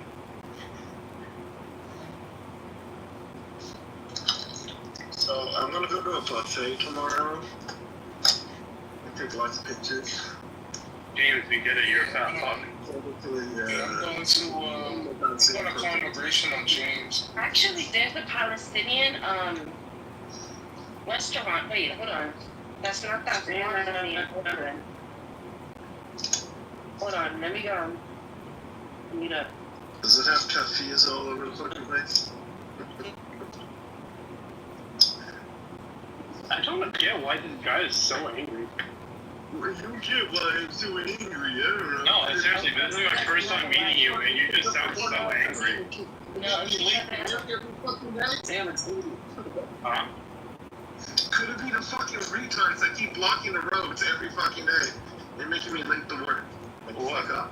Okay, I don't understand how people blocking the road and pitching you off have to deal with us. Oh my god, can you ask more of a fucking retarded question than that? I don't understand how that retarded question was relevant to the entire conversation. I don't know who's blocking the road for you. Just so fucking dumb. It's such a difference that thinking that people blocking the road is saying that it's talking to me. I don't get it. one of the restaurants is called Legacy. If you late for work. Oh my god, look at this motherfucker. Again, I don't know how you getting late for work is having to do with me. Get a nice fucking ticket from the city. Again, I don't see how you getting late to work. Something you can sit in the audience and we don't care. A group of people making me look. Stop trauma dumping on us. We don't care. Get lost. We're not done.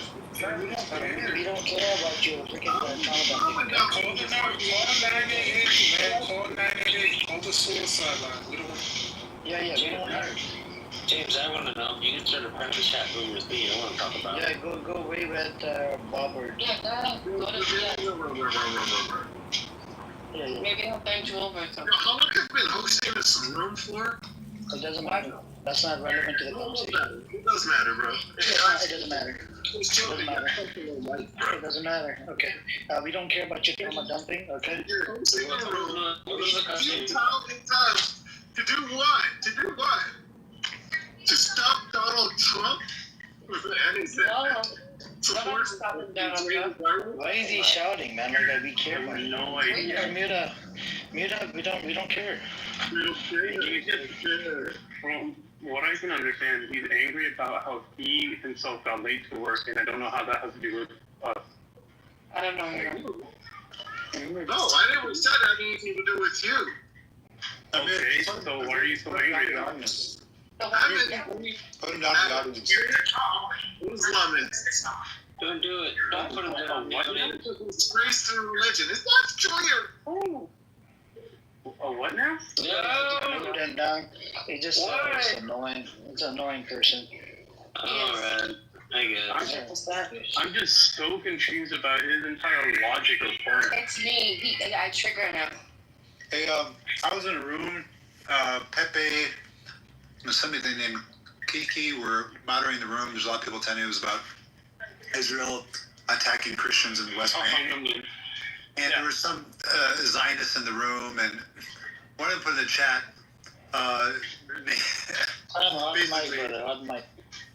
saying basically, where's I don't hear any human rights organizations called it genocide. Who's called it genocide? How ignorant. Amnesty International called it genocide. Many organizations call it genocide, and just recently, 2 Israeli human rights organizations are calling it a genocide. Yep. Israelis are calling it a genocide. That's how obvious it is. Other human rights organizations called it over a year ago that it's a genocide. Then you get B'Tselem just recently. B'Tselem is an Israeli human rights organization calling it a genocide, and a Israeli physicians human rights org, I don't remember the name exactly, calling it a genocide. So human rights, the Israeli organization is called, I'll have to find it. Physicians for Human Rights, Israel. I apologize. I'm really ignorant to the situation going on in Gaza, and I just want to learn more. I guess where do I start? Because all I know is that they've been hit with series of bombardments and rocket strikes. There's some hostages, and now there's a ceasefire. No, but Bobber, Bobber.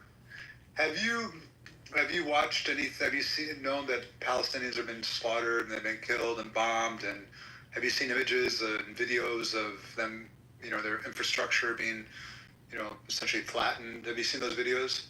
To be truthfully honest, I couldn't really, this is really embarrassing. I couldn't tell you the difference between a Palestinian and a rock. But I keep hearing about it. I think you're just trolling. Are you trolling, Robert? Yeah, you're trolling, Robert. Thank you, Robert. Thank you. I'm not trying to be a turd. Thank you. Just mute up. Thank you. We're not going to give you a mic time. Thank you. Stop trolling. Okay. I can tell it's troll from miles away. Okay. Yeah. How do you know it's a troll? I can tell right away because it's in my blood. Oh, okay. It's because you're a troll too. Well, just in case he's not a troll. And not a troll. It's very simple, Bobber. European Jews, Zionists was founded in the late 1800s. It's Zionism does not equal Judaism. A lot of Jews are against Zionism. Zionism did not, as a movement, did not exist before the late 1800s. Theodor Herzl's essentially fathers Zionism. The goal of Zionism is to expel Palestinians to create a Jewish homeland. Jews are already living there. Non-European Jews are already living there for thousands of years. Muslims, Jews, and Christians living there. But European powers decided to, give essentially the European Jews who suffered in the Holocaust land in Palestine, land that was not theirs, land that Palestinians are living there, Muslims and Christians and Muslims living there, and Jewish Palestinians living there. So land was taken by force in 1948, stolen from Palestinians. Their land has continued to be stolen. They've been murdered, slaughtered, butchered, massacred by the thousands and thousands and thousands. It's been going on. It's been going almost on us, so you can learn, because you can ask them questions just to give you a little basic overview. So they've been terrorizing Palestinians. Terrorism, by definition, are acts of violence, including intimidation against the civilian population, pursuit of political, ideological, or religious aims, which is exactly what Israel's doing. The founding Prime Minister of Israel, Ben-Gurion, said, if I were an Arab, I would never make an agreement with Israel. This is their land, this is their country, because they live there, inhabit it. Whereas we want to come and settle it down. He said Auschwitz, Nazism, anti-Semitism, the Holocaust, was that their fault? He's like, no. They see one thing: we've come and tried to take their country. Why would they accept that? So, and it goes on and on and on. They've been stealing and killing, pillaging, murdering Palestinians, Christians and Muslims, non-Jews, to this day. October 7th was a response to Israeli aggression over the years, kidnapping and slaughtering and butchering and stripping resources. And now Israel's committing genocide according to major human rights organizations all over the world, and including Jewish human rights organizations. Does that help? Bobber? You know, I apologize because I'm very ignorant on these topics. I really haven't studied it, and I appreciate you sharing with me all this information. From what it sounds like, it sounds like the Jewish people were given land that essentially they did not own. European Jews. Yes, exactly. That's a big part of the matter. Yeah. Okay.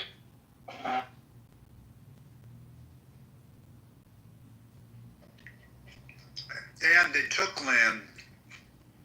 They were given it by European powers, and they stole land. They took land by force. They stole, and they're still stealing to this day.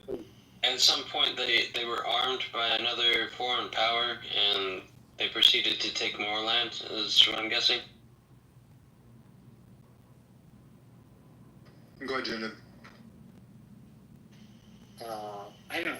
Are you asking how Israel was established as a country, as a state? Is this what you're trying to...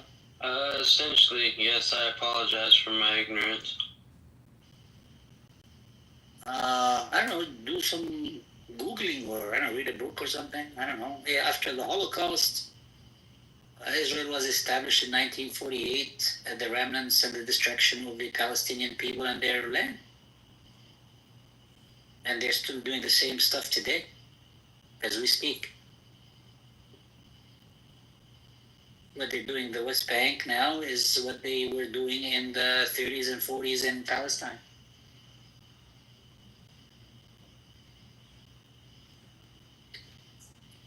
Well, after Dean gave like a 10 minutes monologue, let me give you the other version.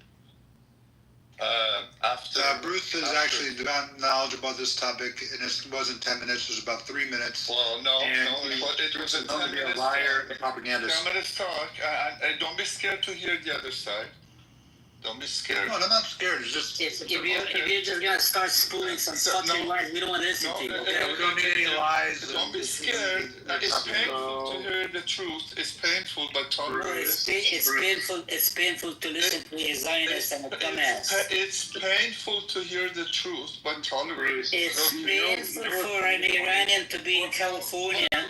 Why? Must be very painful for you. What are you scared of?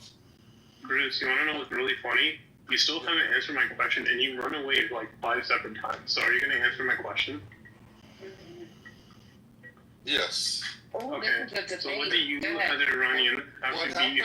What does you as an Iranian have to do with?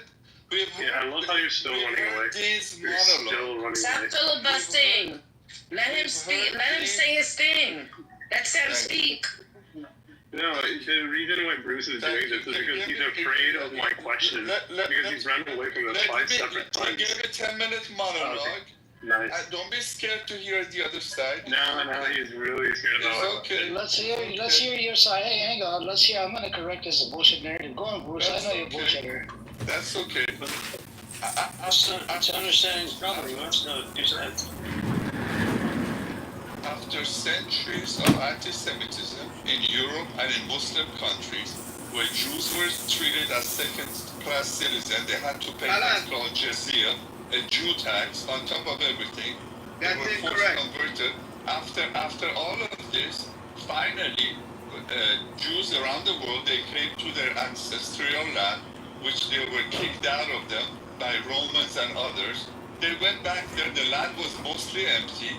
And the land was never self-governed. It was governed. Please let me finish.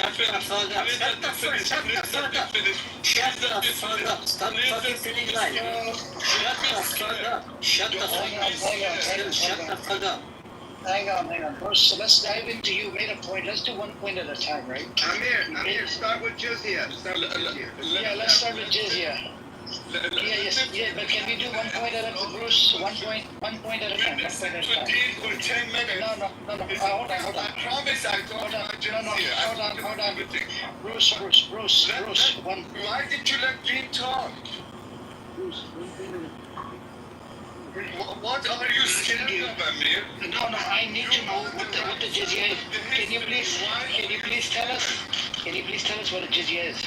Yeah, Jazeera was when Islam invaded all these countries. They murdered the man, they raped the women. Okay. They killed the Jews, and they told them in Islam you either have to were they protected? or you have to pay a Jew tax. Did the Jews, did the Muslim Caliphate brought the Jews back into Jerusalem? Who kicked the Jews out of the Jerusalem? Can you tell us? I'm telling you what to do. No, I'm asking you, hold on, Bruce, I asked you a question. Who kicked the Jews out of Jerusalem? The Romans. Okay, who were the Romans? Were they Christian or were they Muslims? It has nothing to do. I'm telling you. Hold on. I need an answer. Who were the Romans? Last time. Yes, no, bro, you don't. Hold on, I asked you a question. Answer the fucking question. Answer the question. Who were the Romans? Were they Christian? Answer the question, otherwise I'll move it out. Hold on. Who were the Romans? Were they Christian? I'm telling you, to be the lesser of the two evil, still you're an evil.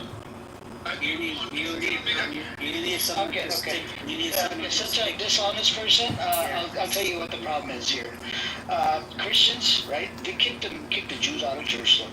Muslim Caliphate, they brought the Jews back into Jerusalem. This is historical facts according to the Jewish scholars, rabbis, and whatnot. For how many years, Amir? Tell them for how many years? For a long time. 800 years. 800 years. They protected them. And even under Ottoman Empire, they were protected against the Christians. Christians wanted to butcher and slaughter these people. But who protected these people? It was the Muslims. Ottoman Empire, the Muslims. And jizya was cheaper than zakat, and they didn't have to serve in the military, and they were protected. Bruce, next time don't lie. Instead of being a dishonest, intellectually dishonest, I know you're a Pahlavi supporter, right? And fuck your Pahlavi and go shove that Pahlavi dick up your ass. And someone need to stick a foot up this guy's ass. Who's wearing his name. You would enjoy that. No, bro, listen. He can have his views, but just don't be dishonest about history. Like, don't lie. Like, you can have your views, you can have your stance. Those are not views, those are lies. That's what they are. Yeah, that's what I'm saying. We can disagree with his views, but if you're gonna lie in history, don't lie. Be honest at least about it. May I ask a question? Is this based on the ideology that Jesus was the Son of God? This has nothing to do with ideology. Nothing to do with... Yeah. Because Jesus was like the Son of God. This has nothing to do with that. Just out of curiosity. No. Has nothing to do with religion. Okay. Yeah. Okay. Sorry. Okay. I'll give you a very fair point of view here. You first have to understand that yes, the Jews were kicked out by the Romans. Also at the same time, you have to understand a little this entire thing. We had can you guys hear me? Yes, go ahead. Educate these. Go ahead. Yeah, so what we had, especially seen from the Europeans, was something known as pogroms, right? Pogroms was the ideologies about eliminating the Jewish people. Hitler even said that he wanted to be the final solution. Now, before this, during the Irish, genocide that was going on, and the British were doing this, there was a Zionist movement where the British wanted to find a way to kick out all the Jewish people instead of killing them, right? So the Zionist movement was the idea that they would take a place, whatever country they wanted, and they would just start exporting the Jews there because the British and the Europeans wanted nothing to do with the Jews itself. This is the extent to what the religiosity would come into question here, because Christians really didn't want anything to do with the Jews, and the Arab Jews and all these other Jews were completely fine under the Muslim rule. Now, the Ottoman Empire fell, the British went ahead and instilled their Jewish population into what would be Palestine. Palestine said, you know what, it's fine, go ahead and come here, we'll allow you to have a home here. It's no big deal off of our backs. But what they didn't agree to was the people that were basically visitors would instead make their their generosity essentially their own curse, which would be these Jewish people now all of a sudden said, this will be our land, right? It is not your land, it is our land. Something no one agreed to. There's just a lot of Arabs out. Think about it in the American perspective. If a bunch of Mexicans came over to, I don't know, Ohio, right? Out of the kindness of our hearts, and then said Ohio is now, the new Mexican state, do you think America would be happy with that? Absolutely not. We'd kick their ass immediately, right? So, same thing happened. And then we have to fast forward to just before 1942. We had something known as the Havara Agreement between the Israeli Zionists, who were already classified as terrorists throughout the world. They were terrorists by the British, they were terrorists by American standards, they were terrorists by everyone's standards. Sam, what year was that? What year was that, Sam? I forget exactly the year off the top of my head, but I think it was the 1930s. Okay. Before 1942, yeah, before 1942. Yeah, so this was before 1942. The reason I highlight this is that we also have the Havara Agreement, where the Zionist Israelis... It was Havara, 1930. Yes. So in 1933, the Havara Agreement was an agreement between Nazi Germany and the Israeli Zionists, right? And their entire thing was, we'll go ahead and have a currency exchange, we'll have this agreement where you give us a bunch of these Jewish people who you say you have no use for, but in return, we'll keep on trading with you. When there was blockades on Nazi Germany, and as the war ramped up, especially towards the 1940s, right, the Israelis have been staunch supporters of the Nazi regime, knowing full well what they were doing to the Jewish people. They didn't care that the Jewish people were being exterminated. They cared more about the fact that they were having a close tie with Hitler. Now, moving on from that, we also have the fact that a lot of the Israeli terrorist gangs, known as Lehi, Stein, and all the other ones, were basically made, they were made and trained by the Nazi regime in a way, right? I won't say completely, but in a way they were basically training them. When the Nazi regime fell, what later happened was there was an armed blockade that happened on the terrorist state known as Israel. And this is when the USSR started arming Israel with weapons and bombs and everything. They used that as a way to conduct the first Nakba, the first genocide, right? The first Nakba, the first genocide, was carried out to kill and ethnically cleanse the Palestinian place to make their own quote-unquote Jewish state. And the USSR and a couple of other countries were heavily in support of this. No one else was. They bullied their way. They made terroristic threats. They even attacked the United States over the idea of being recognized as a state until they finally achieved that.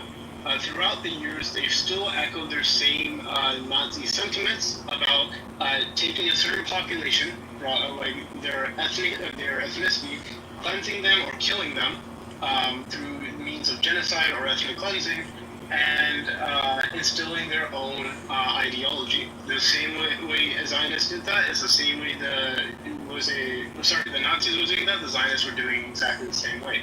I mean, they learned from the best, right? They learned from Hitler. Moving, fast forwarding towards now October 7th, you have to understand that this entire thing that the Zionists were doing to the Palestinians, killing them, butchering them, taking their land, all that stuff was going on for several years, several decades. And October 7th basically was a response to the last 70 years, basically. Now, do I agree with October 7th and how it was conducted? Absolutely not. I'll never agree to that, and this is something I am famously known for. But what I do also understand is you can't go ahead and call the kettle black without looking at yourself. Or the pot calling the kettle black without looking at yourself. Because what the Israelis were claiming and saying was exactly the same shit they've been doing to the Palestinians for the last 7 decades. Now you've come to today's conflict, right?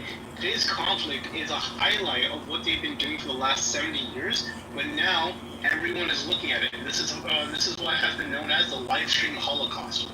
We had Israel even pointing out and saying how they want to make concentration camps, how they want to basically kill as many men, women, and children, innocent women and children, for no reason whatsoever other than the fact of their race, not having to do with religion, not having to do with anything else. If they actually cared about Palestinian Jews, Palestinian Christians, and Palestinian Muslims, they would not be calling all of them human animals that they need to kill.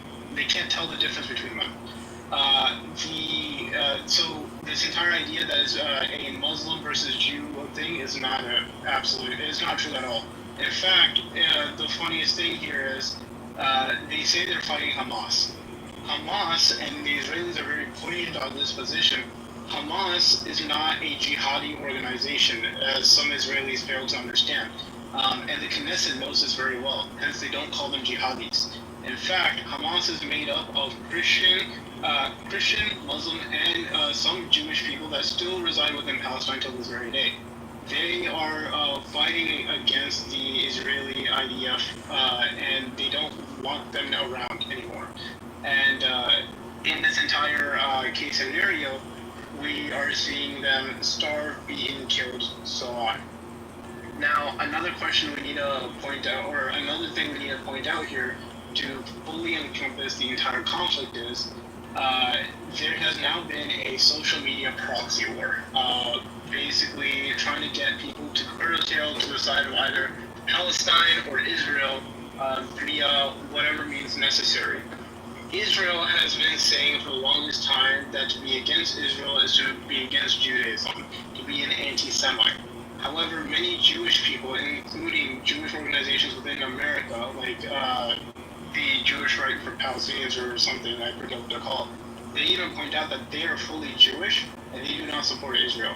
Many other Jews have even pointed out the fact that they have no care, nor do they want anything to do with Israel. And that they want no bearing on this conflict. So stop using the name Judaism to conduct your genocide, is what a lot of Jewish people have been saying. It has now completely flipped the script on them, and they're losing this social media war. Hence, you will see them be more belligerent, especially when it comes to addressing facts. The facts here is that we are having a very, very conservative amount of people that have been genocided, right? The conservative amount, I think, hits 60,000 finally, while a more studied amount is saying over 100,000, closer to 400,000 people have been killed so far, right?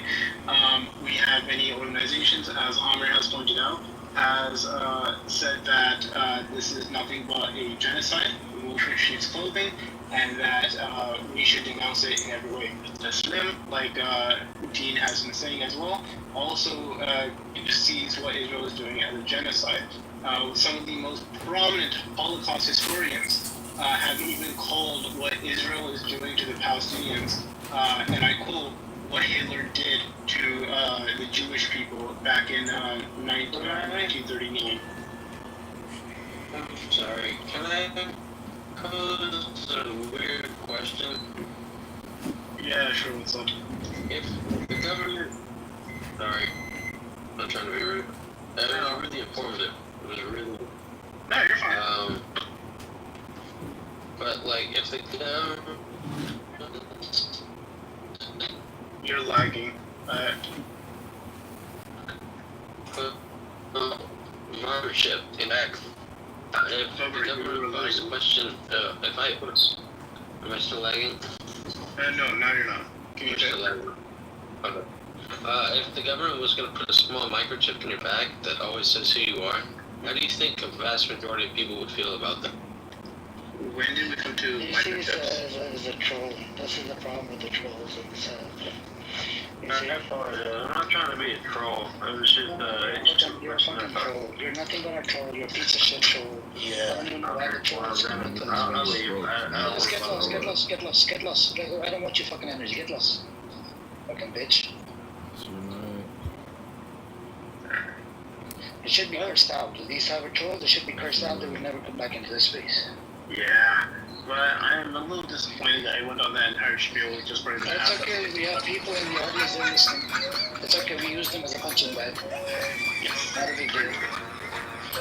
Yeah, so the Halal transfer was in 1933, and then you had the White Papers in 1939. You had the, and 37, they did the Black Sunday. sorry, I'm watching the container here. No, you're fine. The Black Sunday was like the craziest shit that these Zionists did to the Arabs. You know, booby trapped a bunch of shit, killed a bunch of Arabs, Palestinians. And it was basically created by force. This is a big problem with these people. They do not want to agree to the facts. Hey, welcome, Saya. All right. So, and then we had Bruce in here, freaking lying every 2 seconds, lying. You know, and how do you lie this much, man? Like, and then you actually believe in the lies. That's pretty fucked up.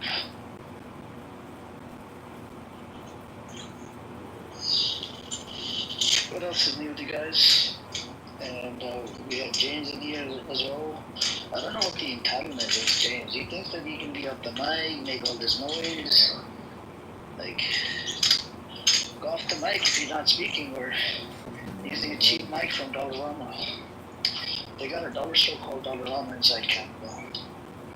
You know, I told him go get a better mic, man.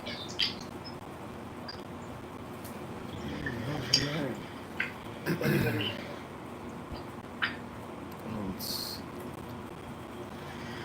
Norman, I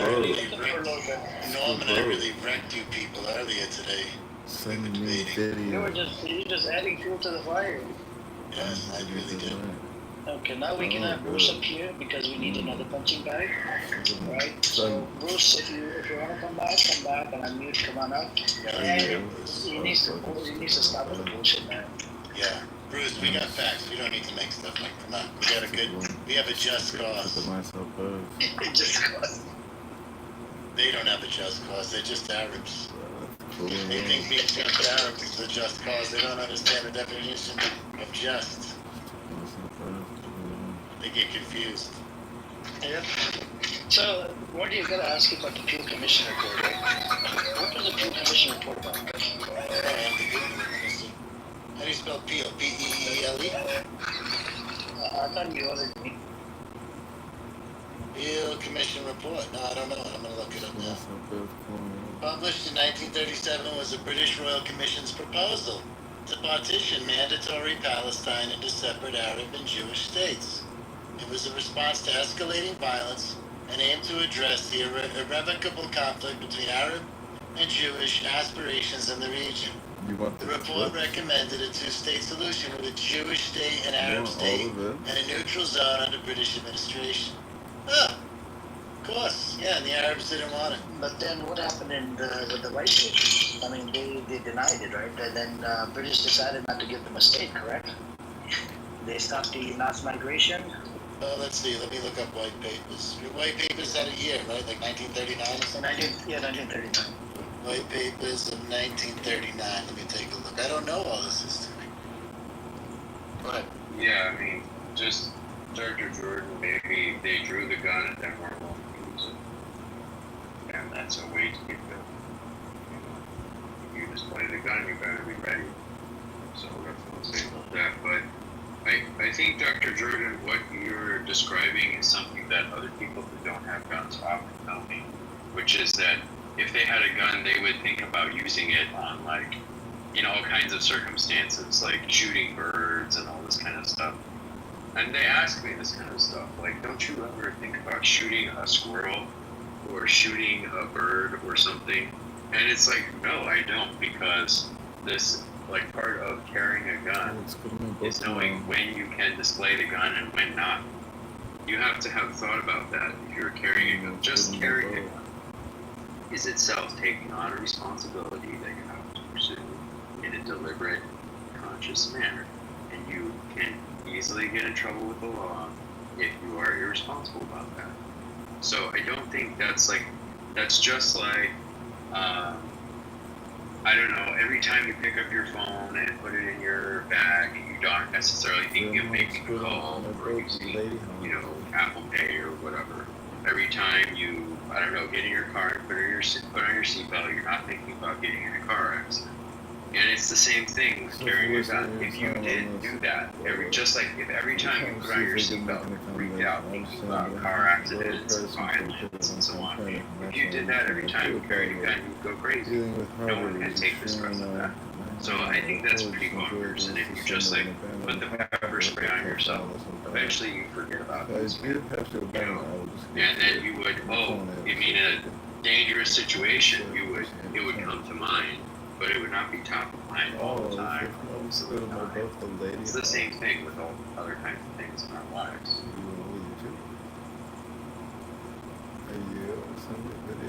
I pinned a new article. To the top. New York City mom, a Detroit football coach, found fatally shot in car in Miami. She was down in Miami looking for a stripper job. He's a football coach. No, I was just confirming or affirming what.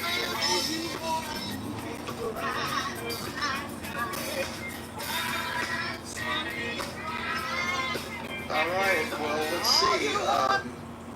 Tony's on the stage, and I think that the IQ has just been reduced. He says otherwise. Go ahead, Tony. Say something really intelligent.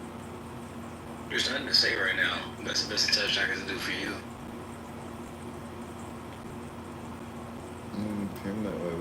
That might have been the best show you've ever had.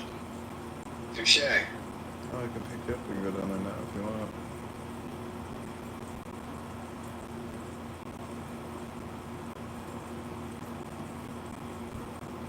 JB, this is why I didn't want to come to this room. Is I will speak facts, and the room will get quiet. This I'd like to, JB, can you vouch? I said I didn't even want to come in here and explain why. Mojo, you're probably JB's probably the only one that disagrees with you. I think everyone on stage is kind of a general consensus. I don't think JB disagrees with me. I think JB. Everyone. Wait, hold on a second. Mojo, like yourself, I have no idea who this jerk off is. And he wants to speak for me, put words in my mouth. You told me I don't need 7 guns, and it was bullshit. You don't need 7 guns, you fucking idiot. You're a fucking sensitive little cunt. Shut up. Did that not come out of your mouth, JB? Okay, do what? I'm sorry? You told me I don't need 7 guns, and it's bullshit, and no one needs 7 guns. I said it, you fucking moron. Bring your ears. Yeah. So, is that not exactly what Mojo just said a minute ago? I wasn't there to phone to hear what Mojo said. I know Mojo's stance on the Second Amendment, you moron. You don't even know who the fuck you are, neither do I. But here's the deal. I did invite him in. He didn't want to come in. You know why? Because of schmucks like you. That's why he didn't want to come in. And that's really the fucking truth. I had to pull a friend card and say, Mojo, do me a solid as a friend. Come into this room. Because I wanted him to fucking get it off his chest, dealing with some of you fucking lunatics. So get out of your panties, put your big boy pants on, and get off my dick. Respectfully. Thank you. And on the whole gun thing, I do want to speak on that. I agree with Mojo. I don't know JB's standpoint on it, but if you're a person that's highly emotional, you don't deserve a gun at all. Yeah, because if you are a scared person walking on the street and jumping anytime you see something that scares you, and you're ready to pull your gun, or if you have road rage, you don't deserve a gun at all. Keep going. Well, someone told me, according to some people in this room, no name's Mojo, everybody deserves a gun. You can be mentally ill, you can be psychotic. Damn, the Second Amendment trumps all that. No pun intended.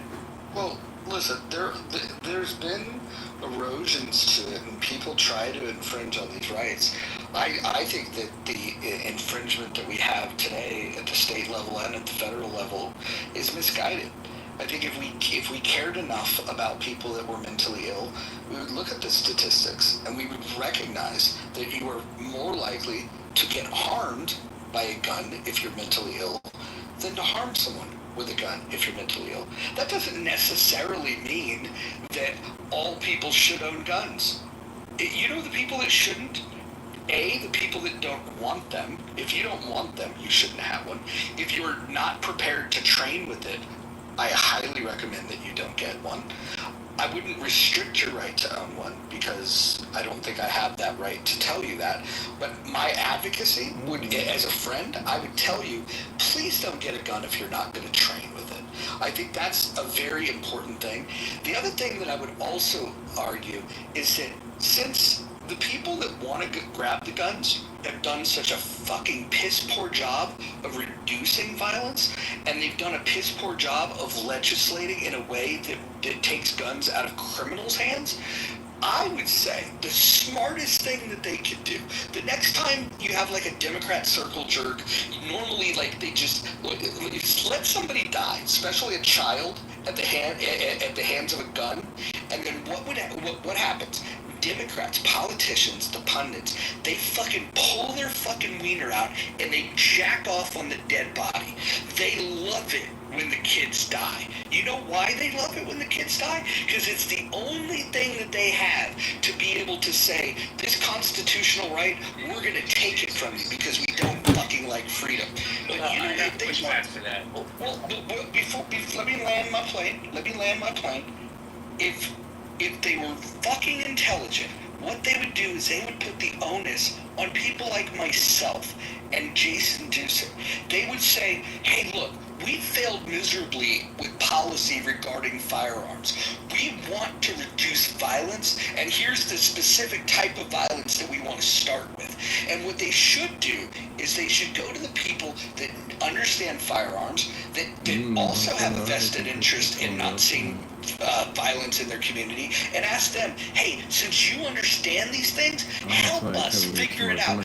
I would much rather go to Jason, who understands firearms, for a solution on reducing violence than to go to somebody that's never fired a fucking BB gun.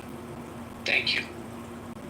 And I'm gonna tell Tony, hold I'd rather on. just like Let me just get jump in here. pushy with you, Because sure. I'm going to start, I believe, just a little bit, but I'm going to get dismissed by these gun lunatics. People love to stand on their square with the Second Amendment. It's our fucking right. Mother, you can't take the right away. Adam, you can't take the right away. But prefer just What to about the smash. 14th Amendment, the I birthright? prefer to just Nobody's take you screaming about out. that. Everybody just wants to stand down. Hold on, mother. Everybody wants to stand down and worry about their guns. But there's another amendment that nobody talks about. What about the birthright amendment? That's being trampled on right now by Donald Trump and his administration. But that's okay, as long as you guys can have your AR-15s to go shoot a fucking ghost. I don't.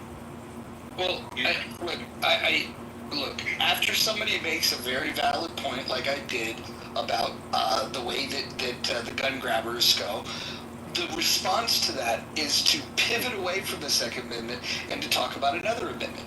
If we're going to talk about amendments, why don't we do this? Why don't we play this game? Next time you come up to somebody, you come across someone that tells you that they're a constitutionalist, really it's going to be the Republicans. They're going to tell you they're a constitutionalist, right? The next time they tell you they're a constitutionalist, just whisper to them. Don't yell at them. Don't give them any attitude. Just whisper to them, hey, what do you think about that Third Amendment? And then just watch their eyes glaze over, because they don't know what the fuck the Third Amendment is. So I think there's a lot of people that pick the amendments that they like. I fucking totally get that. And I'm a zealot when it comes to the Second Amendment. No argument there. But that doesn't mean, like, the whataboutism thing that you just did, flipping into the 14th Amendment. I mean, if we're going to change the topic of the room, we can do that. But, like, that was classic whataboutism. No way, mayhem. I'm just saying, you people love to get on your little box and your little square and call out the exact amendment that gives you that right to own those AR-15s, to shoot doves and turkeys. Turkeys, by the way, the dumbest animal in the world. You could probably beat them with a fucking stick and kill them. But that doesn't matter. So when I say, wait, you're going to stand on that fucking square about shoving down everybody's throat, but it's my right, it's the Second Amendment, baby! I'm saying, wait, we trample on all the amendments, but we just talk about the ones that matter too. Gun nuts. Yeah, just real quick. Hold on real quick. Can you define gun nut? No, I'm not gonna. Ryan, I'm gonna boot you, man. Dude, I don't like you. You hate me. There's no. I don't like you. With my stance. I don't like you because you're a sensitive little bitch. You're literally fucking crying on everything, JB. You're crying. It's my room, asshole. I know. You see that? Should I shut the fuck up? Bitch here. Yeah, I know. Wow. Goodbye. I didn't throw him out. Hold on a second, Tony. I didn't throw him out. He left like the bitch he is. What the hell? Hold on a second, gentlemen. Let me say hello, Uncle Steve. Uncle Steve, how you doing? Happy Monday, everybody. Happy Monday. Steve, you're a gun owner, right? Yes, and allow me to say, please, I'm 65 years old, and I never owned my first gun until I was about 60.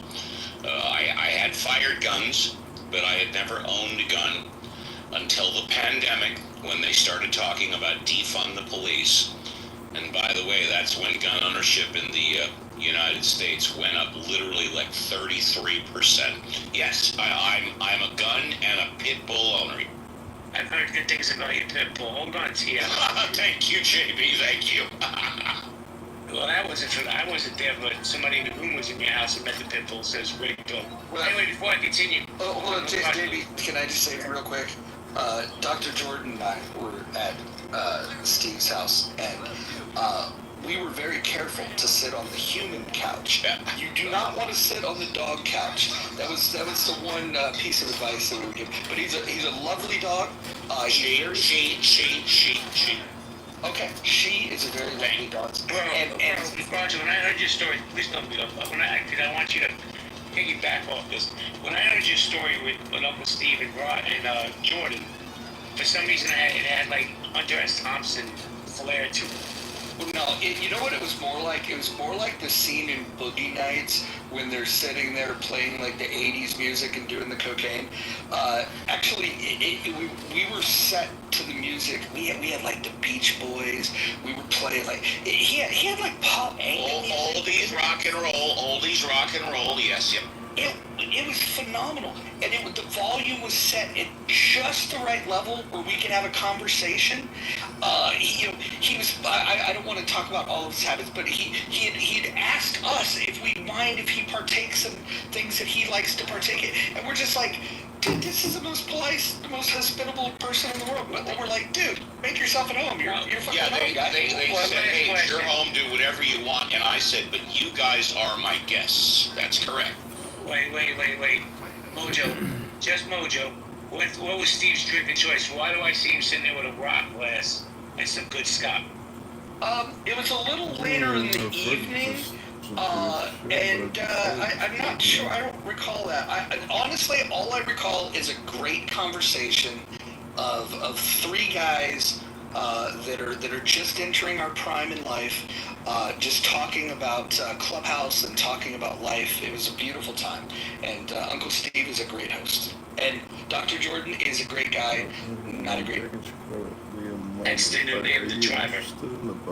Jordan, let me go to T real quick because he's gonna have a seizure if he doesn't speak, and then you can take over, Jordan. T, go ahead. I have disdain for both groups. I actually have something to criticize the pro-gun people and something to criticize the anti-gun people.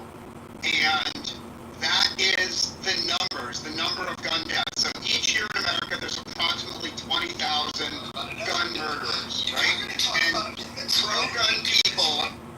pro-gun people say people need to have guns to protect against criminals, and the anti-gun people focus on reducing it. But both groups are worthless, in my opinion, because the real killer of Americans, actually look at the numbers, the real killer of Americans is humans driving cars. Human beings are such shitty drivers that 40,000 Americans die. So the number of Americans killed by cars is twice as many as the number killed by guns. And what's really interesting is no one on Clubhouse gives a fuck about the 40,000 people killed by cars, because it's not a political issue. It doesn't allow people to feel morally superior, right? It doesn't let people flex. So anyone that's talking about gun deaths is human garbage as far as I'm concerned, because the real priority is eliminating people killed by cars. And of course, we could save all 40,000 of those people by simply rolling out Waymo. And no one on Clubhouse gives a fuck about those dead 40,000 people. So. T. I agree with a couple of things here. I do think that autonomous driving vehicles are the future. I think they're going to be proved to be far safer. Right now, though, they're not quite there yet. The last time I was in a Waymo, drop me off in a fucking alley behind the fucking hotel. So I wouldn't want to see like women experience that. I was okay, I got to my room, but until the Waymos figure this stuff out, we're gonna have to let these bad drivers drive. The other thing that's interesting though about this topic about drivers and guns and whatnot is that driving is not a constitutionally protected right, and so I am all for taking bad drivers off the road. Well, before we continue with this stimulating conversation, let me just take a moment to shout out Ann Nero. Today's her birthday. Happy birthday, Ann. She turned 50 today, guys, so if you get a chance, wish Ann Nero a happy birthday. Happy birthday, you young pup. Wait, she's 50? She says 50. I don't know, bro. Depends on which picture she has. She says she's 42. Roger, I wanted to say to you, Roger, real quick, based on the last thing you just said.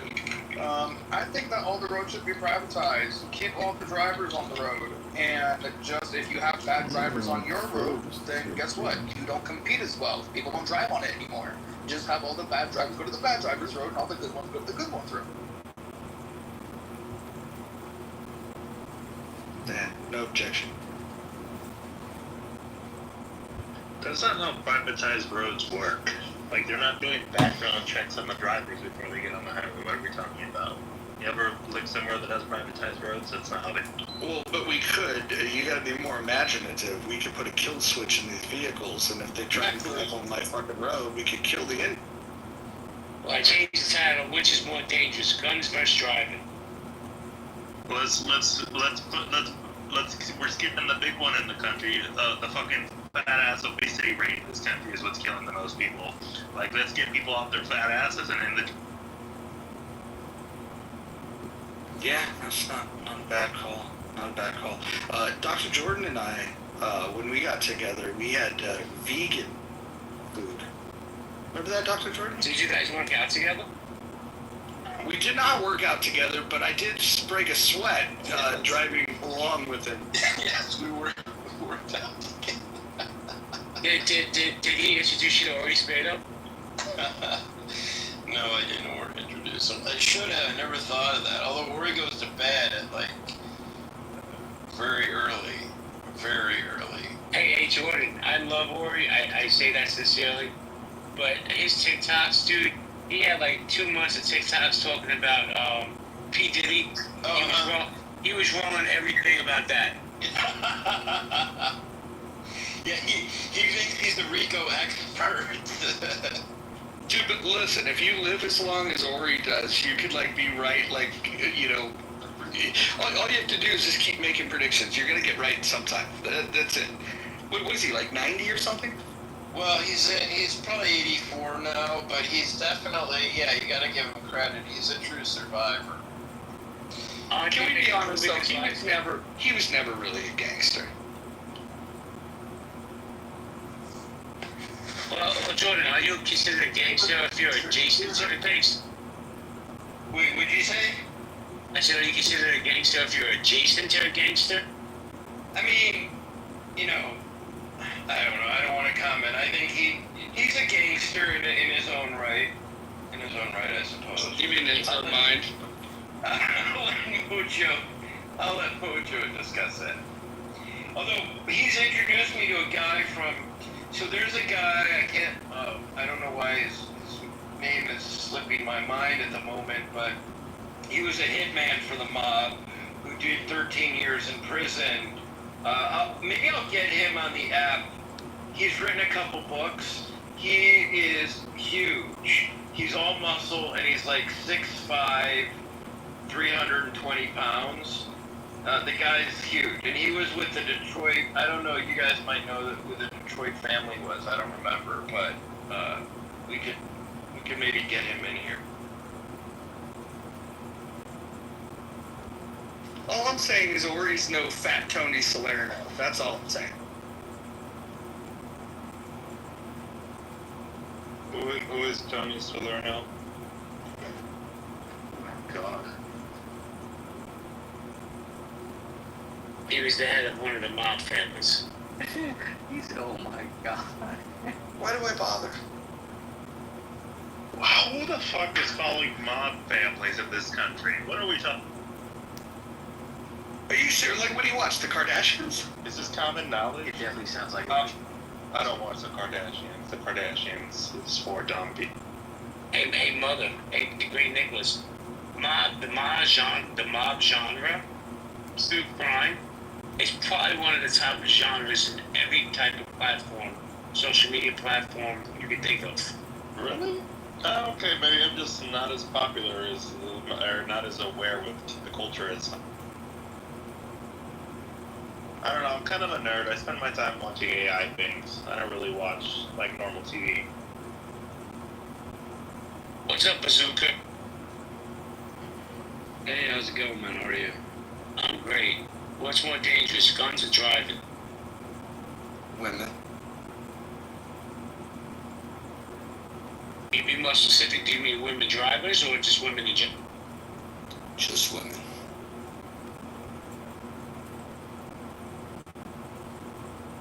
You know how they make up that stat about like more people have been killed in the name of religion than for any other reason? I would argue that more people have been killed over women than any other. Dead ass. Kings. Kingdoms. People today. How many dudes get into a fight because of a woman? A woman got murdered on his app. Oh, damn.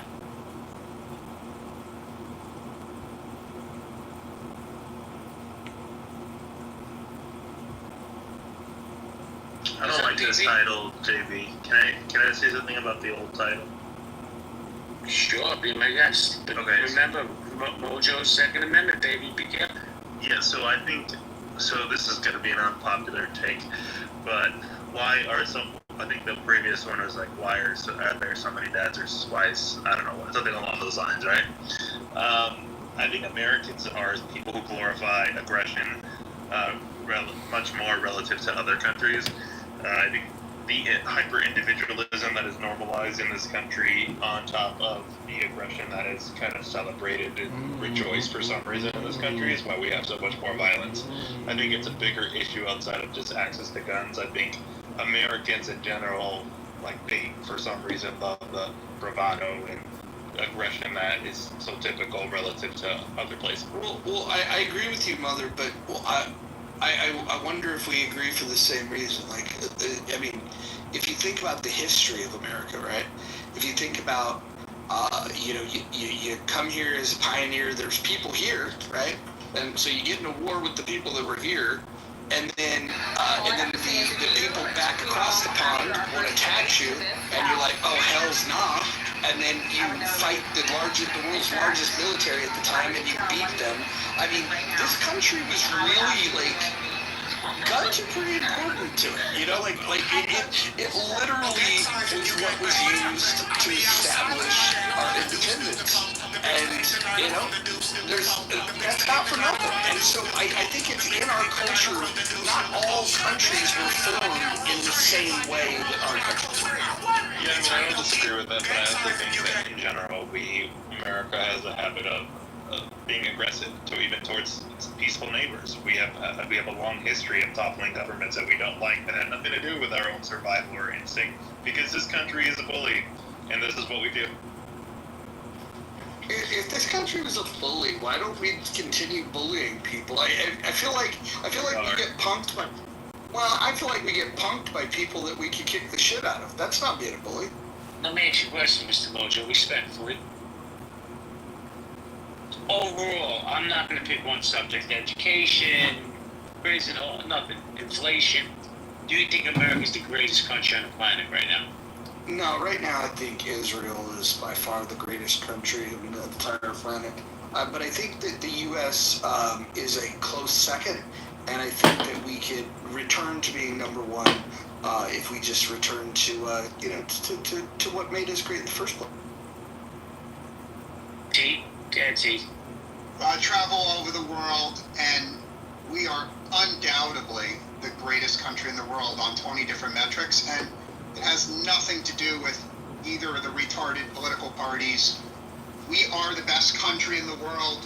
It doesn't matter who's sitting in the White House. And the proof is go to Palo Alto, go to Cupertino, go to Silicon Valley. The smartest people in the world all want to move to Silicon Valley. They all want to be Americans. You mean this? Well, why don't you let me finish? Why don't you let me finish? Why don't you let me finish? I will. The smartest people in the world. I'm going to finish, and then you can ask the question. The smartest people in the world of all races and all religions want to move to Silicon Valley. No other country in the world has anything even fucking close to Silicon Valley. So fuck the hater. Okay, now that you've finished. I think our friend, my friend and yours, Thugga Biden, would argue that the people of Massachusetts are the smartest people in America. What do you say to that? Respectfully disagree with the thug. Has anybody actually seen him, Mojo? They should put that motherfucker on a milk carton. Yo, Thugger he's very active on Twitter, so he posts all the time on Twitter. He's fled Clubhouse, but he hasn't fled social media. Respectful. Well, gee, coming in hot tonight. So, next question. Are we number one in, let's say, education? Yeah, not only are we number one in education, I have stats that fucking prove it, JB. First of all, why are you yelling at me? I just asked you a simple question. Sorry for getting heated. If you want the stats, I'll cite. I like that, T. It's all good. We'll agree with T. We are number one in a couple things. Number one in being the fattest country in the fucking. Yeah, that's because of all those goddamn Mexicans over in Alamogordo, Texas. No, the rest of the country is fat as fuck as well. San Antonio and Alamogordo. Show me a fatter city. So Charles Barkley said. Or show me fatter women anywhere. Every demographic in this country is overweight, regardless of what subcategory. Black. That is not true. South Koreans are not overweight. It's like against their fucking genetic makeup. I think that there's a phenomenon that I urge everyone to Google. It's called oikophobia versus oikophilia. Oik means your home, and there are plenty of people like Mother who hate their own nation. They hate their own people, they hate their nation, they hate their family, and it is a mental disease that Mother has, and I would implore everyone, oikophobia. It describes Mother completely. Yeah, I can't even take this stupid ass comment seriously, so I'm gonna ignore it. So criticizing something means you hate something? Or is it criticism?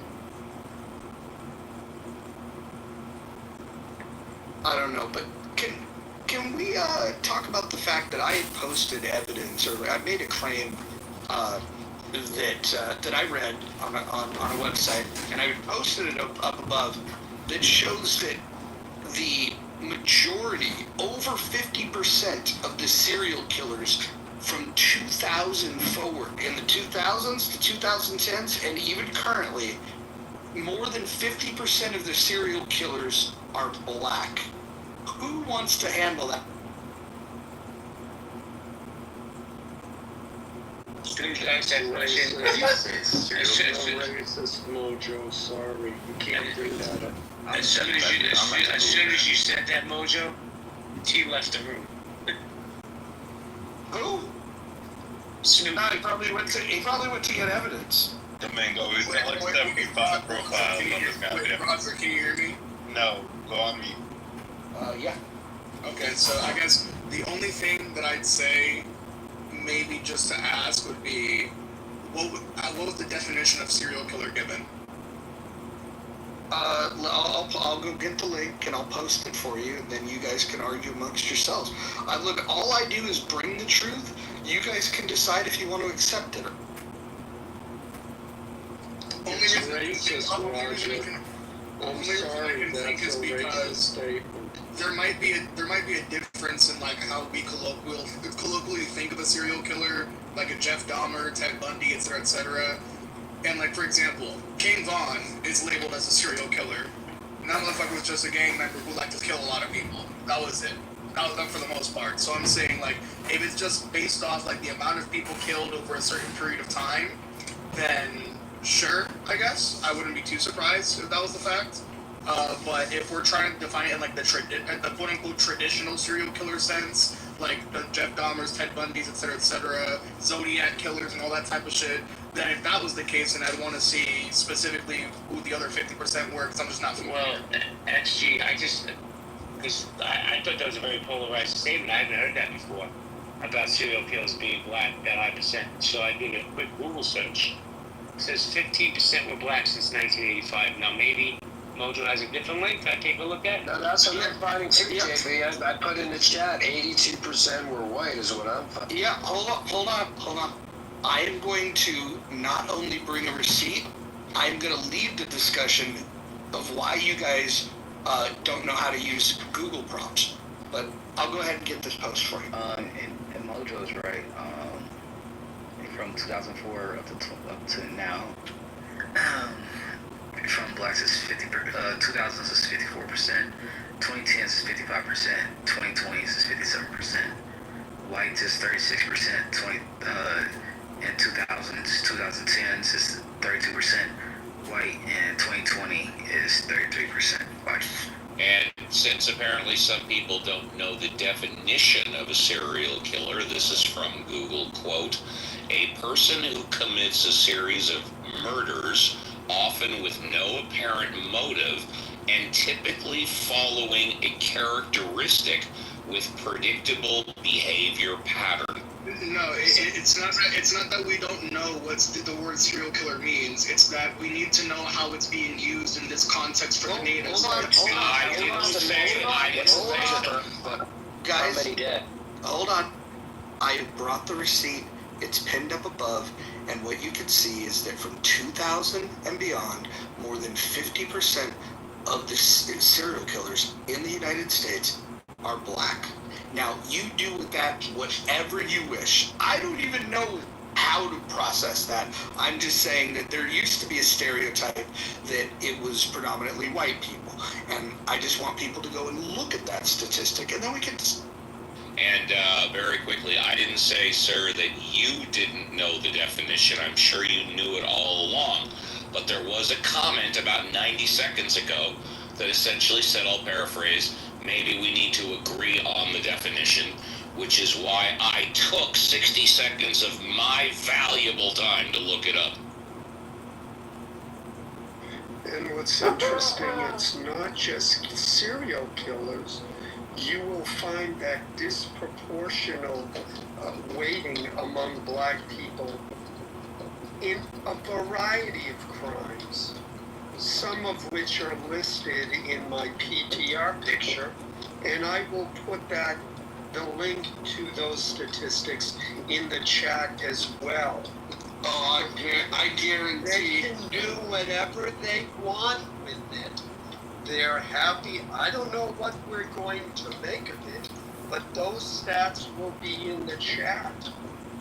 Alan, I guarantee you're going to take that link above and you're going to use that in further arguments that you have. But I just think it's interesting. Well, I understand, Roger. You know, a few weeks back when you took objection to the stats I posted, you had a black woman that you were trying to fuck, so you wanted to impress her. But it's funny the way your double standard works. Well, hold on, Alan. Hey, you made these hold on, what? Alan putting out Mojo's business. Wow, where'd he go? Did he crash out and fucking have to leave? He dropped, that was a mic drop. Hey, so I just looked up. I don't think he's wrong. So I just looked up what they mean by serial killer. And it's what they ended doing said was 2 more victims as separate victims, separate events at different times. That's how they use it. They did not use this in a traditional way, like Charles Manson and different things like that. Or the person's going out killing 50 to 20 to 50 people at once. They're basically going on based off the people that be going killing people for just in whatever terms, and it's more than 2 people. Tony, listen, I'm having. Hold on, man. You can talk all night because I'm leaving soon. But I want to get back to Roger trying to fuck this chick. Yeah, I knew something about this stat was off. Thank you, Tony, for adding. No problem.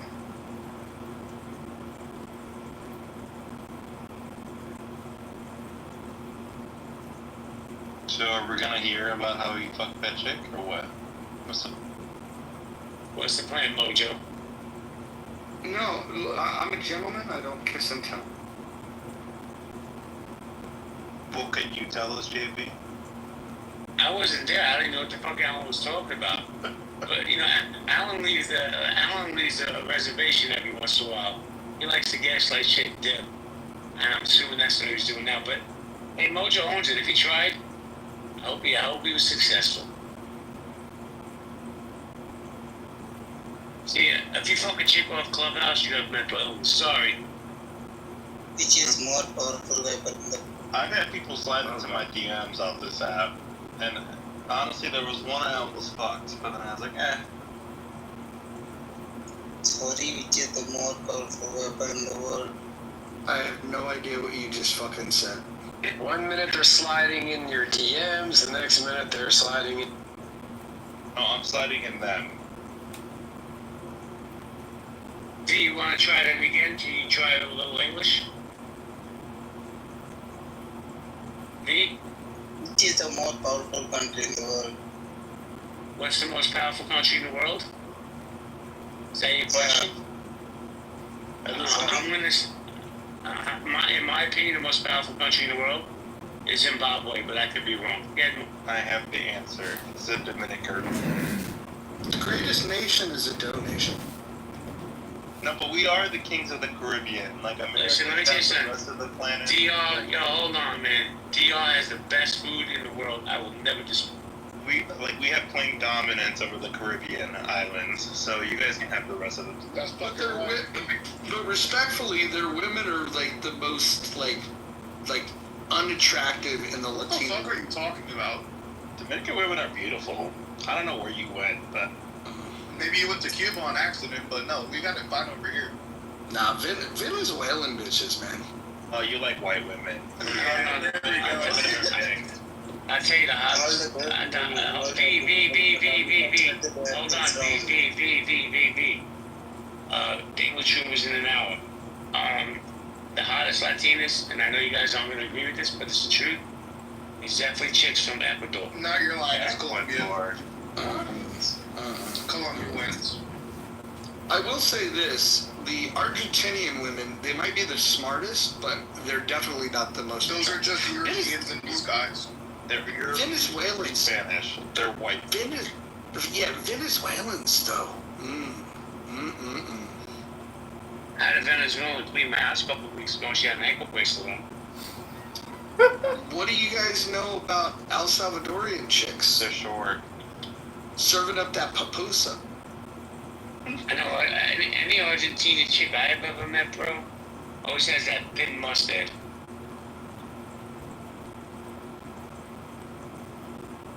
So do Italian women. So I do have to 100%. say as much. I feel like the most wife material type of woman though is a Mexican woman. She's traditional, she's religious, she's a Catholic woman, she knows how to cook. Like you gotta for wife material purposes, a Mexican woman is what. Yeah, no argument there. Especially if she grew up in Mexico City and watched Lucha Libre. No, it's not that. It's if she grew up at home with both parents in a decently toxic relationship. Oh, she's fucked if she gets in one with you. Well, she'll be submissive as well. You try, like, you sit down without a plate and she's not making you one, she's getting, like, her ass beat by everybody. When I change the title to the room, whose country has the hottest women? Definitely not America.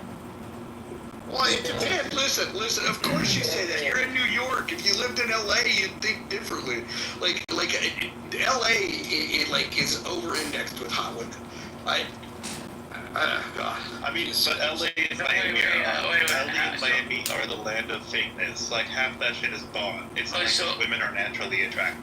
The question I have for you, Mojo, respectfully, if there's so many hot women in LA, how is Dr. Jordan still a virgin? Well, I can vouch for Dr. Jordan here. He took me to a young, hip spot in LA, and the women were half our age, and they were all dick riding. Dr. Jordan, didn't it feel like the music stopped when we walked in? Yeah, I don't know, but yeah, because all the girls there thought their parents just walked in. For you, not for me, but what I wanted to say is that if you guys go to my Instagram, it's a sample women, some of the people that I've had on my podcast, which include women, and it's a good example of just. Yo, Jordan, by the way, you have some hot chicks on your podcast. Yeah, I mean, if you look, you'll be like, and so it's not by accident that I live in LA. But what I realized is that it's a numbers game, right? It's like there's only if I'm in Cleveland, the hottest woman is not going to go out with me. If I'm in LA, though, the numbers play in my favor. It's hard not to find gorgeous women in LA. He's not lying with that. I tell people all the time. LA women are attractive, but a 10 in LA is like a 3 in Spain. No. Listen. Listen. An Applebee's waitress in LA is better than anyone in dead ass. So I think the Europeans are highly overrated. Like they get hyped up so much in the U.S. and they're really not that good looking. They only get hyped up because they get the bonus edition of their accents being taken into account. Because I'm gonna tell you, that's about it. I'm gonna tell you this: the average girl in LA, body's usually on point. She has money.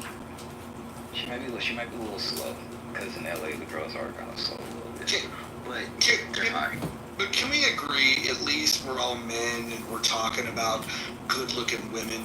There's some cultures, there's this one particular, they call themselves a religion, but they're nothing but a pedophile death cult. They don't like women at all. They like little girls. Shout out to Islam.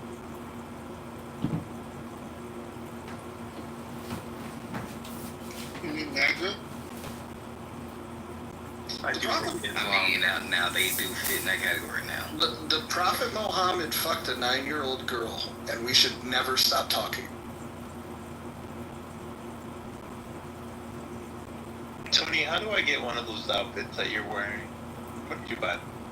It was actually AI on my Facebook, and it said, "Do you like this picture?" And I was like, "I actually do." And everybody thinks I'm Ethiopian or some type of Arabic person. And I was like, "Fuck it, I'm about to switch over." Harry brought up a good question. What about Hooters waitresses? It depends on what Hooters you go to. If you go to a Hooters in SoCal, or Twin Peaks even, there's a great Twin Peaks near my house here in the Pacific Northwest, but there are some Hooters restaurants. The one in Dublin, California, for instance, that's in Northern California, not quite the same quality. Not quite the same quality. I would say a Tuesday afternoon lunch shift Hooters waitress from LA is like a Friday night primetime waitress in Northern California. There's levels to this shit. There's definitely levels to this shit. Yeah. In LA, your average little salad bar is looks better than your Kansas City Hooters Grill.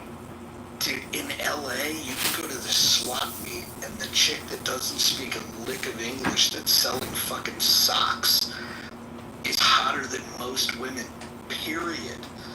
At the fucking swap meet. At the swap meet.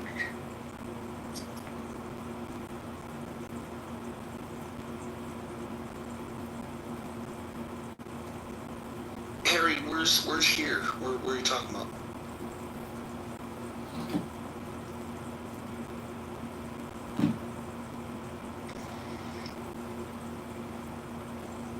Oh yeah. You ever go to Full Sail University, Harry?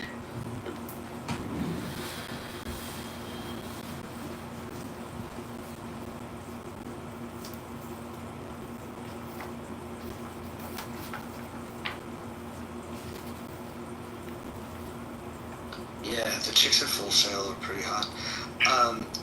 Anyways, I'm gonna jam. I got things I gotta do. I'm sure you guys will behave yourselves, but somebody said Brazil. Do you guys know that Brazil had 10 times the amount of slaves that the United States had? You guys don't want to talk about that. You're not ready for that coming. Latvia has a good number of aesthetically attractive. Yeah. He left. I was gonna ask him if anybody watched Roots when they were in history class back in high school or middle school.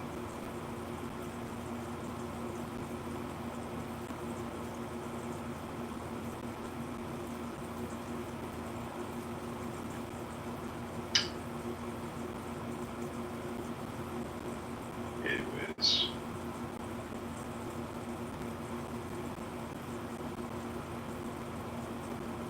Yeah. I've always wondered why you always have like the it's interesting that Roger would put up serial killers by race. Because I only hear that shit from like Helen Dean or Bieber. So.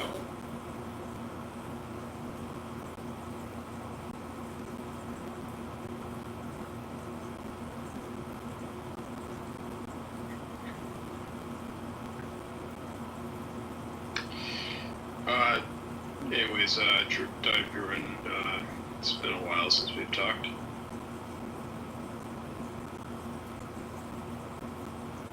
Hey Jordan, when you leave, shut it down, please. Unless Rolo wants to come up and run the room. I mean, it's probably like 8 o'clock in the morning there, so he's wide awake. Yeah. Yeah, I'm just out finishing up a project.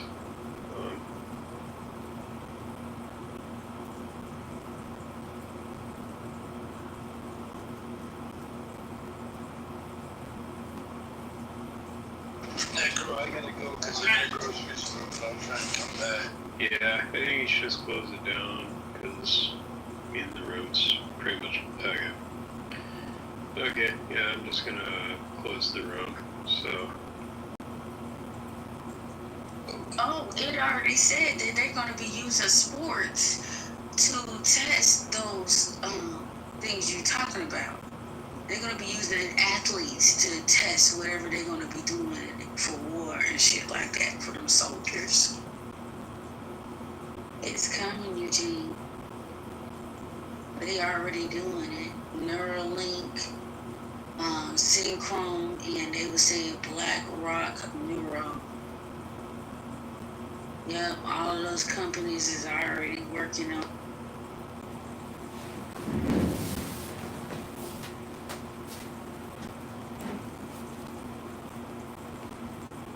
My phone literally just crashed.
This shit's not doing very good.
Chicago cheeseburger.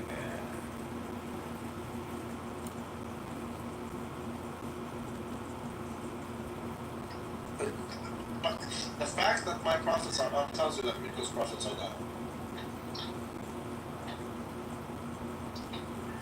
That's right. You shouldn't ask me these silly questions, though, especially when you know that I don't lose. Well, I mean, when you say nothing is up, I assume you mean nothing. No, I said that we started from the bottom and now we're here. There's nothing above us except for God Almighty. That's well, if we started from the bottom, then there was things above us, actually. There was. Exactly. I'm not saying you wasn't. It is. Now, Labubu, yes, 2 days ago said we started from the bottom, now we're here. And I told them, nigga, you're still in the bottom. We started from the bottom, we're still exactly where we are, together. Shit.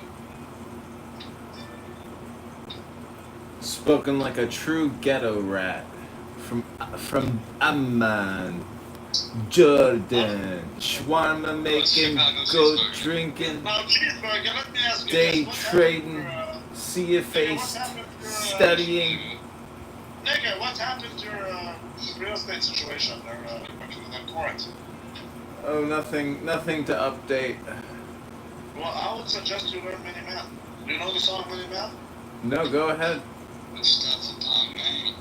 Yeah, that song is very popular in prison, nigga, and it will get you a lot of trouble. So I would suggest you start with Mini Math. I would suggest. Oh, by the way, Randy, I would suggest you open up a shawarma shack as good as Arim Shawarma, and you can retire in 5 years. You're gonna waste all your time with the shekel trading when you could just be selling delicious, sweet shawarma. Massive, For the Jews, it's not gonna save you juicy, mouth-watering shawarma. Delicious shawarma. Because you need to start linking up and networking with some Italian mafia motherfuckers, nigga. Because when it goes down to prison, I'm telling you, Compton doesn't look as nice as Chicago. Let me tell you that, nigga. Wow, you say the N-word almost like you have Tourette's, like T-Robs. I didn't know you were such a sufferer. Well, I didn't learn a lot of things. It's either one or the other. Yeah. It's not one, then it's the other. No, sometimes both the one and the other. So, I was gonna say, because you asked the other night, so this is kind of wild if true. I mean, the benchmarks, we'll know in the next few days, but as far as I know, it's a brand new AI lab or company. So I've never heard of them before, and this is their first 3 months. But they put out a fully open, the weights and everything, model that is, apparently it's on par with 03. We're pretty close to 03. It beats 4.0. It's tied with Grok. It's completely open source.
I'm asking you.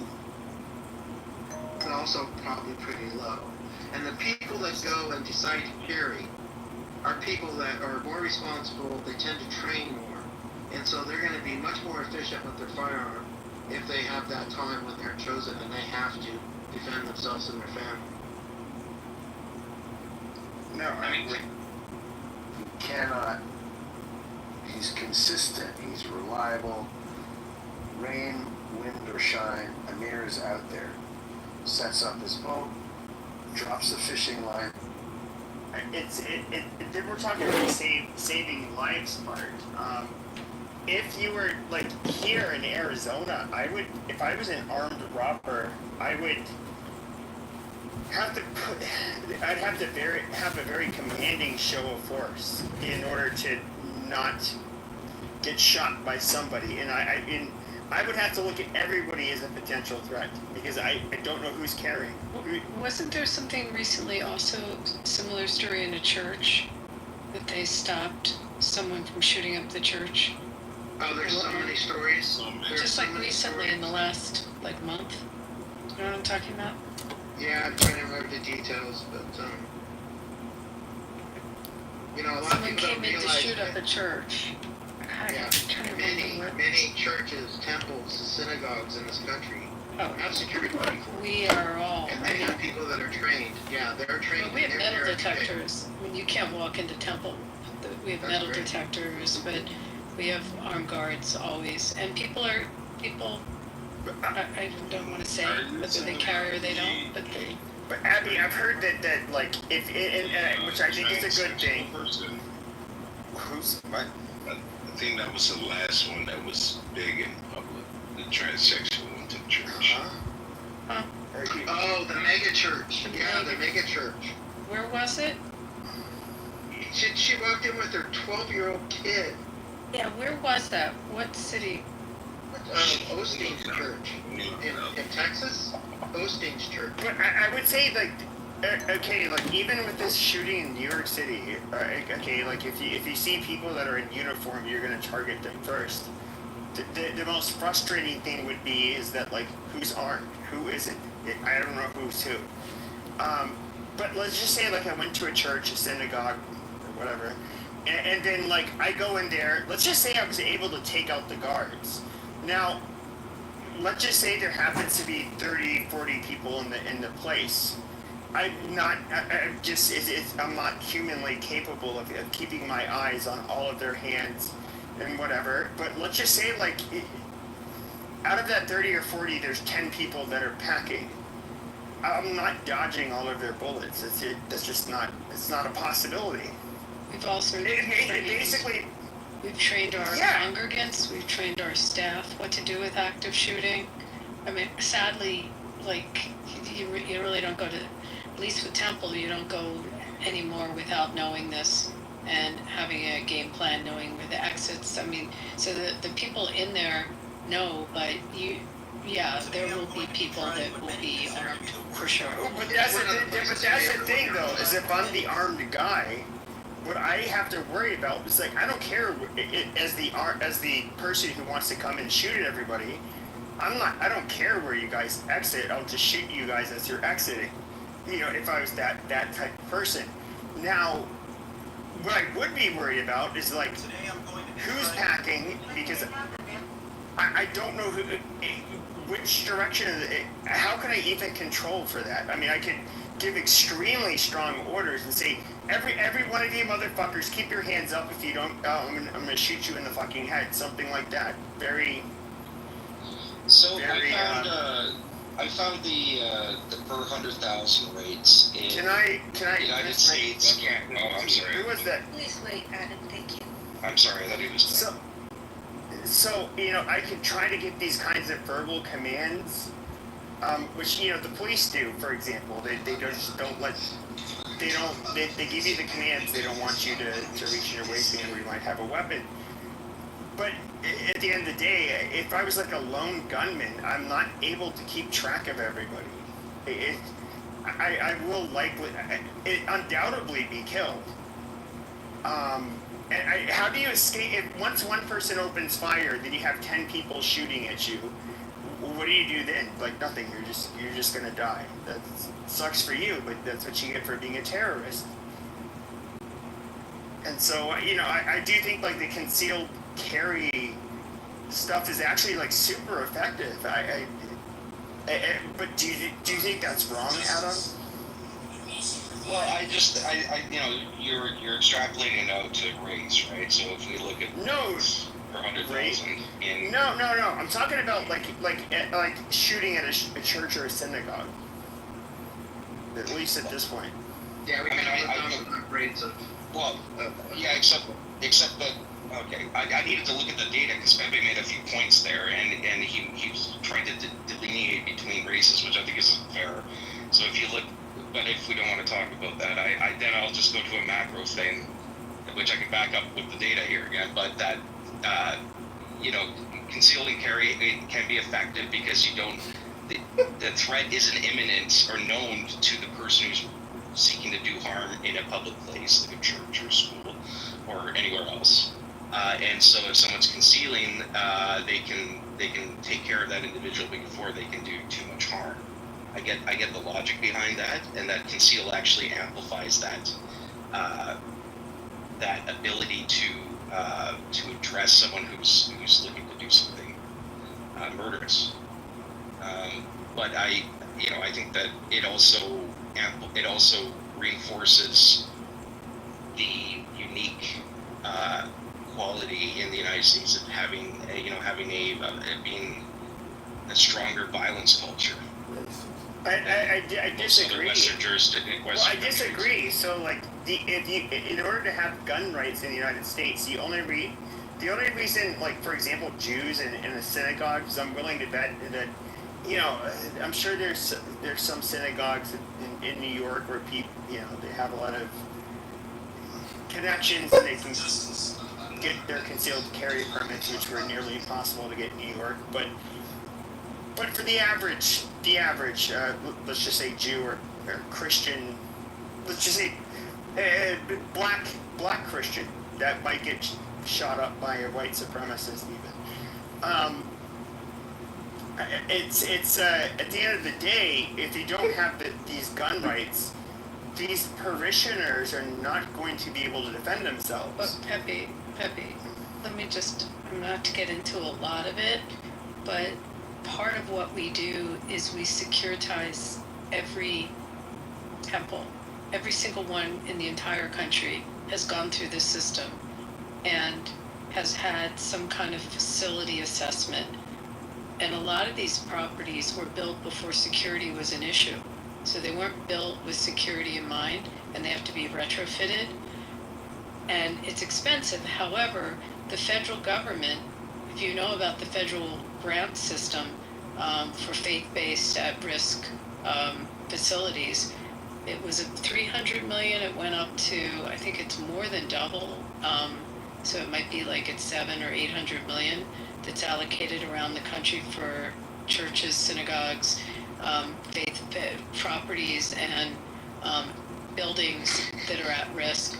So their money was allocated. It's like about $150,000 when you apply for the grant, and it pays for camera systems. It also pays for like the plating of the glass, you know, like the film that and I'm not great with all the specifics on what you do with to deter shooting, but they literally fit out these properties so that before the shooter even gets into where the people are, there's deterrence other than just the guards standing out there.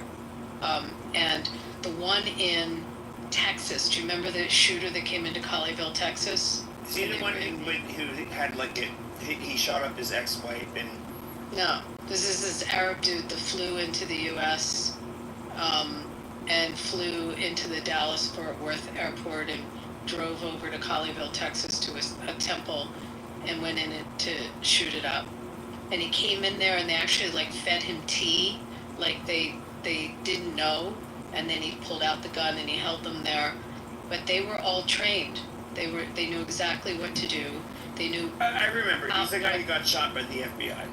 he ultimately got taken out, yes, but the people escaped. It took like 11 hours of being held in there, and they escaped. They knew exactly. Ultimately, they used a chair and threw a chair at him when he went to take a drink of water, and he put his gun down. Like, they knew what to look for, what signs, and they all got out alive. And then he was taken out. But the reason I bring that one up is because they had on the windows there plating of the glass. So that happened during COVID, and the security guards weren't outside the building like they usually are, because there were very few people inside praying. Most people were Zooming in back then. I mean, normally there's guards outside that are definite deterrents, but that property had gone through a facilities retrofit and had plating. So you can see, I might have a picture of this, I could PTR. You can see where the glass was penetrated by, they were trying to get through, law enforcement was trying to get through to shoot this guy. And it was a deterrent, unfortunately, for law enforcement at one point because of the glass plating. It's a long way to explain to you that it's more than just parishioners having guns. There's a ballistic film. There's a ballistic film. That's what it is. Ballistic film, yes. Yeah, they don't have to replace the window. They just put this film on. Yes. I mean, But I think that's a good thing, because like at the end of the day, like if you're a psychopath that wants to go into a synagogue or a church and kill whoever's in there, it's a lot harder. Like I think it's amazing. It's expensive. The feds have paid for a lot of it for churches and stuff. 1.7, the white, non-Hispanic white homicide rate in the United States is 1.7 per 100,000. Canada, non-Indigenous, so this is all groups including whites, everyone except non-Indigenous people, except Indigenous people, it's 0.98. And countrywide in Switzerland it's 0.5, in Norway it's 0.5, in a lot of Western Europe it ranges the entire population from 0.7 to 1. So even when you just go with white non-Hispanics, you still have a significant elevated homicide rate. Sure, but that's actually not significant. But I mean, if we're to even look at Eastern Europe's homicide rates, which I know is not very fair, but what are their homicide rates compared to that of us in the United States and also that of Western Europeans? It's higher. Much higher. Yeah. Now, I don't know if they extrapolate for racial categories there, but it would be. They're white homogenous countries. They don't have to. So we're saying like what, Romania? Maybe. Not Romania. Ukraine and Russia have always had higher rates of overall homicide than the United States, despite being nearly all white demographic. Well, Ukraine. I won't say the same for Russia. I do think that there's like a lot of factors that come into play there, and so. But I think I just think that I think that Western Europe is a closer, or Canada is a closer metric to the United States, and I just like you don't have people that are armed. You also don't have the same demographics and violent rates. But you also don't have the same demographics. No, but accounting for demographics, you find that there's a lower rate, including all demographics save Indigenous people in Canada, than there is amongst white non-Hispanics in the United States. Substantially lower. Wait, hold on a second. Are you going to tell me that the First Nations people in Canada commit less homicide on average than white? They commit more. So non-Indigenous homicide rates in Canada, so everyone except Indigenous people, is 0.98 per 100,000, and the white non-Hispanic homicide rate in the United States is 1.7. You're talking ag rate now. We're not talking about firearm deaths per se. We're talking about all homicide rates here. Yeah, but there's lower violent crime rates, lower homicide rates, fewer gun-related homicides, the whole spectrum, and people are not armed in Canada or in these other Western countries. Are gun-related homicides worse than other homicides? I don't think so, but I was using all homicides. I know. I get what you're saying. Yeah, I think a homicide's a homicide. Is a homicide. So when we break down, I'm kind of using numbers from 2023 or 4 now, just committed to memory. In the United States, firearm-related deaths every year are in the 40,000 range. 66% of those are self-deletions. And when you start breaking it down, there's 1,100 negligent discharges every year. That somebody's messing around with the gun or doesn't understand what's going on with the gun and it goes off and it kills somebody. Or we have a which is 100% preventable, but that's because we don't do education for our children in the schools so they would understand it. If they see a gun, they don't touch it and they get an adult. We could do that. We could drop that number quite a bit. When you really start drilling down into the numbers, we're talking somewhere in the rate of like 12,000 flat out firearm homicides a year. The majority of those are in 12 counties in the United States. And they're the high population, big cities with a large socioeconomic disparity. And that is probably one of the leading drivers because most of those people are involved in gang-related activity, drug activity. So when we start thinking about 335 million Americans, and even if you took the whole number of 40,000, that's a very, very small percentage of the population that dies by fire. It's 5.6 per 100,000. In 2023. Why is it that Northern Europe, especially Northeastern Europe, they have suicide rates that dwarf ours despite their strict gun laws? It probably depends by state, because you go out to the Midwest, the Dakotas, even out into Montana, like the suicide rate, and it's predominantly males like over the age of 50. It's pretty high. I'll check this. That's the case in every country.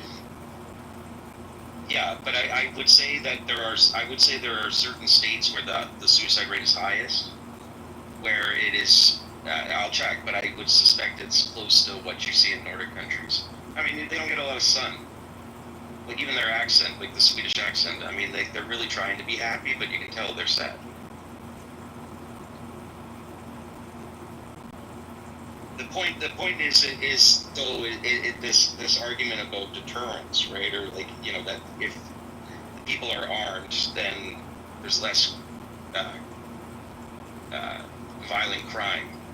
And I don't disagree with that logic because I guess you can shoot a person dead and then they stop doing the violent crime. But I don't think it's an issue of guns, and I think that's also missed. Because I think a lot of the gun advocates are right that it's the person pulling the trigger, not the gun itself, that's the issue. But there is clearly there is a culture of violence in the United States. That's the issue, is the culture, not the guns. Of that 1.65 million estimated defensive uses of firearms in the United States stopping a crime, the vast majority of those were just the person declaring that they had a firearm that stopped the bad activity from happening, and a much smaller percentage of that, it was the people actually what we call brandishing, producing the firearm and showing it, and a very, very small percentage of those cases did somebody actually have to discharge the firearm in defense of themselves or their family. So a lot of times just the fact that somebody says, hey, stop that, I've got a gun, will make the person that's doing the ill stuff, the bad stuff, just move off. Right, but again, in other Western countries, the people don't have guns to declare that they have a gun. Yeah, so here's we still have lower violent crime of all sorts. Yeah, and we're the only country that has a Second Amendment, and we were born out of a revolution where the British headed off into the countryside when Paul Revere wrote his famous ride because they were told to go and take the guns away from the colonists. And it's never going to be a situation where somebody takes the Second Amendment and strips our right to have guns. It just won't happen. There's 400 million guns in the United States. There's only 335 million people. I get it. It's a non-starter. So we have what we have to deal with.